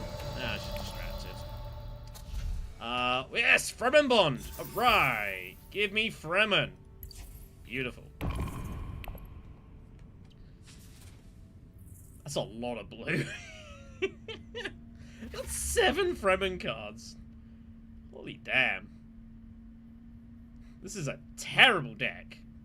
But it's fun. You know what? That's what matters in life. So, here we go. Either we win it, or we do not. But the thing is, even if we don't win the battle, we have enough stock that we can go heavy it is. There it is. Spring the trap. None you can do. None you can do. That's just, you shrug your shoulders. That is GG. Because no one's going to stop him here. Or this. No one can really do anything. So that's, yeah. Nothing you can do about that. That's game over. I am sorry we've had a couple of these where, like, the game has just, like, been over round 5, round 6. I am sorry. Uprising does do this sometimes. Like, you do have the odd game where it just ends immediately. Like this. Like, the last game was over even sooner. But that's just unlucky. This battle is terrible for us, because I can't do anything on it. This battle is terrible for us. I can't do anything. What am I meant to do with this hand? This is terrible.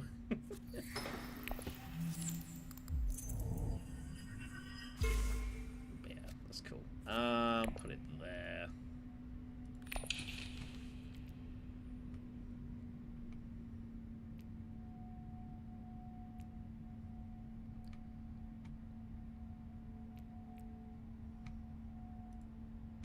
That's just wretched look. I'm spraying. But that's the way. Muad'Dib, you know, it's like the Baron. Like, you just find loads of intrigues, and, like, he's had loads of intrigues this game. Remember, he's got both these alliances having used opportunism on both of them. That's how ridiculous this has been. Like, this is the way it is, so. It's very unfortunate.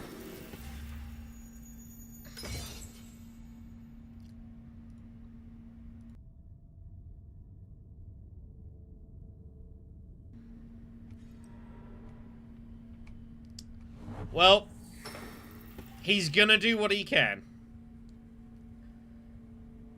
He's gonna do what he can.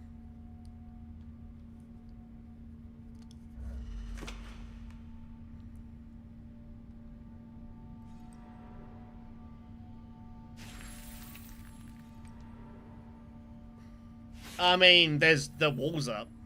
What worms?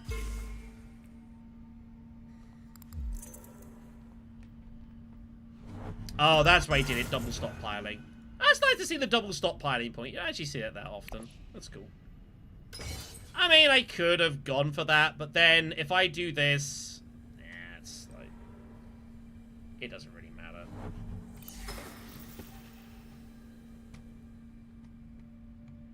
It's fine. I'm not getting double points out of this, realistically. It's not even a match. It's just a really terrible spot. Do I go refinery with Rebel Supplier? The answer is... No, I don't. I need to double draw. Yes, I'm swerving! Right.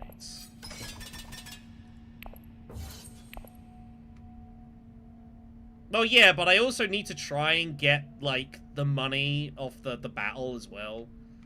So, you know.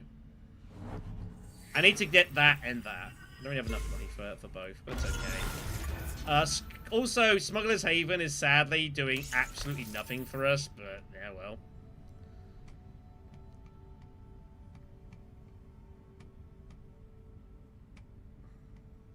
Yeah, this is what it is. This is a terrible combat for us. I don't know what would have been a good tier 3 combat for us, but probably not that one. Probably Arakeen.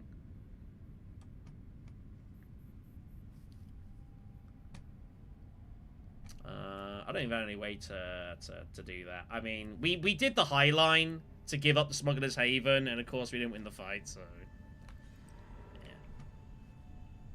Yeah. Well, that saves me having to do it.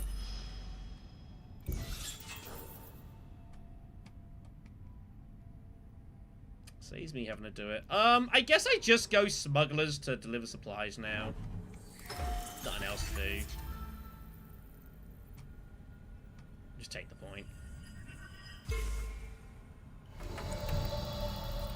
Yeah, I think the game is either way is over. I don't think it's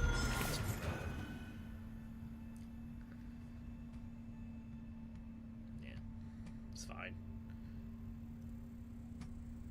Backseat as you wish, I guess.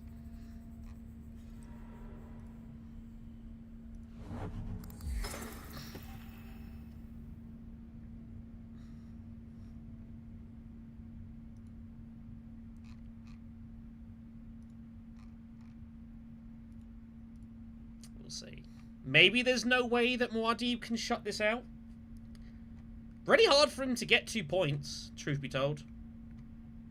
Unless he is shipping and... Oh, he can't ship. How does Muad'Dib get to 10 points here, everyone? I don't know. Changing the indices he already used.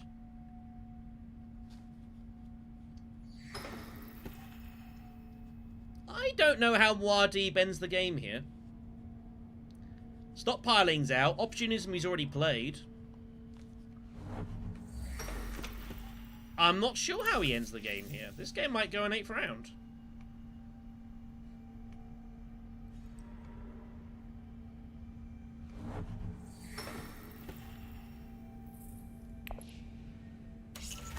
This game is going an 8th round.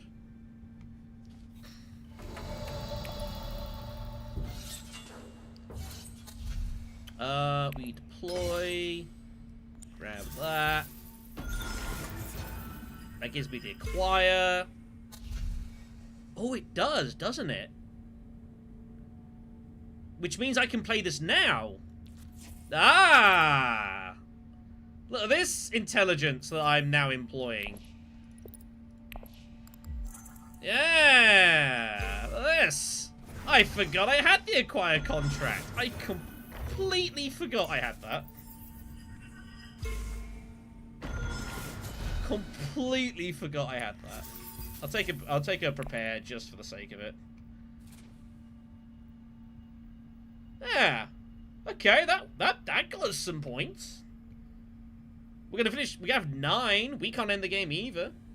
Yeah, I'm sure a more focused and not chatty thing to do here.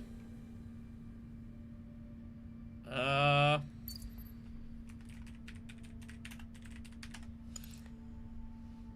Sardaukar space. That's why it says Sardaukar. But you have to get them. Oh, he doesn't know.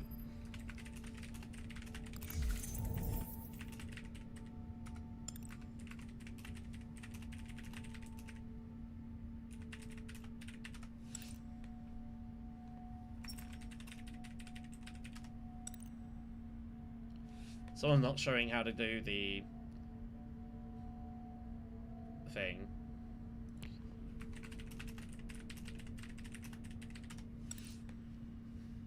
I know, it's a brutal deck. I don't disagree. But come on, look at all the Fremen bond. It's beautiful. Look at all the resources we get on reveal. It's amazing. It's not even remotely meta this. This is like terrible, but don't worry about it. Don't worry about it, okay? It's fine.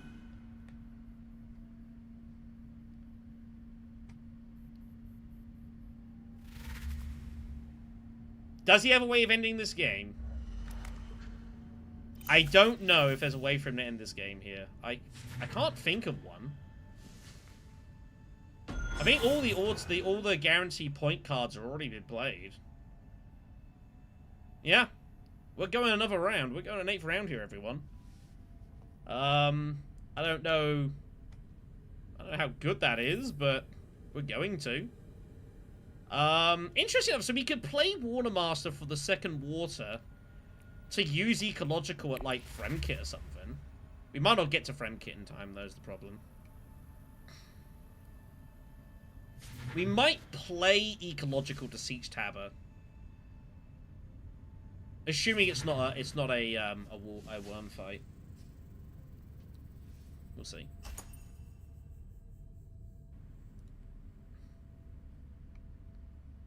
It's been a weird game. Remember, of course, I got and trashed Covert as well ages ago. Do you guys remember that? I sure as hell don't. Well, we get the win. We defended Spice of Environment. Give me Arakeen. Come on. Give me Arakeen. Propaganda. Propaganda, huh?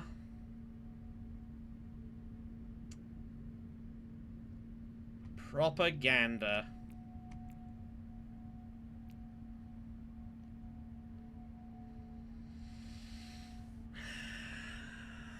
Muad'Dib might have Council's ambition to get to water and get in the way here. It's very possible. If so, we just go Sesh. Oh, we can actually go... Ooh, here's an interesting question. Do we go Hagar Basin, or do we actually go Watermaster to Sesh Tabba and then play Charlie into Deep Desert?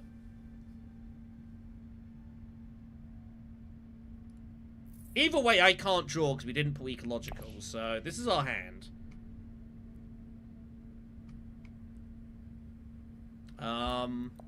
If we go to Deep Desert, we could then go Sardukar and try and fluke an intrigue that we can use. Well, that was the plan.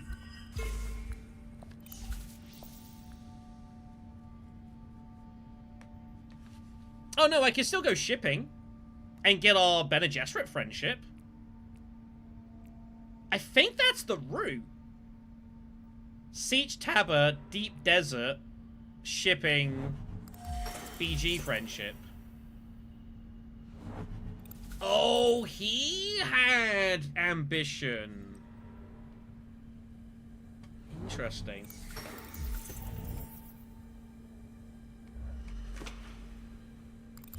He's going Highliner, okay. Yeah, he's going Highliner. Okay, cool. I don't think I can win the battle anymore. I don't think we're going to have enough gas. And he's going to have 16... 6... 8... 14... 16... 17...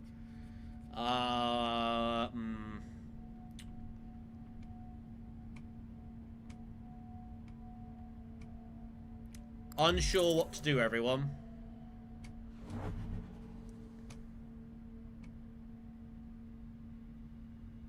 What is the best way to approach this?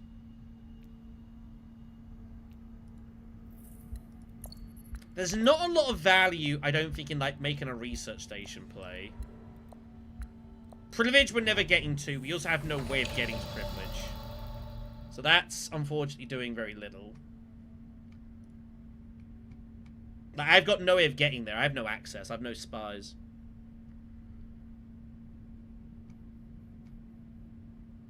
I feel like Sesh, Deep Desert, and we just... and we hope that the Charney spy wins us the game. I feel like I've got not really anything else to do here. If he's got higher access, then whatever. It's kind of a weird battle, though. I mean, he still wins the game because it gives him the friendship there, so... Yeah, we've had this conversation before. I've no green access. It's all here. It's there. That's all we got.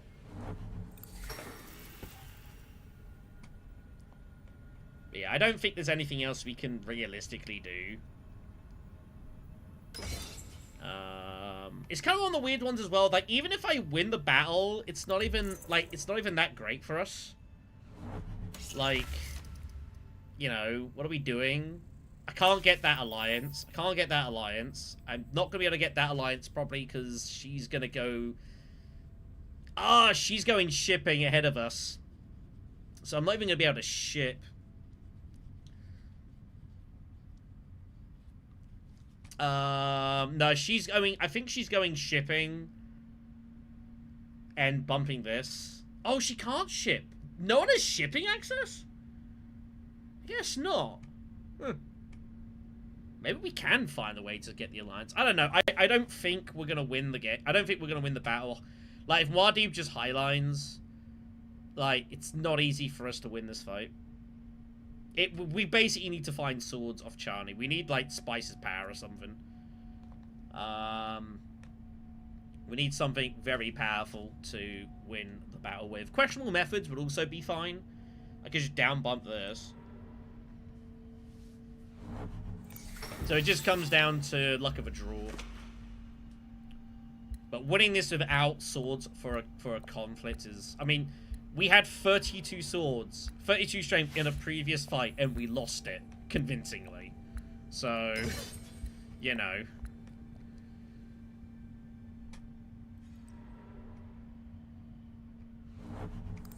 But he should have a load of swords. I mean, we knew it was coming. It wasn't even a bad beat, we just knew it was coming. Alright. In we go. Is there any better move for us than this? Actually... Is Research Station technically better? Because Research Station... So this is 6 strength. This is 2, 4, 7.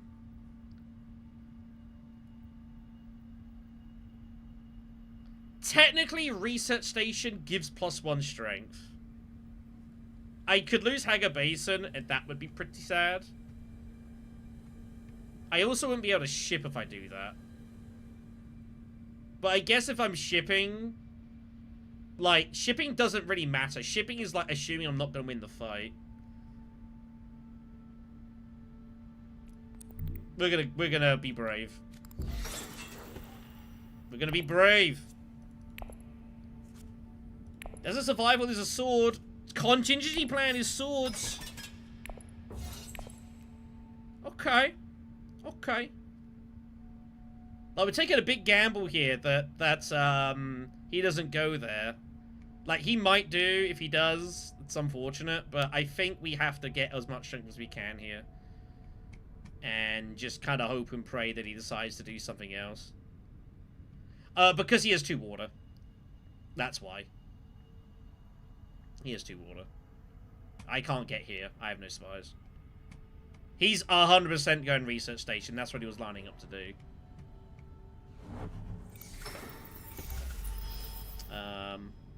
Yeah. He might go there just for the spice. I wouldn't... I think that's a totally fine move. If he does, then we cry. But we made our choice. This is the greedy route, is to try and get everything. He doesn't! But again, I don't need... The shipping is only useful for this steel. Other than that, I'm not stealing any other alliances. The shipping would have got us this bump. Oh, we had unexpected allies. That's why he didn't. That's why he didn't go. He had unexpected allies. That's actually very fortuitous for us. Like, the spy shipping was only useful to get this bump. But if we win the battle, we get the bump anyway. And it's only this that we're after bump-wise. The bumps here are useless, and I can't steal this alliance. I don't have any... I don't have enough persuasion. I can't... Yeah. Yeah, my point. So, like, the alliance was never getting stolen.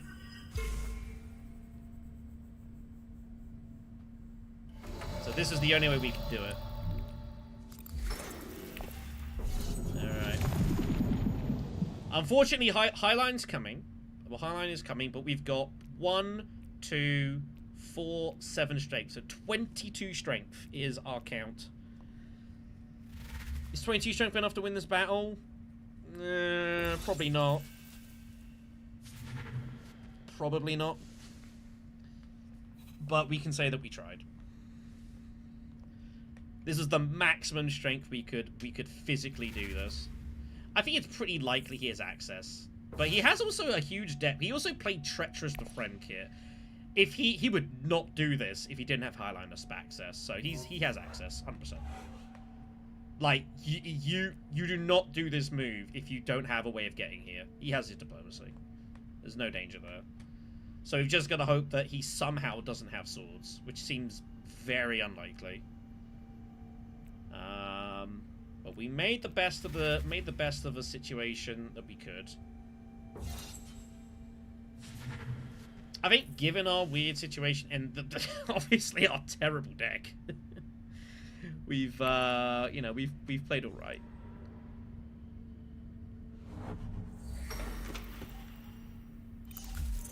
He must have endgames. He must think he wins on endgames then, I guess. But I'm going to be on 12 points.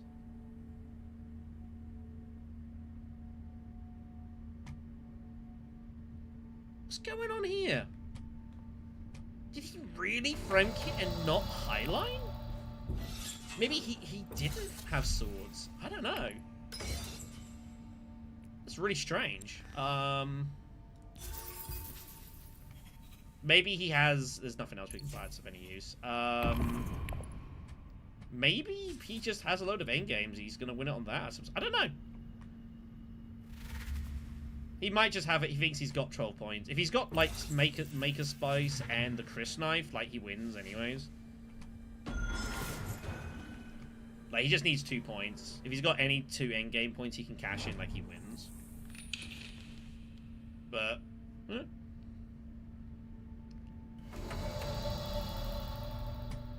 I think he should have highlined. Interesting. Well... Oh, she had Spice's power. Fair. Swords there. Assuming he has no swords, Ed is just playing endgames. Right? That's the one I was concerned about. If he had highlined and played that, he just wins. I wouldn't have been able to stop that. I'd be on 22 straight. He would have just won the combat outright if he'd had that. I was the one concern I was worried about was find weakness. And he actually had it. Wow. Maybe he fluked it here? It's unlikely. I don't know. We'll find out. He has to have 2 scoring entries. Otherwise, he doesn't win. He must have 2 scoring entries. Chris Knife and Maker Spice. But they're the only 2 that score. He has to have specifically that, otherwise we get over the line here. That'd be pretty crazy. Must do. Must do.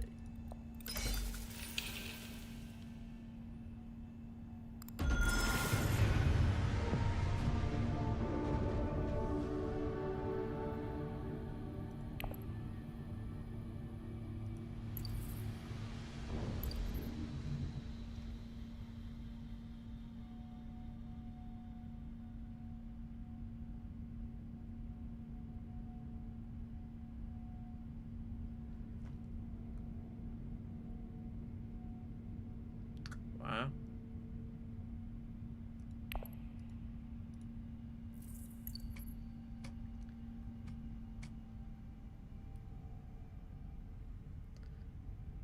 I did not expect that. And he could have won the battle. If he had highlined, he beats me by 1 sword.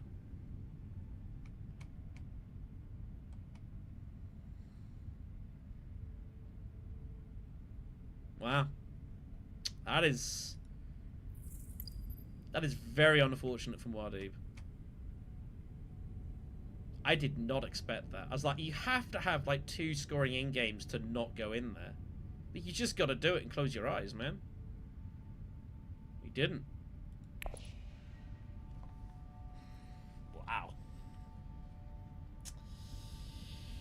Well, if the Muad'Dib player ever sees this, that is very unfortunate.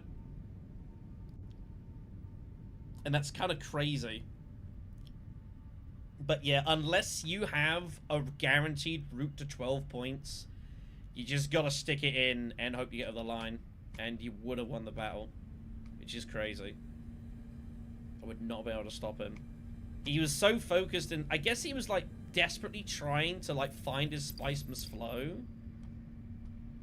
He didn't draw great. That was the only problem he had. He had never trashed his daggers. He had Spice Must Flow in his hand as well, so he was really struggling to Spice Must Flow it.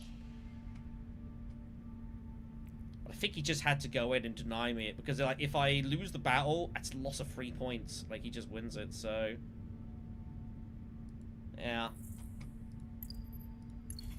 Interesting. That was not how I expected that to go down.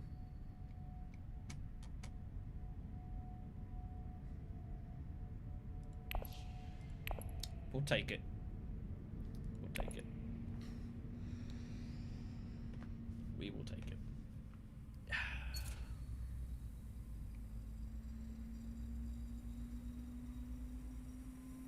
I got one more in me. I got one last more in me. This is very late in the game. We'll play one last one. What the hell? I might not play more of this for a little bit. Like, this could be me done for a bit. So am I. I need to eat. I started streaming 7 hours ago, everyone. Jesus. Okay, what do we got here? Margot, Staban. Not a ton of... none of the big battle leaders. No Muad'Dib. And no Gurney is interesting. The row... Shakti's out there. Overthrow is there. That's very tasty. Swerving. Shakti's a pretty good card. Not much else other than that, though. That's the big focus point, and probably that, too.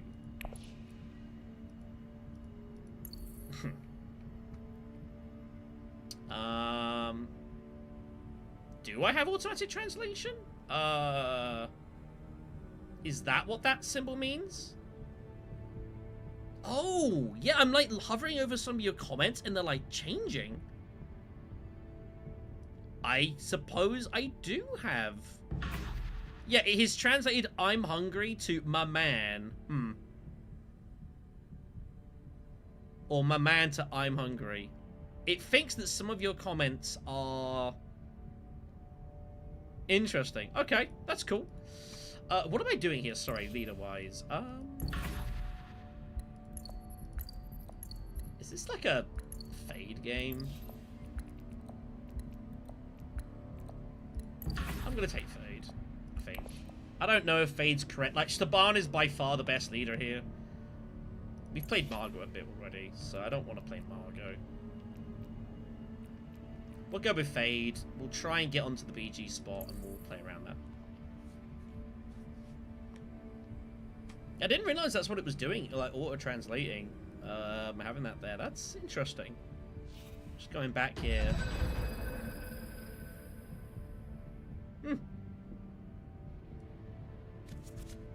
I don't know what's making that happen. Is that just a YouTube thing? Is that a thing on this channel? I have no idea. Alright, anyways.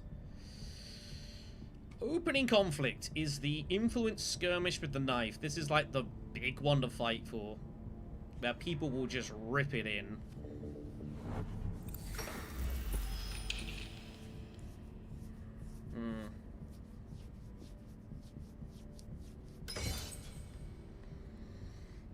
This could be a bit of a bloodbath. But the thing with playing as Feyd-Rautha is that you can always put a spy down and then just lift the spy. Oh yeah, the USA game starts in... Is it in an hour? Or is it starting like... oh yeah, it starts about an hour. I forgot the USA game's on. Might stay up and watch that. Mexico game was on earlier. Mexico game was kind of curious. Azteca Stadium is very, very cool. Very possible that England might well be playing Mexico in the last 16 in the Azteca. That will not be an easy game. So we've got kind of a weird spot here where I kind of need to go to Arakeen if I want to win this battle. But by winning the battle, by going to Arakeen, I never get the Frem kit. I also never use diplomacy, so I basically have to, like, diplo and hope to God I somehow get Arakeen, but it seems impossible. I might be better off actually going Arakeen first, because he has little access. I don't think she has access, and it's hard for you to have both. So I'm actually going to do it this way. I'm going to go Arakeen first, which is unusual. And then we're gonna put the spy on here and hope I don't need to use it. Also, I drew Seek Allies, which is interesting. Hold on. Actually, no, I don't need to use the spy because now I can go desert tactics. And I can use the spy to get the extra troop there, and that gives me all the strength. And 10 strength almost certainly wins the battle. Because all the recruitment spots, but it's the only way I'm ever getting into this. Actually, yeah, this actually works pretty nicely. I didn't think about this. Unfortunately, recon's in our first hand, so it's really hard for us to, you know, get back to siege, but I'll try.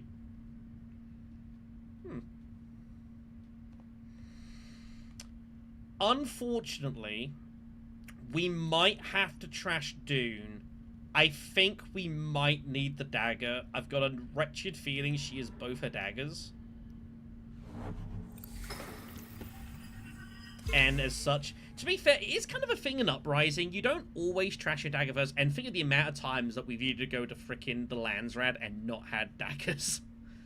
So I think we actually trashed Dune first this time. And with 11 strength, we are guaranteed to win. We can't lose the fight on 11. Most that anyone can get here is 10. Like, Margot could go in Arakeen. But yeah, we just have to go all in here. So we trash Dune Deserts. UC Kaz gives us 2 persuasion as well. We can still look to buy something. This is a very weird route to take with Feyd-Rautha, I'm not gonna lie. I've never quite done this before. Like, Arakeen to spy Fremen to go desert tactics. This is a really, really strange route. In any event. Staban reveals early to make sure he gets his truth trance. So he basically, his first buy is to get his diplomacy back. So he now has a standard deck. Basically does Staban, which is fine. Truth trance, totally good card for him. Now, I am kind of hungry, actually, thinking about it. I've not eaten for like 7-8 hours.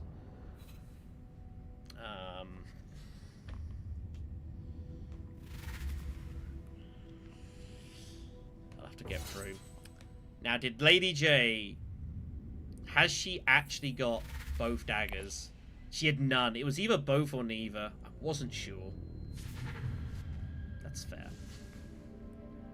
Reliable Informant comes off. That's an attractive looking card for us. I think that's good enough to take over Prepare the Way.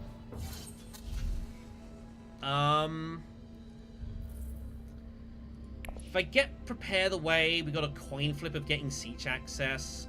I think Reliable... we had this situation in an earlier game. I'm just going to take Reliable. I think it was actually specific with Reliable as well as the exact same situation. It's kind of crazy. I don't know. This is the absolute last one. Absolute last one. Out of curiosity, Clem, where do you come from? Like, what is the, is that like Ukraine? So I know we've got a few people that watch from, like, Ukraine. We've got a few Ukraine players, actually, in GDS. They've been in, like, Yoke, actually, who was in an earlier game and been in the stream. I believe he's Ukrainian. Oh, you're Russian. Okay. That's slightly more awkward now, but, you know. It is what it is. We'll not worry about it. Let's not get into that. We pull Recon, which is huge. Oh, Murphy lights it.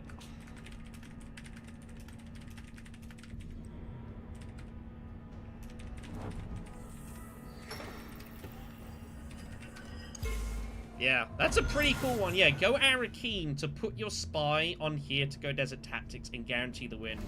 Probably, this is about the only conflict I would say to do it for. Pretty wild. Anyways, we found our siege access immediately, which is huge.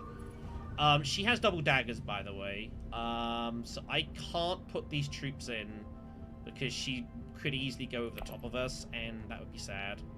Either we get to a battle spot or we don't. We see what she does. But yeah, that's very cool. I feel like old me would have remembered this route. Arakeen Spy Desert Tactics.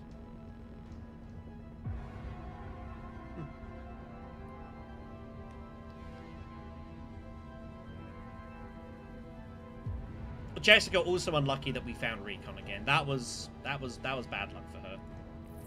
No doubt about that. It would be good. I mean, any position would be good. But the problem is that I've got 3 strength max. If we can get to Imperial Basin, I probably will. Because it still gives me Shakti access. Ah, Basin goes, damn. And no one's letting me get to Haga Basin. There's just no way. So we will not be getting involved in this.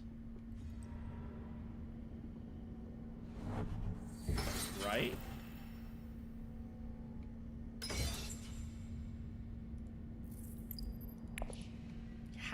Oh, she has no water! Oh, she has no water! And Margot wanted the win, more importantly, which is reasonable. Wow, why... So, he went Basin, but not Haga Basin. He went Imperial. I don't know that was the right... But he's obviously trying to protect the water, which is understandable, because, like, he has got diplomacy now, so it's not a big deal. I think he was just meant to go Haga Basin, and I don't know. The wall is up. Yeah, I know we can't put any worms in, but it's fine. We still get 3rd place. And we get free spice. That's still really good. Now, does she convert all the spice, or does she take the... Yeah, I think this is better. Yeah, use Spice Agony. Spice Agony is a really good ability, by the way. Really strong. But I think Staban should have gone here. I think Staban should have gone to Haga Basin, not Imperial. Has Staban got daggers? Staban must have a dagger.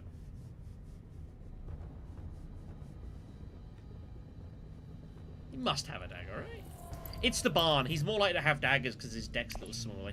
I don't think we get 2nd place. But 3rd place is fine. Like, we basically get a water on the house. That's pretty good. Oh, he had 2 of them. Fair enough. Reveals early again to take Shishakli. So that's 2 early reveals now for Staban.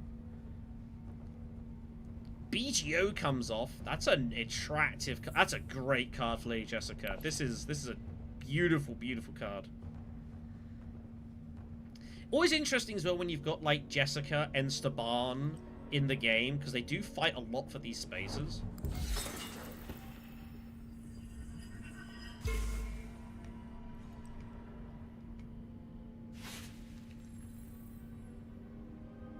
It's just hard to beat Jessica in Uprising because there's a lot of choke pointing. There's the double daggers. Tough. Tough.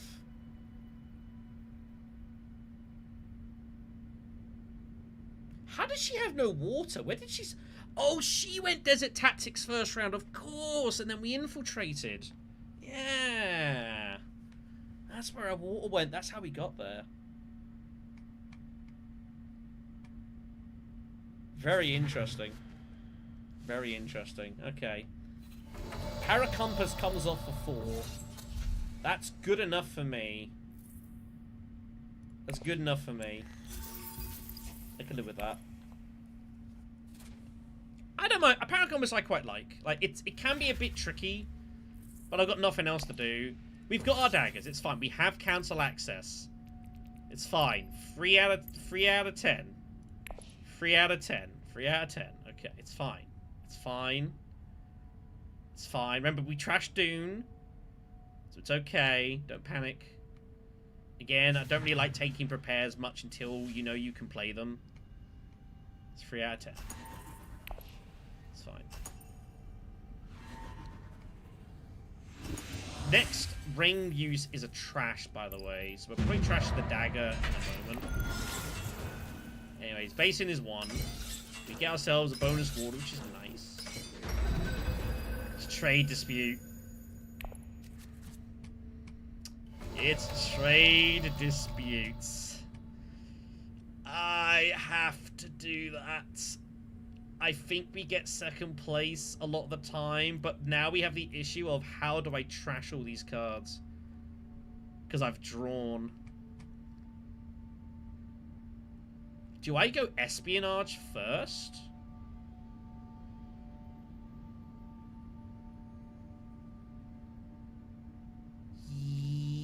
Yes.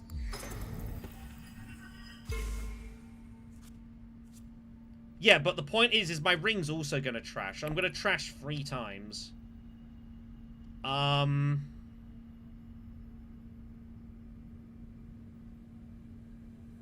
don't know what to do here. This is awkward. Yeah, spy that. Yeah, so this is going to trash this, but then it's like my ring also is a forced trash. So I needed 3 cards to trash with. And now we've got Dune Desert Planet. I can now trash this, this, and this if we get there. Or Staban could just research station.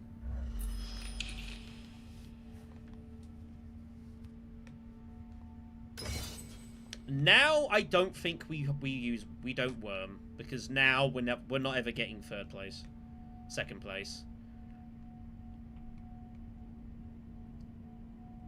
So we probably just stay out of this now, or in any stuff here. Yeah, I know you get used to having text and such. I get it. It's fine. But yeah, we're not gonna do this yet.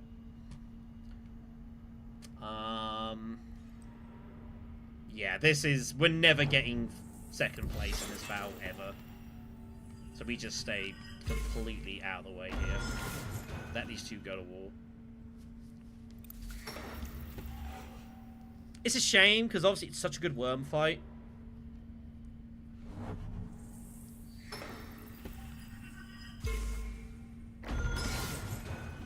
But discretion is the better part of valor here.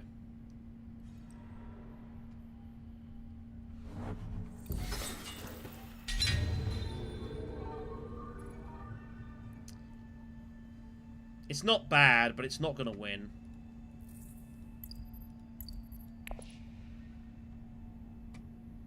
She didn't go there in the end.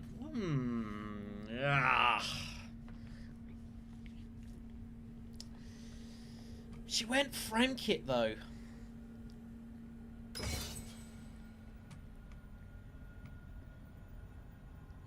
I only have 6 strength. Oh, I could lift the spy, couldn't I? Because I went espionage. Yeah, that's basically a +2.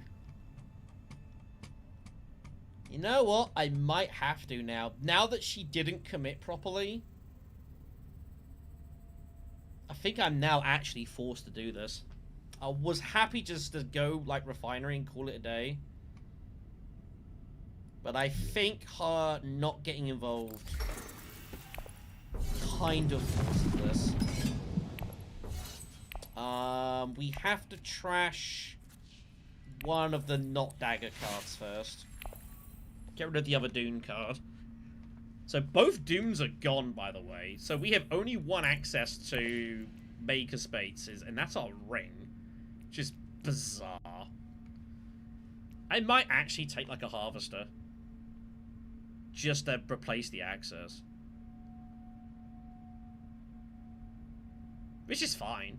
I lose Spice, that's not the worst. Also, to be fair, like, Jessica, like, people are getting worms on our rights, it's not a big deal. He has to go Desert Tactics. Yeah, I figured he had his Truth Trance. I'm pretty sure he was winning the fight. I don't think there was a way I could stop him winning. He has to put this in. But yeah, 2nd place is totally fine.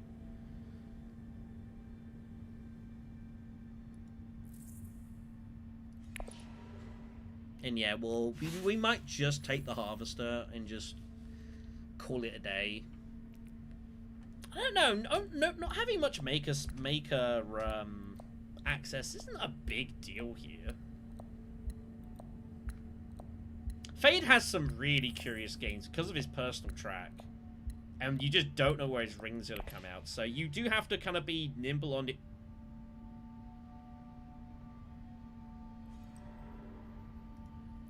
Excuse me? Excuse me? He has Shishakli. There is no way in the world he doesn't put those swords in if he doesn't have Shishakli. And, like, another dagger. He must have redrawn it. It's the only thing that makes any sense. I'm not going to put the troop in. I do not believe we're going to win. Also, to be fair, I don't really care about winning this fight. It's not a big deal. I would rather get the spice right now. It doesn't look like anyone else is going to do anything. Spy Network is active, though, and that is really tempting. But it's another card that doesn't access anywhere. And that's kind of bad. We're not taking Unswerving Loyalty, no. Let's take Smuggler's Harvester as just a replacement. And we'll call it a day. I don't know, Bertie. I mean, I called it. I knew he was. I knew it. Absolutely on the money.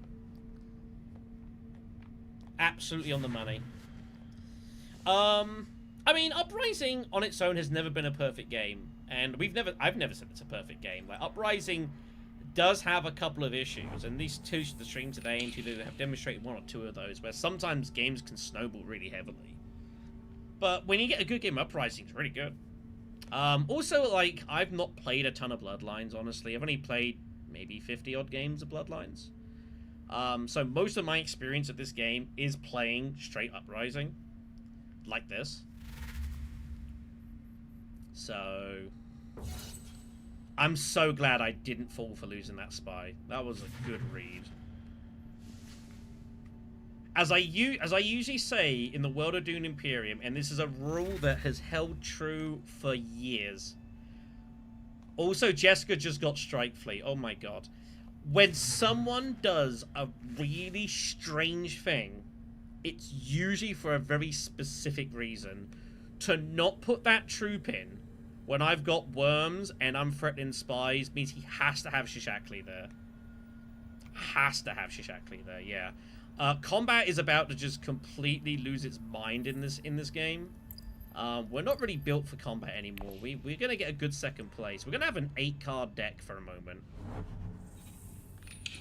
We're going to have an 8-card deck.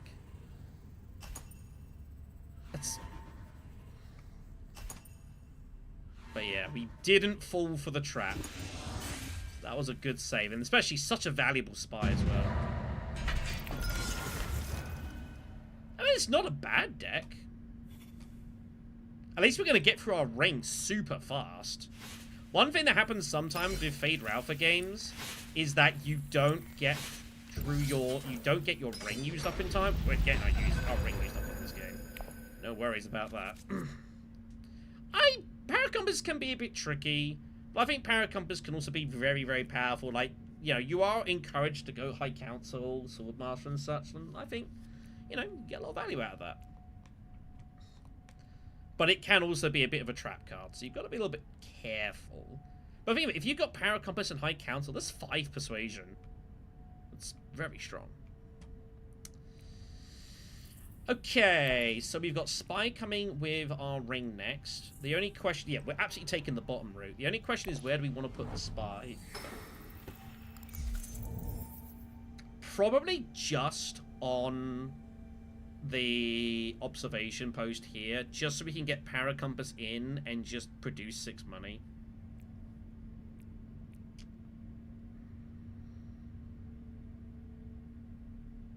Or we go Siege Deep Desert and just rip it in on this.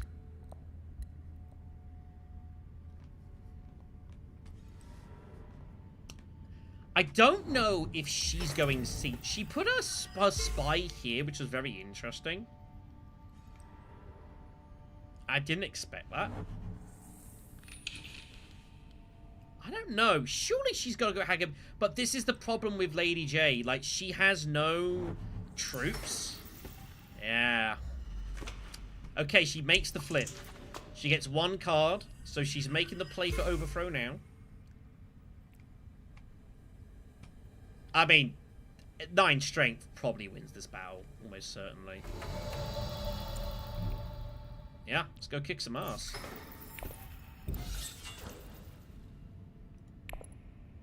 Let's go kick some ass.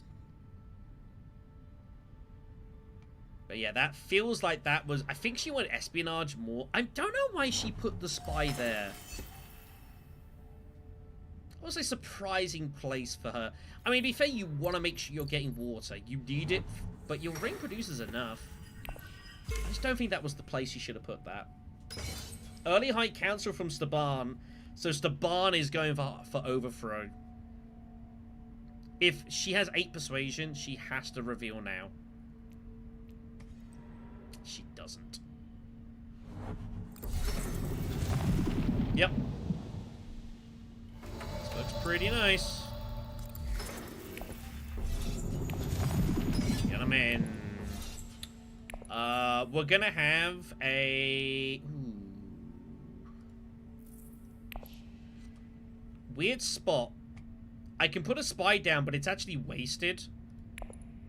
I think we trashed the dagger. So we have currently a 7-card deck. It's so crazy. He's only got 6. He wants priority. I have a 7-card deck. Signet Ring, Convincing, Paracompass, Harvester, Reliable, and Diplo. I've trashed almost as many cards as were in my deck right now. That is insane. Unfortunately, our ring is not going to be doing very good. We get one more hit of the ring with the Troop and Spy, and it's just purely an access card. You don't get to re-hit that. That is a thing. My god, look at these overthrows out there. She gets Interstellar. That's big. That's a big card. That's a really, really big card. Okay. Where do our spies go? One is going here. I think the other just goes back to BG. To be fair, we need Prepare the Ways in our deck to, you know, have a deck. I could really do with the 2nd Persuasion. So that we could, you know, draw off them. This deck is so crazy. So Versif's gonna go there. Damn. Surely it goes there. That's annoying. Emperor Spot then? Emperor Spot's fine. Yeah, I think Emperor Spot's okay. It's an alliance we can make a fight for.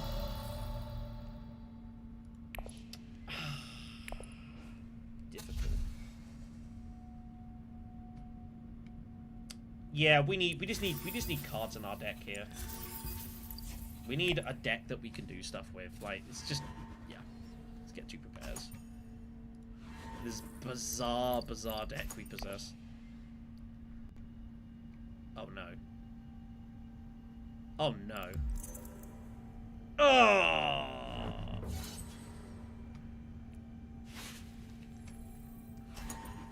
That's very unfortunate. I did consider peeling the spy. Yeah, well. Well, it saves me having to put the spy there. To be fair, it's not a big deal. Like, this is fine. This is a decent... Getting 2nd place there is good enough. Like, winning it would have been better, obviously. That's fine. It's not a catastrophe. To be fair, now we've got enough money to, like, Swordmaster and High Council. So now Paracompass is fully active. So it's not a big deal.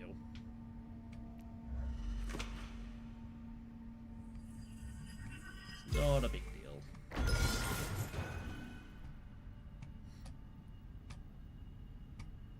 She missed the draw. We can just go Imperial Basin with this and just get +3 spies. We could also just go, like, Reliable. Swordmaster, Highline. I don't know what the correct option is here. Feels kind of bad not to be using our faction access when we get it.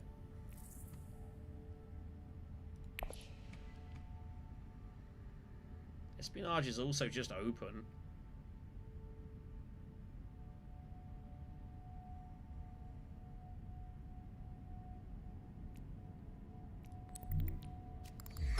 It's there, it's there.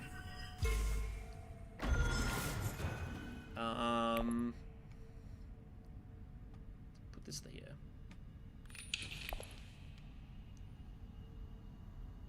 Actually drew Paracompass now, which is unfortunate timing.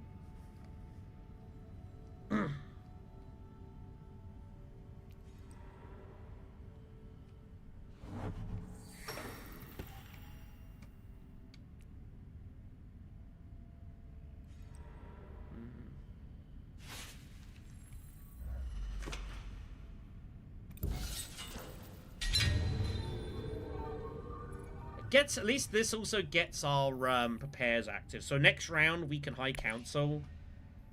Should be very good. Am I highlining this? Again, it's one of those where it's like I don't really have a whole lot else to do.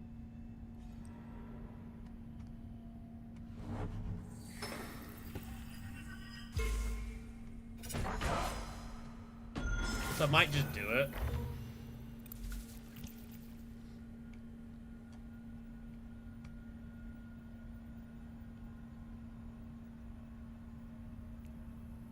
It's not amazing.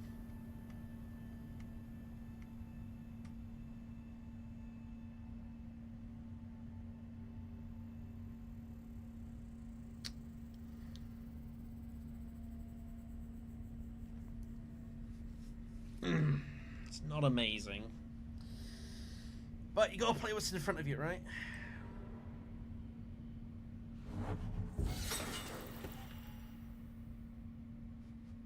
And to be fair, if people are starting to put stuff in, it's never a bad fight to win because you're gonna get your, you know, the troops back. So our ring is done. We are fully trained. The spy will be going back here. Yeah, I know. This absolutely has to be the last. It's 1 o'clock in the morning, like, you know. Early reveal number 3 for Overthrow, which is pretty strong. Like, Staban is kind of, like, looking incredibly crazy right now. Nah, we would never get into Overthrow. No chance. I like the idea, but... yeah. Guess who also had 8 Persuasion? Third early reveal is Staban, which is pretty nuts. They're now both tied, by the way.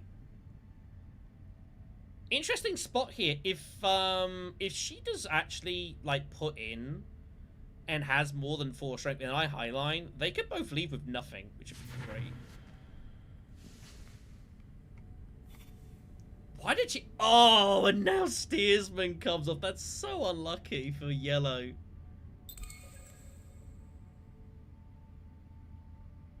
That's so unlucky for her. That is brutal. That is so brutal. Like, there's just nothing you can do about that. That is hideous. Put in 2 troops. Put in 2 troops. Put in 2 troops. Go on, please. I beg you. Yes! Alright, let's do this. How much strength do we want to put in? Like 10?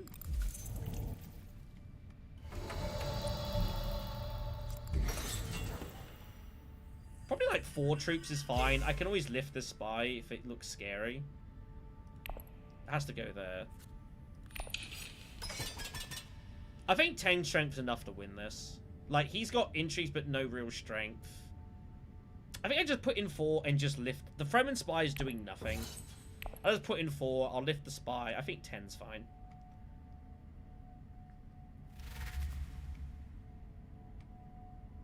You'd have the Strike Fleet swords.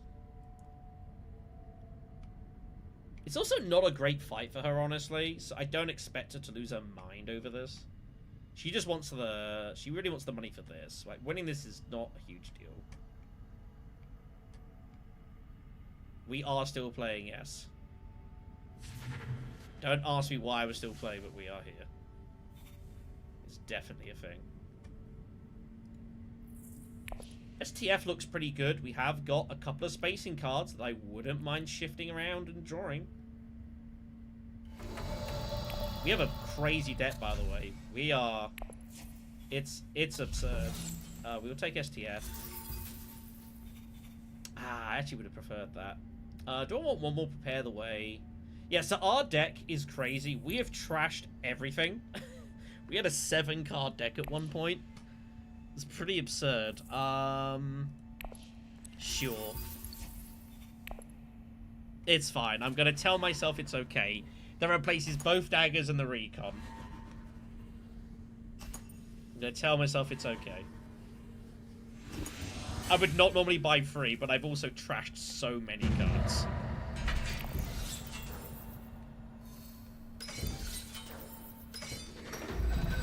Shadow Contest. It's not a bad hand. It's a pretty good hand. Prepares are awesome once you've got them active. Like, if I did not have this, I would never do this. But now it's active. Like, this is okay. Siege Chabba, Siege Straight Fleet rip in here. Absolutely just ripping it in. Desperate to go Hager Basin. She wants all in on this fight. My triangles are the Smuggler's Harvester that I bought to replace it. That is that. It's fine. Okay. So... Ooh, Distraction. That's very strong. That's going there. That's very powerful. Okay. I think we just open up with Deliver. No, I need to go High Council. I need to do it now.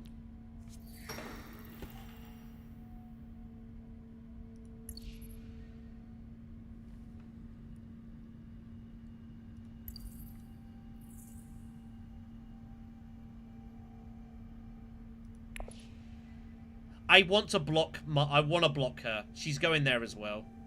It's fine. I will decline. Fine Diplo. I think I get here enough. Everyone's got water. And no one has tons of spice. I think I get here enough of the time. But I want to block her. And I want to make sure she doesn't go there either.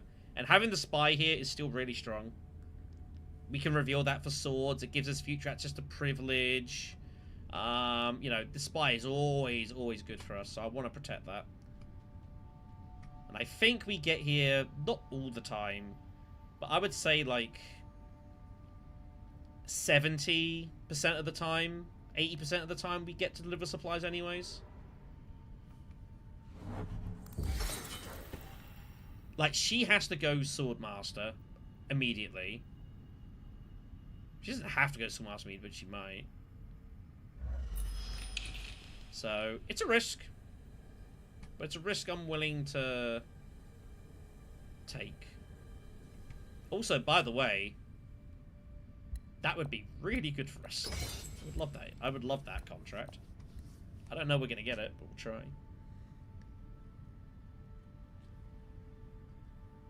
Like, everything's a risk in this game. You don't know where people are going to go.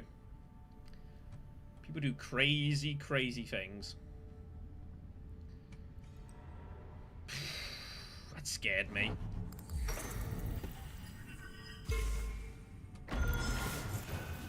She wants steersman. Yeah, and that's... Yeah. Everything's a risk. You never know what people are going to do. Interesting. I think it's more for that.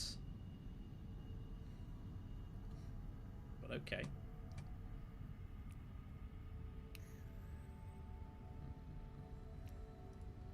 I have no trashing power in this deck anymore. That's kind of awkward. I mean, that's not a disaster. I mean, look how much I've trashed, but... Yeah, we do get that. And the nice thing as well, with if I get Spiceless Flows are also spacing cards. I can peel them with STF. It's really cool. Yes, this is because we We played our ring basically every round because we trashed everything immediately. That's why. Like, it's been crazy. So we went Desert Tactics round 1 after going Arakeen. Battle 2 was, we then had to mandatory trash of our ring. Round 3, no, we didn't trash here. Round 3, we had the trash of the ring, and I got second, so we got 2 mandatory trashes with the worm. And then we've obviously got the Seek Allies auto trash. So that's why we have trashed so many cards. It's interesting. I don't know if Steersman... I think... the question is, he might want an early reveal for it as well. But he might have, like, Overthrow. If he's got Overthrow, he has to play it. No.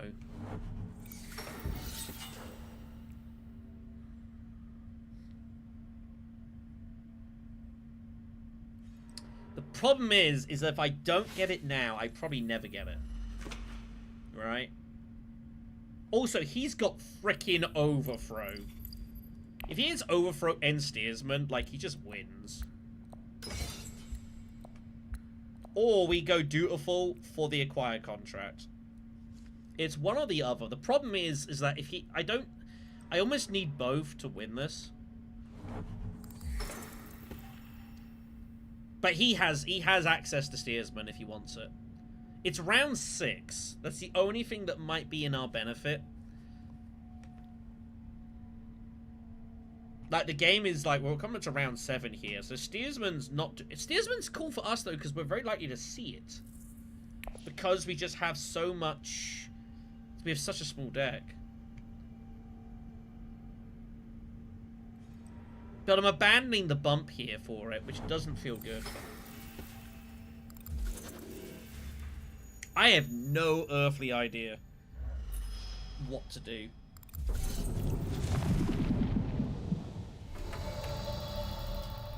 I think I just do this and hope he doesn't take it. If I get the Spiceless Flow, that's also fine.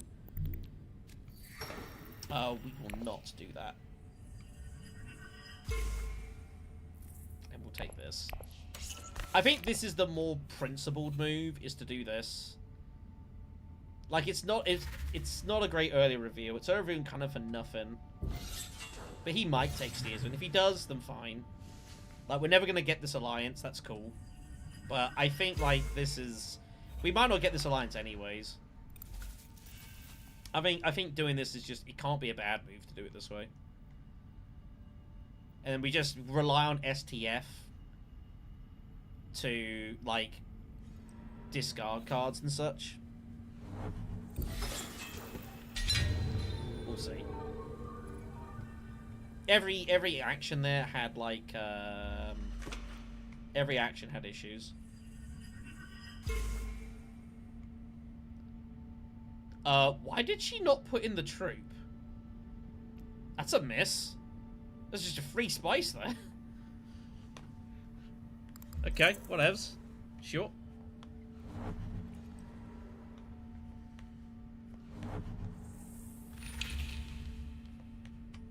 She'll get Charney. Pretty nice.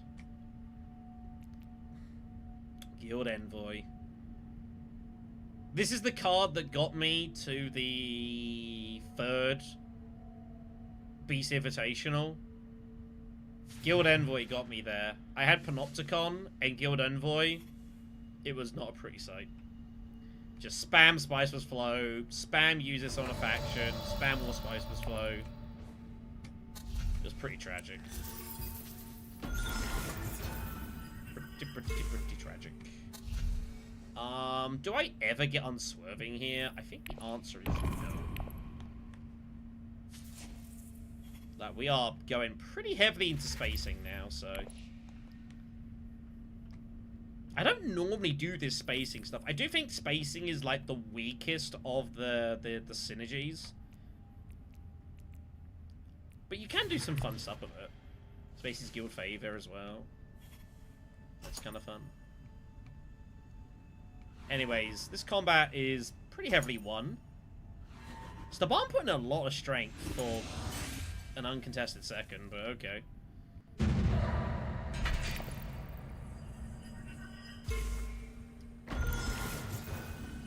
I'm not gonna lie, we kind of need to find STF very quickly here.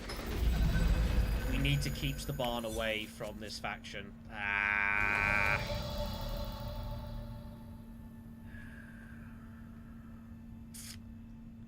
Okay, what's the plan?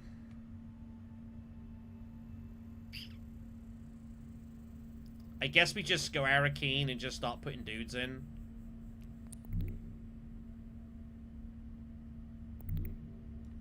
We double draw. There's STF.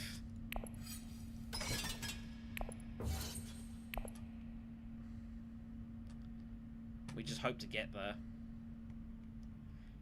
He might not go there immediately because he has infiltration, but he might also just want to get the shipping immediately. I have no idea. He might talk himself into going refinery.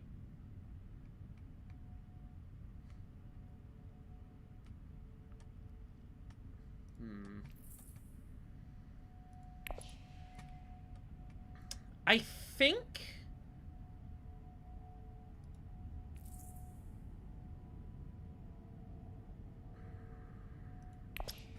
kind of a weird spot, this. If we do get STF to deliver supplies, I think we actually get rid of the Harvester. He did. Okay. Fine. Like I said, he just wants to get the shipping immediately. It's reasonable.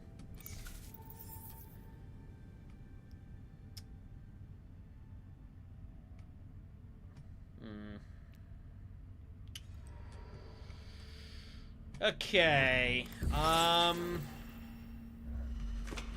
Well, this is now difficult. This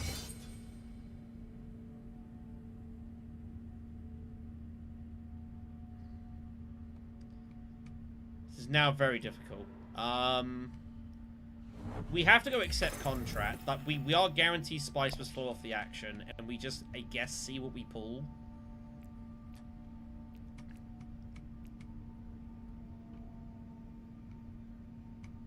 Not really much we can do here. Just kind of is what it is. But again, it's Staban with Overthrow and Steersman. Like, Staban is, like, the moment if he did go for it, this alliance was dead. We were never really going for this alliance. It was going to be just to kind of try and stall and delay him. And also, obviously, for our own thing, but we just didn't draw it, so, you know. What are you going to do? So we go accept contract. We will take... We'll see what we draw.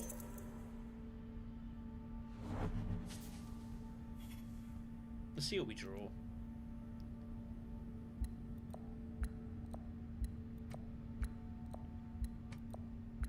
Is this fight ever winnable?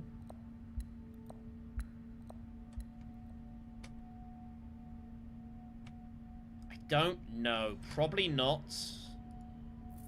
I think she highlines a lot here.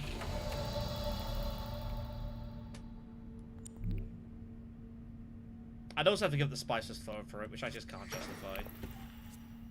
Fine, prepare the way. That gives us an action. I'm going to take the water.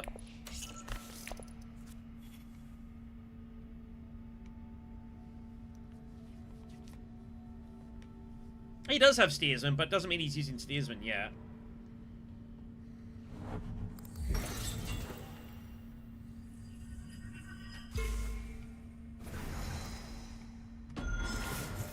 As noted.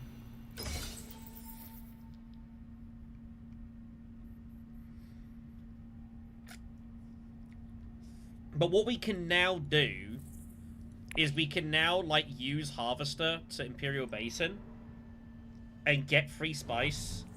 And assuming we get any position this, we then have Highlander access, in theory.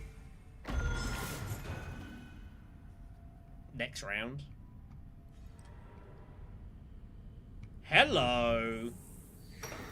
Hello. Hello. What's this? No steel there. Yeah, I'd rather protect the water. Do I put this in? There's no... Ah, she might have detonate.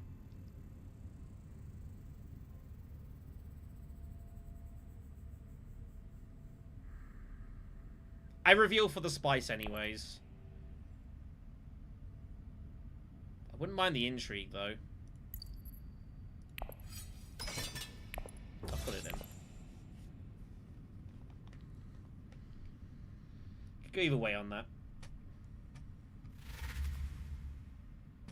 Go either way on that. Reveals there for 6. Can lift a spy for an intrigue. I assume he will.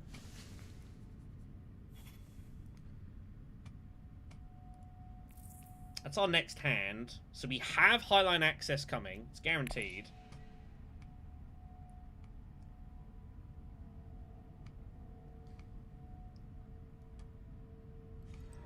We just gotta, you know, get there.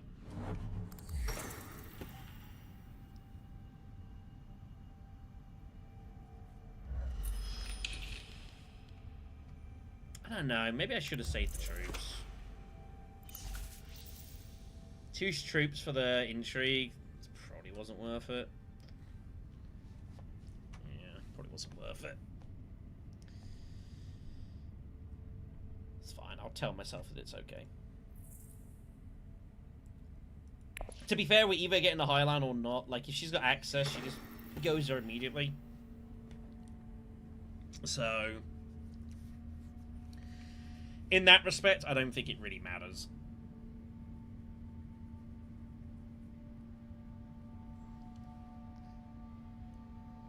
Ugh.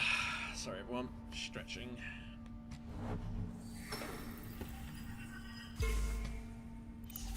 That's a move of someone that has a lot of persuasion. She didn't go High Council? She's 9 outside of that? I guess so. Interesting.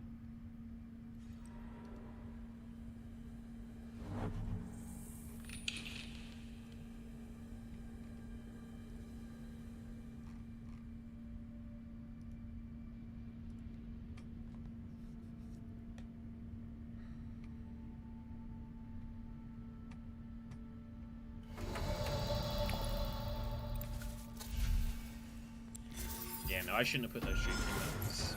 That was an inaccuracy. I should have saved him for this next fight, because I kind of have to win this next fight. Yeah. Frame kit, secrets, espionage. And she's still got loads of water too. It's kind of funny. I think she's got detonation. I think she has detonation, but her problem is like, where is she getting troops from?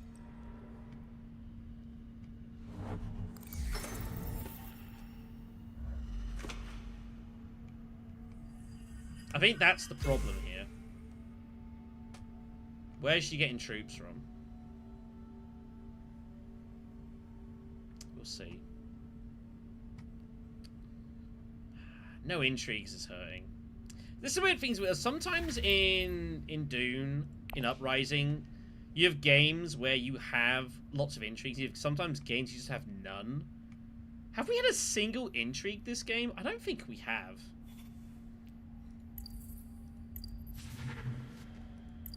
No, we've not had a single intrigue this game. Which isn't great.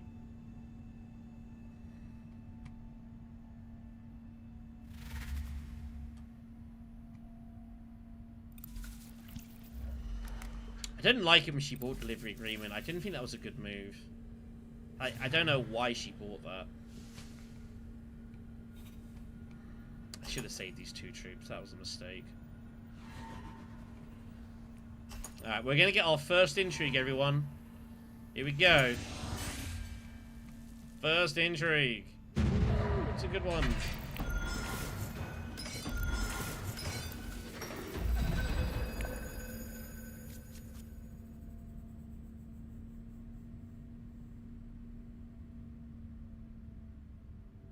Technically, yes. We could pull that to go Sardaukar and Highline. Technically, yes. But also, no. We'll see. Again, we might not be able to get to Highline. She might have access first. I suspect she probably has it coming. But we'll see. Propaganda is the fight. That is a not good battle for us at all. Oh my god. What on earth am I doing with propaganda here? Oh my lord, that's terrible.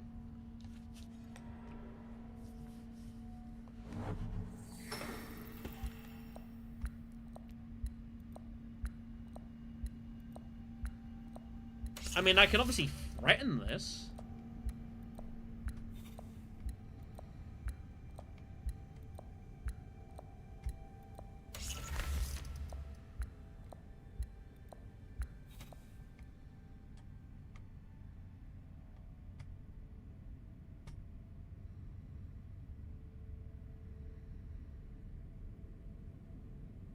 Okay, I have a plan. The plan is we go deliver supplies, Sardaukar, Imperial privilege, and hope that she lifts her highline dude.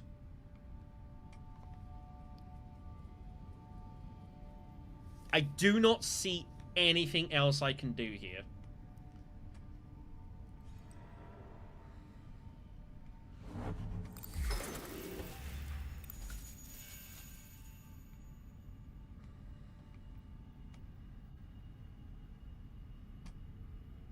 Just takes the spice. That tells you a story.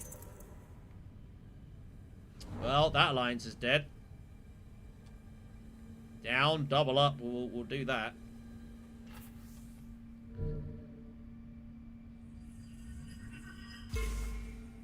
So we STF here. Not a lot we're drawing into, I'm going to be honest. Like, that's also not pretty. There's a lot of bad things coming. But yeah, so we STF.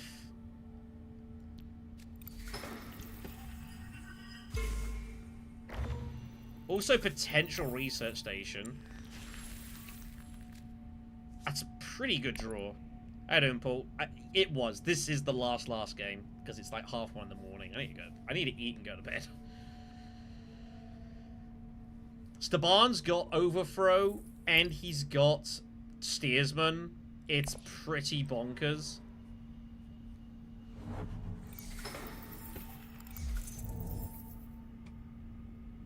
But this alliance is looking very ugly.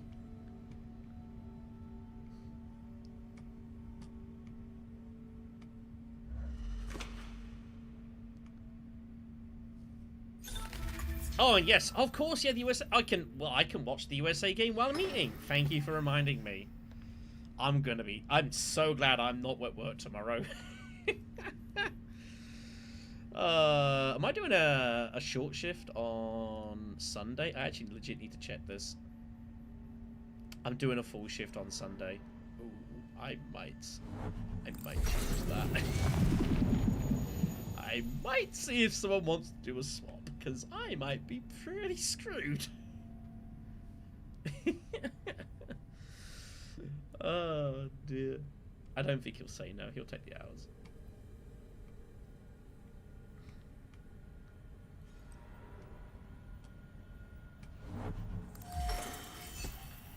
Okay. Highliner. Oh, Sardaukar. How am I getting to Highliner?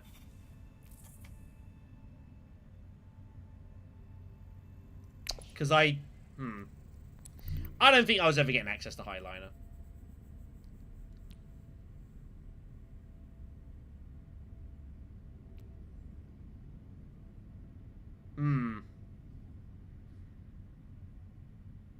You know what? Maybe I just go research station here.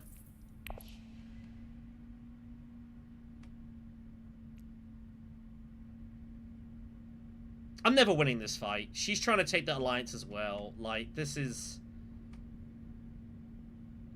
I can't go... Well, the thing is, I could do, but I have to use diplomacy to go privilege.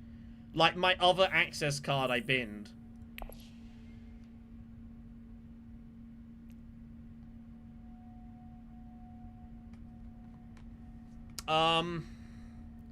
It's fine. I have to plan this is going a 9th round. I think this game is going 9 rounds, everyone. Sure! Oh my god!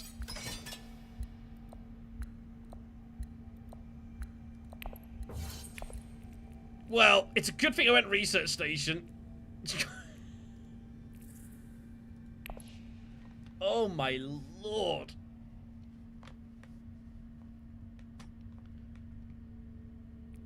Yikers.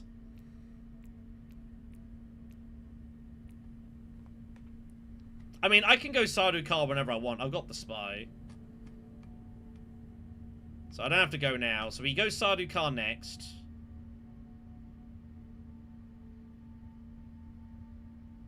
I guess no one had access to privilege. Yeah. Maybe I should have done that first. For some reason I got scared that people had water.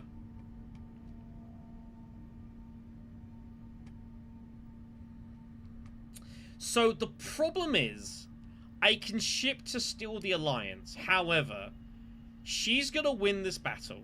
She's taking 2 bumps up here, and then she acts first next round. So, you know, that's kind of difficult. Also, if I'm going Sardaukar, I mean, I could go either way. He had buy access. That's pretty crazy.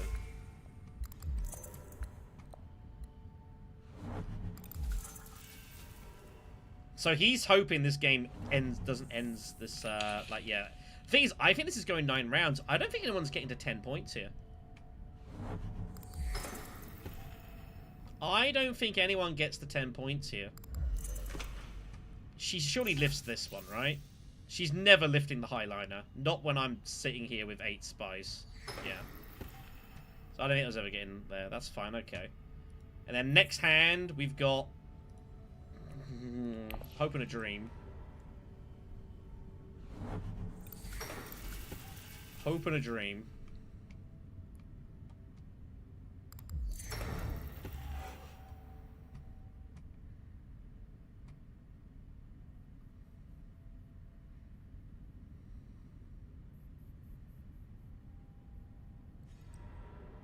I don't see a better move for her, honestly.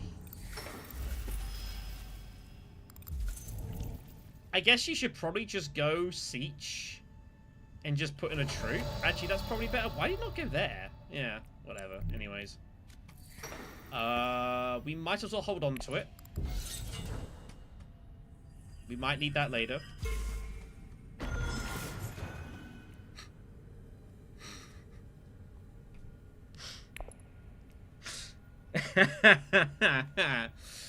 Oh, it's very funny.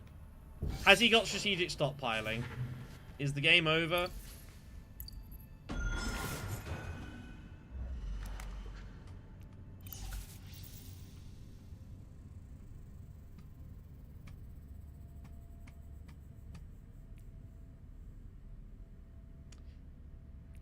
No, I think this game continues.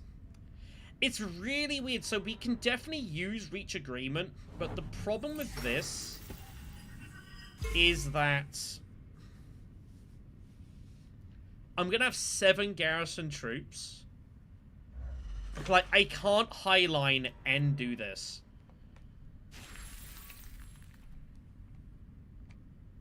But I might as well use it, right? I don't know. Special thing is, Imperial Privilege needs an intrigue to trash. I think I may be better off just sacking this off on Imperial Privilege.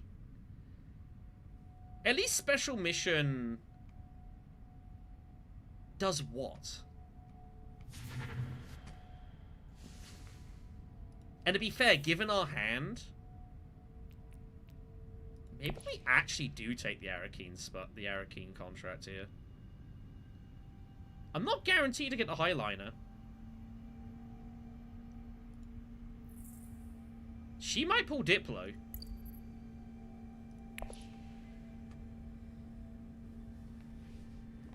guess so.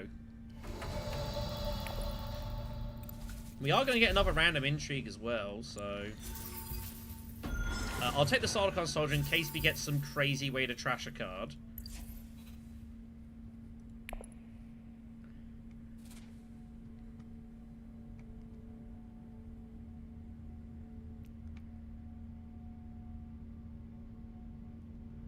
Yeah. Oh, she had politics! Look at all this, she's going both faction steals. Espionage and spacing. That's brutal. Let's go get it, I guess. That's our backup plan. One troop for this. What is going on here? What is going on here? Yeah, Highliner might not matter. But we'll see. Depends what you pull. So, that is stolen. This is stolen. But she only gets to 8 points. And the game's gonna continue.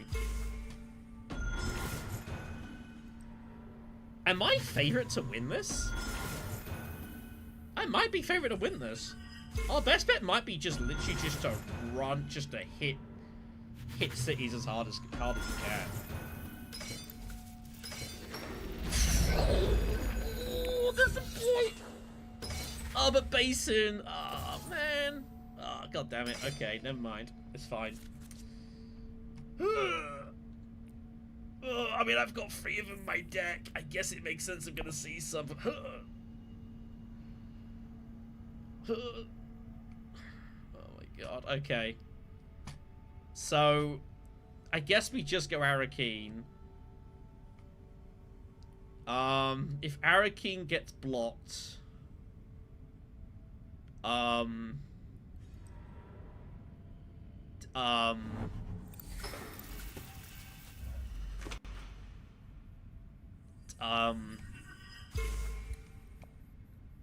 I doing with the spy? I have no earthly idea what I'm doing with the spy.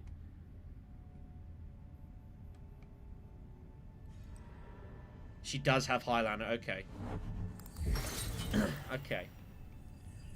The wall's still up. I'm convinced she's got Detonate.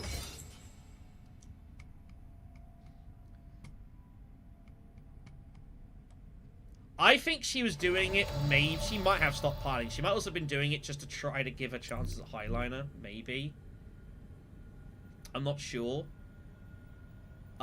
This is always the move, right? Yeah. We've got nothing else to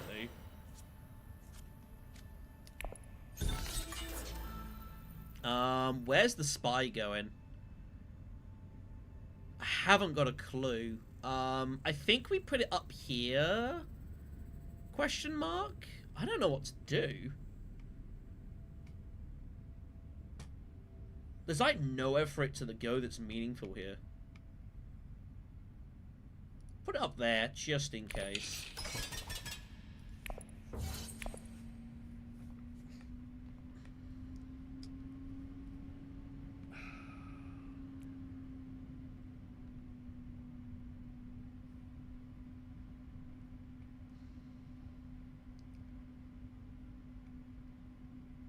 We might be able to double Arakeen. Because Margot might go in there, use her spy, and then we can use special mission to put it down, and then lift it and go back. We just need to hit deploy spots. Like, that's all we've got to do. That's why I was tempted to literally put the spy on Imperial Basin just to have somewhere to go.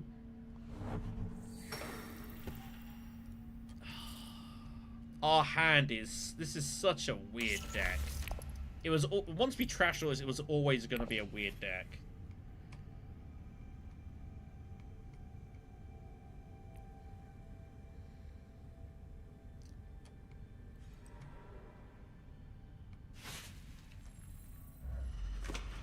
I could just go Fremkit. Fremkit with diplomacy isn't a bad move. I just got to get deploying. I could make a punt for that. but it doesn't feel good. I think Fremkit is a fine move.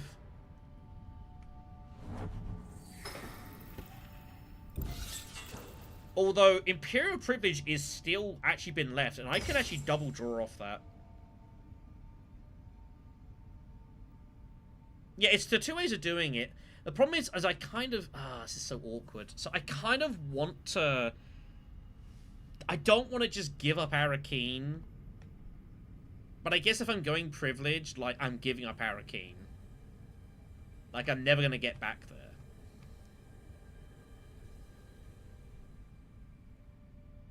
So it's kind of like trying to balance everything here. It's all a little bit tricky.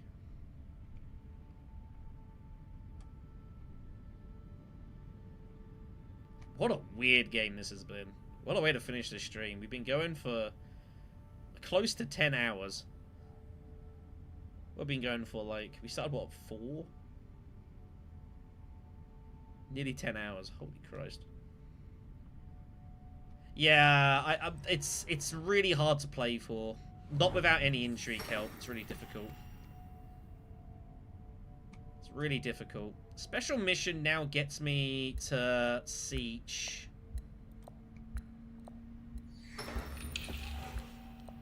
She's not going to do that?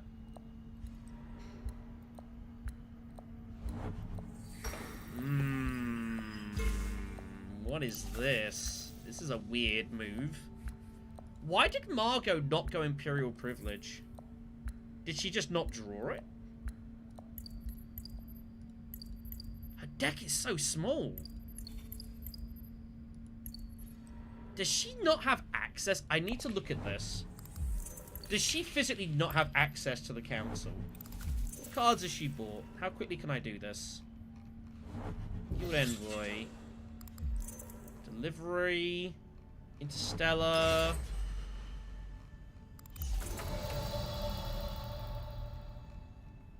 Prepare the way. She's got a couple prepared the way. She was trying to draw those to get to Interstellar Trade. Alright, we just, I think this is reasonably safe. I think we just do this now, then.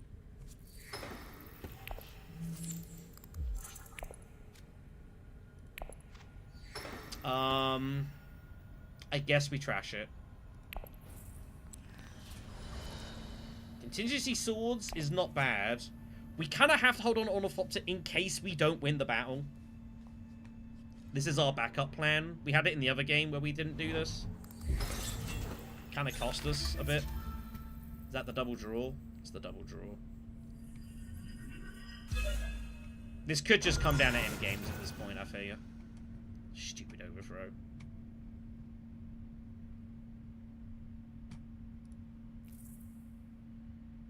We drew pretty decently. We pulled both prepares off of Imperial Privilege. That's a pretty nice draw. I can't really complain.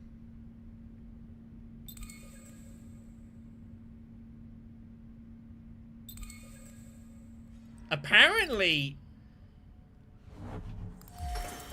they're saying they trashed a point? Excuse me? Trashed a point where? What?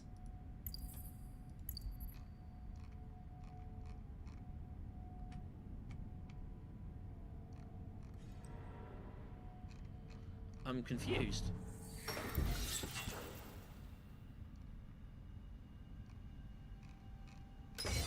Something must have happened that I missed. Arakeen has been left open somehow. I don't know how I'm getting to Arakeen. This really is wild.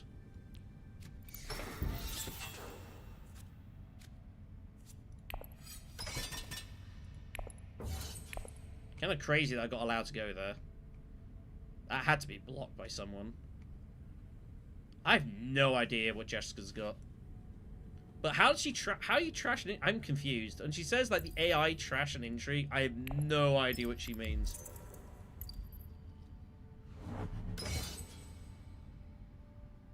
No idea what that means.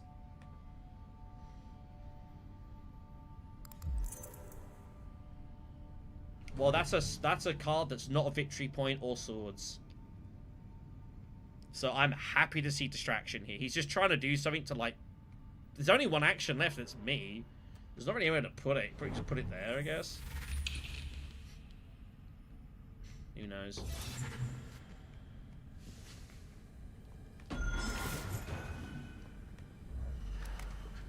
I think we win the fight here. What is our best deploying action? I should, but it could go wrong. Like, it's gone wrong before. What's our best action? Frem kit or refinery? I don't think it matters, right? Ah, she had ambition. Okay. She has stockpiling. Yeah. Yeah, that's a good call. It's a good call. Get stockpiling cancels ambition. That's pretty damn nice.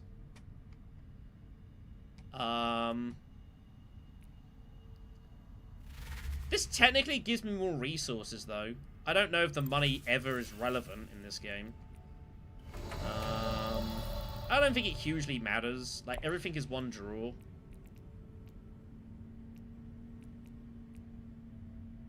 I don't think it hugely matters. We'll go Frem kit for the lulz. Ooh, Sardaukar soldier, nice. That's a bonus sword. That's not nothing. That's not nothing. Lift our spy that we put down earlier. 4 more dudes. Is there anything I could find that's remotely useful? Not that I care about digging for. Maybe I could find a spy or something. That's about it. Contingency's not enough. So we're gonna get point. 13 points should be good here. In this crazy fight. And a wild end to this stream. We've been going 10 hours. That is all she wrote. What a mess this was. Final action friend kit's like a flex. I mean, we got 13 victory points. If we lose on 13 points, like, that's pretty insane. That's it. That is the GG with Feyd-Rautha. Wild game. Overthrow, steersman, was very scary. Someone had a lot of stuff going on. He just needed to close it out. And he just couldn't close it on round 7. And then Propaganda took it all away. 9-round mammoth combat. What a game. That was carnage.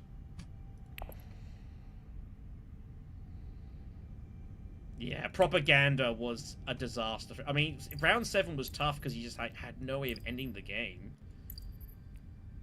He just couldn't find the 10th point, and then Propaganda was about the worst thing it could have been for him.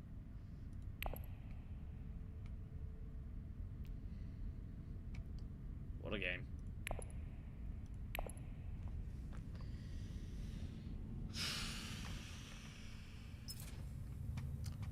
Well, everyone, that was nearly 10 hours of Dune Imperium Uprising. You're very welcome. We take tips. We take tips and super chats and all that stuff. That was a journey. That was a journey. I will not be streaming tomorrow. Or today. I have other things in my life that I should probably get on with. But maybe I'll find a spot at some point next week to sit down and not play for 10 hours. But, you know, maybe 5 or 6. I've got to go through this video. I've got to list it. I got to do, like, ad breaks on this video. Oh, it's going to take forever. Things I do, huh? Yeah. Propaganda is so different because of Grand Vision because of the worms. It's Wild times. Did I say not 10 hours? I may have said something along those lines. It sounds awfully familiar. Dune Imperium for you. And besides, in that time, we got through, what, like 10 games or something like that? That was a long stream. Holy Christ. Alright, everyone, I'm going to go. USA, Paraguay is about to kick off. Enjoy your times. I'll catch you all soon. Somewhere next week. Yeah, I have nothing else. I'm exhausted. Take care, everyone. I'll see you soon.